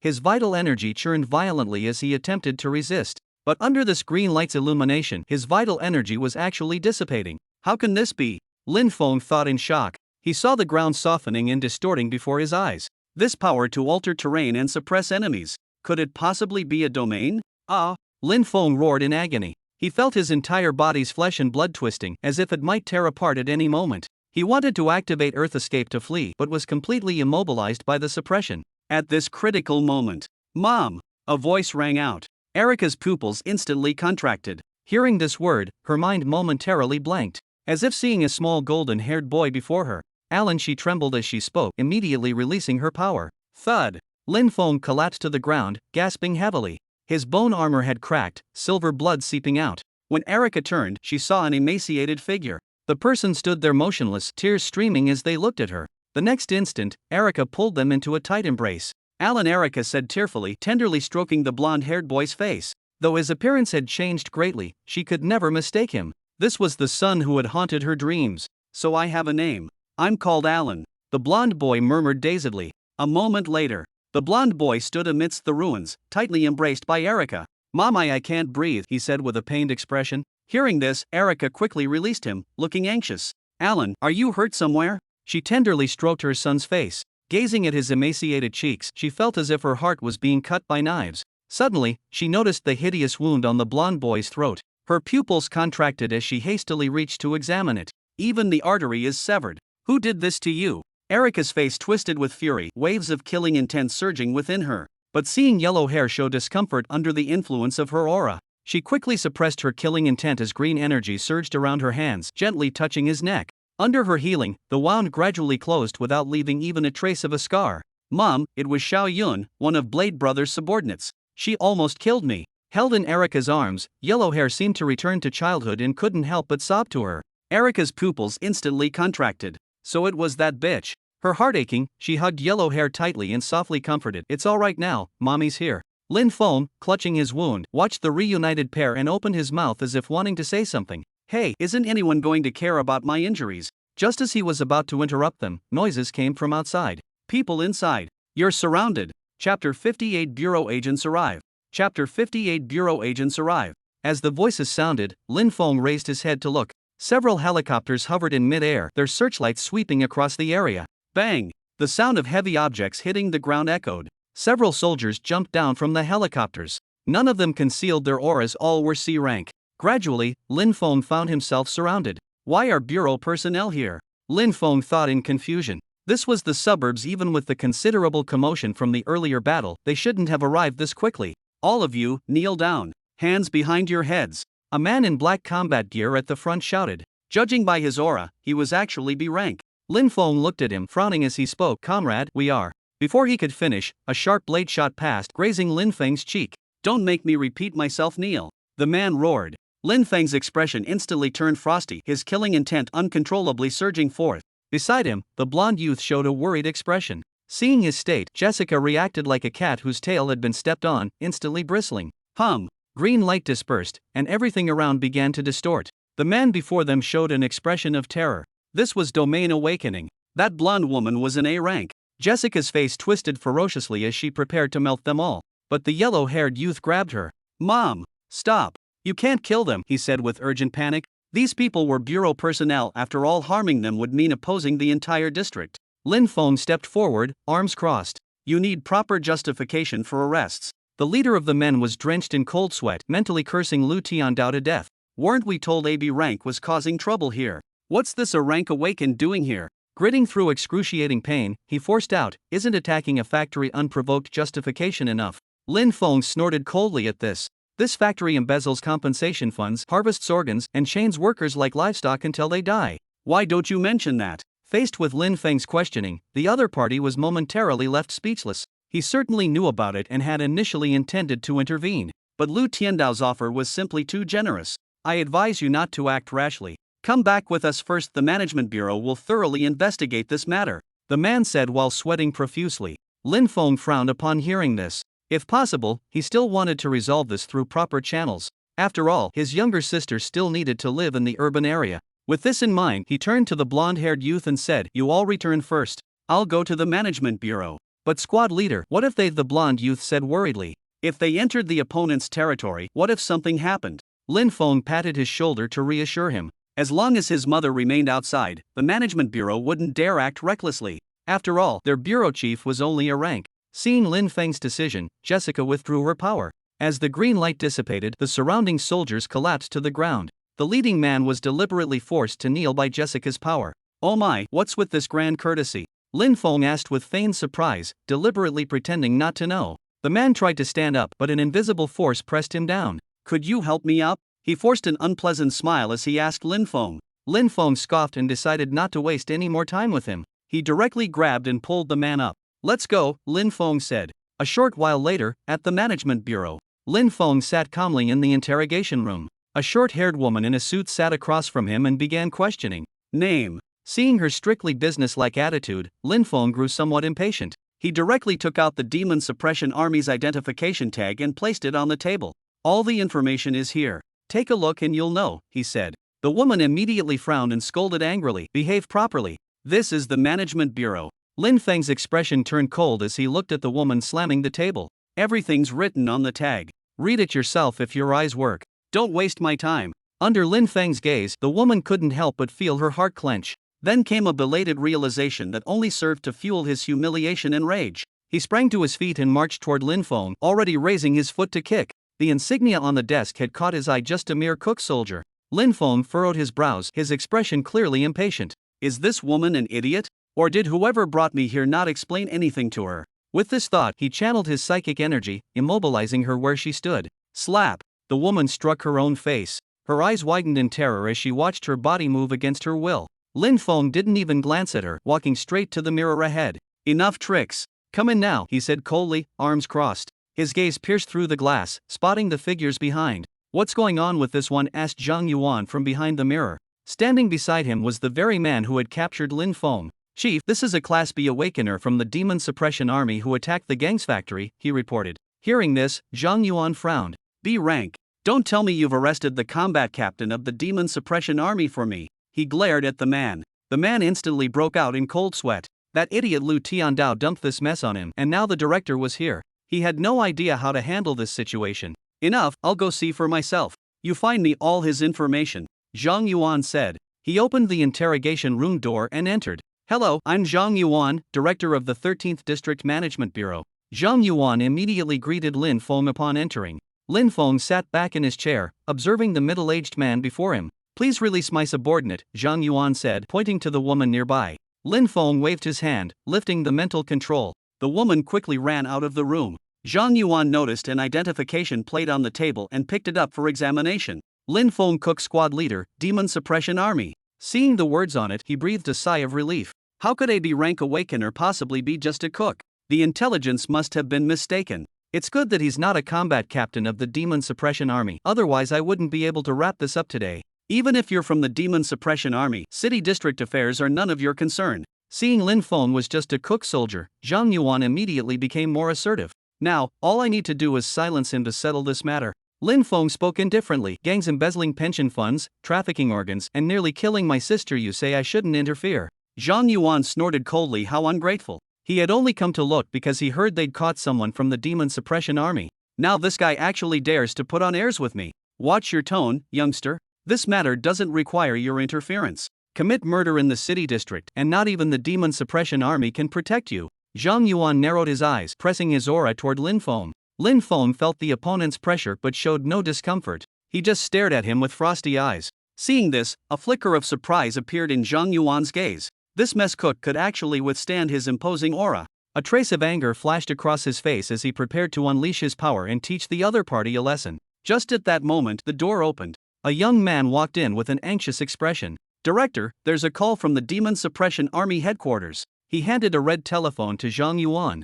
Zhang Yuan was startled and hurriedly took the phone. Chapter 59, The Regiment Commander Calls, the Obsequious Director. Chapter 59, The Regiment Commander Calls, the Obsequious Director. As soon as the call connected, a voice containing suppressed anger came through. "Zhang Yuan, you've got some nerve daring to arrest my man." The regiment commander's voice sounded from the receiver. Hearing the regiment commander's voice, Lin Feng was also surprised. How did he know he'd been arrested? As he was thinking this, Zhang Yuan beside him was already being thoroughly berated by the regiment commander.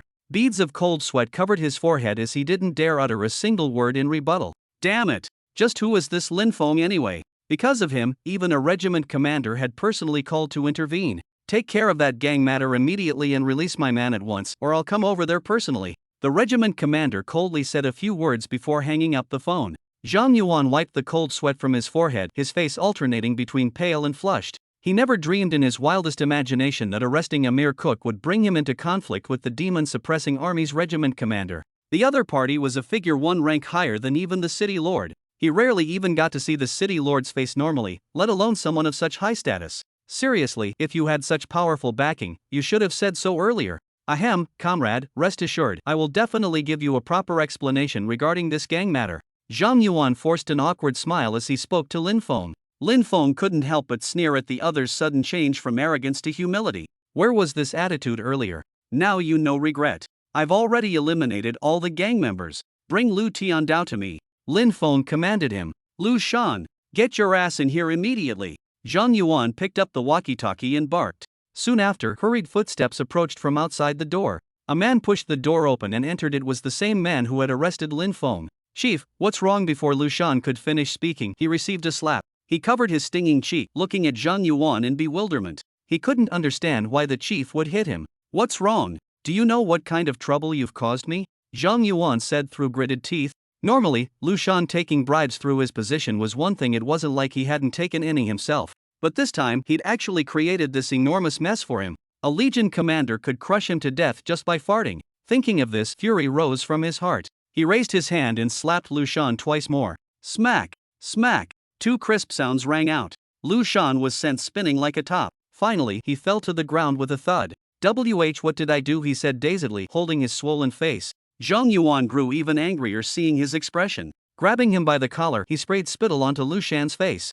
"Talk! Who ordered you to cover for the gangs? Where is Lu Tiandao?" Zhang Yuan asked with a vicious expression. Lu Shan stared at Zhang Yuan in confusion. "Wasn't it you who instigated this?" "Ha! It wasn't you." Lu Shan had just started speaking when he was interrupted. Seeing that he was about to expose him, Zhang Yuan immediately landed two solid punches, turning his face into a swollen mess. "You'd better think carefully before speaking," Zhang Yuan said with a threatening glare. Lu Shan covered his face, whimpering. "No one told me to do it. It was all my idea." Woo-woo. He had already figured it out. For some reason, the chief had decided to make him the scapegoat. Overcome with grief, he burst into tears. Lin Feng couldn't take it anymore and cut in. "Enough, stop dawdling. Bring Lu Tiandao to me first." Zhang Yuan quickly nodded in agreement. Then he turned around and slapped Lu Shan across the face, growling. "Where the hell is Lu Tiandao? I'm asking you, where is he?" He's at my place." Lu Jiang dared not hide the truth. Hearing this, Zhang Yuan's face darkened. "You damn well hid the suspect in your house." He immediately unleashed a beating on Lu Jiang. Only when he grew tired from hitting did he tug at his tie and stop. Lu Shan on the ground had already been beaten beyond human recognition. Zhang Yuan turned back and saw Lin Feng's impatient expression. He immediately spoke with fawning flattery. "Ahem, Mr. Lin, I'll have someone bring Lu Tiandao back right away." After speaking, Lu Jiang picked up the walkie-talkie and gave an order. Seeing this, Lin Feng nodded and walked to sit behind the desk. "Xiao Jiang, quickly make some tea." Zhang Yuan shouted toward the door. After a while, a woman entered carrying a cup of tea. Lin Feng looked up. Wasn't this the same woman he had immobilized earlier? The woman approached Lin Feng with bowed head, carefully carrying the tea. Her face showed terror, not daring to raise her eyes. Noticing Lin Feng's gaze fixed on Xiao Jiang, Zhang Yuan's eyes lit up. Ahem, I have some matters to attend to. I'll step out now. Xiao Jiang, you take good care of Mr. Lin. He intended to give Lin Feng and Xiao Jiang some private space. Although Xiao Jiang was his secretary, if it pleased Lin Feng, he wouldn't hesitate to give her away. Wait. Lin Feng stopped him. Although this woman is quite attractive and exactly his type, but he had absolutely no interest in her. Most importantly, he certainly didn't want to become the bureau chief's kindred spirit. Zhang Yuan was momentarily stunned when Lin Feng stopped him. Then he revealed a mysterious smile. Fine. I'll just stand here and watch you begin. What utter nonsense. Who would want to get involved in these things? Enough, have her leave. Lin Feng said displeased. Seeing Lin Feng's dissatisfaction, Zhang Yuan hastily waved Zhang out. Suddenly, his gaze fell on Lu Shan on the ground and he slapped his forehead. Right. How could I have forgotten? Some people simply don't like women. They had Zhang leave but kept Lu Shan inside. Thinking this, he chuckled and showed an I understand expression. He quickly helped Lu Shan up gently, brushing off the footprints on the other's clothes. Come on, get up, Zhang Yuan said. Hearing the bureau chief's sudden gentle tone, Lu Shan couldn't help but feel his scalp crawl. He trembled as he spoke. Director, I was wrong. Zhang Yuan patted his shoulder with a smiling face. Don't tell me, go act cute with Mr. Lin instead. As these words fell, the entire interrogation room fell into complete silence. Act cute. The hell with this. Lin Feng's face instantly darkened. Zhang Yuan noticed this and his heart skipped a beat. Was he getting impatient? He immediately lowered his voice and snapped. What are you standing around for? Can't you see Mr. Lin is waiting impatiently? Lu Shan stiffened upon hearing this, his mind instantly locked in intense conflict. If he didn't serve this person well today, he might never leave this room alive. With this thought, he gritted his teeth. To hell with it. I'm sorry, Brother Dao, Lu Shan said in his heart while weeping. Lin Feng saw his approaching figure and instantly erupted with Xinqi energy. If you dare come and disgust me, I'll skin you alive. Lin Feng stared coldly at Lu Shan. The latter felt chills from his gaze and turned to look at the director. His eyes filled with questioning, but all he received in return was an expression of complete indifference. Probably feeling shy, Zhang Yuan thought to himself. He motioned for Lu Shan to continue. Seeing this, Lu Shan had no choice but to steel himself and take another step forward. He seemed afraid Lin Feng might hit him. Drawing from experience, he made an ingratiating gesture. He placed both hands beside his cheeks, forming loose fists. On his pig-like face, he winked with one eye closed, throwing a flirtatious glance. Meow, he called out tentatively. Chapter 60, The Disgusting Lu Tiandao. Chapter 60, The Disgusting Lu Tiandao. Lin Feng looked at Lu Shan's disgusting appearance, his fists tightening. I'll give you meow. A fist wrapped in true qi instantly shot out. Accompanied by flying teeth, Lu Shan's pig-like face was deformed by the punch. Thud. His body was sent flying backward, smashing through the large mirror ahead. With the sound of shattering glass, he crashed violently into the adjacent room. Ah! Xiao Jiang, who was making coffee, screamed when she saw Lu Shan come crashing in. The scalding coffee spilled all over his face. Lu Shan, who had been knocked unconscious, was instantly awakened by the burning pain. Ah! He rolled on the ground in agony, writhing everywhere. But he got kicked by the frightened Xiao Jiang. The sharp high heel pierced his eye and his body immediately stiffened, motionless. Only then did Xiao Jiang realize this pig head on the ground was Lu Shan and hurried forward to check. Captain Lu, are you alright? Hearing this, a tear rolled down from the corner of Lu Shan's eye, but he remained silent. He ignored Xiao Jiang, turned his back and began sobbing quietly. He had no choice, he was afraid Lin Feng might hear and beat him again. Lin Feng's face darkened, utterly disgusted. He glared at Zhang Yuan and sat down angrily. Seeing this, Zhang Yuan's heart skipped a beat. Oh no. This was like trying to curry favor but hitting the wrong spot. Mr. Lin, please have some tea. Zhang Yuan rubbed his hands together, saying awkwardly. Lin Feng picked up the teacup with a grim expression and took a small sip. The bitter tea exuded a faint fragrance, slightly alleviating the restlessness in Lin Feng's heart. He drank his tea in silence. Zhang Yuan stood beside him, so embarrassed he could practically dig trenches with his toes. He'd been subjected to military discipline too. Fortunately, there was no one else in the room. Otherwise, if people saw him a bureau chief of such standing, standing beside Lin Feng like some common soldier, where would his dignity be? Just then, the doors suddenly swung open. 2 guards hurried in, pushing a captive between them. Chief, we've caught the man, the guard's words trailed off as he froze. There stood the bureau chief, fidgeting awkwardly beside a young man. The other party continued sipping his tea unhurriedly. Was this an inspection from higher-ups? He immediately regretted barging in so rashly. Release him and get out. Zhang Yuan ground out between clenched teeth. He saw the astonished looks in the guard's eyes. His face burned crimson with humiliation. but there was no help for it. He'd been the one who ordered them to bring Lu Tiandao back immediately. The two guards weren't fools either. They quickly set the person down and scurried out. Before leaving, they thoughtfully closed the door behind them. Watching the men exit, Zhang Yuan let out a sigh of relief. He glared at Lu Tiandao on the floor, grinding his teeth in hatred. He wished he could tear the other man to pieces. But since Lin Feng hadn't said anything yet, he could only suppress his rage. "Lift your head," Lin Feng said coldly, setting down his teacup. No sooner had the words left his mouth than Lu Tiandao raised his head. Looking up, he saw Lin Feng sitting like a lord with his legs crossed. The director of the management bureau was standing beside him with an obsequious expression. "What's going on here?" Lu Tiandao stared at this scene in shock. He suspected he still hadn't woken up properly. "Why haven't you been locked up?" he blurted out in astonishment. Lu Shan clearly said they'd arrested him. Hearing this, Lin Feng gave a disdainful chuckle but didn't respond.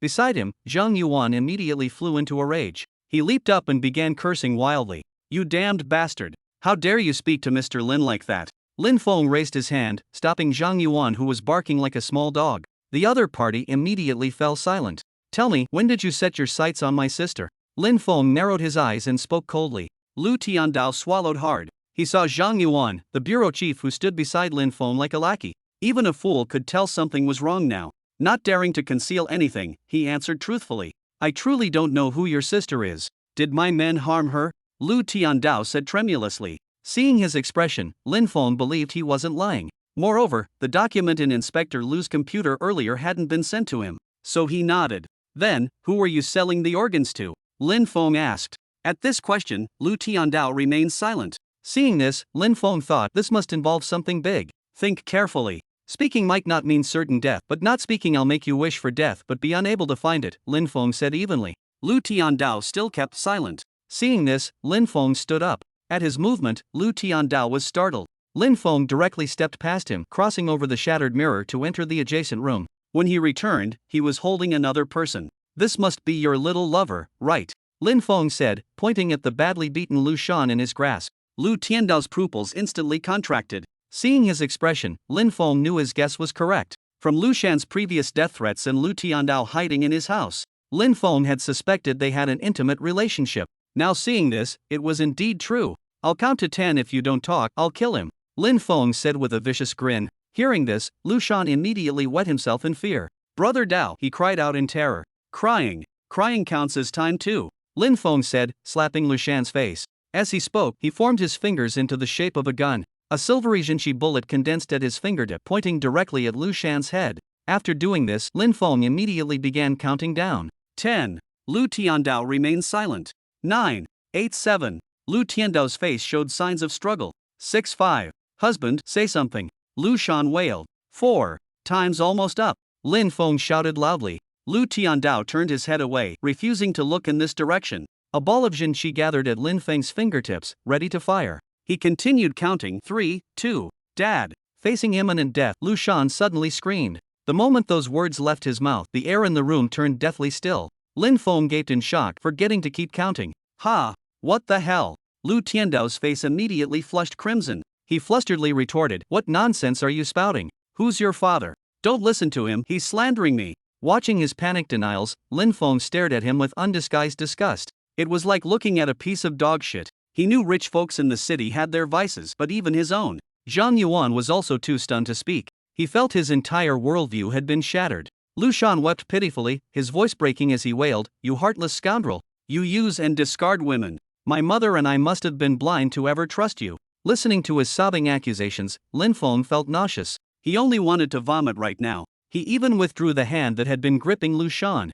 He felt like he was holding a piece of feces with unusual properties. With one kick, he sent Lu Shan flying to the side. Lin Feng extended his hand with an ugly expression, intense flames erupting. He needed to disinfect his hand. After a while, Lin Feng stood several meters away from Lu Tiandao and Lu Shan. His chi bullet aimed at Lu Shan's head, ready to fire at any moment. "Speak quickly, or I'll kill your son." Chapter 61, Lu Tiandao's End, Return to the Orphanage. Chapter 61 Lu Tiandao's End, Return to the Orphanage. Seeing Lu Tiandao remain unresponsive, Lin Feng's expression turned cold. Swish! The chi bullet pierced through Lu Shan's shoulder. Without losing momentum, it continued to punch a smooth-edged hole in the ground.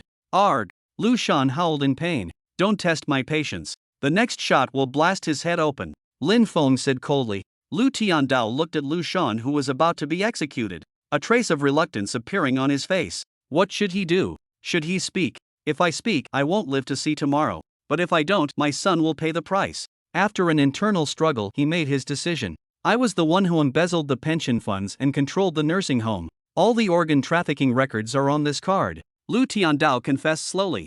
As he spoke, he took a memory card from his pocket and handed it to Lin Feng. Having done all this, he collapsed like a puppet with its strings cut. Now, there was absolutely no way out for him. At least let my son live. Spare Lu Shan's life. He wasn't involved, he just took the money. Lu Tiandao crawled to Lin Feng's feet, grabbing his trousers as he begged. Lin Feng looked down at him coldly, silent. Watching this man at his end, Lin Feng felt a pang of pity for him. If only he'd known this would happen, why did he start down this path? When you committed these beastly acts, you should have been prepared to meet a bad end. With that, he kicked Lu Tiandao away and turned to leave. Before departing, he handed the memory card to Zhang Yuan. I want to see the news tomorrow. Lu Tiandao must die, understand? Zhang Yuan broke into a cold sweat upon hearing this and immediately nodded obsequiously with eager agreement. Mr. Lin, don't worry, I'll definitely handle this matter properly. Lin Feng nodded slightly and left without turning back. Zhang Yuan hurried to follow, accompanying Lin Feng all the way out of the administration bureau before finally stopping his steps. He watched as Lin Feng departed until the other's figure completely disappeared from sight, only then letting out a long sigh of relief.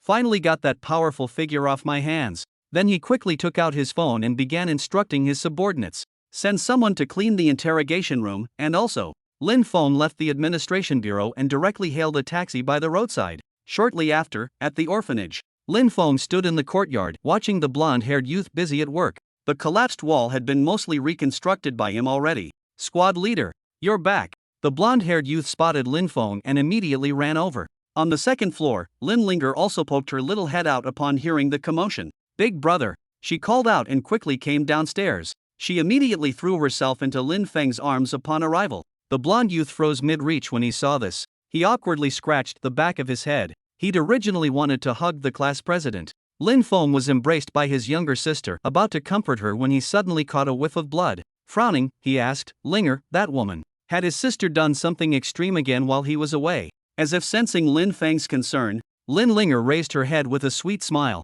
Brother, I just went to check on her. I didn't torture her, I know you dislike that. Lin Feng visibly relaxed at her words. He looked at his sister with relief, patting her head. Good, that's my obedient girl. After speaking, he nodded to Erica and headed upstairs. It was currently afternoon and the director was teaching the children. Lin Feng passed by the classroom door where the director noticed him. After giving some instructions to the children, the person came out. Back already? It seems everything's been settled, she said with a cheerful laugh.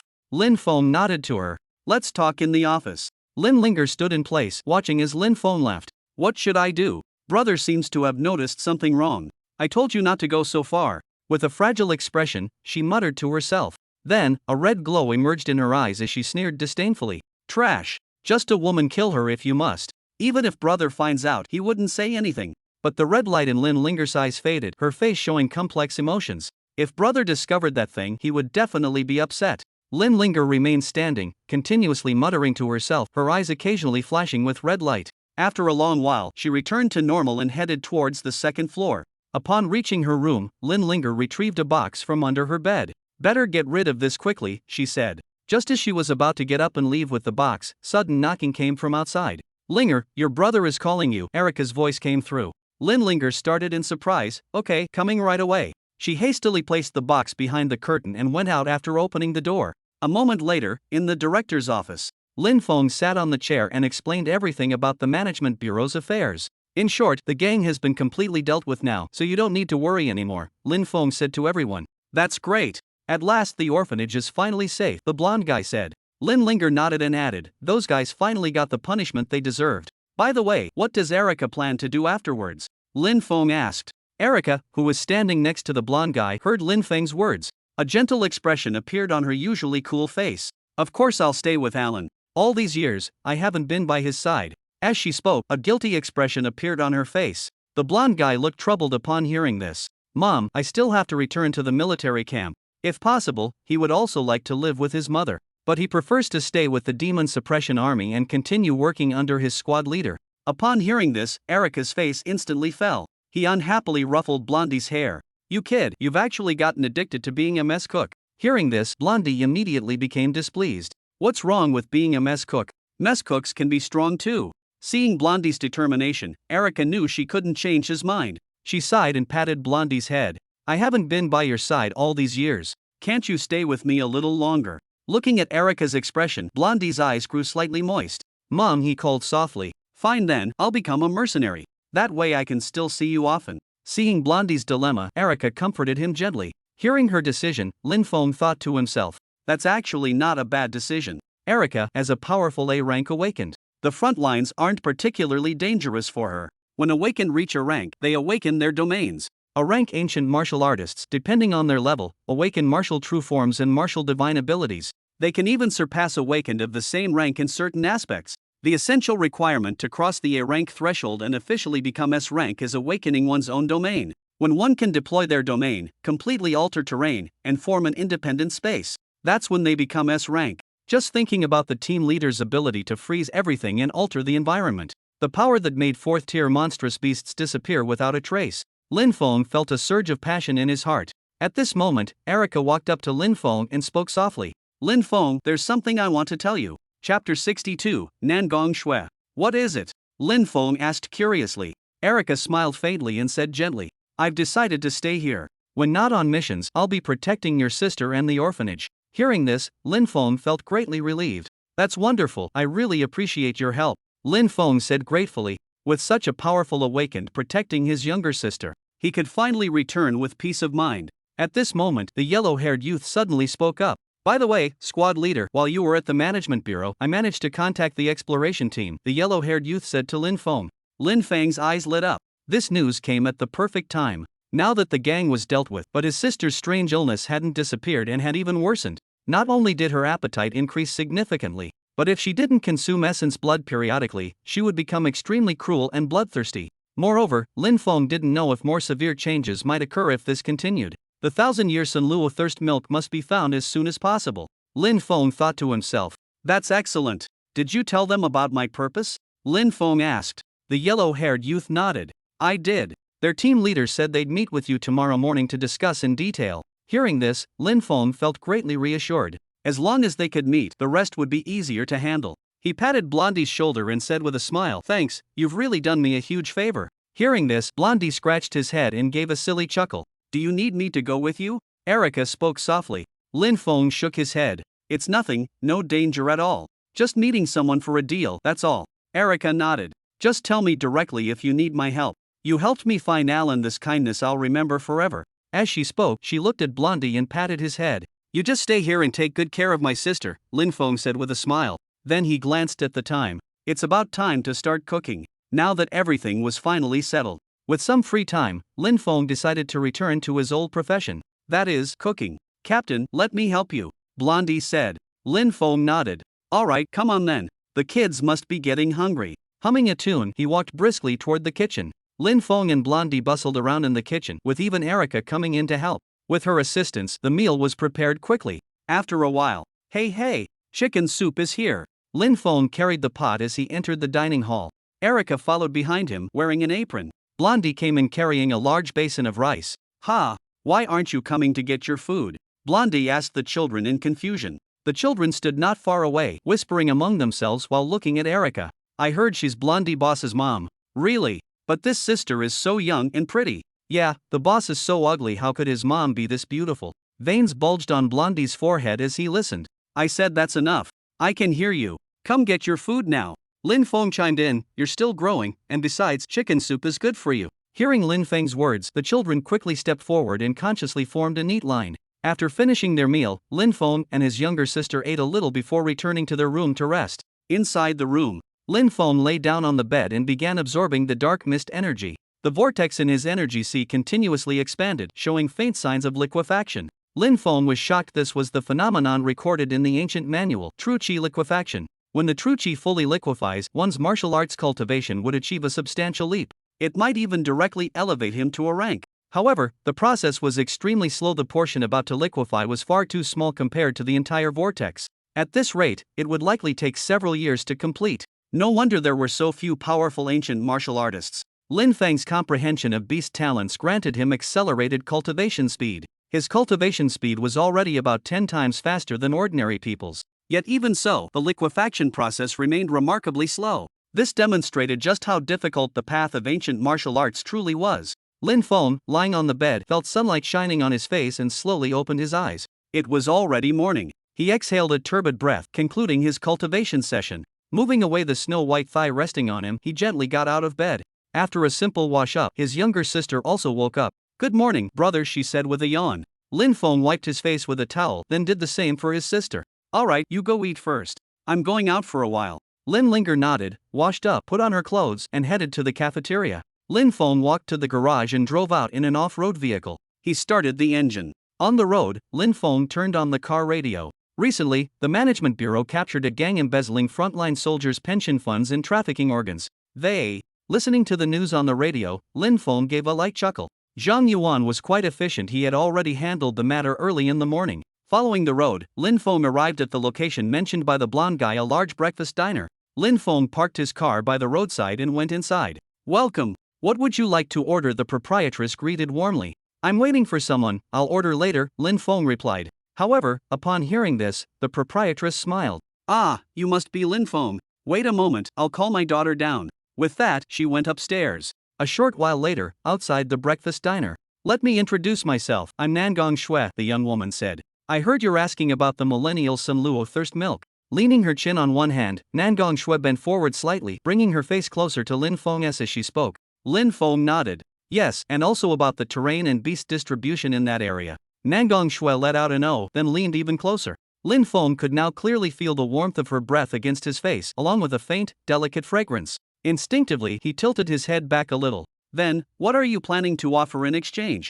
Nangong Shui's eyes curved into crescents. Lin Feng slightly furrowed his brows, somewhat unable to tolerate her inexplicable enthusiasm. He inconspicuously shifted backward in his seat. "Name your price," Lin Feng said. The girl chuckled upon hearing this, as if she had been waiting for exactly these words from Lin Feng. A sly glint appeared in her beautiful fox-like eyes. "Well then, lend him to me for one night," she said sweetly, tilting her head. Lin Feng sprang to his feet with a zang sound. "What the hell?" His voice rose uncontrollably, his face full of disbelief. He stared at Nangong Shui in astonishment, his mind utterly perplexed. This girl seemed quite proper, how could she say such things? Noticing Lin Feng's strong reaction, Nangong Shui showed displeasure on her face. "What's the problem? What's wrong with letting me use him? It's not like you'll lose a piece of flesh," she muttered discontentedly. Lin Feng gazed at her pretty face, feeling nothing but bewilderment. What on earth is wrong with this world? Chapter 63, Nangong Shui's request. "No, make another condition," Lin Feng said while holding his forehead. It cannot be denied that Nangong Shui perfectly matched his aesthetic preferences. He did feel a momentary flutter in his heart. But who knows what her real intentions are? "What are you thinking about?" "I meant I need your help with something." "What help?" She sat back down, cleared her throat and began speaking. "Our squad previously went to the combat zone on a mission. We were almost finished when we got chased by a third-order ferocious beast." Nangong Shui's expression turned extremely serious. "3 of my teammates died instantly. The survivors and I fled into a cave where we discovered Millennium Sunluo thirst milk." Lin Feng frowned upon hearing this and asked doubtfully, "Then why didn't you bring it out?" Nangong Shui sighed and spread her hands helplessly. "Do you think I didn't want to? The Millennium Sunluo thirst milk is actually a massive rock. The useful part is the stone marrow. A rock weighing over 10 tons. We couldn't carry it away, nor did we have tools to extract the marrow." After hearing this, Lin Feng nodded in understanding. "So that's how it is. Just by hearing the name, I thought it was something like a spring water. I need to know the exact location. I wonder if Miss Nangong could. It's just that I really need this medicinal herb." "I can compensate you with other things," Lin Feng spoke up. Nangong Shui gently shook her head and said to Lin Feng, "I don't want anything. The help I need from you is to kill the Tier 3 fierce beast that's been hunting us." As she spoke, Nangong Shui's expression turned sorrowful. "All my teammates died, all because of that Tier 3 fierce beast," Nangong Shui said through gritted teeth. She suddenly grasped Lin Feng's hand, her expression pleading. "The combat zone is too dangerous. No one is willing to team up with me. You're my only hope." Lin Feng asked puzzledly, "You should know I'm only AB rank. Why are you so confident I can help you get revenge?" Hearing this, Nangong Shui showed an embarrassed expression and said somewhat awkwardly, "Well, actually, I'm also a hacker. I've investigated thoroughly about yesterday's gang takedown and today's news reports. Those were all because of you, right?" Lin Feng immediately understood when he saw this. So that's how it was. They were interested in his strength. Thinking this, he didn't admit it verbally. The fewer people who knew about such matters, the better. Seeing Lin Feng remain silent, Nan Gongshui didn't say anything either. She just gave Lin Feng's hand a squeeze and sat down with a smile. Wait, are you trying to take advantage of me, a grown man? Is that really necessary? Nevertheless, he spoke up. I can help you, but you'll need to show me the map first. I need to make preparations in advance. Hearing this, Nan Gongshui hesitated. She did have the map, but if she gave it to him, wouldn't he just leave her behind and go alone? After a brief internal struggle, she still took out her terminal from her pocket. There was no other way right now. She could only pin her hopes on Lin Feng. Besides, someone this handsome probably wouldn't lie to her, right? Here, this is the map I marked. Sister, you'd better not trick me. Nan Gongshui handed over her terminal, but Lin Feng didn't take it. He looked at the young woman before him, wondering what was wrong with her. Sister, you're calling this tough guy like me sister? Lin Feng felt utterly absurd. I'm male, are you blind? Lin Feng asked very seriously. He genuinely thought there was something wrong with the other's vision. Nan Gongshui stood up abruptly in shock upon hearing this. What? You're male? Lin Feng watched the astonished Nan Gongshui, veins throbbing on his forehead. I've been talking with you all this time and you couldn't even tell my gender. I'm such a rough, masculine man though reasonably handsome. I'm not androgynous by any means. Nan Gongshui froze upon hearing this. Her expression became extremely complex. It shifted between shock, excitement, and then sorrow. Finally, she slowly sat down, gazing at Lin Feng with even greater intensity. Lin Feng felt somewhat uncomfortable under her fixed stare. Before he could say anything, Nan Gongshui spoke with flushed cheeks. I'm sorry about that. Did I scare you? Nan Gongshui's eyes burned with intensity as she reached for Lin Feng's hand, only to have him dodge away. Clearing her throat, she composed herself and said solemnly, apologies for my earlier impropriety. With a sigh, she continued, actually, I have this strange condition I don't like men. Hearing this, Lin Feng mentally scoffed. What kind of condition is this? Isn't this just being a lesbian? Thus he thought. Nan Gongshui went on, you must think I'm a lesbian, right? The truth is, I don't like women either. To me, all men appear as my mother's image. As she said this, an unpleasant expression crossed her face. Can you imagine looking down a street and seeing nothing but versions of your mother? The moment Lin Feng heard this, the vivid image formed in his mind, sending chills down his spine. Only women appear normal to me, which is why I thought you were a tomboyish girl. As Nan Gongshui spoke, tears began rolling down from the corners of her eyes. Sobbing, she said to Lin Feng, do you have any idea what I've been through all these years? Well, I really sympathize with your situation. Could you please let go of me first? Lin Feng said helplessly to Nan Gongshui, who was hugging him. The other party was pressing against him, sniffing his scent eagerly while her restless little hands kept exploring downward. Smack! With a darkened face, Lin Feng slapped Nan Gongshui's hand away and pushed her aside.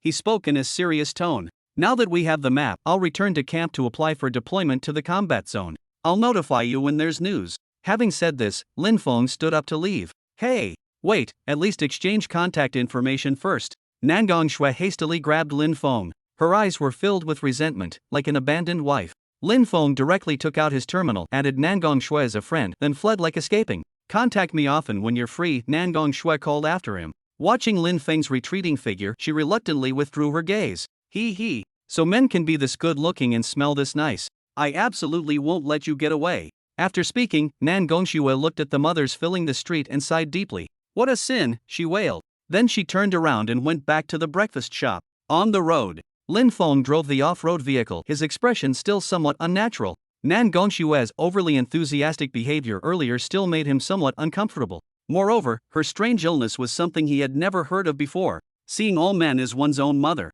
Lin Feng shuddered. Just imagine a man seeing all women as his own father. What a terrifying picture that would be. At the thought of this mental image, Lin Feng felt a chill run down his spine. He quickly dismissed these distracting thoughts. None of this was important. The most important thing was that he had finally obtained definite information about the 1,000-year Sunluo thirst milk.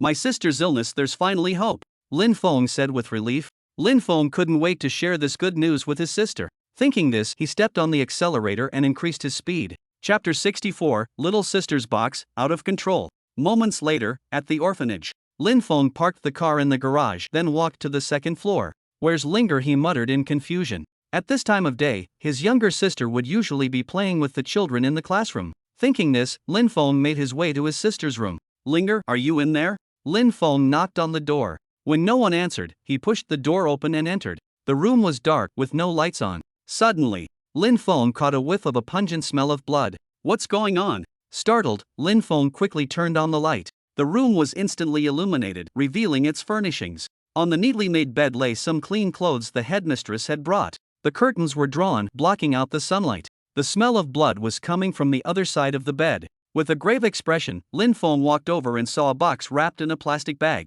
Silent, he inhaled the bloody scent emanating from it. This smell, it's human. He took a deep breath and slowly untied the bag. Then, he opened the wooden box and peered inside. Though mentally prepared, what lay inside still made Lin Feng's heart clench. Inside was neatly folded pale skin from its delicate texture, undoubtedly a woman's. Adorning the skin was a face, rosy-cheeked and lifelike. It was Xiao Yun. Snap! Lin Feng closed the box. He sat on the bed, covering his face with both hands. Linger, what's happened to you? Lin Feng's eyes were bloodshot. His worst fear had come true. His little sister had lost control. Meanwhile, elsewhere, Erica had just emerged from the Awakening Tower. She'd completed her rank certification and received an A-class medal. Where's Linger? She scanned her surroundings. Lin Linger had come out with her, having said she'd wait outside. After searching briefly, she found the other girl by a flower bed. Lin Linger, wearing a white dress, was sitting on a chair. Her body swayed from side to side as she swung her small feet. She hummed an unfamiliar tune under her breath. Her eyes glowed red, fixated intently on the passing pedestrians. Noticing Lin Linger's obviously abnormal state, Erica lightly furrowed her delicate brows, her face showing a worried expression. Linger, she called softly. But the other girl gave no reaction, as though she hadn't heard. Erica saw crimson threads spreading outward from Lin Linger's body. Gradually, the threads grew more and more numerous. From a distance, it looked as though a crimson tide was enveloping Lin Linger. Suddenly, the crimson tide violently scattered, surging toward the surrounding pedestrians. Erica was instantly startled. Linger, stop! The churning crimson waves were on the verge of engulfing the nearby passers-by. Buzz! Suddenly, a blinding green light instantly enveloped the surroundings. Immediately, the bloody tide was frozen mid-air. That was close. Almost didn't make it in time. Erica withdrew her hand, saying with lingering fear. What had just happened was so sudden that she nearly failed to react in time. Then, while maintaining her power, she walked towards Lin Linger. At this moment, both she and the surrounding pedestrians were pinned in place by the green light, completely unable to move. First, let's get Linger to safety, but these things are rather troublesome. Erica looked at the bloody tide in the air, her expression turning grim. These bizarre things not only emitted a dangerous aura, but shockingly, even her awakened domain couldn't dissolve them. Just as Erica was about to step forward to help Lin Linger up, suddenly, the bloody tide began moving. Splash! The tide violently dispersed and came surging towards Erica. What? Erica was startled and immediately leaped aside. The raging tide instantly washed over the ground, leaving only corroded pits when it receded. How could this be? Erica stood mid-air, her face filled with shock.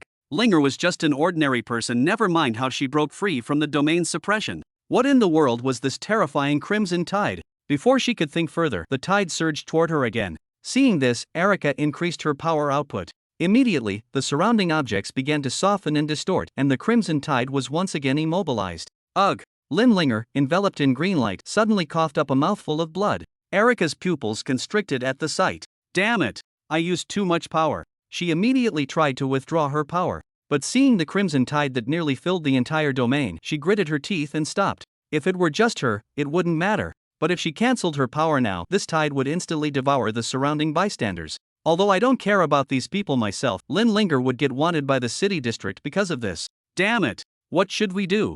Erica said with an unpleasant expression. She looked at Lin Linger sitting on the chair, head hung low, her pure white dress stained red. Her heart couldn't help but ache. No! If this continues, something will happen to Linger. Let these people die then. Erica's face turned fierce. How could these people's lives compare to that of Lin Feng's sister? She raised her hand, about to withdraw her power. Suddenly, a loud shout came. Linger! In the distance, Lin Feng's body was covered in ferocious bone armor, with silver chi continuously surging behind him. Like a cannonball, he tore through layers of air currents, shooting forward. Don't come over yet! Erica quickly stopped Lin Feng, who was about to charge into the domain. What the hell is going on here? Lin Feng's eyes were bloodshot as he demanded answers. He discovered his sister's box and learned of her loss of control, anxiously searching for her. Then he was informed by the blonde-haired guy that Linger had gone to the Awakening Hall with Erica. Worried that something might happen, Lin Feng came directly. Upon arrival, he saw his sister being suppressed by Erica's domain. You saw it too. Your sister suddenly unleashed these bloody tides. If I hadn't stopped them, dozens of people would have died. Erica pointed inside the green light as she spoke. Lin Feng was shocked. Was this really his sister's doing? Then he noticed his sister's blood-stained dress, his pupils contracting sharply. She can't withstand your power anymore. Cancel it quickly. Lin Feng shouted urgently. That was exactly what I intended to do, but now that you're here, we can try another method. Erica slightly furrowed her brows as she explained to Lin Feng. Pointing at Lin Linger, she said, "You go in and knock her out. After her tides disappear, I'll directly cancel the power." Upon hearing this, Lin Feng immediately complied. With his true qi circulating throughout his body, he forcibly squeezed into the domain. Instantly, an overwhelming pressure descended as the green light, like viscous liquid, obstructed Lin Feng's steps. But he could still move. The fact that the green light didn't dissolve these ordinary people meant its power wasn't strong enough to suppress him. Lin Feng advanced step by step with great difficulty. Finally, he reached his younger sister. Linger. Lin Feng embraced her. Chapter 65, Ability Rampage, Unconsciousness. Lin Linger's pale little face was visible, her eyes emitting a red glow. Her eyes moved to look at Lin Feng, but suppressed by the green light, she couldn't move or speak. Linger, cancel your ability now, Lin Feng said while stroking her face. Erica, standing nearby, shouted upon seeing this, "Stop dawdling. Knock her out quickly, she likely can't control this power." Lin Feng observed the dangerous crimson tides emanating all around them. Again, he saw his sister's pale face and body twisted by the green light. His heart hardened as mental energy surged forth, instantly knocking his sister unconscious. This was the least harmful method he could think of for his sister. As Lin Linger fainted, the bloody tide gradually dissipated. Seeing this, Erica immediately withdrew her power. Instantly, the green light vanished, and all the pedestrians fell to the ground. "Ah, what's happening? My arm. Stop pushing. Run. An awakener is killing people." The scene immediately descended into chaos. "Quiet, all of you," Erica shouted sharply. Her aura erupted without restraint. Immediately, silence fell over the scene. Paying them no mind, Erica hurried to Lin Feng's side. She looked at Lin Feng holding Lin Linger and spoke anxiously. "How is she?" Lin Feng shook his head while looking at his unconscious sister. "Let me heal her," Erica said, green light glowing on her hands. She placed her hand on Lin Linger's body and green light penetrated through. After a while, she withdrew her palm. "She's fine now, just temporarily unconscious. Let's go back first," Erica said to Lin Feng. But Lin Feng shook his head and pointed into the distance. "The bureau personnel are coming." Erica turned to look. Several helicopters approached from afar while bureau vehicles appeared on the ground. As the vehicles came to a stop, voices could be heard. "People ahead, put your hands on your head." No sooner had the words been spoken than soldiers rappelled down from the helicopters. Shield in hand, they advanced cautiously toward Lin Feng. Seeing this, Lin Feng sighed. After all, this was near the awakening tower. From receiving the news to arriving to resolve the situation, less than 5 minutes had passed. Their efficiency was truly impressive. With that thought, he handed his sister over to Erica. Then he stepped forward himself. Lin Feng began to explain, "Comrades from the bureau, I am." Before he could finish, one of the leading soldiers interrupted him. "Mr. Lin," the man exclaimed in shock. After speaking, he made a gesture, and the other soldiers behind him immediately stood down from alert. Lin Feng looked at him with confusion. "Does he know me? Could they be Zhang Yuan's subordinates?" As Lin Feng was thinking this, the soldier in front approached him. He spoke in a low voice, "Mr. Lin, what happened here?" Lin Feng glanced around. The area was crowded with onlookers. He motioned for Erica to come over. "This isn't a good place to talk. Let's get in the car." In the distance, Erica, holding Lin Linger, saw Lin Feng conversing with the soldiers. Then, they stood down from alert. She carried Lin Linger and got into the car. Inside the car, Lin Linger, her face pale, leaned against Lin Feng's chest. Lin Feng gently stroked her cheek, his heart aching. "Mr. Lin, we'll escort you away first. Leave the cleanup to us," the young man in the driver's seat said to Lin Feng. Lin Feng nodded, signaling him to drive. The car started moving, slowly leaving the scene. Shortly after, the orphanage. Lin Feng looked at his sister lying on the bed, his face showing concern. Erica sat beside Lin Feng, leaning against his body, her hands emitting a green glow. While treating Linger, she spoke. "Is your sister actually an awakener? What just happened was too strange." Erica furrowed her delicate brows. She couldn't understand how Linger, being an ordinary person, could suddenly erupt with a power that even she found troublesome. That crimson tide that almost broke free from her awakening domain was too bizarre. Hearing this, Lin Feng sighed softly. While stroking his sister's pale cheek, he said, "Actually, I'm not entirely sure either, but I think it's related to Linger's strange illness. Since I rescued her from the sanatorium, her condition has been worsening day by day." As he spoke, Lin Feng unconsciously tightened his arms around his sister. "I never stopped supplying Linger with vital essence blood, but those gang bastards took it away. Who knows how long they starved her. Since then, she's been acting stranger by the day." Erica, upon hearing Lin Feng's words, pinched her fair chin and fell into thought. After a while, she spoke softly, "This situation strongly resembles an ability outbreak." Ability outbreak? Lin Feng frowned in confusion. This was the first time he had heard of such a thing. Erica nodded and continued. You must have heard that some initial innate abilities with extremely high ranks may remain dormant for long periods, but once awakened, they never fall below B class. Lin Feng showed surprise at these words. He had indeed heard such rumors, but had never encountered it in reality. Could it be that his sister's mysterious illness was related to this? Recalling the previous Crimson Tide, he felt almost certain. A simple illness could never manifest power strong enough to break through Erika's domain. Lin Feng thought this but didn't speak further. He would wait until his younger sister woke up before making any plans. Thus, Lin Feng silently waited for Erika to complete the treatment. Yet his sister showed no signs of waking. "Erika, what's going on?" Lin Feng asked with a furrowed brow. Logically speaking, his sister hadn't suffered severe injuries, and Erika's healing abilities were exceptionally strong. How could she not wake up? Erika looked grim as she slowly dispersed the green glow from her hands. She said to Lin Feng, "I've completely healed your sister's body, and there's no mental damage either, but for some reason she just won't wake up, and moreover." At this point, Erika's expression showed confusion. There's a force growing within Linger's body, and it seems to be slowly consuming her vitality. Lin Feng's pupils contracted sharply as he urgently pressed, "What? Are you saying Linger might never wake up?" Erika nodded with a troubled expression. "At least that's how it appears for now." Lin Feng felt a wave of disbelief wash over him. She was perfectly fine this morning, how could she suddenly fail to wake up? If it's temporary, that's one thing, but if it's for a lifetime? Thinking this, Lin Feng clenched his fists tightly, his nails digging deep into his palms. "Is there any way?" he asked hoarsely. Erika gently embraced Lin Feng and comforted him softly. "Don't worry, the power within your sister has been suppressed by me. It poses no immediate threat to her life. That power is gestating, but it's lacking something." Feeling Erika's tenderness, Lin Feng gradually calmed down. Chapter 66 The Gestating Power.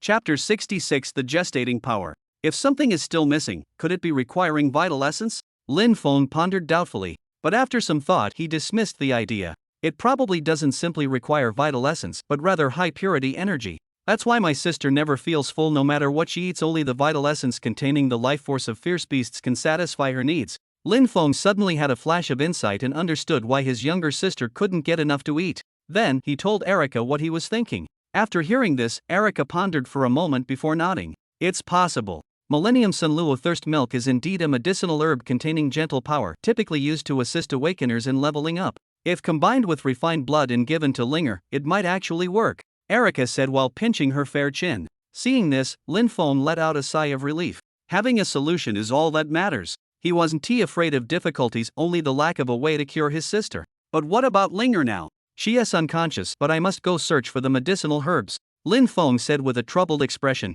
Erika placed her hand on Lin Feng's and said softly, "Leave it to me. I can suppress the power inside her and partially replenish her energy needs." Seeing Erika take on the responsibility of caring for his sister, Lin Feng didn't refuse. She was indeed the most suitable candidate, and Lin Feng trusted her completely. Thinking of this, Lin Feng said gratefully, "Erika, thank you. I'll entrust Linger to your care." Having said that, he took out his last remaining vial of essence blood and handed it to Erika. "Take this essence blood with you. I'll go buy new supplies later." Erika looked at the purple glowing essence blood in her hand with some surprise. "This color, it must be from a 4th-tier ferocious beast," she said to Lin Feng. "Now that your sister is in hibernation, her need for essence blood isn't that high. Combined with my energy feeding, this vial should last half a month. You should spend your money on equipment first. The combat zone is extremely dangerous. Your safety is the top priority." Lin Feng felt touched as he looked at Erika's gentle expression. This 4th-tier beast's essence blood was indeed too expensive, over $1 million per vial, but he still planned to buy another one just in case.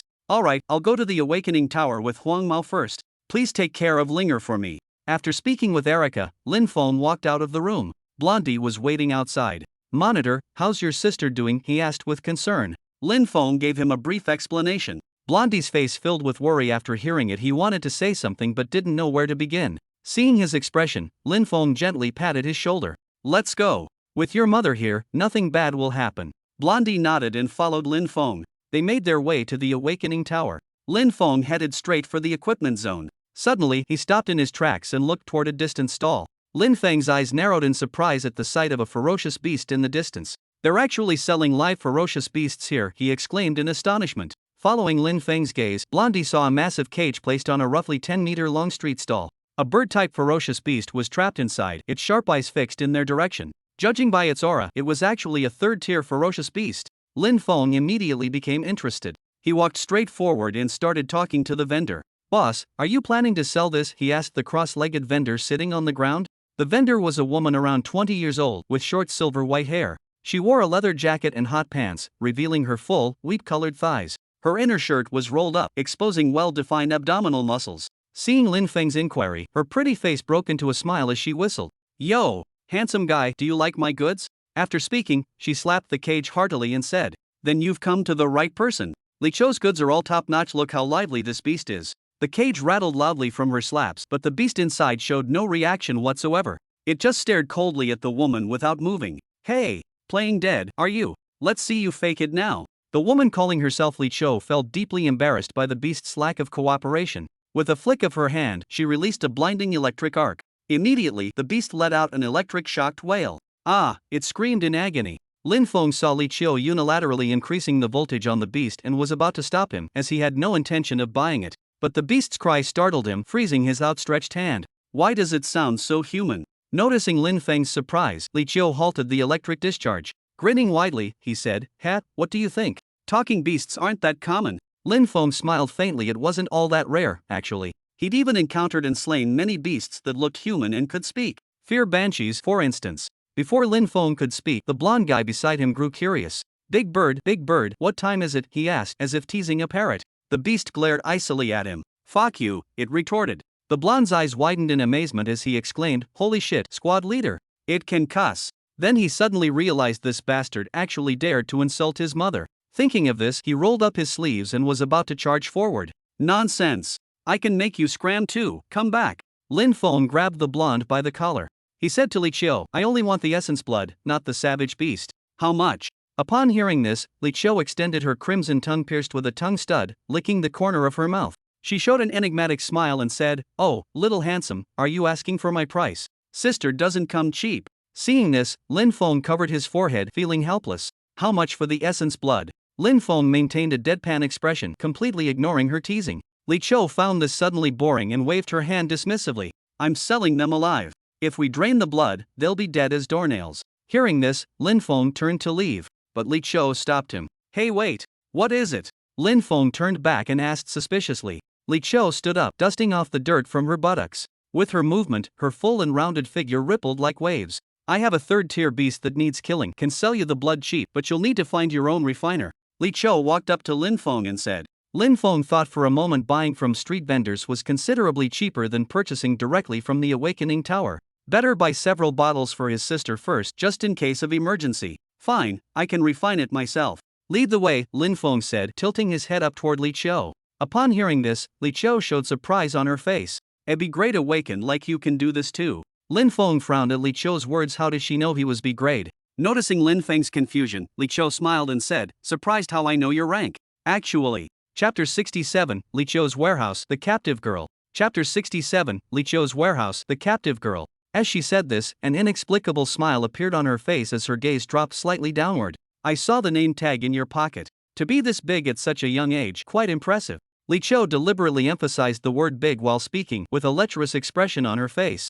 "Damn, X-ray vision." Lin Feng's face immediately darkened. "Turn off your ability right now," he said in a hostile tone. Lin Feng was completely speechless. For such a beautiful woman, though a bit bold in dressing, if she wanted, plenty of people would adore her type. Why resort to such shady behavior? Li Chou replied helplessly, "I can't help it, it's a passive ability." Lin Feng's face turned alternately green and purple with anger. Finally, he snorted coldly and turned invisible. "Let's see you look now." "Hey, don't!" Li Chou panicked when she saw Lin Feng disappearing. She widened her eyes but still couldn't spot Lin Feng's figure. She sighed regretfully, her face showing unwillingness to part. Then she shifted her gaze to the punk-haired guy nearby. "Ah, no, don't look at me." Huang Mao felt instantly ashamed, his face flushing red as he covered his vital area, his body squirming awkwardly. Li Chou, however, swept a glance downward before curling her lips in disdain. "What do you mean by that?" Huang Mao abruptly sprang up, his face crimson as he shouted. In response, Li Chou merely gave him a look that said, "Figure it out yourself. Enough fooling around. Hurry up and lead the way." Lin Feng's voice suddenly emerged from his concealed form. Li Chou shivered, startled by the unexpected sound. "I thought you'd left," she exclaimed in shock. As she spoke, her hands began groping blindly downward. "Hey, where are you? I can't see you." Lin Feng stared at the position of her hands, utterly speechless. "For fuck's sake, are my shoulders down there now?" Watching her hand dangerously close to a certain area, Lin Feng swiftly swatted it away. Smack! A crisp sound rang out, followed by Li Chio's yelp as she clutched her reddened hand. Ow! Why do you hit me for no reason? Lin Feng covered his forehead helplessly as he watched her exaggerated act in her tone that sounded like reading from a script. Big sister, I'm begging you, hurry up and lead the way. I still have things to do. Lin Feng said weakly. Li Chio clicked her tongue at the sight. TCH, boring. Let's go, she waved her hand. A short while later, in front of a warehouse. We're here, Li Chio said. As she spoke, she took out a key and unlocked the warehouse door. Lin Feng was about to say something, but he suddenly froze. A girl's voice came from inside the warehouse. Help! Someone save me! Lin Feng was startled upon hearing the girl's voice from the warehouse. Is Li Chio keeping someone locked up inside? Before he could say anything, the guy with dyed blonde hair beside him exploded. Who the hell is in there? Did you lock up a kid? His expression turned hostile as a chilling aura emanated from his body. That idiot ruined the water storage again, she said with an ugly expression. Paying no attention to the blonde guy, she immediately dashed toward the warehouse. Seeing her anxious demeanor, Lin Feng followed. As soon as he entered, he saw water all over the floor. Li Chio's face turned ugly as she surveyed the mess, her fists clenching tight. Suddenly, a sound came from the distance, like something slapping against the ground. Lin Feng walked over and looked closely. What he saw was a mermaid girl human upper body with a fishtail struggling desperately. Upon seeing Lin Feng approach, she let out a startled cry and began frantically clawing at the ground to crawl forward. Swish! With a whooshing sound, a large net flew through the air and instantly ensnared the mermaid girl on the ground. A sharp tug followed. She was immediately dragged backward. Try running away again, I dare you. Li Chio gritted her teeth, holding the net tightly. As she spoke, intense electric currents crackled from her hands. Ah! I'm sorry. I won't do it again, the mermaid girl screamed in agony. Lin Feng frowned at the sight. It wasn't out of sympathy for the beast but because she looked too much like a human girl. Watching her being tortured, I couldn't help but feel a twinge of compassion. Thud! Li Chio slammed the mermaid girl onto the ground. White smoke rose from her body as she curled up trembling, hugging herself and sobbing. Class monitor, isn't this going too far, said the blonde-haired boy nearby, his face showing evident discomfort. Though he had always despised monstrous creatures, looking at the terrified mermaid girl on the ground, he felt sympathy well up in his heart. Lin Feng examined carefully for a moment before suddenly widening his eyes. Figured it out? Li Chio asked. Lin Feng nodded somewhat uncertainly. Doubt lingered in his heart. Was it really as he imagined? Mama Xiaoya is so scared, it hurts. The mermaid girl on the ground had empty eyes as tears streamed down, her voice trembling as she spoke. Seeing this, Li Chio beside her impatiently kicked her and snapped, "Shut the hell up. What are you doing?" the blonde-haired boy immediately shouted. Seeing the beaten mermaid girl, he could no longer restrain himself and immediately stepped forward to help her up.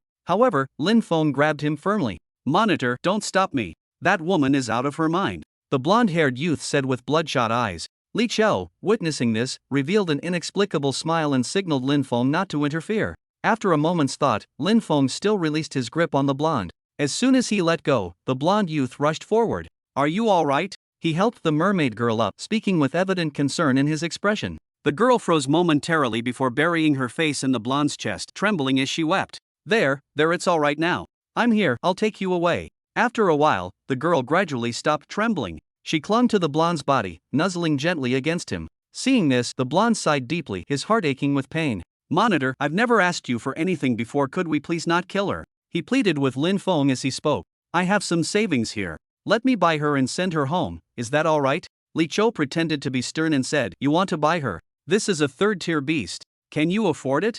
The blonde youth was immediately speechless. He did have some savings, but it definitely wouldn't be enough to buy a third-tier beast. What should he do? If he didn't save her, this poor girl would be killed. She has a mother too. As he thought this, the blonde youth felt the girl holding him even tighter. She kept rubbing against his body, the movement becoming faster and faster. Even a sticky sensation began to spread. He squirmed uncomfortably. Ha ha ha ha, I can't stop laughing. Suddenly, Li Chio pointed at the blonde youth and burst into hysterical laughter. She was laughing so hard she could barely breathe, even mimicking the blonde's movements. Halfway through, she completely lost control and laughed herself to tears. Lin Feng also couldn't help but chuckle. The blonde youth looked puzzled, but when he glanced down, his face immediately turned green. Holy shit! Chapter 68, Purchasing Equipment. Chapter 68, Purchasing Equipment. The blonde guy lowered his head and nearly had his soul scared out of him. He saw a fishman with sickly green skin, its entire body bloated and greasy, clinging to him and rubbing incessantly. It raised its head, shaking its receding hairline. It puckered its lips at the blonde guy, making a kissing gesture. Fuck your mother. The blonde guy threw a punch that distorted the fishman's greasy face, knocking it sideways. Roar! The fishman instantly flew into a humiliated rage. It opened its massive mouth, revealing ferocious fangs, and lunged to bite the blonde guy. Trapped in its powerful embrace, the blonde guy couldn't break free no matter how hard he struggled. He was moments away from having his head bitten off. Swish! A hand came whistling through the air and instantly seized the fishman's head. The next moment, it was lifted into the air. Lin Feng stood behind the blonde guy, arm raised, holding the struggling fishman aloft. Buzz! The shockwave erupted, making the fishman howl in pain before it quieted down. The blonde immediately collapsed to the ground, his expression blank and dazed. This beast can mimic. Lin Feng held it up, turning to ask Li Qiu with puzzlement. Li Qiu wiped tears of laughter from the corners of her eyes, cleared her throat and said, "Correct, its mimicry is nearly impossible to detect. The beast I wanted to kill is this one." As she spoke, she stepped forward and kicked the fishman several times. Not only does this thing not have many valuable parts, but it's also insatiably gluttonous. It's already broken 3 water tanks, Li Qiu said resentfully. Lin Feng nodded and told her, "Alright, let me handle the killing. The quality of the essence blood will be better this way." "No problem," Li Qiu replied.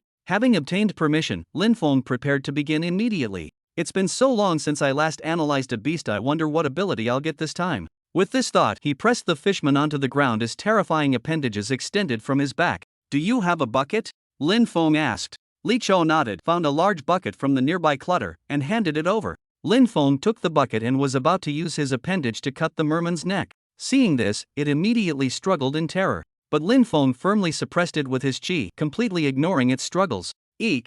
Don't kill me! Little bro, save me!" the merman pleaded in panic to the blonde-haired youth nearby. "Go eat shit," the blonde youth cursed with a darkened face. Slice! Lin Feng's appendage cut through the merman's neck, silencing all its remaining words in its throat. Analyzing. Analysis successful. Beast profile: Phantom Sea Merman. Rank: 3rd tier beast. Characteristics: aquatic species, half fish half human, shapeshifting body. Weakness: Phantom Sea Merman scales are highly conductive, strong electric current can kill. Innate ability: shapeshifting. When activated, can alter body structure, obtaining target's blood, enables perfect mimicry. Lin Feng reached out towards the blue crystal on the corpse and it instantly merged into his palm. Talent ability learned: mimicry. Seeing blood begin to gush from the wound, Lin Feng hurriedly positioned a bucket to catch it. The scorching beast blood splashed noisily into the large bucket. Observing the purple-tinged blood in the bucket, Lin Feng revealed a surprised expression. The quality is actually this good. It's nearly comparable to a 4th-tier beast's. Noticing Lin Feng's confusion, Li Qiu standing nearby explained, "This monster has already devoured over 100 people. That girl's appearance earlier was one of them." Upon hearing this, Lin Feng's pupils immediately contracted. Devoured over 100 people. No wonder the essence blood quality is so high. And very likely, that girl it transformed into earlier was actually screaming for her mother in terror while being eaten. "Damn it, we let it die too easily," Lin Feng said with a ferocious expression. Then, he took a deep breath and forcibly suppressed the rage in his heart. Since they're already killed, refining the essence blood is now the top priority. Where are the tools? You keep working, I'll go clean up." Li Qiu, standing nearby, saw Lin Feng was about to refine essence blood and tactfully left. Seeing her departure, Lin Feng directly picked up the refining tools at hand and began working. Before long, a full large barrel of beast blood was condensed into 2 small vials of essence blood. Looking at the amethyst-like color, Lin Feng's mood improved. "Now, my sister's essence blood supply is completely sufficient," he thought to himself. Then, Lin Feng casually helped Li Qiu process the merman corpses. Soon after, Li Qiu returned. "Oh, you've already processed them for me," she said in surprise while looking at the neatly divided beast corpses. "Thanks. That I'll charge you less, just give me 500,000, Li Qiu said. Hearing the price, Lin Feng immediately agreed. Deal. Even the lowest grade essence blood costs 100,000 per vial. 2 bottles of beast blood rivaling a 4th-tier monster's, getting them for 500,000 is an absolute steal. Lin Feng directly took out his terminal, transferred the money to Li Qiu, and incidentally added him as a contact. "Alright, we're leaving then." With these words, he pulled up the dispirited Huang Mao, bid farewell to Li Qiu, and departed. Exiting the warehouse, Lin Feng arrived at the trading area. "Enough brooding, come with me to buy equipment." Lin Feng patted the still distracted Huang Mao, signaling him to follow. They walked all the way to the equipment sales area where Lin Feng entered. He decided to purchase equipment from the official store. Although slightly more expensive, there's absolutely no risk of getting scammed on quality. "Welcome, honored customers." A young attendant came forward to greet them. "I want to buy equipment," Lin Feng stated concisely. Hearing this, the young man's eyes immediately lit up. He promptly took out a tablet, tapped a few times, and handed it to Lin Feng. "Everything's listed here, please take a look." Lin Feng took it and began examining the contents. Gradually, his eyebrows furrowed into a tight knot. Why is everything so expensive? He initially thought that with the remaining 4 million in his possession, purchasing 2 pieces of equipment wouldn't be a problem. But it turned out he couldn't even afford a knife handle. A premium combat knife alone cost 6 million,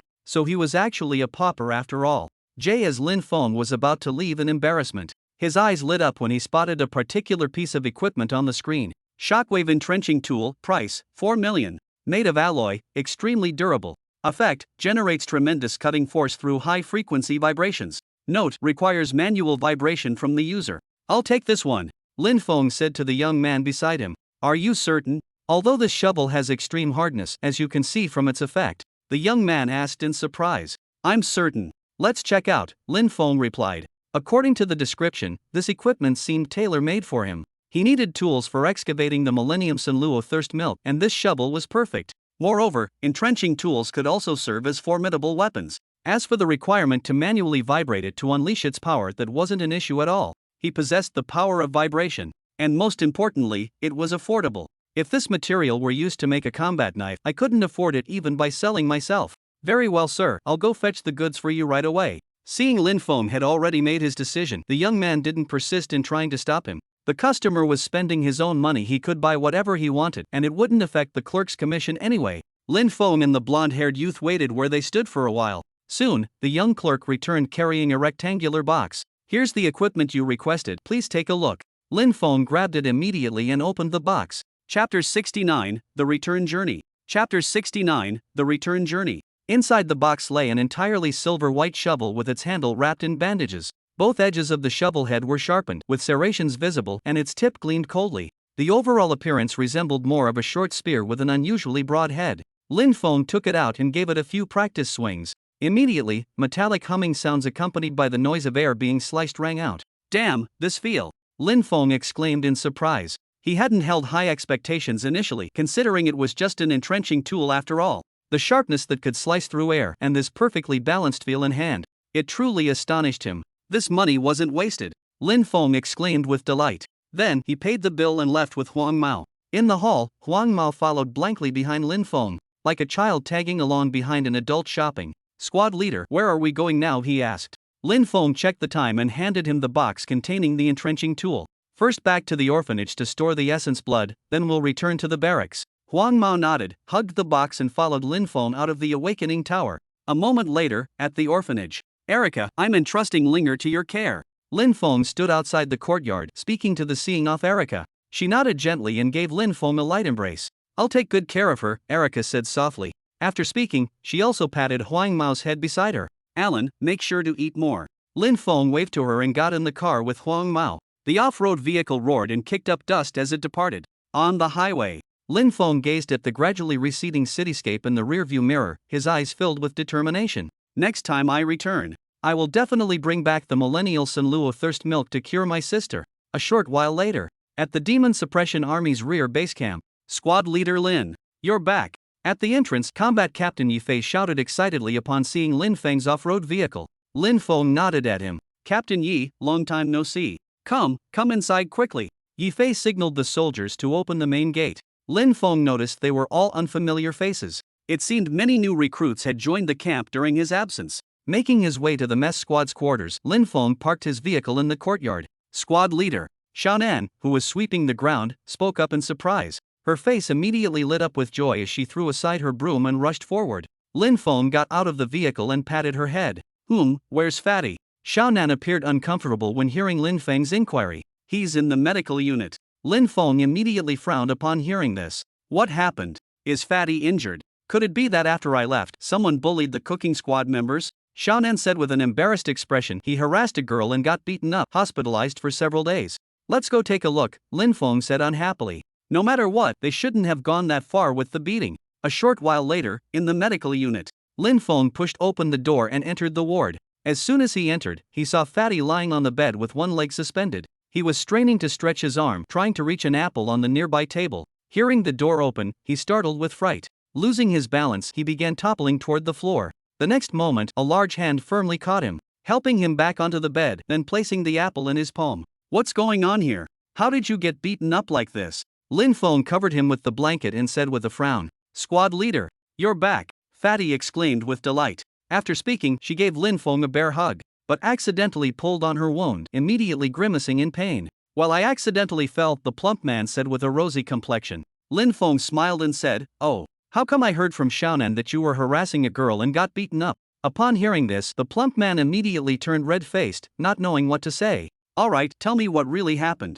Lin Feng said while patting his shoulder. Just as the plump man was about to speak, the door suddenly opened. A tall woman with an icy demeanor walked in. "You're Lin Feng, right? I'm Nangong Shui's sister, Nangong Kaihua," Nangong Kaihua said. Lin Feng looked at her in surprise. "I'm from the frontline supervision team, currently the person in charge of this camp," Nangong Kaihua explained to Lin Feng. She handed Lin Feng a document. "The application for going to the combat zone, I've already approved it for you," she said coldly. After completing all this, she turned and left. Lin Feng watched the decisive Nangong Kaihua and scratched his head. Is the efficiency really this fast? Nangong Shui was afraid I wouldn't go. But this is good, it saves trouble, Lin Feng said softly. Xiaonan beside them only dared to speak after Nangong Kaihua left. "Class monitor, are you going to the combat zone?" she asked in surprise. Lin Feng nodded. "Yes, I need to find a medicinal herb. I must go." Xiaonan nodded understandingly. "Alright, Fatty doesn't seem seriously injured.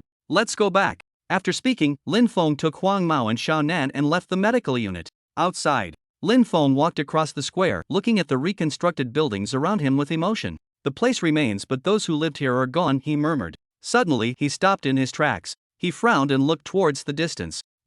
I hear something strange. Do you hear it?" Huang Mao and Xiaonan shook their heads. "No, you two go back first. I'll go check it out," Lin Feng instructed them. After speaking, he followed the sound. Lin Feng searched all the way, asking many people, but all claimed they hadn't heard anything. Finally, he stopped before a cold storage room. "This is the place." Looking at the slightly ajar cold storage door, Lin Feng walked inside. Congratulations to you." A clear voice rang out. Someone was singing. Lin Feng followed the sound and suddenly his pupils constricted. There was a giant crab frozen in a block of ice. It was gripping his soldier with rolled back eyes using its claw. The soldier, with his hoarse voice like a broken gong, kept singing incessantly. The strange noise heard outside earlier came from here. "Let him go!" Lin Feng roared and instantly drew his entrenching tool. Whir! As Lin Feng channeled vibrational force into it, the entrenching tool emitted an intense buzzing sound. The next moment, he swung the shovel fiercely. A sharp blade of air instantly slashed out. Thud! The crab's claw was severed, and the soldier fell to the ground.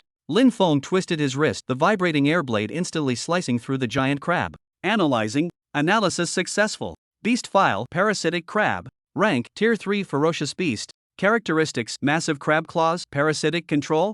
Weakness: Eyes connected to brain, remove them to kill. Innate ability: Parasitism. Can invade target's nervous system and take control. Lin Feng extended his hand to absorb the crystal into his palm. Learned innate ability: Parasitism. How could a Tier 3 ferocious beast enter the military camp? Lin Feng's expression darkened as he read the system's notification. After the incident with the dread siren, he could no longer tolerate beasts breaking into the camp. Just as he was fuming, a nearby soldier suddenly opened his eyes. Hua Zi. Chapter 70, Nangong Shui arrives, preparing to depart. Chapter 70, Nangong Shui arrives, preparing to depart. The soldier immediately sat up, his face filled with terror. Seeing this, Lin Feng stepped forward to help him up. "Don't be afraid, it's alright now. What exactly happened?" The soldier saw Lin Feng and was startled at first, then realized he had been rescued. He said with lingering fear, I saw a man in red singing to me." Lin Feng frowned upon hearing this. Was he hallucinating? He didn't probe further. "Alright, calm down. Let's get you out first." With that, he supported the soldier as they left the cold storage. "Wait!" The soldier suddenly grabbed Lin Feng. That crab was caught by Battalion Commander Nangong. She said the mess sergeant was back and wanted to eat crab. Hearing this, Lin Feng immediately understood what had happened. It seemed this soldier had been sent to retrieve the goods but ended up being caught by the crab. "Fine. I'm from the mess squad. You can go back now, I'll handle this." Lin Feng waved the soldier away. Then he returned to the cold storage. A moment later, in the mess squad. Thump! Lin Feng threw the large crab frozen in ice onto the chopping board. "Xiaonan, bring a bucket." "Coming, Sergeant." Xiaonan rushed in carrying 2 large wooden buckets. Lin Feng took the buckets, flames igniting in his palms. Instantly, the air inside the room became unbearably hot. The ice encasing the crab began melting gradually. As the thawing completed, blood suddenly gushed forth. "Not good, it's spilling," Lin Feng exclaimed in alarm. The crab had been split in half, its wound surface too large. The instant the frozen blood melted, it splattered everywhere. Suddenly, a fair and delicate little hand reached out. The blood immediately gathered like living matter, forming a pillar that flowed into the buckets. Seeing this, Lin Feng sighed in relief. Thanks, Xiao Nan. Beside him, Xiao Nan responded with a sweet smile. Lin Feng then took out his tools and began refining the essence blood. The crab's blood quantity was limited, not even enough to fill one bucket. In the end, only a small vial of essence blood was extracted, but the quality is decent enough, Lin Feng remarked, observing the translucent essence blood. At this moment, the curious Xiaonan spoke up. Class monitor, what kind of crab is this? This is a third-tier fierce beast. We'll have it for lunch today, Lin Feng explained with a smile. Xiaonan covered her small mouth in surprise. A third-tier fierce beast, she exclaimed. Lin Feng nodded. Go and cook the rice. Yes, class leader. Xiaonan ran out of the kitchen. Then, Lin Feng looked at the crab on the chopping board and began to think. What dish should he make? Let's use the crab meat for steamed dumplings and the crab roe for dipping sauce.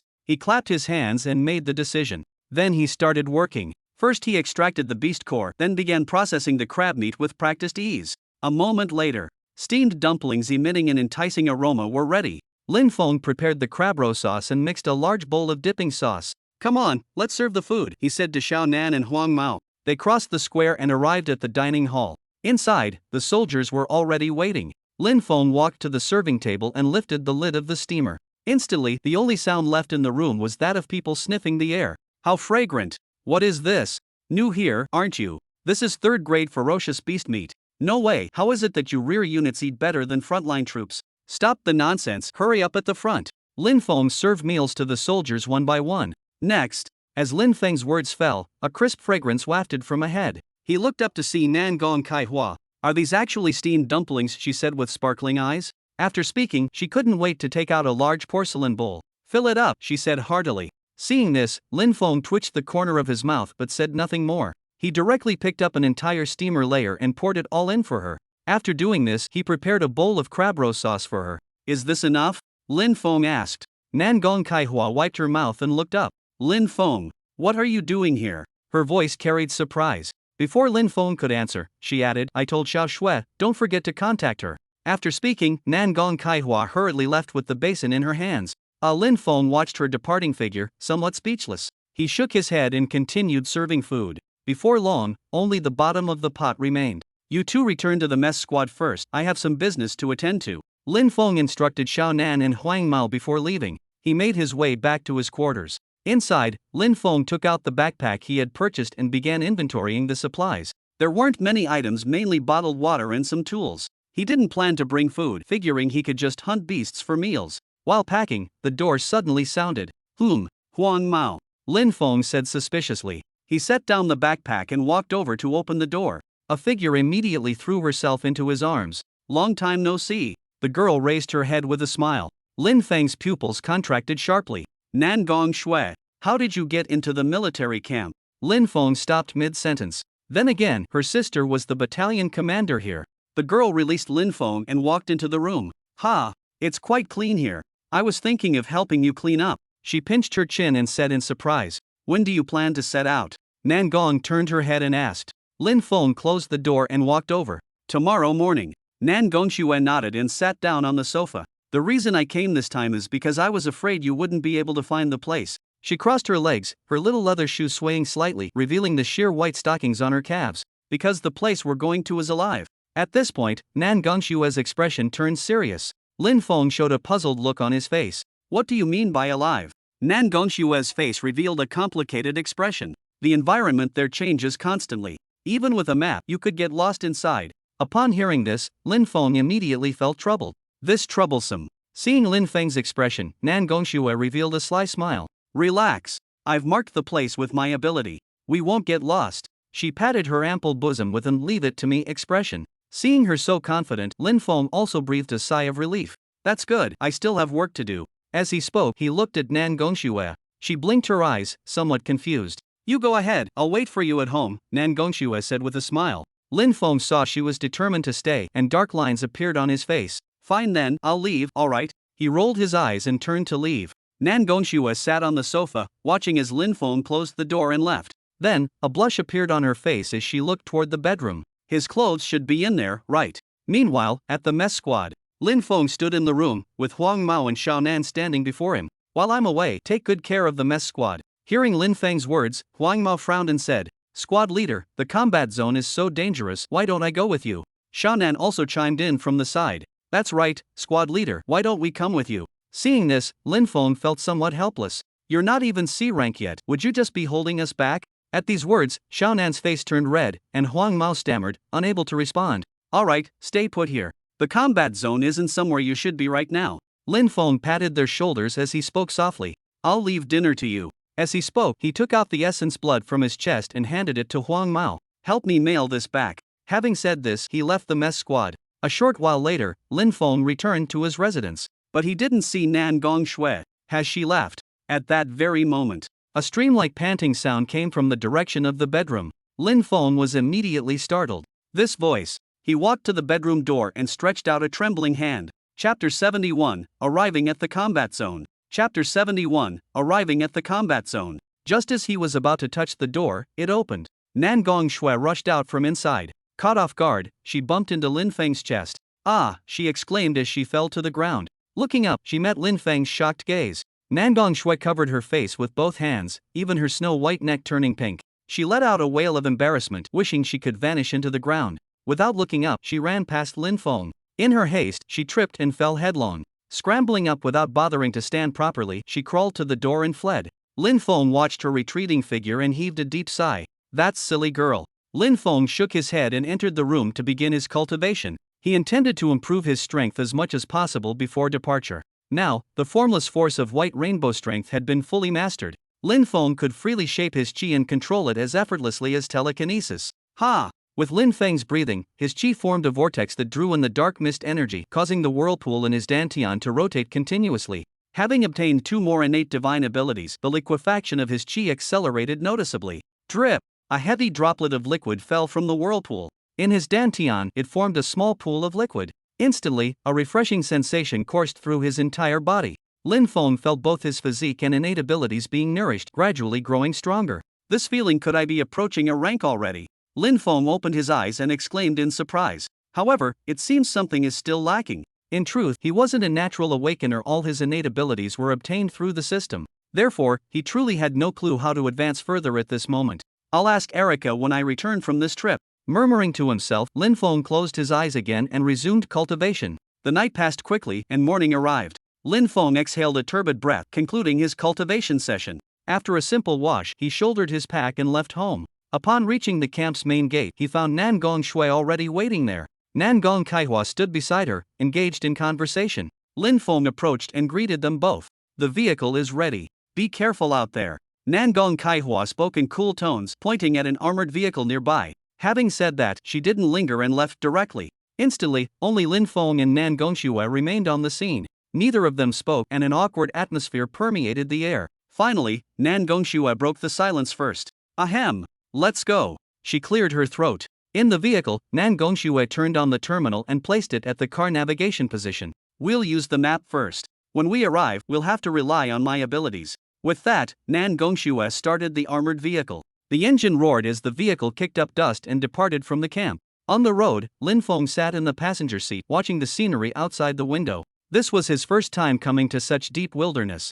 Not far ahead was the front line, and this mission's destination was even more dangerous than the front line. The combat zone located at Black Mountain, its deepest part, was once a landing site of a dimensional rift. The demon-suppressing army paid a tremendous price to destroy that rift, but countless ferocious beasts had poured out and multiplied here. The demon-suppressing army has been fighting the ferocious beasts here for decades, using the front line as their stronghold. As they ventured deeper, occasional roars could be heard from the distance. Lin Feng, we've already gone quite deep into this area. Nan Gongshui gradually slowed down. Our destination is a canyon whose entrance can only be found at night. Let's rest here for now. Having said that, Nan Gongshui parked the vehicle on a wide grassy area. The terrain here was completely flat, with faint outlines of rolling hills visible in the distance. Lin Feng surveyed their surroundings and nodded in agreement. Good camping spot. We can spot enemies approaching from any direction. Then he asked curiously, what do you mean the entrance can only be found at night? Nan Gongshui took out a water bottle from her backpack and took a large gulp.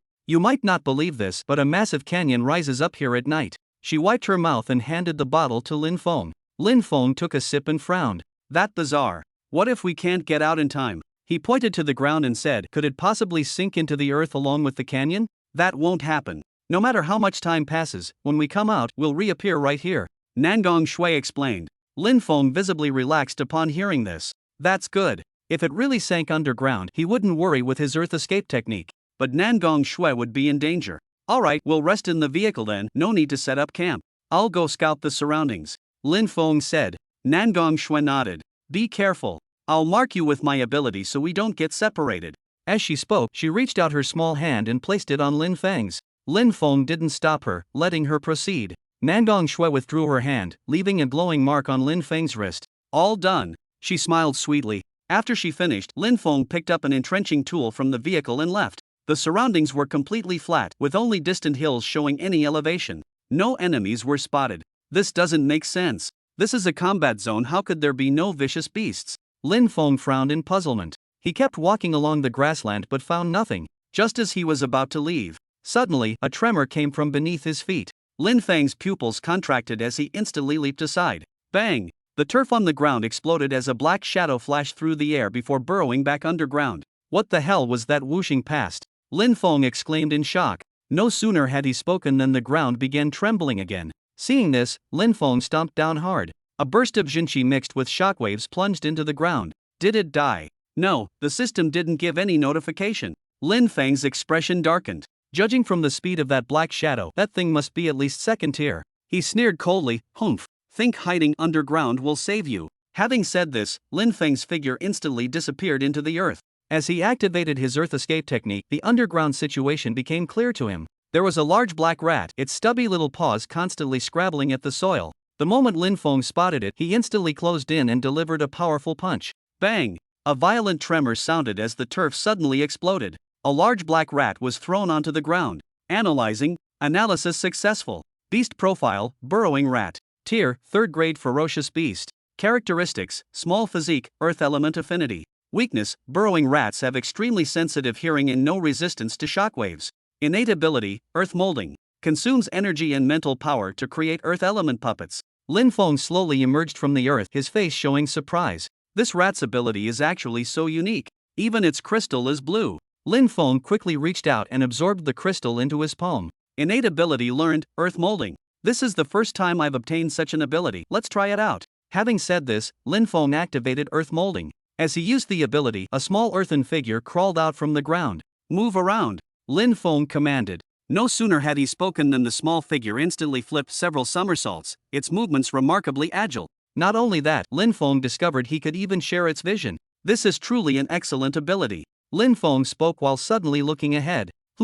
Why is there a campsite here? His gaze sharpened as he stepped forward to investigate. The campfire has been out for a long time, these people have left. Lin Feng crouched on the ground, examining the surrounding traces. From the tents and daily items around, it appeared to be an exploration team from the main city. Suddenly, Lin Feng's pupils constricted as he picked up a woman's coat. This clothing looks somewhat familiar, he said with a frown. Lin Feng pinched his chin, feeling certain he'd seen it somewhere before. At that moment, a photograph fell out from the coat pocket. He picked it up and his eyes immediately widened in surprise. So it's her. Chapter 72, The Eerie Canyon. Chapter 72, The Eerie Canyon. Lin Feng looked at the photo of the male model Kyle smiling like a blooming flower. He felt completely astonished. No wonder it looked so familiar. This is Bella's coat, Lin Feng said with sudden realization. Yet he simultaneously felt puzzled. This is a combat zone, what would a C-class like Bella be doing here? Going to die. And she didn't take any clothes or supplies. Leaving in such a hurry probably means something happened, Lin Feng said with a furrowed brow. He looked up at the sky, it was almost evening. No, there's no time to look for her now. Important matters come first. After speaking, he retraced his steps and left. As he left, he took some supplies with him, including Bella's clothes. He would return them to her if they met again, if she managed to survive. A short while later, Lin Feng returned to the armored vehicle's location. Ah, you're finally back. I was about to go look for you, Nangong Shui said in a coquettish voice. Suddenly, her eyes fixed on what Lin Feng was holding. Women's clothes. Where have you been?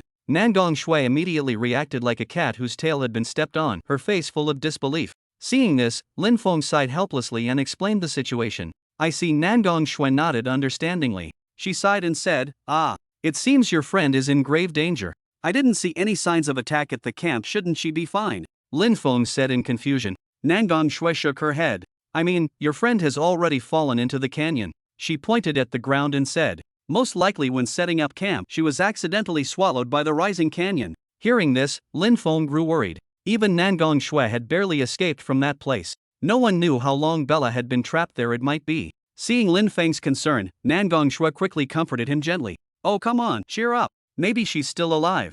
She held Lin Feng's hand and said softly, we'll go in later and look for her while we're at it. Hearing this, Lin Feng gave her a smile and nodded. The two rested in the car for a while until night completely fell. Didn't you say the canyon would rise? Nothing's happening. Lin Feng asked in confusion while looking at the night sky outside the car window. Hearing this, Nangong Shui smiled slightly and glanced down at the time again. Don't be impatient. Seeing the time was about right, she began counting down. 3, 2, 1. Nangong Shui finished counting down, but nothing happened. Lin Feng looked at her helplessly. Nangong Shui's face flushed red just as she was about to say something. Suddenly, a violent tremor rippled through the ground. Lin Feng's expression changed as he stared out the car window in shock. That, in the distant night sky, a massive dark shadow slowly rose with a thunderous roar. When the tremors subsided, an enormous mountain had appeared out of thin air in its place. What the hell is this? Lin Feng exclaimed in disbelief. The sight before them was utterly astonishing. On the distant grassland, a colossal mountain had simply sprouted from nothing. Hold on tight, we're charging in. Nangong Shui shouted and floored the accelerator. With a powerful lurch, the armored vehicle shot forward like an arrow released from its bow. Slow down. Lin Feng yelped in alarm, gripping the door tightly. Nangong Shui let out a silvery laugh, her voice ringing like wind chimes. Ha, even if the car exploded you'd be fine. What's there to fear? Lin Feng's face turned green. Nangong Shui was right, he could probably run 10 times faster than this, but that still didn't make him feel safe. Fortunately, Nangong Shui was an excellent driver as they sped along the highway. They arrived unscathed before the mountain. Screech! Nangong Shui executed a perfect drift, bringing the vehicle to an instant stop. The tremendous inertia resulted in a loud bang. Lin Feng's head left a dent in the armored vehicle. Next time I'm driving, Lin Feng said displeasedly to Nangong Shui. Nangong Shui extended her small hand and patted his head. Oops, sorry about that. She stuck out her pink tongue, speaking somewhat apologetically. Lin Feng shook his head and stepped out of the vehicle. He surveyed the valley ahead with a grave expression. The valley was shrouded in thick fog. Through it, one could vaguely glimpse intermittent flashes of jungle. This environment, Lin Feng said while frowning. He turned to look at Nangong Shui. Can you sense the marker now? Nangong Shui walked to Lin Feng's side and closed her eyes. After a while, she opened her eyes and said, Although it's somewhat blurry, I can sense it. Lin Feng nodded, reached out his hand, and the clay figurine crawled out from the ground. Let it scout the path ahead for us first. Nangong Shui looked at the small figure in surprise. She crouched down and gently tapped the little figure's head. You have this ability too. Pretty impressive. She looked up with a smile. Lin Feng smiled without saying a word. Then with a wave of his hand, the clay figurine immediately ran into the thick fog, shaking its head from side to side. Lin Feng covered one eye as shared vision appeared before him. Meanwhile, elsewhere, the small figure, controlled by Lin Feng, kept running forward. After passing through the entrance canyon, there was an ascending path ahead. This path seems man-made. Lin Feng said curiously. He made the small figure crouch down and touch the ground. The path was even paved with neatly arranged stones. Nangong Shui, when you went in before, did you see a small path like this? Lin Feng covered his eyes and turned to ask. A path? No, I didn't see any when I entered. Nangong Shui said with confusion. Seeing this, Lin Feng had no choice but to give up and continued controlling the small figure forward. After walking a while longer, he sensed some kind of restriction. He couldn't control the small figure any further. This distance should be about 600 meters. Lin Feng murmured. He was about to control the small figure back. Suddenly, a tall humanoid figure faintly appeared in the thick fog ahead. Accompanied by heavy footsteps, the figure slowly approached. Lin Feng could see its appearance clearly now. Its body was bulging with muscles, bare-chested, with a pumpkin head resting on its shoulders. What the hell is that? Lin Feng was startled. Just as he was about to control the small figure to hide, the other party noticed them. Roar! The pumpkin-headed creature let out a growl. Suddenly, a whistling sound was heard as something came flying toward them. Bang! Lin Feng's shared vision turned dark. Damn it! He cursed while lowering his hand from his eyes. Nangong Shui asked with concern, what's wrong? My mud puppet was destroyed. There's an enemy. Lin Feng said with a grim expression. Nangong Shui's pupils contracted as she hurriedly pressed for details. Was it a robust pumpkin-headed creature? Lin Feng looked at her in surprise and nodded. What? Was that what was chasing you before? Seeing Lin Feng's confirmation, Nangong Shue's face darkened. Yes, that's exactly it. Seeing this, Lin Feng said, alright, let's set out now. We'll have to go in sooner or later anyway. Now that we've discovered Nangong Shue's nemesis, there's no time to lose. Lin Feng shouldered his pack and together with Nangong Shue, they entered the thick fog. Chapter 73, The Pumpkinhead and the Mud Golem. Chapter 73, The Pumpkinhead and the Mud Golem. After walking for a while, the two approached the previous path. Wait! Lin Feng suddenly stopped. Nangong Shui immediately went on alert. What is it? Has the enemy approached? She said with a serious expression. Lin Feng remained silent, his face grim as he bent down to pick up the mud puppet from the ground. Xiao Hei, he said with a sorrowful expression. Nangong Shui immediately felt speechless at the sight. Really, you scared me. She patted her chest as she spoke. Seeing Lin Feng's mournful expression, she poked his shoulder. What? You even gave it a name. Lin Feng sighed and walked into the nearby thick mist, throwing the doll onto the ground. Forget it, let's go. After saying this, he continued forward with Nangong Shui. Suddenly, Lin Feng stopped again. What now? Nangong Shui accidentally bumped into Lin Feng and appeared somewhat displeased. Suddenly, a whistling sound came through the air. In an instant, Lin Feng picked up Nangong Shui and moved away from their original spot. Boom! Accompanied by a violent explosion, debris flew as the ground was blasted into a large crater. Roar! A massive figure tore through the thick mist, leaping fiercely from the distance. Thud! Its heavy body crashed into the crater. Then, with a powerful motion of its thick arms, it pulled out the hammer from the center of the crater. With a swing of its weapon, a heavy whooshing sound tore through the air, sending powerful gusts that dispersed the surrounding thick fog. What formidable presence! Lin Feng remarked, his pupils contracting sharply. Nangong Shui nervously grabbed the hem of his clothes. Something's wrong, I remember it wasn't this strong before, she said with a grim expression. Lin Feng gently patted Nangong Shue's small hand, signaling her not to worry. Don't be afraid, I'm here. As he finished speaking, he turned toward the pumpkin-headed creature and drew his entrenching tool. Lin Feng's stature suddenly increased as a layer of pitch-black bone armor covered his entire body. Horrid auxiliary limbs extended from his back while his eyes emitted a piercing red glow. Nangong Shui covered her mouth in surprise upon seeing Lin Feng's soul devourer mode. You should retreat first, I'll handle this. Lin Feng turned back, his now eerie face breaking into a smile. Nangong Shui nodded in response and began slowly backing away. Her own strength would barely suffice against the pumpkin-headed creature, better not to hold Lin Feng back. Watching Nangong Shue's figure disappear into the mist, Lin Feng felt relieved. At that very moment, a sharp whistling sound tore through the air. The pumpkin-headed figure charged at Lin Feng, its massive hammer raised high before smashing down instantly. Boom! An ear-splitting explosion accompanied the violent shockwave that erupted. The small path and surrounding bushes were torn apart. When the dust settled, a crater dozens of meters in diameter appeared where they stood. Damn it! How is it this strong? Wasn't it supposed to be only tier 3? Lin Feng activated Earth Escape, hiding underground while clutching his chest, his face twisted in discomfort. Though he had dodged the attack, the sheer impact had shaken him severely even through dozens of meters of earth. Suddenly, Lin Feng startled. No good. Nangong Shui is still outside. Thinking this, without further hesitation, Lin Feng immediately cancelled his Earth Escape. He emerged from the ground. The moment he surfaced, he concealed himself and began searching frantically for Nangong Shui. The pumpkin-headed figure had vanished without a trace, its whereabouts unknown. Suddenly, a deafening roar echoed from the distance. Lin Feng's pupils contracted as he immediately rushed toward the sound. Meanwhile, elsewhere. Die, monster! Nangong Shui shouted fiercely, her hands emitting a blinding radiance. The pumpkin-headed creature crossed its arms, preparing to block the attack. In the next instant, a golden flash appeared, and Nangong Shue's figure vanished without a trace. After a moment, the pumpkin-headed creature lowered its arms in confusion. Seeing nothing but empty surroundings, it realized it had been tricked again. Roar! It bellowed in furious humiliation. Then, like a madman, it gripped its hammer with both hands and began wildly smashing the ground. Suddenly, with a buzzing sound, Lin Feng descended from above, landing on the pumpkinhead's shoulder. His eyes glowing red, he plunged his entrenching tool into the creature's neck. Die! Lin Feng roared wildly. Continuous shockwaves surged from his hands as the entrenching tool vibrated at high speed. The sharp edge slowly sliced through the pumpkinhead's neck. Roar!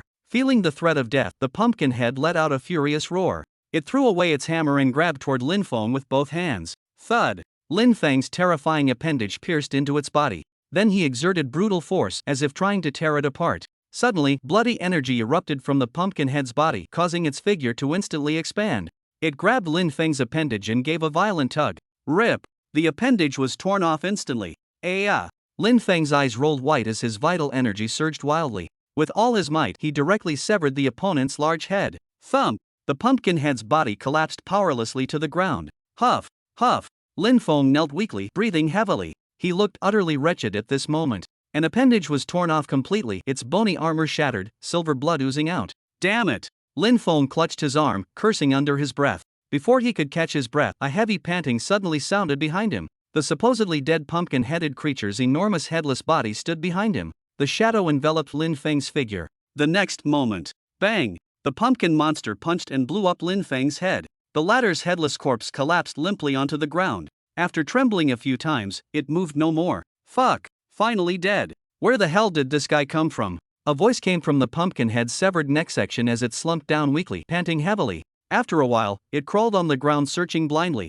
Where's my head? Just as it was growing anxious, a pair of hands picked up the pumpkinhead not far away and placed it in its hands. Thank you, the pumpkinhead said gratefully. Lin Feng frowned as he looked at it. With so much dirt on your head, don't you want to blow it off? Hearing this, the pumpkinhead immediately became displeased. Why must you touch the sore spot? It reattached its head to its neck. Shaking its head, it prepared to see who could be so tactless. This glance proved disastrous, nearly scaring it to death. How can it be you? Weren't you dead? The pumpkinhead's voice sounded as if it had seen a ghost. Lin Feng pointed at the nearby clay puppet and said, "You've been fighting with the mud I needed all this time, yet still think I'm dead." Not far away, Lin Feng's headless corpse had somehow transformed into a headless little mud figure. Lin Feng's face turned icy as he stepped forward. With each of his steps, a terrifying aura erupted forth. The air grew thick and heavy. The pumpkinhead looked at Lin Feng in terror, its body continuously retreating. Lin Feng's body gradually elongated, covered in bone armor, becoming utterly ferocious. The appendages behind him extended, their menacing shadows instantly covering the pumpkinhead on the ground. Speak! Where is Nangong Shui? Chapter 74, Innate Ability Frenzy, Unknown Danger. Chapter 74, Innate Ability Frenzy, Unknown Danger. The pumpkinhead on the ground watched as Lin Feng approached step by step. It kept retreating backward. It couldn't understand. How could this human, who was evenly matched with it just moments ago, suddenly become so terrifying? Roar! Die! The pumpkinhead suddenly roared and lunged violently at Lin Feng. Bang! A silver chi projectile shot out, instantly shattering half of its body. Ah! The pumpkinhead fell to the ground, howling in pain. Lin Feng stepped on its head with his foot, gradually applying pressure. Where's that girl? Speak! Feeling its head about to explode, the pumpkinhead screamed in terror. Ah! She escaped. I really don't know. As soon as it finished speaking, there was a loud bang. Lin Feng crushed its pumpkin head underfoot. Analyzing. Analysis successful. Monster file, Pumpkin Fiend. Tier, 3rd class ferocious beast. Characteristics, high intelligence, parasitic plant. Weakness, destroy the pumpkin body to kill. Innate ability, berserk. When activated, greatly enhances physical attributes and resistance but causes loss of reason. Lin Feng reached out and absorbed the blue crystal from the corpse into his palm. Learned innate ability, berserk. So this thing's true body was a pumpkin. No wonder decapitation didn't kill it. Lin Feng exclaimed in surprise while reading the system prompt. He squatted down to examine the pumpkin fiend's corpse. He discovered that the pumpkin's base was connected to tendons and insect limbs. They were firmly gripping the neck cavity below. There's actually a human underneath this. Lin Feng's expression darkened. This was simply a parasitic plant that had taken control of a human. Wait, how do I extract essence blood from this? Pumpkins don't have blood. Lin Feng immediately felt somewhat frustrated. After rummaging through the pumpkin for a while, he pulled out a beast core. Thankfully there's a beast core, otherwise this would have been a huge loss. Lin Feng said with a sigh of relief. Then he stood up, looked at the headless corpse on the ground, and sighed softly. Our meeting was fate, let me give you a proper burial. After speaking, Lin Feng began digging a hole with his entrenching tool. A short while later, looking at the filled pit, Lin Feng brushed the dirt off his hands. Alright, time to find Nangong Shui. Nangong Shui's current whereabouts were unknown. This place was too dangerous, he needed to find her quickly. Just as Lin Feng was about to leave, he suddenly noticed the pumpkin monster's hammer nearby. His eyes lit up as he hurried forward. It was a long-handled hammer with a rectangular head, about 2 meters in length. Using both hands, Lin Feng effortlessly lifted the hammer. Mimicking the pumpkin monster's stance, he gave it a fierce swing. Whum! A heavy whooshing sound cut through the air, stirring up a gust of wind. This power level feels unusual. Lin Feng examined the hammer closely and gave it a few experimental swings. He discovered this hammer could actually amplify kinetic energy. No wonder that pumpkin creature had such tremendous strength, it was all thanks to this hammer. Immediately delighted, Lin Feng hoisted the hammer onto his shoulder. In the capital city, such a weapon would surely cost tens of millions at minimum. Ha ha! This was definitely worth it. Suddenly, Lin Feng's gaze fell upon the pumpkin creature's remains on the ground. Surely there can't be just one of these pumpkins. With this thought, he activated his mimicry ability. His form twisted and distorted as he gradually transformed into the pumpkin monster's likeness. The muscular body, massive pumpkin head, and that long-hafted war hammer. The disguise appeared absolutely flawless. Adopting the pumpkin monster's mannerisms, Lin Feng stomped away with heavy footsteps, his figure disappearing into the mist. Meanwhile, elsewhere, perched on a massive tree branch, Nan Gongshui crouched anxiously, scanning her surroundings with urgent eyes. The position of the mark keeps changing. Is Lin Feng being chased? She said worriedly. No, I must go find Lin Feng. At least help him escape. After speaking, Nan Gongshui closed her eyes, sensing Lin Feng's location. He's not far away. I can teleport this distance. She opened her eyes and said excitedly. Then golden light shone around her, and after a few seconds, her figure disappeared. At this moment, Lin Feng was walking in the fog, looking around. Strange, where's Nan Gongshui? Just as he was anxiously searching, he suddenly felt his wrist burning, followed by dazzling golden light before his eyes. Holy shit! My eyes! Lin Feng felt his eyes were nearly blinded by the flash. After a few seconds, the golden light gradually faded. Nan Gongshui's figure appeared on the spot. She stared wide-eyed at the pumpkin head before her. Ah! She let out a scream. Then she pulled out a dagger and threw it. With a clang sound, the dagger bounced off Lin Feng's skin. Well. Lin Feng was just about to say something when Nan Gongshui interrupted him. Her eyes were bloodshot as she screamed through tears. Beast! Give Lin Feng back to me! Nan Gongshui noticed the runes on Lin Feng's wrist. She thought the pumpkin monster had killed Lin Feng and stolen his body. Swish! Instantly, countless daggers flew out, embedding themselves in the ground around Lin Feng. Each dagger bore runes that flickered with golden lightning. Die! Nan Gongshui shouted fiercely. Her figure vanished instantly, leaving only streaks of golden light flashing across the battlefield. Wait, it's me! Lin Feng hurriedly tried to explain. But the frenzied Nan Gongshui didn't pause her attacks. How dare you imitate his voice? The golden streaks became even more violent, leaving Lin Feng barely able to defend himself. Suddenly, the attacks stopped abruptly. Nan Gongshui collapsed to the ground. She lay weakly on the ground, her face pale. Damn it! I've exhausted my energy. Nan Gongshui punched the ground in frustration as she spoke bitterly. Why don't you listen when people talk? Lin Feng sighed as his figure twisted and returned to its original form. Ha! Nan Gongshui's face revealed a dumbfounded expression. Lin Feng stepped forward and gently helped her up. What's wrong? Stunned, he said with a smile. The next moment, Nan Gongshui threw herself into Lin Feng's embrace. Alright, hey, don't cry. Lin Feng comforted her helplessly. A moment later. So you killed that monster. Nan Gongshui looked utterly shocked. Lin Feng nodded and showed her the hammer in his hand. Nan Gongshui struggled to take it, carefully examining it. Suddenly, she exclaimed in surprise. Ha! Isn't this a seismic power hammer? Lin Feng looked at her in astonishment. You recognize this? Nan Gongshui nodded, speaking with a serious expression. If I'm not mistaken, this belongs to an A-rank awakener from the main city. Upon hearing this, Lin Feng immediately frowned. Could it be that the headless corpse controlled by the pumpkin monster was actually that A-rank awakener? But it doesn't quite match though. Lin Feng murmured to himself. If it were really an A-rank, I couldn't have dealt with it so easily. Could it be that the hammer was just picked up? Lin Feng said uncertainly. Nan Gongshui's small face was full of solemnity. She spoke softly, regardless that a rank has fallen here. As she spoke, she returned the hammer to Lin Feng. We must be careful. There must be some danger here that I hadn't noticed before. Lin Feng nodded, his expression also somewhat grim. A danger capable of felling an A-rank if encountered. It would surely be a life or death situation. Alright, let's leave this place quickly, Lin Feng said. Nan Gongshui pointed northward. The cave is in that direction. Before she could finish, a tremendous noise came from afar. What was that sound? Chapter 75. The Pursued Bella, a Tier 4 Fierce Beast. Chapter 75. The Pursued Bella, a Tier 4 Fierce Beast. Lin Feng frowned as he looked toward the source of the sound. Lin Feng, let's leave quickly, don't get involved. Nan Gongshui tugged at his sleeve and whispered. You're right, let's go. After saying this, Lin Feng took Nan Gongshui's hand to leave. This place was dangerous enough already, why go looking for trouble? They had only taken a few steps when a sudden sound reached them. Ah! Lin Feng's pupils contracted at the sound and he immediately halted. That was Bella's voice. Wait here for me, that might be my friend. I need to check. Lin Feng turned to speak to Nan Gongshui. We shouldn't separate, we might get separated again. Nan Gongshui grabbed Lin Feng's hand. Seeing this, Lin Feng nodded and rushed toward the source of the sound. A moment later, Lin Feng arrived before a stretch of jungle. This is the place, he murmured. Just as he was about to enter, a figure suddenly burst from the mist ahead. It was a man with panic written across his face.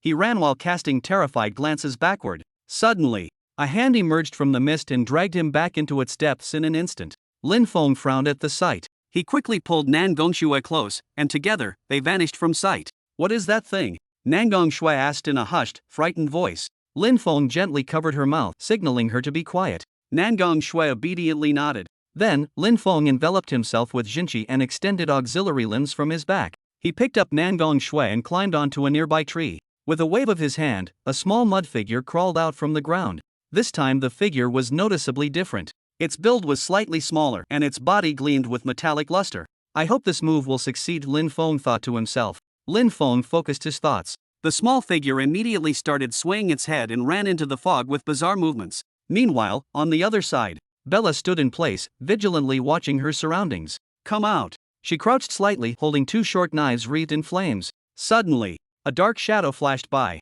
Bang! Bella was sent flying like a kite with its string cut. Her body tumbled several times before landing some distance away. Ha ha, you're mine now. A man emerged from the fog. His skin was covered with dense clusters of small mushrooms, giving him a moldy appearance. I'm going to savor your taste properly. The man licked his lips and said with a lecherous expression. Bella struggled to prop herself up and spat out a mouthful of bloody saliva. With a mocking expression, she said, "Dumbass, do you even still have that thing now?" Hearing this, the man instantly flew into a humiliated rage. I'll make you die slowly. As he spoke, vines sprouted from his hands, extending toward Bella. Seeing this, Bella struggled to take out her terminal and sent a message. Kyle, take care of yourself. After sending the message, she lay weakly on the ground, awaiting death. Just then, a strange sound came through. He, blah. The man instantly turned his head, looking toward the fog where the sound originated. Who's there? He held his breath, staring nervously ahead. With a series of rapid footsteps, a bizarrely shaped little figure emerged from the fog. Damn! You scared the hell out of me. Seeing such a small puppet, the man cursed angrily and kicked at it. With a bang, the small figure was knocked down. Its body twisted unnaturally, growing significantly larger. What's happening? The man's pupils constricted as vines sprouted from his hands, lashing wildly at the puppet. Clang! Clang! Metallic ringing sounds echoed as the small figure continued to twist and expand. It transformed into an enormous, obese figure. Piercing white light shone from its distorted facial features, emanating an aura of destruction. Seeing this, the man's eyes nearly bulged out as he immediately attempted to flee. But he was already too late. The next moment, boom! A tremendous explosion erupted, the shockwave instantly engulfing the man. The thick mist was dispersed by the violent blast winds. When the smoke cleared, a crater dozens of meters wide remained. From a distance, Bella stared at the scene in shock. What is this thing? Suddenly, coughing sounds could be heard. A sphere woven from vines appeared within the massive crater. Crash! The charred vines shattered, revealing the disheveled man. Damn! That almost blew me to pieces. He spat out blood and said weakly. Before he could catch his breath, a sound came. He, Bella! The already exploded puppet had transformed back into a small figure. Its limbs twisted as it charged toward him. Ah! Don't come near me, the man screamed in terror. Just then, Lin Feng, Bella suddenly called out. No sooner had the words left her mouth than the small figure froze instantly. Seeing this, the man immediately sighed in relief. Without another thought, he hastily tried to flee. But the moment he dashed into the fog, a kick sent him flying back. TCH. Change the stop command next time. Lin Feng emerged from the fog, with Nan Gongshui following closely behind. Seeing them, the man shouted, "Who are you?" Before he could finish, a chi blast exploded his head. Lin Feng couldn't be bothered to hear him out. He went straight to Bella and smiled at her. Long time no see. What's all this about? Bella stared blankly at Lin Feng, feeling as if she were dreaming. Seeing her dazed state, Lin Feng was about to help her up. Nan Gongshui beside him beat into it, directly pulling Bella up. Lin Feng, how are you here? Bella shouted with disbelief and shock written all over her face.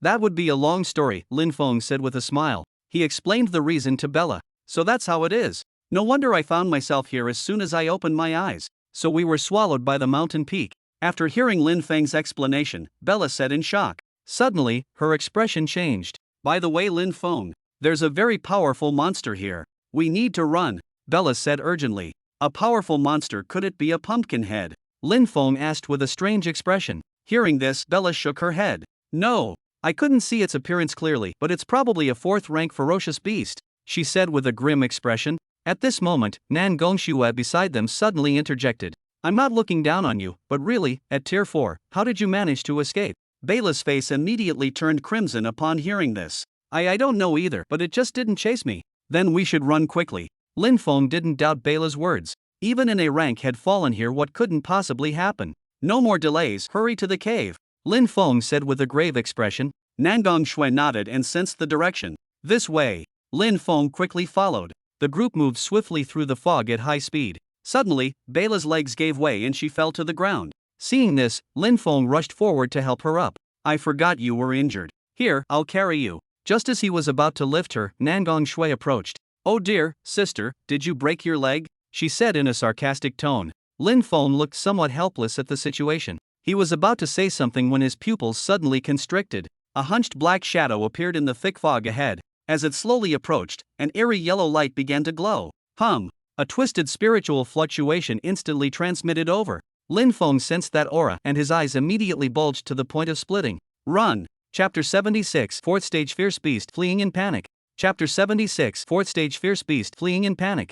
Lin Feng's words had barely faded. That eerie hunched figure instantly closed the distance. Lin Feng clearly saw its appearance. A rotting, tattered black robe covered its body, revealing withered and emaciated limbs. On its head sat a glowing yellow pustule. Countless tiny eyes constantly squirmed within it. Most importantly was that aura. It was 4th stage.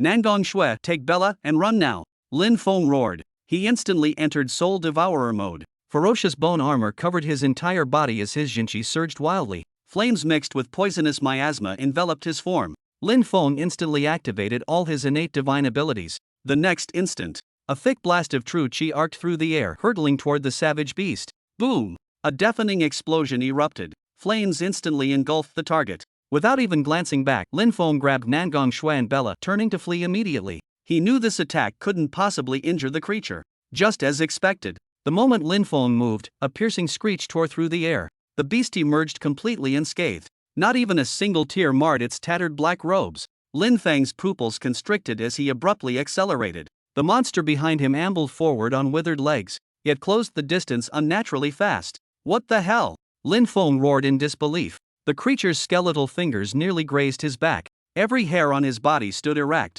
An overwhelming sense of dread washed over him, as if mere contact would trigger something unspeakably horrific. Suddenly, a blinding golden light erupted. By the time Lin Feng came to his senses, the surrounding scenery had changed. The monster disappeared, revealing a river ahead. What's going on? Lin Feng shouted in shock. Cough, it's me. Nangong Shui's weak voice sounded. Lin Feng turned around and was immediately startled. Are you all right? Ignoring Bela, who had fallen beside him, he rushed forward and embraced Nangong Shui. He saw Nangong Shui's pale face covered with a crimson energy glow. She had clearly overused her innate ability at the cost of her lifespan. Shut off your ability now. Lin Feng urgently shouted. Nangong Shui weakly shook her head. I can't turn it off anymore. Pointing at the distant river, she said, Don't worry about me, the cave is right ahead, go quickly. Stop talking. Lin Feng's face was full of anxiety as he held Nangong Shui, at a complete loss. He never expected this foolish girl would sacrifice herself to save him. Wait. Parasitic control. Lin Feng's eyes suddenly lit up.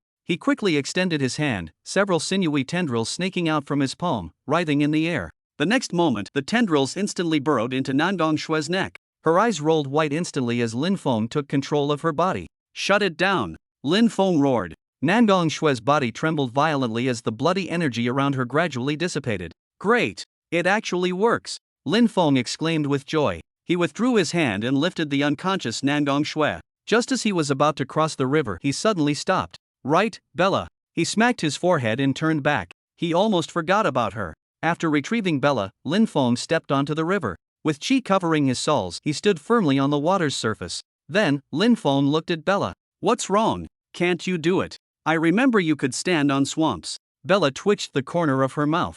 My chi reserves are depleted, she said helplessly. Lin Feng nodded and extended auxiliary limbs from his back to carry her. And so, he slowly crossed the river, heading towards the cave ahead. A moment later, Lin Feng was still walking. No way! Is this the sea? Why can't I reach the end? He shouted incredulously. At this moment, Bela, who was being held by the appendages behind him, spoke up. Did we go the wrong way? Did we follow the river forward by mistake? Hearing this, Lin Feng frowned. Possibly. The fog is so thick, it's hard to tell directions. After saying this, he stopped walking. If they were going the wrong way, wouldn't they just be getting further away? We'd better wait until Nangong Shui wakes up, Lin Feng said. Just then, Bella suddenly cried out in alarm. Look at what's under the water. Startled, Lin Feng immediately looked down. His pupils instantly contracted. The river water had somehow turned completely black. What the hell is this? Lin Feng exclaimed, quickly moving away from the water's edge. But no matter where he stepped, the river water beneath his feet remained black.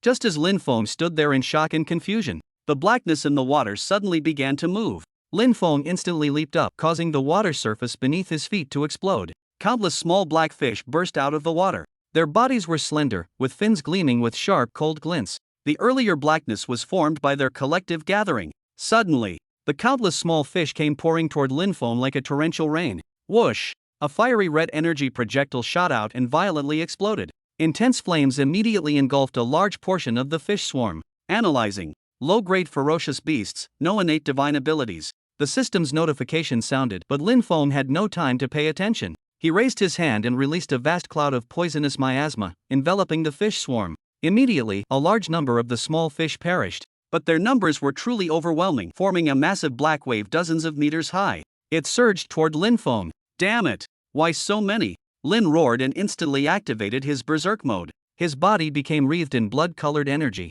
Then he violently tore through the air, creating shockwaves before disappearing from his original position. A moment later, Lin Feng crossed the river and arrived on the shore. Phew! Almost drowned by fish. He shook the water off his head as he spoke. Beside him, Bella was completely soaked, shivering from the cold. Hey, could you make a fire? She asked with chattering teeth. Lin Feng nodded, and flames emerged from his hand. Instantly, scorching heat radiated out, dispelling the damp chill. Bella stepped in front of Lin Feng, stretching her hands toward the flames. Where exactly are we? Is the cave this way? Lin Feng asked with furrowed brows. At that moment, Nangong Shui in his arms coughed several times and opened her eyes. Lin Feng, am I still alive? She asked in surprise. Lin Feng gave her a gentle smile and patted her head. It's all right now. I've sealed your ability. Your life won't drain away anymore. Nangong Shui looked dazed upon hearing this. Ha!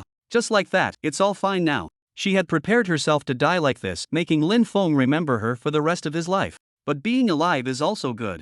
Nangong Shui thought to herself. Is that cave you mentioned nearby? Lin Feng asked. Hearing this, Nangong Shui closed her eyes and focused for a moment. Yes, it's right ahead. She pointed in the direction not far away. Lin Feng immediately let out a sigh of relief. That's good, finally no need to take detours anymore. Thinking of this, he stood up excitedly. The Millennium Sunluo thirst milk is just ahead. As he spoke, his heart surged with emotion. After going through countless hardships, they finally found the medicinal herb. His younger sister can finally be saved. Let's go! Chapter 77, Entering the Cave. Chapter 77, Entering the Cave. After speaking, Lin Feng directly shouldered the shock hammer and walked forward. Bella behind him didn't understand the situation but still followed. Nangong Shui quickly jogged to Lin Feng's side. Lin Feng, slow down. Nangong Shui said while tugging at the corner of his clothes. So much time has passed, that cave might be dangerous. We'd better be careful. She spoke weakly. Lin Feng nodded upon hearing this. Seeing her frail condition, he slowed his pace. Do you want me to carry you? Lin Feng asked.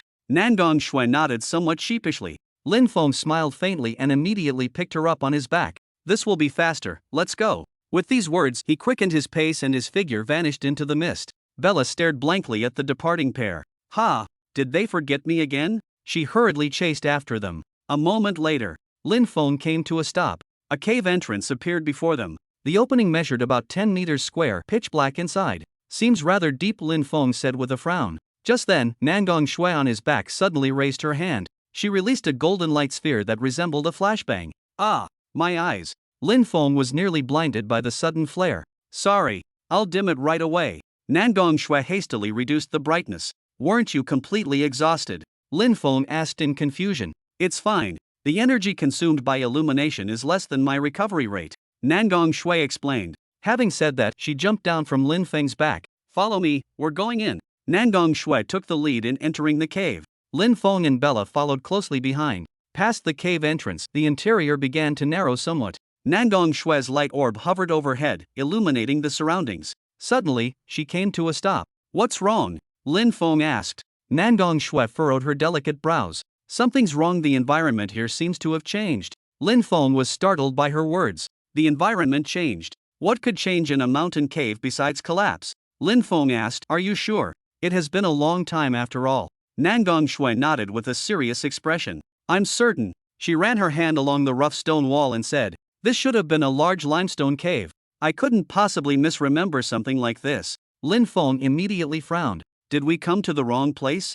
Nangong Shui shook her head. The mark is still here, that can't be wrong, but this place is alive, isn't it? Lin Feng added. Nangong Shui nodded. Lin Feng immediately let out a sigh. From the moment they entered, he had noticed the environment here differed from Nangong Shui's description, the mist enveloping the entire valley, and that fourth-grade ferocious beast still lurking outside. But the Millennium Sunluo thirst milk was just ahead. Now, no matter what, they had to press forward. Can't have come all this way for nothing. Let's go, I'll scout the path, Lin Feng said. He tightened his grip on the vibration hammer, psychic energy flowing from his body to probe ahead. After walking for a long time, the cave widened. Moss covered the smooth stone walls, and the air was thick with a pungent mildew smell. Cough cough, what is this stench? Nangong Shui vigorously fanned her small hand in front of her nose.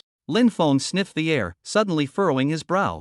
No good, these are some kind of spores, hold your breath quickly, he said urgently. As soon as he finished speaking, Bella suddenly clutched her neck and collapsed to the ground. Ha! Ha! She made short, strained sounds from her throat with a pained expression. Lin Feng's expression changed abruptly as he hurried forward to help her up. Are you okay? Bella stared wide-eyed while pointing at her throat. What? Does your throat hurt? Lin Feng asked in confusion. Bella desperately slapped her neck, her face turning purplish red from suffocation. Seeing this, Nan Gongxue jogged over from the side. Oh my! She's about to suffocate, she exclaimed in shock, covering her mouth. Upon hearing this, Lin Feng immediately extended his palm. Tendrils extended out and penetrated into Bella's neck. The next moment, cough! Bella suddenly coughed violently, spewing out a plume of thick green smoke from her mouth. Lin Feng's gaze sharpened. Looks like these spores were blocking her windpipe, Lin Feng said with a serious expression. Then he turned to look at Nan Gongxue. How are you feeling? Nan Gongxue shook her head lightly and said, I'm fine. She's probably just too weak to resist the spore influence. Bella's expression turned slightly awkward upon hearing this. She spoke up, should I wait for you outside? Lin Feng refused directly. No, it's not safe outside. Stay with us if anything happens, we can at least handle it. Seeing this, Bella had no choice but to relent. What should we do? If we go deeper, the spore concentration will likely increase. Nangong Shui beside them furrowed her delicate brows as she spoke. Lin Feng pondered for a moment. This was indeed a problem. For himself, it was fine, he could just filter it with chi energy. But Nangong Shui and Bella would have trouble. Let's use these for now. As he spoke, the flesh on Lin Feng's palm twisted and separated. Two masks appeared in his hand. The material was similar to bone armor, with filtering flesh and chi energy inside. Wait, what exactly is your ability? Bella took the mask and asked in amazement. Why the nosy questions? Nangong Shui shot her an unhappy glance. Bella scratched her head and said nothing more. Lin Feng watched the two put on their masks while he formed a protective barrier with his xinqi. Let's go. Stay alert and don't fall behind, he said. A moment later. Haven't we arrived yet? Lin Feng asked Nangong Shui. Nangong Shui furrowed her delicate brows, her face showing confusion. I can sense the mark is right ahead. Right ahead. But there's nothing here. Forget it, let's search around. Lin Feng said helplessly. At that moment he saw an eerie yellow glow lighting up not far away. Lin Feng instinctively startled. He suddenly remembered the fourth-level ferocious beast outside. Could our luck be this bad? Lin Feng said with cold sweat. Nangong Shui also noticed the anomaly ahead. She nervously grabbed Lin Feng's hand. Don't be afraid, let's retreat slowly, Lin Feng said in a hushed voice. Then, he grabbed Bella beside him and activated invisibility. After doing all this, the yellow light ahead grew closer. Thud, thud, footsteps echoed. Each step felt like stepping directly on Lin Feng's heart. Sweating cold sweat, he retreated slowly and quietly, fearing to disturb the thing ahead.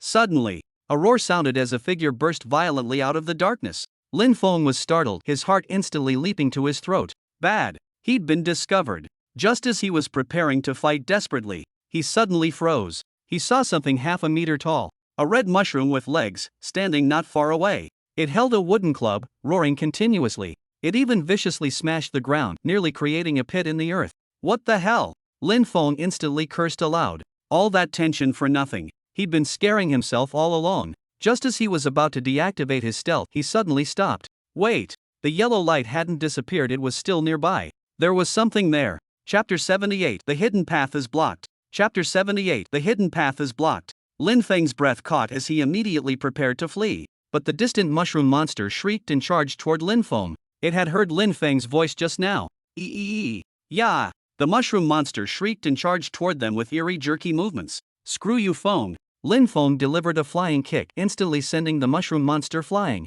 Analyzing. Analysis successful. Beast Archive, Mushroom Demon. Rank, Second Class Fierce Beast. Characteristics, Semi-plant organism, colony dwelling, spore infection. Weakness, Mushroom Demon's body contains abundant oils, extremely fearful of fire. Innate ability, blood-sucking spores. Releases parasitic spores to infect targets, can track targets through spores. Lin Feng stretched out his hand and absorbed the crystal. Learned blood-sucking spores. Strange, with all this commotion there's no reaction. Could this not be that fourth-class fierce beast? Lin Feng stared at the yellow light in the darkness ahead. He deeply furrowed his brows. Lin Feng, let's run away quickly. Nangong Shue's face showed traces of fear. If possible, she didn't want to face the terrifying fourth-class fierce beast again. Lin Feng held her cold little hand, comforting her. After coming this far, it would be too much of a loss to just turn back now. He patted Nangong Shue's head and said softly, "Besides, if it really were that monster, it would have chased after us by now." After speaking, he picked up the oscillator hammer, turned his head and said, "I'll go check it out." "Don't follow me." "Wait." Nangong Shui hurriedly tried to stop him, but Lin Feng didn't pause. Stamping her foot in frustration, she drew her dagger and followed after him. Bella watched the two leave, her mouth opening slightly. Finally she sighed but didn't follow. Lin Feng gripped the oscillator hammer, his expression grave. He had already activated all his innate abilities except for Berserker mode, ready to flee at any moment. Just as he was about to advance further, he noticed Nangong Shui following him. "Didn't I tell you not to follow?" Lin Feng said unhappily. "I won't get too close. If there's real danger, I can teleport away with you," Nangong Shui said to Lin Feng. Seeing this, Lin Feng sighed. "Wait here. I'll check it out first. Only come over when it's safe." After speaking, he continued advancing while gripping his vibration hammer. After walking for a while, the yellow glow ahead grew brighter. "That's..." Lin Feng suddenly halted his steps. He stared ahead in shock. Several yellow pustules grew from the ground. They pulsed rhythmically. Countless tiny eyes swam within them, moving with each pulsation. They were the source of the yellow glow. "Impossible!" Lin Feng shouted in astonishment. These things looked exactly like the pustules on that fourth-grade dire beast's head outside. The moment Lin Feng saw them, all his hair stood on end. Suddenly, a psychic wave hit him. Thud! Lin Feng collapsed to the ground, clutching his head. Arg! Veins bulged at his temples as his eyes turned completely bloodshot. The pustules on the ground began writhing, slowly inching closer to Lin Feng. Sundering palm! Lin Feng roared. Silver Jinchi instantly erupted outward like cannon fire, but hitting the pustule was like casting pearls before swine, having no effect whatsoever. They were getting closer and closer to Lin Feng. Under the eerie yellow light, Lin Feng felt like he was about to melt. Boom! Boom! He frantically bombarded the pustule with chi cannons, but it was completely useless. Seeing that he was about to be swallowed, Lin Feng instantly activated Berserk mode. A bloody energy surged over his body as his figure twisted and expanded violently. Roar! Lin Feng let out a mighty shout that transformed into tangible sound waves, instantly echoing throughout the cave. The shockwave sent debris flying in all directions. Then, he violently swung his resonator hammer. Boom! The vibrational force combined with tremendous power to form a violent shockwave, instantly sending all surrounding pustules flying. Die! With chi gushing from his entire body, Lin Feng leaped up fiercely, then smashed down onto the ground with devastating force. Boom! The supposedly indestructible pustules shattered instantly. Pus mixed with tiny eyeballs splattered in all directions. Immediately after, the mountains shook and the earth split open. Rocks shot through the air. When the dust settled, a crater dozens of meters wide appeared on the spot. Lin Feng crouched in the pit, slowly rising to his feet. His eyes were bloodshot, his entire body radiating a terrifying aura. Suddenly, Lin Feng let out a startled cry. No! Nangong Shui! He instantly cancelled his berserk state, his figure returning to normal size. Damn it! This destructive power must have reached her. Looking at the devastation he had caused, Lin Feng spoke with deep regret. At that moment, a golden light flashed, and Nangong Shui appeared before his eyes. You scared me to death. Fortunately, I left a mark beforehand and teleported away.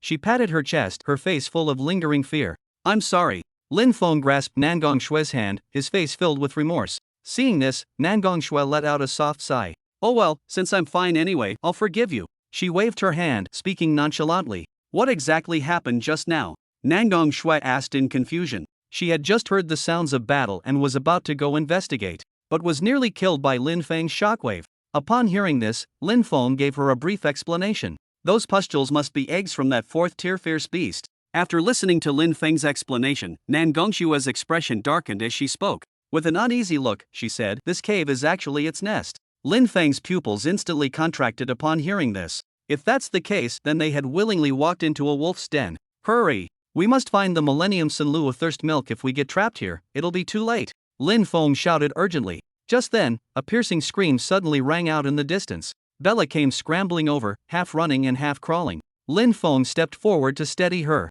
"Calm down, what happened?" Bella's face was filled with terror as she trembled and pointed behind her. "That beast, it's chasing us." Lin Feng's eyes widened in shock. "What?" he exclaimed in disbelief. Their worst fears had come true. They were trapped here. Suddenly, a sharp screech echoed from the cave behind them. Lin Feng's pupils contracted sharply. It was that fourth-rank ferocious beast. Lin Feng grabbed Nangong Shui and Bella, then took off running. Suddenly, thick fog began rising in the air. Deep within the fog, an airy yellow light flickered to life. Seeing this, Lin Feng's eyes nearly split from shock. "How could it be this fast?" he shouted in astonishment. Accompanied by continuous roars, the figure in the fog drew increasingly closer. "Lin Feng, over here!" Nangong Shui, cradled in his arms, suddenly pointed and shouted at something nearby. Lin Feng focused his gaze and saw behind the massive crater he'd created earlier. A huge cavern had appeared. When had that gotten there? Strange, it definitely wasn't there a moment ago. But with no time to question it, Lin Feng immediately charged toward the cavern. "Wait! Don't go in there, we should retrace our path."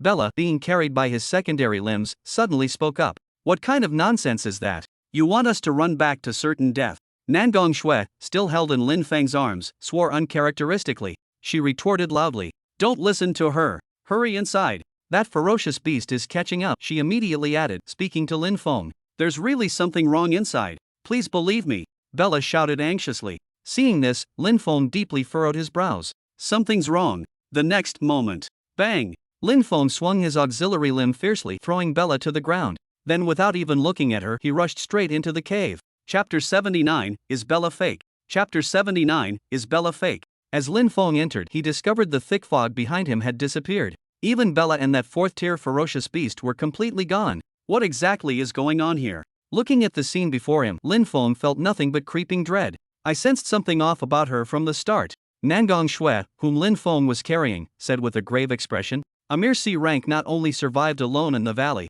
but escaped twice from a fourth-tier beast. That's simply impossible." After hearing Nangong Shui's words, Lin Feng was immediately shocked. All those overlooked details suddenly flooded back to his mind. "Perhaps I was being watched by something the moment I entered. Hell, maybe Bella was that thing all along. Damn it! So Bella was killed," Lin Feng said with an ugly expression. Thinking of Bella, who had journeyed with him all this way. Not only was she long dead, but some unknown entity had impersonated her. A surge of fury rose within him. Suddenly, Nangong Shui looked ahead with terrified eyes. Lin Feng immediately followed her gaze and stiffened in shock. There, at the cavern entrance, stood Bella. Her cold, sinister eyes fixed on Lin Feng. She seemed blocked by some invisible barrier, her hand pressing against empty air as ripples spread outward. "Bella," Lin Feng tentatively called out. "Don't bother. That's not your friend at all. Look at her feet." Nangong Shui pointed at her. Lin Feng looked and his pupils constricted violently. Bella's feet, there was nothing beneath them at all. Her entire body floated just above the ground. Bang! Suddenly, her head violently collided with the invisible barrier in midair. Then she let out a piercing shriek. Immediately, her face began to twist and contort. Finally, it transformed into a disgusting yellow pustule. Countless tiny eyes, like tadpoles, squirmed ceaselessly inside it. Her figure also became hunched and emaciated. A tattered, decayed black robe enveloped her body as an eerie yellow glow radiated outward. Nangong Shui took a frightened step back upon seeing the creature reveal its true form.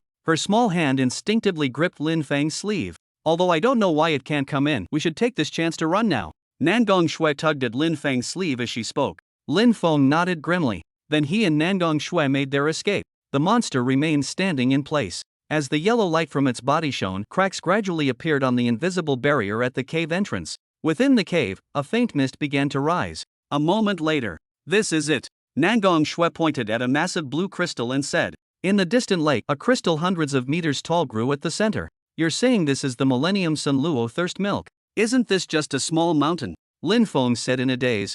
Nangong Shui smiled faintly. "I already told you it was a huge rock, why so surprised?" Lin Feng nodded in response, drew his entrenching tool, and stepped onto the lake. "Wait, did you bring a container for liquids?" Nangong Shui called out from behind. "Will this work?" Lin Feng pulled a glass bottle from his backpack and asked. "Probably not enough, take this too." Nangong Shui produced a transparent jar of unknown material and handed it over. Lin Feng reached out and took it directly. Then, he stepped steadily onto the water's surface. He walked step by step toward the center of the lake. The space was enormous, with glowing stalactites on all sides and overhead. The clear water beneath his feet also shimmered with a blue radiance. After walking for a while longer, Lin Feng finally arrived before the enormous crystal. Looking upward, he felt nothing but awe. How am I supposed to mine this? Lin Feng stared at the colossal crystal mountain, immediately facing a dilemma. At this size, forget about carrying it away. Even simply extracting the stone marrow would be extremely difficult. Suddenly, Lin Feng's eyes lit up. Right. Let me try earth evasion. If I can penetrate rocks and soil, then I might be able to enter this crystal too. No sooner said than done. Lin Feng placed both hands on the crystal. Taking a deep breath, he activated his earth evasion divine ability. Immediately, ripples appeared on the crystal's surface as Lin Feng's palms effortlessly sank inside. It actually works, he exclaimed in pleasant surprise. The next moment, Lin Feng's entire body dove straight in. On the shore, Nan Gongshuo watched dumbfounded. Is this even possible? Unaware of Nan Gongshuo's astonishment, Lin Feng's body swam upward like a fish through water. Soon, he reached the central region of the crystal. From afar, one could see an azure energy circulating continuously at this location. This must be the stone marrow, Lin Feng thought excitedly. As he approached, Lin Feng felt himself truly immersed in the flowing water. So the stone marrow really is liquid, he thought in astonishment. He immediately took out a container and swam toward the cluster of blue liquid at the center of the current. Then, Lin Feng produced a bottle and collected the azure liquid into it. Before long, the container was completely full. Sensing the earth escape technique was about to end, Lin Feng flexed his body. He leapt directly out of the crystal. Bang! Lin Feng crashed onto the lake surface, sending water spraying everywhere. Clutching the bottle radiating azure energy, his face was full of joy. Finally got it! Linger, wait for me! Lin Feng exclaimed excitedly. He then dashed toward the shore. In the distance, Nangong Shui saw Lin Feng successfully obtain the stone marrow. She immediately jumped for joy. Over here! She waved enthusiastically at Lin Feng. Lin Feng smiled faintly and quickened his pace toward her. The next moment, Nangong Shui's small body threw itself into Lin Feng's embrace. Great! Your sister can be saved now. She raised her head and shouted with a flushed face. Seeing this, Lin Feng smiled and patted her head. Then he released Nangong Shui, carefully placing the bottle in his hand into the prepared box. Let's go, Lin Feng said. Nangong Shui nodded, her small face still flushed with excitement. Suddenly, she furrowed her brows. That monster is still outside, how do we get out? Hearing this, Lin Feng also put away his smile. The excitement of obtaining the stone marrow was significantly dampened. Indeed, even if we've obtained the stone marrow, it's useless if we can't get out. Lin Feng immediately pinched the bridge of his nose, his face full of worry. Noticing this, Nangong Shui gently took hold of his hand, softly comforting him. It's alright, this place is so big, there must be another exit. Let's go look for it. Lin Feng nodded and gave her a smile. Right, let's look for another exit. Having said this, he began searching along the lake with Nangong Shui. After a while, he still couldn't find the exit. Lin Feng was walking when he suddenly stopped in his tracks. Wait, was there fog here just now? He frowned at the mist that had appeared unnoticed. At that moment, a hunched figure emerged from the distant fog. The next instant, a yellow light flashed. Chapter 80, the 4th tier Ferocious Beast Attacks. Chapter 80, the 4th tier Ferocious Beast Attacks. Lin Feng's eyes nearly split open seeing the figure in the fog. Wasn't it supposed to be blocked? Lin Feng shouted incredulously. As the yellow light flashed, the fog immediately thickened. The figure opposite became even clearer. Suddenly, the hunched figure instantly appeared before Lin Feng. Lin Feng was startled. He swung his pendulum hammer violently. Whoosh! The shockwave instantly dispersed the surrounding thick fog. The hunched figure also vanished with the fog, reappearing in the distance. Observing this scene, Lin Feng suddenly had an epiphany. No! There's something wrong with this fog. Every time this 4th-rank ferocious beast catches up, it comes accompanied by thick fog. And it's impossible to shake off. It's not about speed at all, rather, it can traverse through the fog. Thinking of this, Lin Feng began swinging his pendulum hammer wildly. As he moved, fierce winds erupted in all directions, instantly creating a vacuum zone around him. The pendulum hammer continuously accumulated kinetic energy. Finally, the hammerhead trembled violently. Lin Feng was almost unable to control it. He swung the hammer fiercely toward the distant figure. Whum! A highly compressed sphere shot out like a cannonball, cleaving a long vacuum channel through the fog along its path. Kaboom! A tremendous explosion erupted. Fierce kinetic energy mixed with shockwave force burst forth instantly. The hunched figure was engulfed by the blast wave. The next moment, screech! A sharp shriek rang out. A yellow glow flared, instantly blowing away the dust and smoke. The hunched monster stood unharmed at the original spot. Its tattered robes were slightly shattered, revealing its withered upper body. Lin Feng's eyes lit up at the sight. It's really hurt. Great! It's working! Nangong Shui exclaimed in surprise. She drew her dagger, golden light glowing on her hand. Just as she was about to throw it at the monster, Lin Feng suddenly scooped her up and started running. Nangong Shui's dagger fell to the ground. Hey! My dagger! She cried out in her delicate voice. Holding Nangong Shui, Lin Feng shouted while running. Still thinking about the dagger. Can't you see it's getting angry? Run! As he spoke, he released his chi energy, scattering the thick fog around them.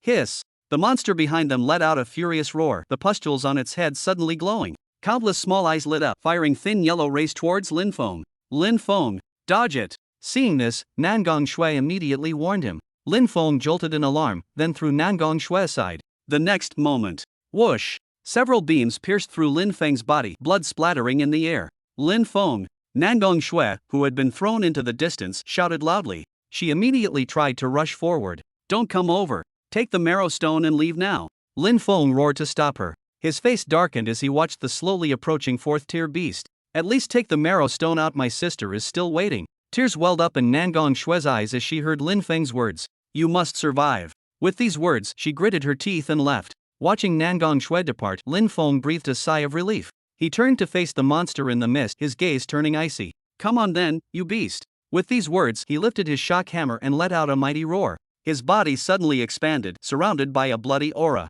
The next moment, Lin Feng charged forward instantly, swinging his hammer violently. But this fierce attack passed right through the hunched monster's body. It was like hitting nothing but an illusion. Lin Feng's eyes widened instantly. I definitely wounded it just now. What exactly went wrong? Before he could figure it out, the hunched monster slowly reached toward Lin Feng. Scram! Lin Feng immediately got goosebumps all over. With a fierce swing of his oscillator hammer, he unleashed a violent gust of wind. The figure of the hunched monster instantly dissipated along with the thick fog. Lin Feng remained vigilant as he surveyed his surroundings, a trickle of cold sweat appearing on his forehead. What the hell is going on? What exactly is its weakness? At that moment, a yellow glow suddenly appeared deep within the fog. A distorted figure emerged from the mist. Its body continuously expanded and split apart, gradually transforming into several monstrous beings hundreds of meters tall. Lin Feng stared in shock at the scene before him. He felt nothing but despair in his heart. It's over, he murmured to himself, tilting his head upward. What he didn't see was a withered hand slowly reaching toward him from behind. Lin Feng stared blankly at the gigantic monsters in the fog. The next moment, whoosh! Lin Feng swung his gravity hammer backward fiercely. Bang! A dull sound rang out. A figure was instantly sent flying by his blow. Damn it, almost fell for it. Lin Feng said with lingering fear. He had actually been caught in an illusion just now. He frowned deeply as he watched the increasingly thick fog around him. What's going on? I definitely hit it earlier. And since it's already a fourth-rank beast, why bother with these illusionary tricks? Lin Feng thought to himself. Suddenly, he raised his hand and released a poisonous miasma mixed with blood-sucking spores. The toxic mist advanced toward the thick fog. The next moment, his pupils contracted. The thick fog actually retreated. It seemed to fear his poisonous miasma. Could it be? As Lin Feng witnessed this scene, a sudden conjecture formed in his mind. If it was truly as he suspected, then defeating his opponent might not be impossible. With this thought, his true chi began circulating throughout his body. He activated his innate abilities of poisonous miasma and blood-sucking spores to their maximum capacity. In an instant, a stream of pitch-black gas began spreading from Lin Feng's body. It permeated towards the dense fog. As the poisonous black gas invaded deeper, a shrill roar suddenly echoed from within the fog. Hiss! Seeing this, Lin Feng's face lit up with delight. Just as I thought. This monster had no physical form at all. The dense fog was its true body. Thinking this, a smile appeared on Lin Feng's face. Finally found your weakness. While releasing more black gas, he simultaneously tightened his grip on the resonator hammer. Wave oscillation energy continuously channeled through his body. Swinging the hammer, he accumulated kinetic energy. The next moment, he swung the hammer with tremendous force. Accompanied by distortions in the air, a dazzling white sphere shot forth.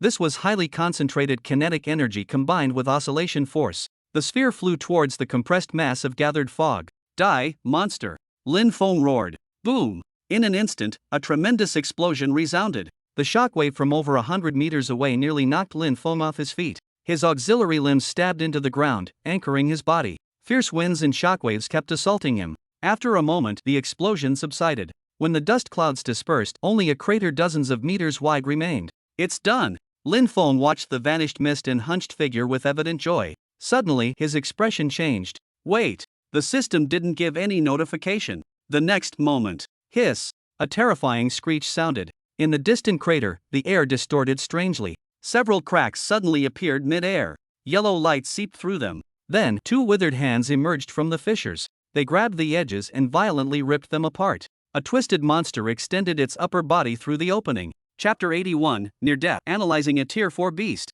Chapter 81, Near Death, Analyzing a Tier 4 Beast. Lin Feng stared in horror at the monster emerging from the void. Was the mist not its true form? He shouted in disbelief. And it can actually tear open the void. What kind of monster is this? Hiss! The monster crawled out from the void, its form gaunt and elongated. A yellow light source was affixed atop its head. So this is its true form. Lin Feng stared at it in shock, murmuring these words. At that moment, the monster threw back its head and let out a silent shriek. The light source on its head emitted a dazzling glow. Instantly, the entire cave was illuminated by yellow light. A distorted force transmitted outward in an instant. Ah! Lin Feng's face twisted grotesquely as his vital energy surged forth, struggling to resist. Pressed against the ground, the bone armor on his body began to melt faintly. The next moment, Lin Feng activated Earth Escape, his body abruptly submerging into the soil. Upon entering, the oppressive feeling immediately dissipated. Lin Feng promptly began fleeing through the earth. His body moved like a swimming fish darting through the underground.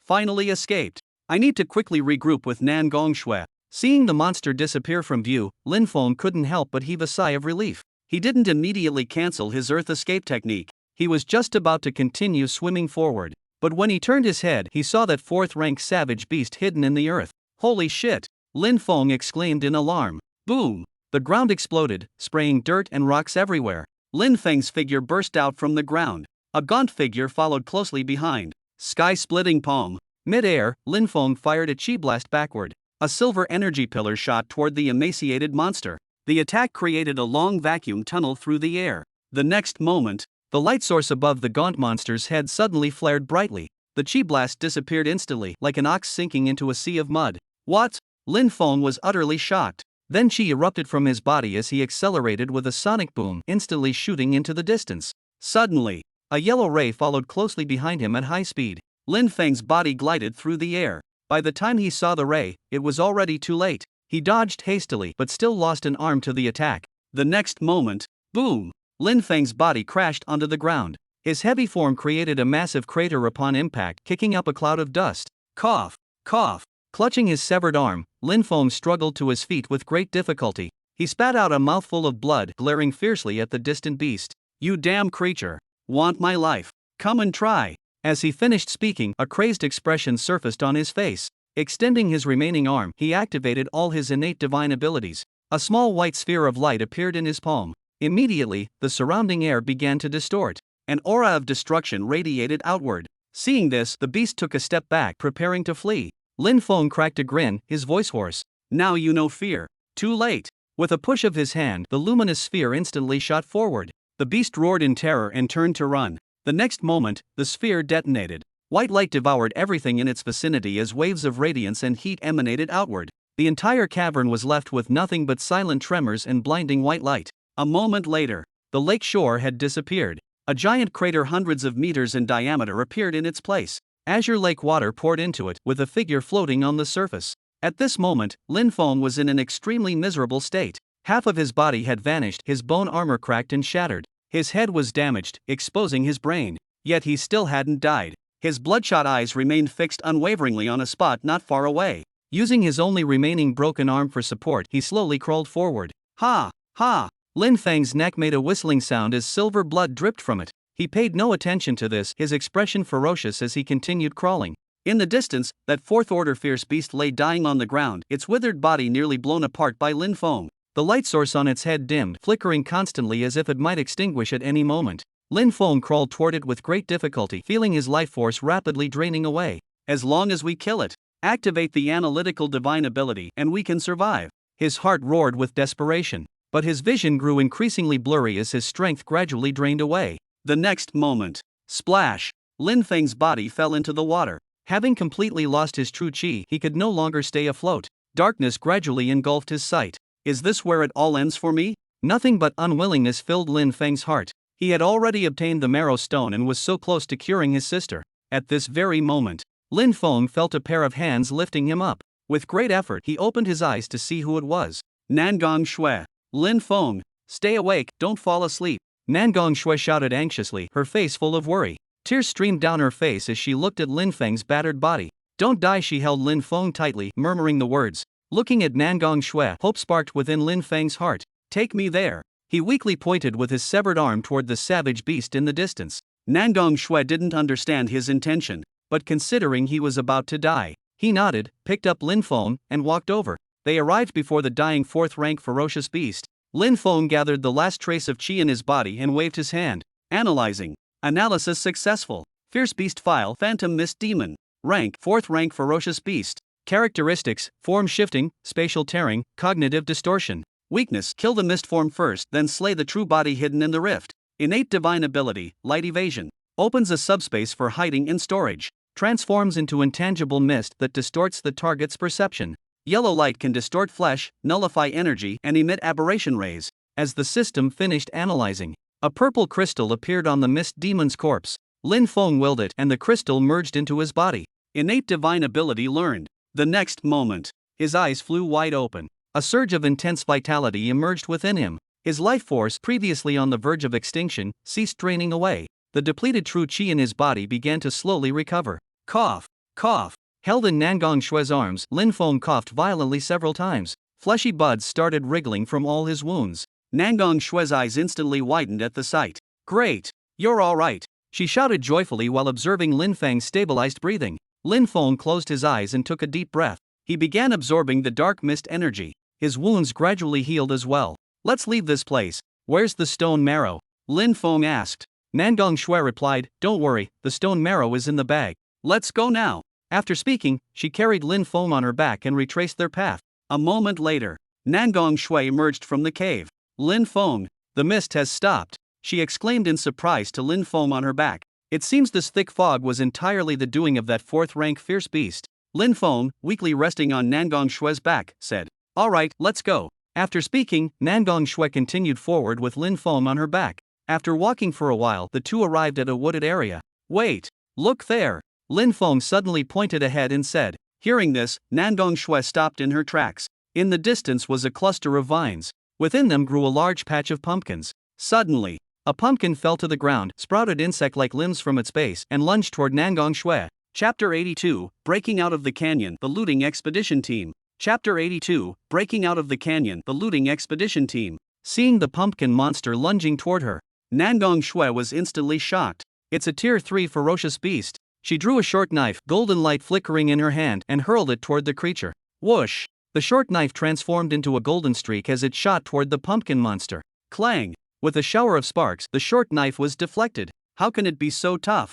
Nangong Shui exclaimed in surprise. Suddenly, the pumpkins on the vines trembled violently, then all fell down. 100 pumpkin monsters immediately charged toward her. Oh no! Nangong Shui cried out in alarm, quickly hoisting Lin Feng onto her back as she prepared to flee. But when she turned around, she found they were already surrounded. Desperation instantly appeared on Nangong Shui's face. Surrounded by hundreds of third-grade beasts, there was no escape. At this very moment, a coughing sound broke the silence. Lin Feng weakly extended his hand. The next instant, a yellow flash erupted and the surrounding pumpkin monsters instantly exploded. Splattered juice flew everywhere. The previously ferocious third-grade beasts were reduced to fragments in an instant. Take their beast cores, let's go. Lin Feng withdrew his hand and spoke indifferently, as if he'd done nothing more significant than swatting a fly. Nangong Shui stared dumbfounded at the scene, her mind reeling with shock. She swallowed hard, then snapping out of it, joy spread across her face. So many third-grade beast cores. Without wasting time, she gently set Lin Feng down on the ground. Then they began searching for beast cores from the monster corpses. After a while, Nangong Shui returned to Lin Feng's side carrying a bulging sack. I just counted them, there are over 130. Nangong Shui wiped her face and said to Lin Feng with a smile. As she spoke, her gaze drifted toward Lin Feng's severed arm. Instantly, her smile disappeared, replaced by a somber expression. It's alright, I can regenerate lost limbs now, Lin Feng said. Nangong Shui only thought he was comforting her. She forced a smile and said, aha, let's go. After speaking, she carried Lin Feng on her back again. Lin Feng initially wanted to refuse, intending to walk by himself, but feeling his still recovering body, he ultimately let Nangong Shui carry him. Since the fourth-rank monster had been killed by Lin Feng, the mist had dissipated. The two quickly found the small path they had seen upon entering. The exit is just ahead. Nangong Shui, carrying Lin Feng on her back, pointed toward the canyon exit ahead and shouted in delighted surprise. Lin Feng's face also lit up with joy. After going through countless hardships, it was finally over. Alright, let's go. Nangong Shui spoke when suddenly the ground beneath their feet trembled. Then, the entire valley began to shake. What's happening? Lin Feng shouted in astonishment. Suddenly, his gaze sharpened. The canyon ahead was slowly closing up. Even the entire valley was sinking. Bad. This place is about to be submerged. Nangong Shui let out a frightened cry. Didn't you say it wouldn't sink? That as long as we got out we'd be back where we started? Lin Feng shouted with a dark expression. I don't know either. Nangong Shui said with a pale face. Enough talk. Quickly put me down and run. Lin Feng urged anxiously. Nangong Shui shook her small head stubbornly, refusing to comply. No. I know you can use Earth Escape, but this is different. This space isn't like the outside world. Once it collapses, you'll be trapped here. As she spoke, Nangong Shui carried Lin Feng on her back and fled desperately. Several jet nozzles emerged with a transformation on Lin Feng's back.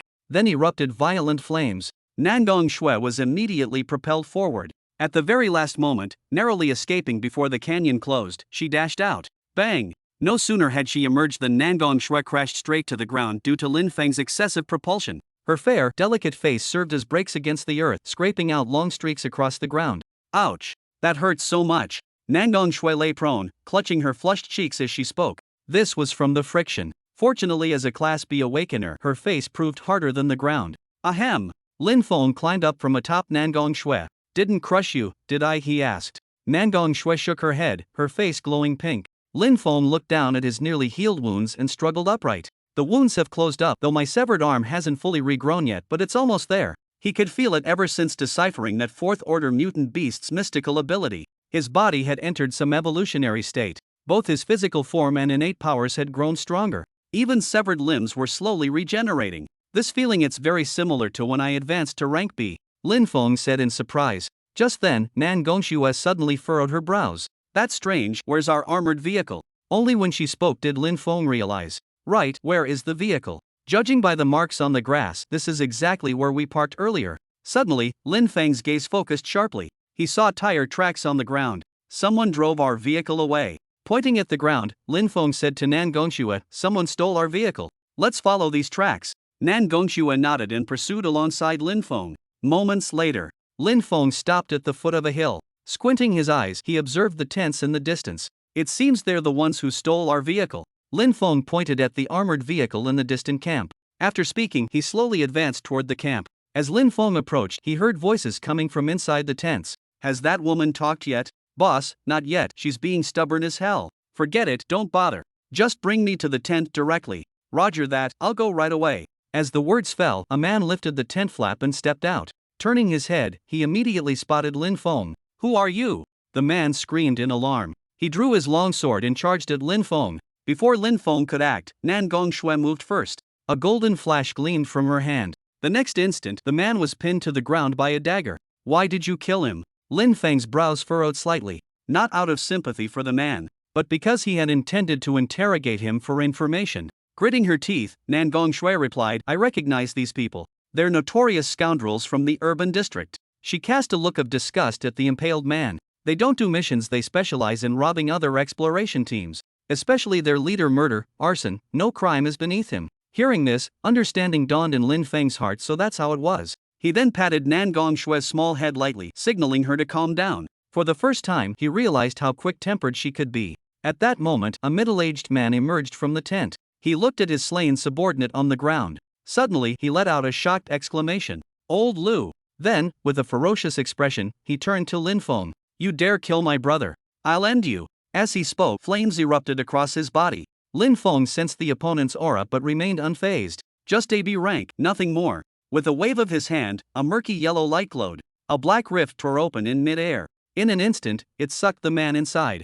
Alright, let's get the car ready, Lin Feng said. Just as they were about to leave, a bound woman suddenly leaped out from a nearby tent. At the sight, Lin Feng's pupils constricted sharply. Chapter 83, Rescuing Bella, the Mysterious Woman in Black. Chapter 83, Rescuing Bella, the Mysterious Woman in Black. Lin Feng stared in astonishment at the woman crawling out of the tent. Bella, he called out. She was trussed up like a giant caterpillar, wriggling on the ground. MMMPH. Bella's muffled cries came through her gagged mouth. Seeing this, Lin Feng stepped forward to help tear it open for her. Why are you here? He asked suspiciously. Nan Gongxue tugged at Lin Feng's sleeve, signaling him to come over. Test her first to see if she's real, she whispered into Lin Feng's ear quietly. Lin Feng nodded. Indeed, back in the valley he had been deceived by a fake Bella the entire way. He walked up to Bella and said, "Tell me something only you would know." Lin Feng, what are you doing? Untie me first, Bella said. Behave. Just say it when you're told. Nan Gongxue coldly hissed with a stern face. Bella immediately frowned in displeasure. Who even are you? Seeing this, Lin Feng briefly explained the situation to her. Upon hearing someone had impersonated her before, Bella had no choice but to nod. After thinking for a moment, she spoke up. There are 2 moles on Kyle's buttocks. Hearing this, Lin Feng was instantly dumbfounded. How would he know whether the male model had moles on his butt? How would anyone know that? Give us another one, Nan Gongxue said coldly. Upon hearing this, Bella immediately protested. I've endured you long enough. Who do you think you're talking to? Enough, stop your bickering. I've got a solution. Lin Feng intervened. I'll follow your lead. Nan Gongxue smiled sweetly. As Lin Feng finished speaking, a murky yellow glow emanated from his head. His psychic energy swept gently over Bella. No abnormalities detected. It was indeed her true self. He nodded at Nan Gongxue. The latter walked to Bella's side and produced a short knife to cut the ropes. Ouch! That was choking me to death. Bella rubbed her wrists, grimacing in pain. Only then did Lin Feng notice. The exposed parts of her tank top-clad upper body were covered in whip marks. Noticing Lin Feng's gaze, Bella flashed him a smile. What brings you to the combat zone? Lin Feng asked puzzledly. Bella waved her hand dismissively. Bah! Don't even ask, just trying to make ends meet. She scrambled up from the ground, brushing off the dust. Took a delivery job, got robbed midway by these beasts. Lin Feng nodded understandingly. I see. He walked to the armored vehicle, took out a woman's coat from the back seat, and handed it to Bella. This is your coat, right? Lin Feng said. Bella took it and rummaged through the pockets. She sighed in relief after finding a photo. Thanks, I still have a mission, so I'll be going now. After speaking, Bella went into the tent and searched briefly. She came out carrying a briefcase. I'm leaving, goodbye. With that, she got into another vehicle and drove off. Lin Feng waved at her, watching her leave. Oh my, she's already gone and you're still staring, Nan Gongxue said sourly from the side. Lin Feng looked somewhat helpless at this. He walked to the armored vehicle, opened the door and got in. Let's go, I'll drive. Nan Gongxue sighed regretfully. Fine, you drive. She then got into the passenger seat. The engine started, the armored vehicle roared to life, and they departed. A moment later. Hey Lin Feng, did you get us lost? Nan Gongxue in the passenger seat asked. Lin Feng looked at the surroundings, his heart filled with doubt. Impossible.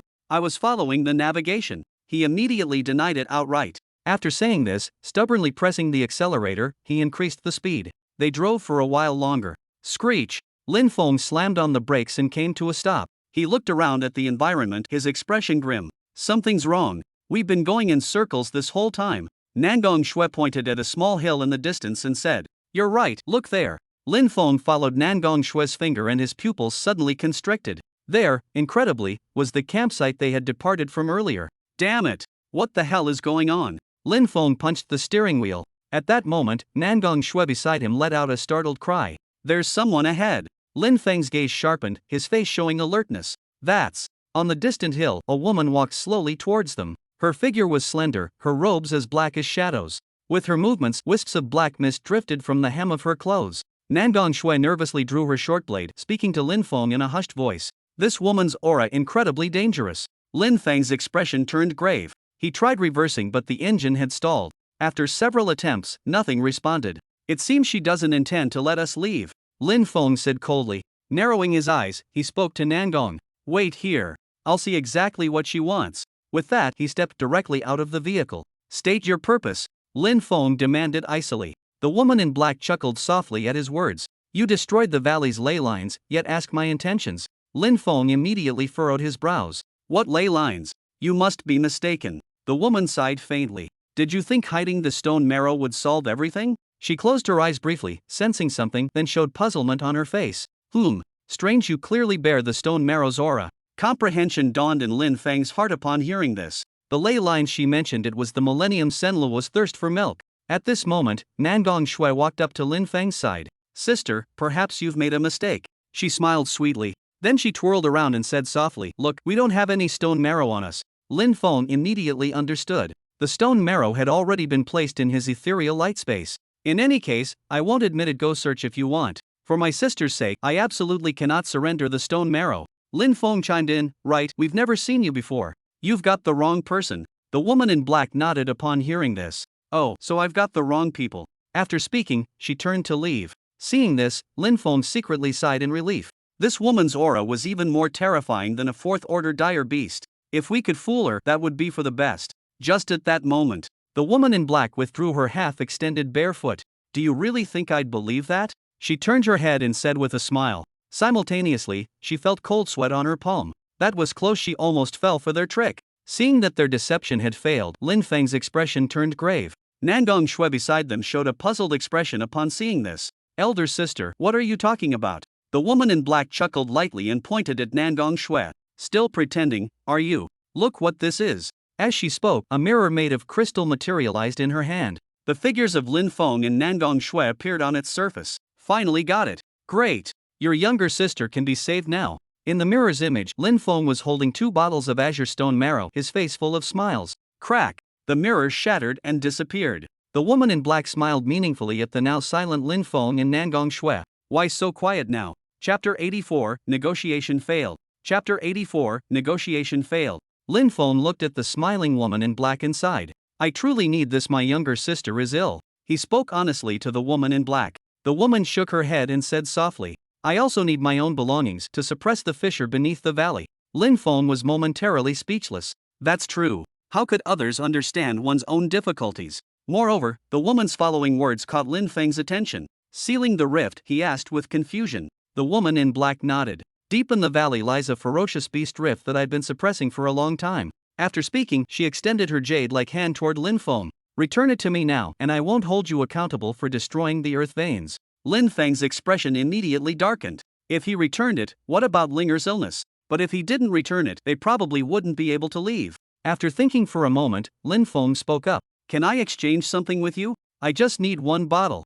This was already his final bottom line. But the woman shook her head. You destroying the earth veins is troublesome enough for me. Don't bargain with me further. Lin Feng's eyes instantly turned cold. So there's no room for negotiation. The atmosphere on the scene immediately became tense. Nangong Shui at the side broke out in a light sweat on her forehead. She tugged at Lin Feng's sleeve. Lin Feng patted her hand to reassure her. He was just about to speak and continue negotiating with the woman. The other party lost interest in conversation. Enough, don't test my patience any further. A trace of impatience appeared on the woman's face. As she spoke, she reached directly toward Lin Feng. Immediately, an invisible force locked onto Lin Feng. He could only watch helplessly as the woman's pale hand reached for him. The next moment, escape light! Lin Feng shouted, his body transforming into a distorted phantom-like figure. The black-clad woman's hand passed right through him. What? She was startled. Then her form exploded into black mist, reappearing some distance away. She stared at Lin Feng with shock and uncertainty. It's actually materialization. How do you have the phantom mist demon's ability? Lin Feng remained expressionless and silent, though he was the one who took her belongings. Now that battle had begun, words were meaningless. Paying no heed to the woman, he turned to Nangong Shui and said urgently, quick, drive the car and escape. Nangong Shui froze for a moment before reacting. Right. I'll go start the car now. With that, she ran toward the armored vehicle in the distance. Don't even think about escaping. The woman shouted delicately and gave chase. Her speed was astonishing. In an instant she caught up with Nangong Shui. She was just about to seize her. Suddenly, a golden light flashed. The woman covered her eyes from the dazzling glare. By the time the light faded, Nangong Shui's figure had vanished. Turning around, Lin Feng was nowhere to be seen either. How dare you deceive me, she roared. The surrounding grassland instantly withered. The next moment, the woman showed a pained expression. Ah, my grassland. At this moment, Lin Feng was hiding within his evasion light space. Nangong Shui was there too. The space was filled with a dim yellow glow spanning about several dozen meters. Some miscellaneous items were piled to one side. Lin Feng sat on the vibrating hammer, his face full of worry. Sigh, this is troublesome. Seeing this, Nangong Shui placed her hand over his, gently comforting him. Oh, it's fine after all, she can't find us hiding here. But Lin Feng shook his head. He knew his own family's business best. His dazzling light space is an independent dimension. Even after 100 years, that woman still wouldn't be able to find him. However, the moment he deactivates the ability, he would reappear at the original location. This would be awkward. If he got blocked upon reappearing, he'd be completely screwed. Moreover, activating the dazzling light space requires preparation time. That duration would be more than enough for that woman to deal with him. Sigh, let's wait for now. I'll go out and check later. After speaking, he rummaged through the nearby backpack and took out several cans. He opened one and handed it to Nangong Shui. Have something to eat. And so, they stayed in the dazzling light space for an entire night. The next day, Lin Feng ended his meditation session while sitting cross-legged on the ground. He had spent the night liquefying another small portion of his chi vortex. Now, the intensity of his true chi had increased further. At least we can cultivate here, otherwise this would be unbearably boring. Lin Feng opened his eyes and slowly exhaled a turbid breath. Looking at Nangong Shui, who was leaning against his shoulder, he gently nudged her several times. Is it morning already? She wiped the glistening drool from the corner of her mouth and stretched lazily. The outer garment draped over her shoulders fell away, revealing her graceful figure. Lin Feng smiled faintly at her. Alright, it's about time. I'll go out and take a look. Having said this, he ruffled Nangong Shui's short hair before his figure gradually faded away. Wait! Nangong Shui instantly became alert and tried to stop him, but she was too late. At this moment, on the grassland outside the escape light space, the woman in black kept circling the spot where Lin Feng had disappeared. She sniffed at the air intermittently, then squatted down to examine the soil on the ground. She had been investigating this spot all night. This doesn't make sense. There weren't any spatial fluctuations indicating departure, so how could he have vanished? The woman looked completely baffled as she squatted, poking at the dirt with a twig. Just then, a pitch-black vortex suddenly appeared in the air. Lin Feng's figure gradually materialized in the original spot. The moment he appeared, he found himself staring into a pair of shocked eyes. The black-clad woman squatted on the ground, locking eyes with Lin Feng in mutual astonishment. The next moment, holy shit! Lin Feng exclaimed in shock. He immediately tried to retreat back into the escape light space, but the woman instantly grabbed his arm. Lin Feng's pupils constricted. Because the escape light space and etherealization couldn't be activated simultaneously, there was a slight time gap between them. Yet this tiny flaw was instantly exploited by the woman. Let go! Lin Feng roared, his true energy surging wildly. His eyes glowed yellow as two beams of light curved around Lin Feng and instantly shot toward the woman. The woman didn't move. Her skin transformed into a crystal-like texture, immediately deflecting the beams. Seeing that his mutant rays were ineffective, Lin Feng's gaze sharpened. His body instantly exploded into a thick white mist. Even this technique? Just who are you? The black-clad woman frowned at the mist that was Lin Feng. This was clearly the ability of a phantom mist demon. How could a human master it? The mist form of Lin Feng dispersed some distance away. He didn't recklessly approach the woman again, because the mist form is not invincible. Similar to his own poison mist, it can actually harm him. At this moment, Lin Feng found himself in an awkward predicament. He dared not casually dismiss the mist form, because once dismissed, the moment he materializes, he would be attacked. But without materializing first, he cannot activate the void state. This is troublesome, Lin Feng thought to himself. Just then, crack! A sound of shattering glass rang out. The surrounding air actually fractured like broken mirrors. Countless cracks appeared. Lin Feng jolted in shock. He felt himself being dragged into some abnormal space. Chapter 85, Mirror Dimension, The Black-Clad Woman's Condition. Chapter 85, Mirror Dimension, The Black-Clad Woman's Condition. Not good. He jolted in alarm. Immediately dismissed the mist form. This abnormal space hadn't fully manifested yet. There was still time to activate escape light and flee. Suddenly, thud. The instant Lin Feng returned to physical form, he was instantly sent flying. Mid-air, he activated the void state, attempting to pass directly through the fractured space. But he was a step too late. With a sound of shattering glass, the surrounding cracks instantly expanded. Immediately, the scenery around them transformed like a kaleidoscope. It turned into countless mirror surfaces. Damn it! Still a step too late. Lin Feng's expression turned grim. He looked toward the black-clad woman approaching him. Now let's see where you can run, the woman sneered. Then she spread her arms and raised her head, declaring, "This is my domain mirror space. You have nowhere to escape." Hearing this, Lin Feng's pupils instantly contracted. A domain that forms an independent space. This woman is S-class. I'll give you one last chance. Hand over the marrow stone, the black-clad woman shouted sharply. Lin Feng remained silent in response. This concerned whether his younger sister could wake up. Even against an S-class opponent, he absolutely wouldn't compromise. You don't know what's good for you. The black-clad woman snorted coldly and waved her hand toward Lin Feng. Immediately, space twisted and flipped like mirrors, pressing toward Lin Feng. His pupils contracted again, revealing a horrified expression. He raised his arms in front of himself defensively. The next moment, nothing happened.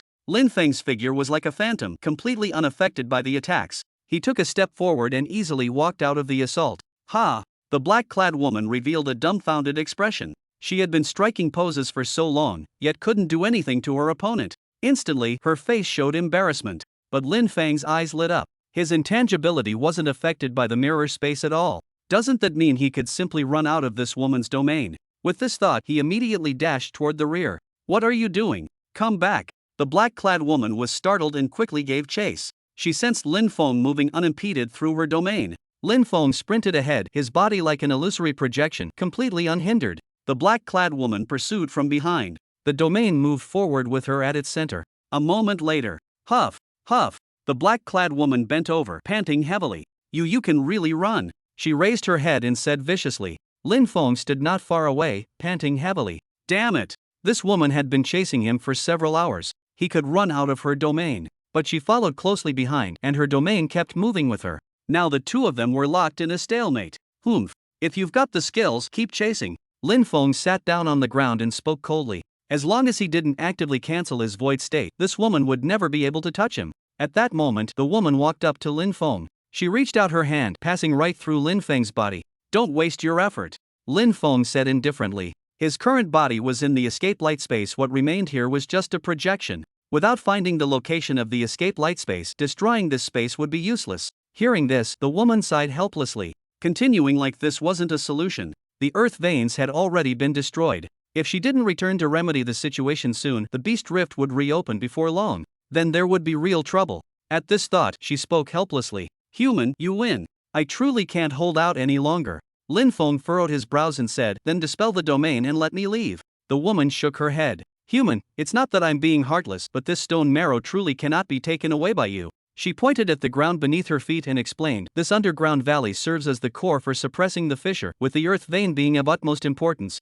Without the earth vein, the fissure would fully open within 3 months at most. When that happens, your human race won't benefit either. Lin Feng listened to the black-clad woman's words. His face showed hesitation. If this monster fissure were to open, the demon suppression army's years of efforts in the combat zone would all be wasted. But without the stone marrow, what would happen to my sister? Just then, the woman spoke again. Tell me about your sister's condition. Perhaps I can help. Upon hearing this, Lin Feng pondered for a moment. Finally, he gave her a brief explanation. After listening, the woman wore a contemplative expression. After a while, she spoke again. If you insist on taking the stone marrow to treat your sister, it's not impossible. She paused before continuing. Agree to one condition of mine, and I'll let you take it. What condition? Say it first and let me hear it. Lin Feng said while crossing his arms. The woman nodded. I can let you take 1 bottle of stone marrow. She held up one finger. But you must promise me to bring back materials that can sustain the earth veins operation in half a year. Upon hearing this, Lin Feng showed a puzzled expression. Wasn't the earth vein the 1,000-year Sun Luo thirst milk? Could it be replenished with something else? Lin Feng voiced his doubts aloud. The earth vein is beneath the lake. The crystals above are the supply materials. The woman explained. Lin Feng nodded, then spoke again. How do I know you're not deceiving me? I can't beat you in a fight. If I cancel the virtualization later, it'll be over for me. Seeing Lin Feng's wariness, the black-clad woman sighed helplessly. Then she reached into her bosom and pulled out a blue crystal. After completing all this, her complexion turned somewhat pale. This is a fragment of my life-bound crystal. I can use it to form a contract with you. As she spoke, she paused to catch her breath.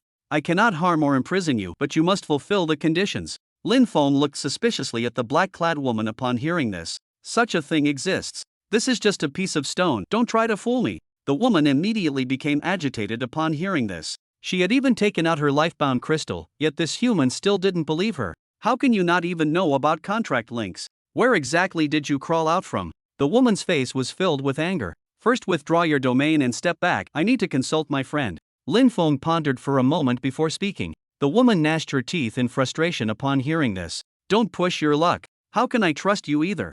Lin Feng shrugged his shoulders. Then there's no other way, we'll just have to keep waiting. Having said that, he ignored the woman completely. He could tell that the other party was more anxious than he was now. Just as expected. After struggling internally for a while, the woman finally relented. With a wave of her hand, the mirror space instantly shattered. The surrounding mirrors gradually disappeared. The domain was lifted. Yet Lin Feng didn't immediately hide, instead standing his ground as he waited for the woman to retreat. Seeing her remain motionless, he spoke up, "Why are you standing there? Get moving." Hearing this, the black-clad woman gritted her teeth as her body transformed into black mist, slowly dissipating. She then reappeared 100 meters away. The next moment, a black vortex appeared in midair. Lin Feng's figure distorted in waves before vanishing completely. Chapter 86, Signing the Contract. Chapter 86, Signing the Contract. When the black-clad woman saw that Lin Feng had disappeared immediately after her retreat, her pupils instantly constricted. "You actually deceived me," she cried out sharply. She stared at the life crystal fragment in her palm. She had gone this far, yet this human still didn't trust her. This thought made grief well up uncontrollably in her heart. Meanwhile, in the dimensional escape space, Lin Feng's figure gradually materialized. "You're back!" Nangong Shui exclaimed joyfully. Without hesitation, she threw herself into Lin Feng's arms. Lin Feng lightly patted her back. "Alright, I need to ask you something." He briefly explained to Nangong Shui what was happening outside. "A link contract. That does exist, but..." She pinched her chin thoughtfully. "Whether it's truly a lifebound crystal, I need to verify it in person." Nangong Shui said softly. Lin Feng immediately rejected the idea. "No, it's too dangerous. You stay right here." Hearing this, Nangong Shui gave a light chuckle. "I suddenly remembered a technique just now." As she spoke, she leaned close to Lin Feng's ear and whispered. As Lin Feng listened, his eyes gradually widened. "This will it work?" he asked with a frown. Nangong Shui flashed a sly smile. "Oh come on, let's just try it. I think it'll be fine." Lin Feng pondered for a moment before sighing. "Alright then." With that, he grasped Nangong Shui's slender arm as their figures slowly distorted and vanished. Outside the dimensional void, a pitch-black vortex suddenly appeared mid-air, accompanied by spatial distortion. Lin Feng and Nangong Shui gradually materialized. "Ha! Mutual golden light technique." The moment she appeared, Nangong Shui let out a spirited cry. Then her body emitted a blinding golden light. Just as Lin Feng materialized, her ability took effect. The tiny gap between using light escape space and etherealization was instantly covered. The next moment, Zheng, Lin Feng successfully activated etherealization. "Ah, it really works. My instant invincibility when activating golden light perfectly covers your startup lag." Nangong Shui exclaimed in delight. At this moment, holding Lin Feng's hand, she entered the ethereal state together with him. Their figures became like illusory projections. After speaking, she smugly looked at the black-clad woman before them, but the expected attack never came. The woman looked at Lin Feng with surprised expression. She said, "Didn't you say you didn't trust me? Why did you come back?" Lin Feng helplessly covered his forehead with his hand. "I went back to discuss with my friend, not to run away." Hearing this, the woman was momentarily stunned. "Is that so?" Just then, Nangong Shui beside them spoke up. "Where's your crystal? Take it out and let me see." Upon hearing her words, the woman in black extended her hand. A deep blue crystal appeared in her palm. Nangong Shuijian examined it briefly before nodding to Lin Feng. "Yes, it's genuine." Lin Feng visibly relaxed at the confirmation. As long as it wasn't a deception, everything was fine. Then, Lin Feng spoke again, "Show me the contract." The woman in black nodded in response and rose to her feet. With a stretch of her hand, the crystal emitted a blue glow. Immediately after, a chain of energy emerged from her heart and danced through the air. "This is the constraint. Once the contract is signed, it will bind us together," the woman in black explained. Lin Feng studied the chain, then glanced at Nangong Shui with hesitation on his face. "Don't worry. With me here, she won't catch your weakness." Nangong Shui reassured him softly. Lin Feng nodded and dispelled his incorporeal form without delay. "You go first," he said. The woman gave a slight nod. She produced a scroll of parchment. After writing briefly upon it, she handed it to Lin Feng. Lin Feng accepted it and scrutinized the contents for a moment. Then, he had Nangong Shui inspect it as well. After confirming there were no issues, he pressed a fingerprint onto it. The next moment, crash! The chain suddenly plunged into Lin Feng's chest. He jolted in shock, but the chains vanished in an instant. "All right, the contract has been established," she said to Lin Feng. "Let us reintroduce ourselves. I am Jingyao, a stone spirit. You're a ferocious beast." Lin Feng stared at her in surprise. Jingyao nodded lightly. "Of course, isn't it obvious from my appearance?" As she spoke, her skin turned as transparent as crystal, revealing intricate structures within her body. Lin Feng marveled at Jingyao's form. Suddenly, the phrase "skin like ice, bones like jade" came to his mind. Then, Jingyao's skin returned to its normal pale appearance. She spoke softly, "You already know the terms of the contract. I cannot harm or imprison you, but you must return within half a year with the materials needed to sustain the earth veins." Lin Feng nodded in understanding. Then, somewhat puzzled, he asked, "As a ferocious beast, why would you help humans?" I suppressed the rift not for your sake but for the creatures in the valley, Jing Yao explained softly. She extended her hand toward Lin Feng. Now, hand over the marrow stone. Upon hearing this, Lin Feng hesitated for a moment. Then he sighed. The surrounding air distorted, revealing a pitch-black vortex. He reached inside and retrieved a bottle of marrow stone. Here. Lin Feng handed the bottle containing the azure marrow stone to Jing Yao. Jing Yao quickly took it and examined it. After confirming there were no issues, she couldn't help but sigh in relief. Don't forget to bring the materials in 6 months. Breaking the contract would have severe consequences, Jing Yao said gently. Hearing her words, Lin Feng couldn't help but clutch his chest. He could feel an inexplicable force coiled around his heart. At this moment, Jing Yao sighed and said helplessly, "All right, I must go clean up the mess you've made." After speaking, her body transformed into a dark shadow. It sank into the ground and disappeared. Phew, she's finally gone. Nan Gongshui let out a relieved sigh, patting her chest as she spoke. Then, she turned her gaze toward Lin Feng. Her small hand touched Lin Feng's chest, her face full of concern. "How are you feeling now?" Lin Feng shook his head. "I'm fine, let's go first." Having said this, he walked toward the armored vehicle in the distance. A moment later, Lin Feng drove the vehicle, following the navigation along the road. "We've finally left safely." He looked at the scenery outside the car and said slowly. Fortunately, no more unexpected incidents occurred. After a long while, the armored vehicle left the combat zone. Traveling through the wilderness, gradually, Lin Feng spotted the rear camp in the distance. At this time, Nan Gongshui, sitting in the passenger seat, took out a terminal.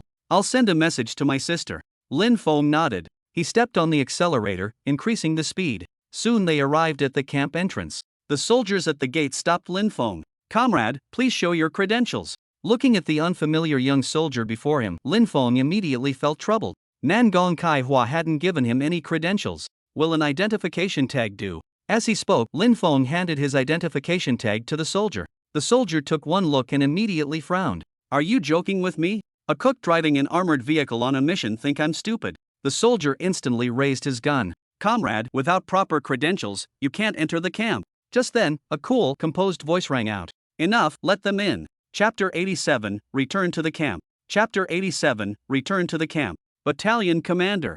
Recognizing the newcomer, the soldier hastily saluted. A tall woman in military uniform strode forward. Her usually cold expression softened slightly as she looked at Lin Feng. "Back," she said. Nan Gongshui immediately threw herself into the woman's arms. "Sis." She nuzzled against her chest like an affectionate kitten. "All right, people are watching," Nan Gong Kaihua said helplessly. "Come inside first." With that, she signaled the nearby soldier to open the checkpoint. But the soldier remained motionless. Noticing this, Nan Gong Kaihua's delicate brows furrowed in displeasure. "Why are you standing there? Open it." The soldier stiffened his neck and retorted, "Report, Battalion Commander. They have no credentials, they can't enter." Lin Feng's eyes widened in disbelief upon hearing this. "What the hell, man? Even the battalion commander's orders don't count." Nangong Kaihua cast a glance at the soldier. Just as she was about to speak, a thunderous shout came from afar. "Attention!" Hearing this command, the soldier instinctively snapped to attention, his body ramrod straight. The next instant, a size 45 combat boot came flying and planted itself squarely on the soldier's face. Immediately, his facial features distorted violently. His body spun through the air like a top for several rotations, finally crashing with a loud thud in the distance, kicking up a cloud of dust. "Damn it! Who the hell do you think you're dealing with? Disobeying the battalion commander's orders." Combat team leader Yi Fei glared at the fallen soldier while cursing loudly. Then he turned to Lin Feng with an apologetic smile. "Sorry about this, squad leader Lin. The kid's new here, stubborn as a mule." Lin Feng gave a light chuckle. "No worries, he was just following protocol." Yi Fei looked embarrassed upon hearing this and saluted Nangong Kaihua again. "Sorry, battalion commander. I'll discipline him properly when we get back." Nangong Kaihua nodded without further comment. Seeing this, Yi Fei walked up to the soldier, grabbed him, and prepared to leave. "Captain, that cook doesn't have credentials," the soldier said with clear dissatisfaction on his face. Before he could finish speaking, Yi Fei silenced him with 2 solid punches. "Shut up. First go run 50 kilometers. Lin Feng watched the retreating figures of Yi Fei and the soldier, letting out a light chuckle. That familiar feeling was back. This was the flavor he remembered. Shortly after, at the mess squad. "Squad leader, you're back." A blonde-haired soldier holding a cooking pot shouted excitedly. He immediately rushed forward. Scalding hot soup splashed everywhere from the pot. "Put that pot down. You're spilling the soup." Lin Feng urgently shouted to stop him. Upon hearing this, the blonde soldier braked hard and bent down to place the pot on the ground. Then he looked at Lin Feng with excitement, lips trembling as if wanting to say something. He struggled for a long time but couldn't even let out a fart. Suddenly, he let out a loud yell, startling Lin Feng. Then he started doing somersaults on the spot. Lin Feng watched the yellow-haired guy flipping around the room like a monkey, not knowing what to say. Look how excited this kid is. At that moment, a scream came from inside the house. Xiaonan, wearing an apron, had just come out of the room. The yellow-haired guy happened to somersault right past her. The rice she was carrying almost spilled. Enough! Stop flipping! Lin Feng really couldn't stand watching anymore. Upon hearing this, the yellow-haired guy instantly stopped and stood straight. Squad leader, he called out with affectionate eyes. Get lost. I've only been away for a few days. Was this really necessary? Lin Feng said helplessly. After speaking, he looked at Xiaonan. What about Fatty? Still in the hospital. Xiaonan quickly trotted to Lin Feng's front and said with a smile, Welcome home, squad leader. She greeted Lin Feng. Then she sighed and said, Fatty went home to prepare for his wedding. Going home to get married. Lin Feng looked puzzled. Not to mention that he's an orphan with no home to speak of. How did marriage come up so suddenly? Seeing Lin Feng's confusion, Xiaonan explained, It's that woman who beat him up. They've gotten together. Hearing this, Lin Feng burst out laughing. Well damn, that beating Fatty took wasn't in vain, he straight up got himself a wife. Thinking of this, he asked, so he's left already? At least he could have told me. As he spoke, Lin Feng frowned. This military camp isn't some place you can just come and go as you please. Even if Fatty hasn't officially enlisted, he'd still need my signed approval. Xiaonan shook her head. No, he took leave. Said he'd submit the application to you when he returns. Lin Feng nodded upon hearing this. Fine then. If he doesn't want to stay, I won't force him against his will. Alright, let's go get some food. Lin Feng took the rice container from Xiaonan's hands as he spoke. Xiaonan smiled sweetly and followed Lin Feng. On the way, Yellow Hair was carrying a pot, his face full of excitement. Sergeant, how dangerous was the combat zone? Tell me what happened there. Lin Feng smiled upon hearing this and was just about to speak when someone suddenly came running from a distance. Squad leader Lin. Lin Feng looked up and saw it was Yi Fei. He handed the pot in his hands to the blonde-haired guy and walked over. Captain Yi, what's so urgent? Lin Feng asked curiously. Yi Fei stopped and revealed a mysterious smile to Lin Feng. You'll know when you come with me. He deliberately kept it vague. After saying this, he pulled Lin Feng along. Lin Feng scratched his head but didn't resist. He was quite curious about what it could be. Yi Fei led Lin Feng to the combat squad station. After passing through several areas, they entered a small courtyard. Before even entering, they could hear exclamations coming from inside. Holy shit! It can still move. Look out! Quick, dodge! Ow! It's got me! Lin Feng hurried inside. The moment he entered, the scene before him made his pupils constrict. A massive, scaly black severed arm was thrashing about on the ground. It was clutching a soldier in its grip, slowly tightening its hold. A group of soldiers anxiously gathered around the arm, straining to pry open its fingers. Harder! Xiao Lu is about to be crushed to death. Old Zhou nearby said urgently, using every ounce of strength from his remaining arm. Didn't I tell you not to touch it? Yi Fei charged forward immediately, wind force coiling around his hand as he slashed at the severed arm. Clang! Sparks flew, but Yi Fei's attack proved completely ineffective. How is it so hard? He exclaimed in shock. Xiao Lu's face turned crimson, clearly on the verge of being crushed to death. Just then, a ray of light shot out, curved around Xiao Lu, and cleanly severed the thumb of the severed arm. Thud! Xiao Lu immediately collapsed to the ground. Seeing this, Yi Fei quickly dragged him away. What the hell is this thing? Lin Feng asked with evident astonishment. He stepped forward, examining the severed arm with a look of amazement. Then his gaze shifted to the injured Xiao Lu on the ground. Where's the medic? Get him checked out now, Lin Feng said. On the ground, Xiao Lu coughed weakly several times. I'm just a medic. Lin Feng was momentarily speechless. It's alright, squad leader Lin. Xiao Lu can recover from this minor injury on his own, Yi Fei said from the side. Lin Feng nodded. That's good then. Then, pointing at the still twitching severed arm on the ground, he asked, Captain Yi, what exactly is this thing? Chapter 88, The Corpse of a Fifth-Tier Fierce Beast. Chapter 88, The Corpse of a Fifth-Tier Fierce Beast. Hearing Lin Feng's question, Yi Fei first helped Xiao Lu up. Then a soldier came over and led Xiao Lu away. He said, this was given by the regiment commander. They say it's from a fifth-tier fierce beast. Lin Feng's face immediately showed shock upon hearing this. Fifth tier. He had only heard of this level when news broke about the city district being breached. Even just this severed arm nearly killed Xiao Lu. How powerful must an actual fifth-tier fierce beast be? Thinking this, Lin Feng gazed at the severed arm with burning eyes. He wondered what would the essence blood of a fifth-tier fierce beast be like. At this moment, Yi Fei grinned beside him. He pointed at the severed arm on the ground and said, the reason I called you here is to handle this. As you can see, we can't do anything about it, we can only rely on you, Yi Fei said to Lin Feng. He had just witnessed it. That red beam shot from his eyes that could curve midair. It instantly severed the beast's fingers that had left them completely helpless. At this moment, Lin Feng walked up to the arm, turned his head and said to Yi Fei, "Alright, no time to waste, bring buckets quickly. This is a 5th-tier ferocious beast after all. If we delay any longer, the blood won't be fresh anymore. That would be a huge loss." Hearing this, Yi Fei immediately signaled the soldiers to bring several buckets.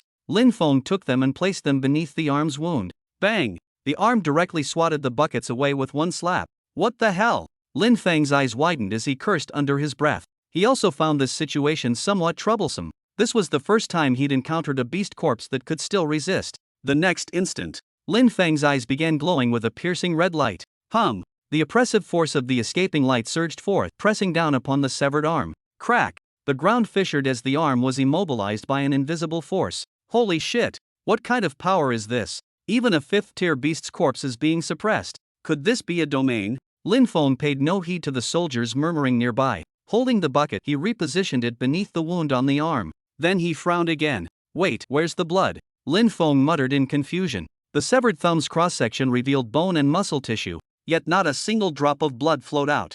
Lin Feng poked at it with his finger. Could there really be none? He said suspiciously. If there was truly no blood, wouldn't this all be for nothing? Just then, Yi Fei nearby spoke up. Squad leader Lin, this severed arm still retains the beast's consciousness. It's doing this deliberately. Yi Fei struggled to speak while enduring the power radiating from Lin Feng. So that's how it is. Comprehension dawned on Lin Feng. He then turned back, his face contorting ferociously. He viciously stomped on the severed arm several times. Fangs, are you giving or not? He said viciously. Suddenly, the severed arm trembled and laboriously raised a middle finger. Lin Feng looked at the arm mocking him, his face first showing disbelief. Then coming to his senses, he instantly flew into a rage. Damn it, he cursed. With a wave of his hand, a pitch-black vortex appeared in midair. Space distorted as an entrenching tool fell out, which Lin Feng caught. The next moment, whir! The entrenching tool vibrated at high speed, even stirring the air and creating powerful gusts. I'll teach you to flip me off. Lin Feng swung the entrenching tool fiercely, silver light slicing through the air.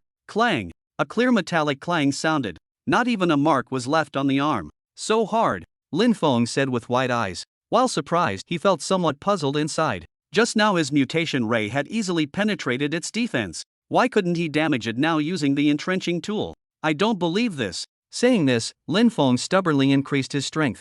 A violent vibrating force instantly gushed out. The shovel blade cut into the arm, sparks flying as it emitted a teeth-grating screech. After cutting for a long time, the arm remained completely unharmed. What the hell is this made of? So damn hard, Lin Feng said in disbelief. Squad leader Lin, try using that ray again. Yi Fei, standing nearby, reminded him. Lin Feng thought for a moment, then nodded. This arm might not be susceptible to physical damage, and his mutation ray was specifically designed to target flesh. Perhaps it was just the right countermeasure. With this thought, Lin Feng's eyes glowed red. Swish! The mutation ray shot toward the arm. The ray traced intricate, winding paths around the limb. The next moment, the red glow in Lin Feng's eyes faded. Blood-red fissures abruptly split open on the arm. With a splattering sound, chunks of flesh fell from the arm, exposing the crystalline bones beneath. It actually worked. Seeing this, Lin Feng grinned. The next moment, his expression suddenly froze. No! Why is there still no blood? The jade-white bones didn't show even a trace of blood. Lin Feng rushed to the arm and began rummaging through the flesh chunks on the ground. Suddenly, his gaze sharpened, focusing on the bone gap at the wrist. There was a streak of red there. Damn! Hiding inside the bones, Lin Feng exclaimed in surprise. Then, he grabbed the red little tail in the bone gap and yanked hard. Instantly, a long red worm was pulled out by Lin Feng. Ah! Xiaoni Feng, let me go! The worm immediately began cursing the moment it emerged. It was actually a blood-formed worm with an elongated face. Holy shit! What the hell is this? Lin Feng shuddered, nearly throwing the blood worm away. Squad leader Lin, don't let it escape. This is the blood of the 5th-tier beast. Yi Fei anxiously ran forward to warn. What's Xiaoni Feng Day? The bloodworm cursed loudly and immediately tried to bite Yi Fei. Ah! Yi Fei screamed in fright. At that moment, Lin Feng pulled the bloodworm's tail, causing it to miss its bite. Smack! Behave yourself! Lin Feng slapped it. After being slapped, the bloodworm went berserk and turned to bite Lin Feng. Smack! Smack! Lin Feng didn't tolerate its behavior and promptly gave it 2 more heavy slaps. The bloodworm's eyes instantly cleared up. It struggled violently in Lin Feng's grip, letting out sharp cries. This 5th-tier beast is truly remarkable. Even its blood has developed sentience. Lin Feng stared at the bloodworm with blazing eyes. He couldn't wait to see what kind of refined blood essence it could produce. Trembling under Lin Feng's intense gaze, the bloodworm shivered uncontrollably. "Stay away from me," it cried out in terror. Lin Feng grinned ferociously and grabbed its neck. "Run. Go ahead and run now." After speaking, he excitedly grabbed the bloodworm and stuffed it into the wooden barrel. A moment later, "Holy shit, it's actually golden." Lin Feng gazed in astonishment at the refined blood formed from the bloodworm in the barrel. The gem-like translucent crimson actually carried faint golden hues. A thick, peculiar fragrance permeated the air. As Lin Feng inhaled the scent, he actually felt weak life force flowing into his body. "This effect, truly worthy of being the refined blood of a 5th grade fierce beast," he exclaimed joyfully. "Now with the 1,000 year Sunluo thirst milk plus this 5th grade refined blood, there's hope for my sister's illness." Thinking of this, Lin Feng's heart surged with emotion. Just then, the surrounding soldiers suddenly cried out in alarm. "Ouch! Why do I feel so dizzy? Me too, like I'm drunk. Hey, stop pushing against me." Just as Lin Feng finished bottling the refined blood, he saw the surrounding soldiers staggering around, as if they'd drunk counterfeit liquor. Lin Feng looked at them in surprise. "No, what's going on here?" Chapter 89 5th Grade Beast Essence. Chapter 89 5th Grade Beast Essence. Lin Feng watched the unsteady soldiers with confusion. He turned to look at Yi Fei beside him. The latter was also unsteady on his feet, holding his forehead. "Squad leader Lin, it's the scent of this beast essence," Yi Fei said while shaking his head. "The 5th grade beast essence is actually this potent." Lin Feng felt somewhat astonished. Just its smell alone could overwhelm Yi Fei. AB class awakened. Without further delay, Lin Feng suppressed his shock. He retrieved 2 small glass vials from his dimensional space, then carefully filled them with the beast essence from the wooden barrel. Looking at the 2 vials of golden-hued beast essence in his hands, Lin Feng smiled. "Captain Yi, how about I trade you beast cores for this essence?" Lin Feng asked Yi Fei. Yi Fei immediately frowned upon hearing this. "Squad leader Lin, what kind of talk is this? The beast was given to the camp by the regiment commander. Since you were the one who defeated it, of course the essence blood should be yours." Lin Feng looked somewhat embarrassed upon hearing this. He took out several 3rd grade beast cores from his Duanwang space and offered them, but Yi Fei absolutely refused to accept them. Seeing this, Lin Feng had no choice but to give up. Pointing at the meat on the ground, he said, "Alright then, I'll take this meat back first. We'll have a feast tonight." Yi Fei swallowed hard upon hearing this. "Then thanks, squad leader Lin. I'm really curious what 5th grade beast meat tastes like." Lin Feng chuckled lightly and waved his hand at the beast meat on the ground. A vortex appeared, sucking in both the bones and meat. Yi Fei nearby nearly popped his eyes out at the sight. "Squad leader Lin, I thought my eyes were playing tricks on me earlier. Is that spatial ability?" he said with complete astonishment. The surrounding soldiers had now recovered from their dizziness. Seeing Lin Feng's spatial vortex, they immediately burst into commotion. "Holy shit! Spatial ability! Wait, I haven't even been drinking. What rank is he exactly?" Looking at the surrounding soldiers who couldn't believe their eyes, Lin Feng gave a light smile and offered no explanation. Yi Fei saw that Lin Feng didn't want to explain and refrained from pressing further. Who doesn't have secrets? Lin Feng checked the time and said to Yi Fei, "Captain Yi, I'll head back first." He bid farewell to Yi Fei and left the combat team's base. Lin Feng walked across the square, glancing at the now empty cafeteria. "Done with the meal. Let's head back first."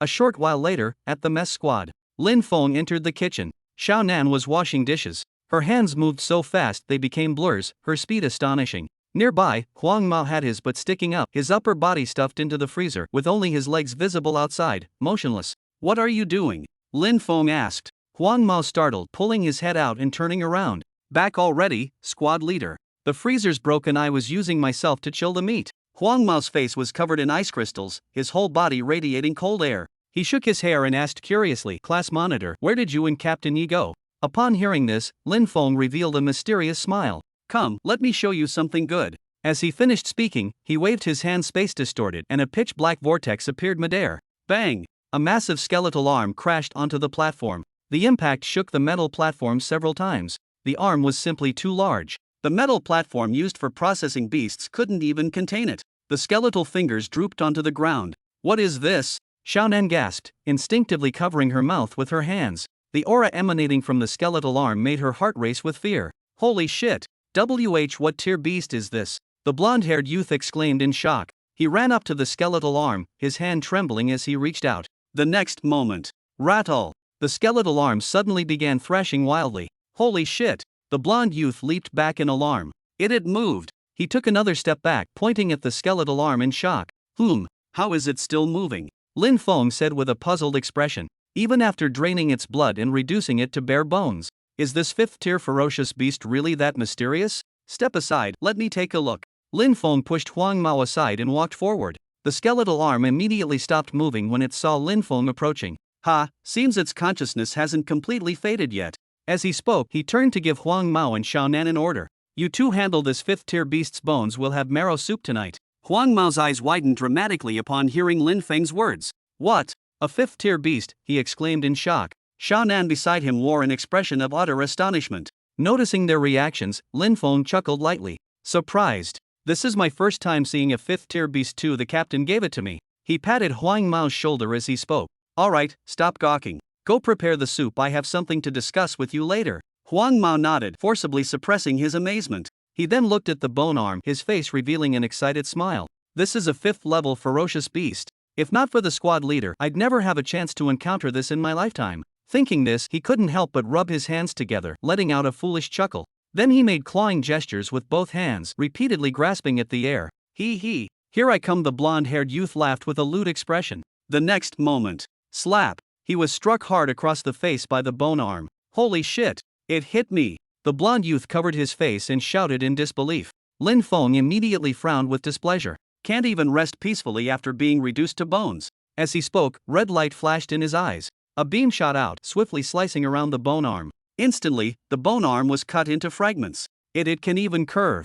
The blonde youth watched the mutated light shooting from Lin Feng's eyes, his face filled with shock. He knew the squad leader had many abilities, but what was this one? Whoosh! True energy surged out from Lin Feng's body. Then he gathered the scattered bones from the floor, collected them into a large basin, and handed it to the blonde-haired man. Here, now it can't move anymore. Go make soup with it quickly. The blonde-haired man hurriedly took it. Got it. Leave it to me. After speaking, he carried the basin into the kitchen. Watching the two leave, Lin Feng waved his hand, and the chunks of meat from his arm also fell onto the counter. How should we cook this meat? Lin Feng rested his chin on his hand, deep in thought. Let's make tendon braised noodles and pan-fried meat steak. He clapped his hands to finalize the decision. After speaking, he put on an apron and got to work. With movements as fluid as flowing water, the tender and soft meat tendons were prepared. The translucent tendon pieces glistened with an enticing luster. Lin Feng picked up a piece with his chopsticks and put it in his mouth. With a gentle bite, first came the soft, mushy, and sticky texture. Then the rich meat juices instantly exploded in his mouth. So delicious! Lin Feng's eyes widened, nearly swallowing his own tongue in excitement. After eating several more bites, he reluctantly forced himself to stop. Fry some more chili oil, we'll pour it over the stewed noodles later. Lin Feng wiped his mouth and said. At that very moment, the mess hall door suddenly swung open. What's that amazing smell? Chapter 90, Return to the City District, a class Ancient Martial Arts. Chapter 90, Return to the City District, a class Ancient Martial Arts. Hearing the voice, Lin Feng turned his head. There stood Nangong Shui looking fresh and lovely, her delicate nose twitching. What brings you here? Lin Feng asked in surprise. Nangong Shui trotted over. I came to ask when you're heading back to the City District, she said softly. Tomorrow morning, I suppose. Lin Feng replied after some thought. Originally he had planned to return with Huang Mao after lunch service, but he got called away by Yi Fei to handle that 5th-level mutant beast's arm, which completely delayed him until now, though it did earn him 2 vials of 5th-level essence blood perfect for treating his sister's illness. Nangong Shui gave a slight nod. Alright, we'll go together then. Then she took out a small box from her bosom and handed it to Lin Feng. Lin Feng accepted it and asked puzzled, this is? Upon hearing this, Nangong Shui's face showed slight discomfort. This was sent to you by Bella, I just brought it over. Lin Feng looked surprised upon hearing this. Sent by Bella. Open it and see, after all it's specially sent to you. Nangong Shui said with a hint of sourness in her tone. Seeing this, Lin Feng could only shake his head helplessly. At the same time, he felt curious why would Bella suddenly send him something. With this thought, he opened the box. This is. Lin Feng exclaimed in surprise upon seeing the contents of the box. Inside was a book, completely black in color with golden embossed characters. Blood Evil Saber. It's actually an ancient martial arts manual, Lin Feng said in astonishment. Suddenly, Nangong Shui spoke up. There's a note beneath the book. Lin Feng lifted the book and picked up the note to read. Thanks for saving my life before. The employer for this mission ran away, so I'm getting you this a great ancient martial arts manual that was supposed to be the goods. It's actually a great ancient martial arts manual, Lin Feng said in amazement while reading the note. So the cargo Bella was escorting turned out to be this secret manual. No wonder she could afford to give it away despite being so poor. Wow, she's so generous, Nangong Shui exclaimed exaggeratedly. An A-class ancient martial art is worth at least several million. Instead of selling it, she just gave it to you. Suddenly, Nan Gongshui gasped in surprise. In a tone of disbelief, she said, "Ah, could it be she likes you?" Lin Feng looked at her with a helpless expression. He shook his head slightly. Ignoring the jealousy-filled Nan Gongshui, he immediately started flipping through the manual in his hands. The more he read, the brighter his eyes became. "This is truly like receiving fuel in snowy weather," Lin Feng said excitedly. The manual actually recorded the method to condense a martial Dao true body. You must know, ever since he analyzed that 4th-rank ferocious beast, he had been just one step away from reaching a class.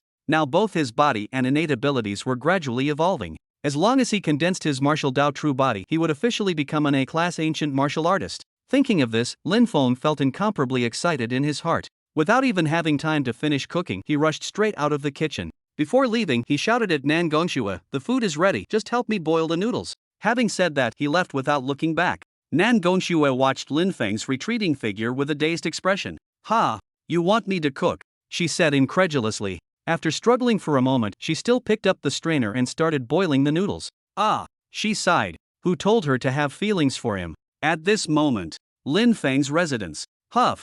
Accompanied by thunder-like breathing sounds.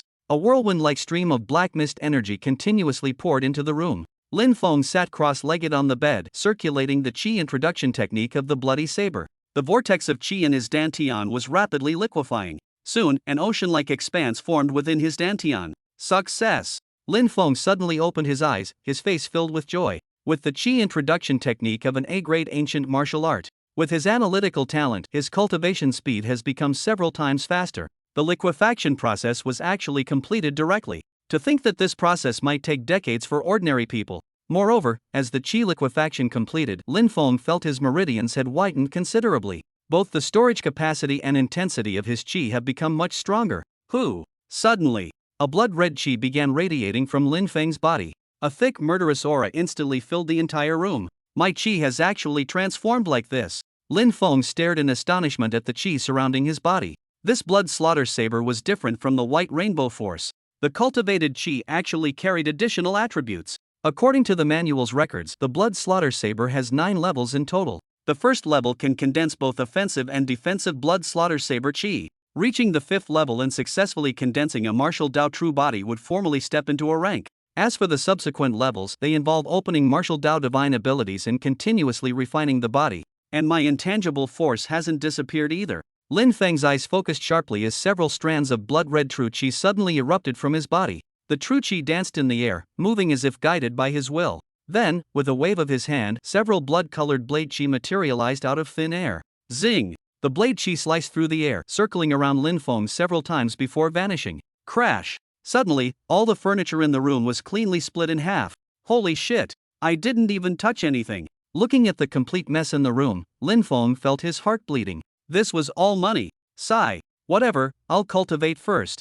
Lin Feng sighed as he spoke. As he said this, he closed his eyes and resumed his cultivation. Just like that, the night passed quickly. The first rays of morning sunlight fell upon Lin Feng's face. He slowly opened his eyes. Ha! My body has grown significantly stronger again. Lin Feng exhaled a turbid breath as he spoke. After a simple wash-up, he headed to the mess hall. Upon entering, he saw Xiaonan busily working. "Where's Blondie?" Lin Feng asked. As soon as he finished speaking, a head suddenly popped out from the nearby freezer. "Over here, squad leader," Yellow Hair said while yawning. Lin Feng looked at him in surprise and asked, "Wait, did you sleep in the freezer last night?" "Ah, it seems I accidentally fell asleep yesterday." Yellow Hair scratched his head and said sheepishly. Hearing this, Lin Feng was rendered speechless. Good thing his ability involves low temperatures. Otherwise he would have frozen solid overnight. Oh, I almost forgot about the important matter with all this distraction. Lin Feng smacked his forehead and said, "You two, come here. I've got something to say." He waved his hand as he spoke. Xiaonan and Yellow Hair stood before Lin Feng. "I've found the medicinal herbs. I need to return to the city now," Lin Feng said slowly. Yellow Hair's eyes widened upon hearing this. "Squad leader, let me go back with you." Lin Feng glanced at him and said helplessly, "Now that Xiaonan is the only one left in the cooking squad, do you want to work her to death?" Xiaonan shook her head gently and said, "It's fine. If it gets too busy, we can always get help from logistics." Lin Feng fell into thought upon hearing this. The soldiers who were previously controlled by the giant crab and forced to sing were from the logistics department. They could actually be considered Lin Feng's subordinates. After all, on the surface he was just the head cook, but his military rank was already second lieutenant, the same level as Yi Fei. Alright, you can come with me then. Lin Feng nodded and said. Blondie became extremely excited upon hearing this and jumped up on the spot. He was about to say something when footsteps sounded outside the door.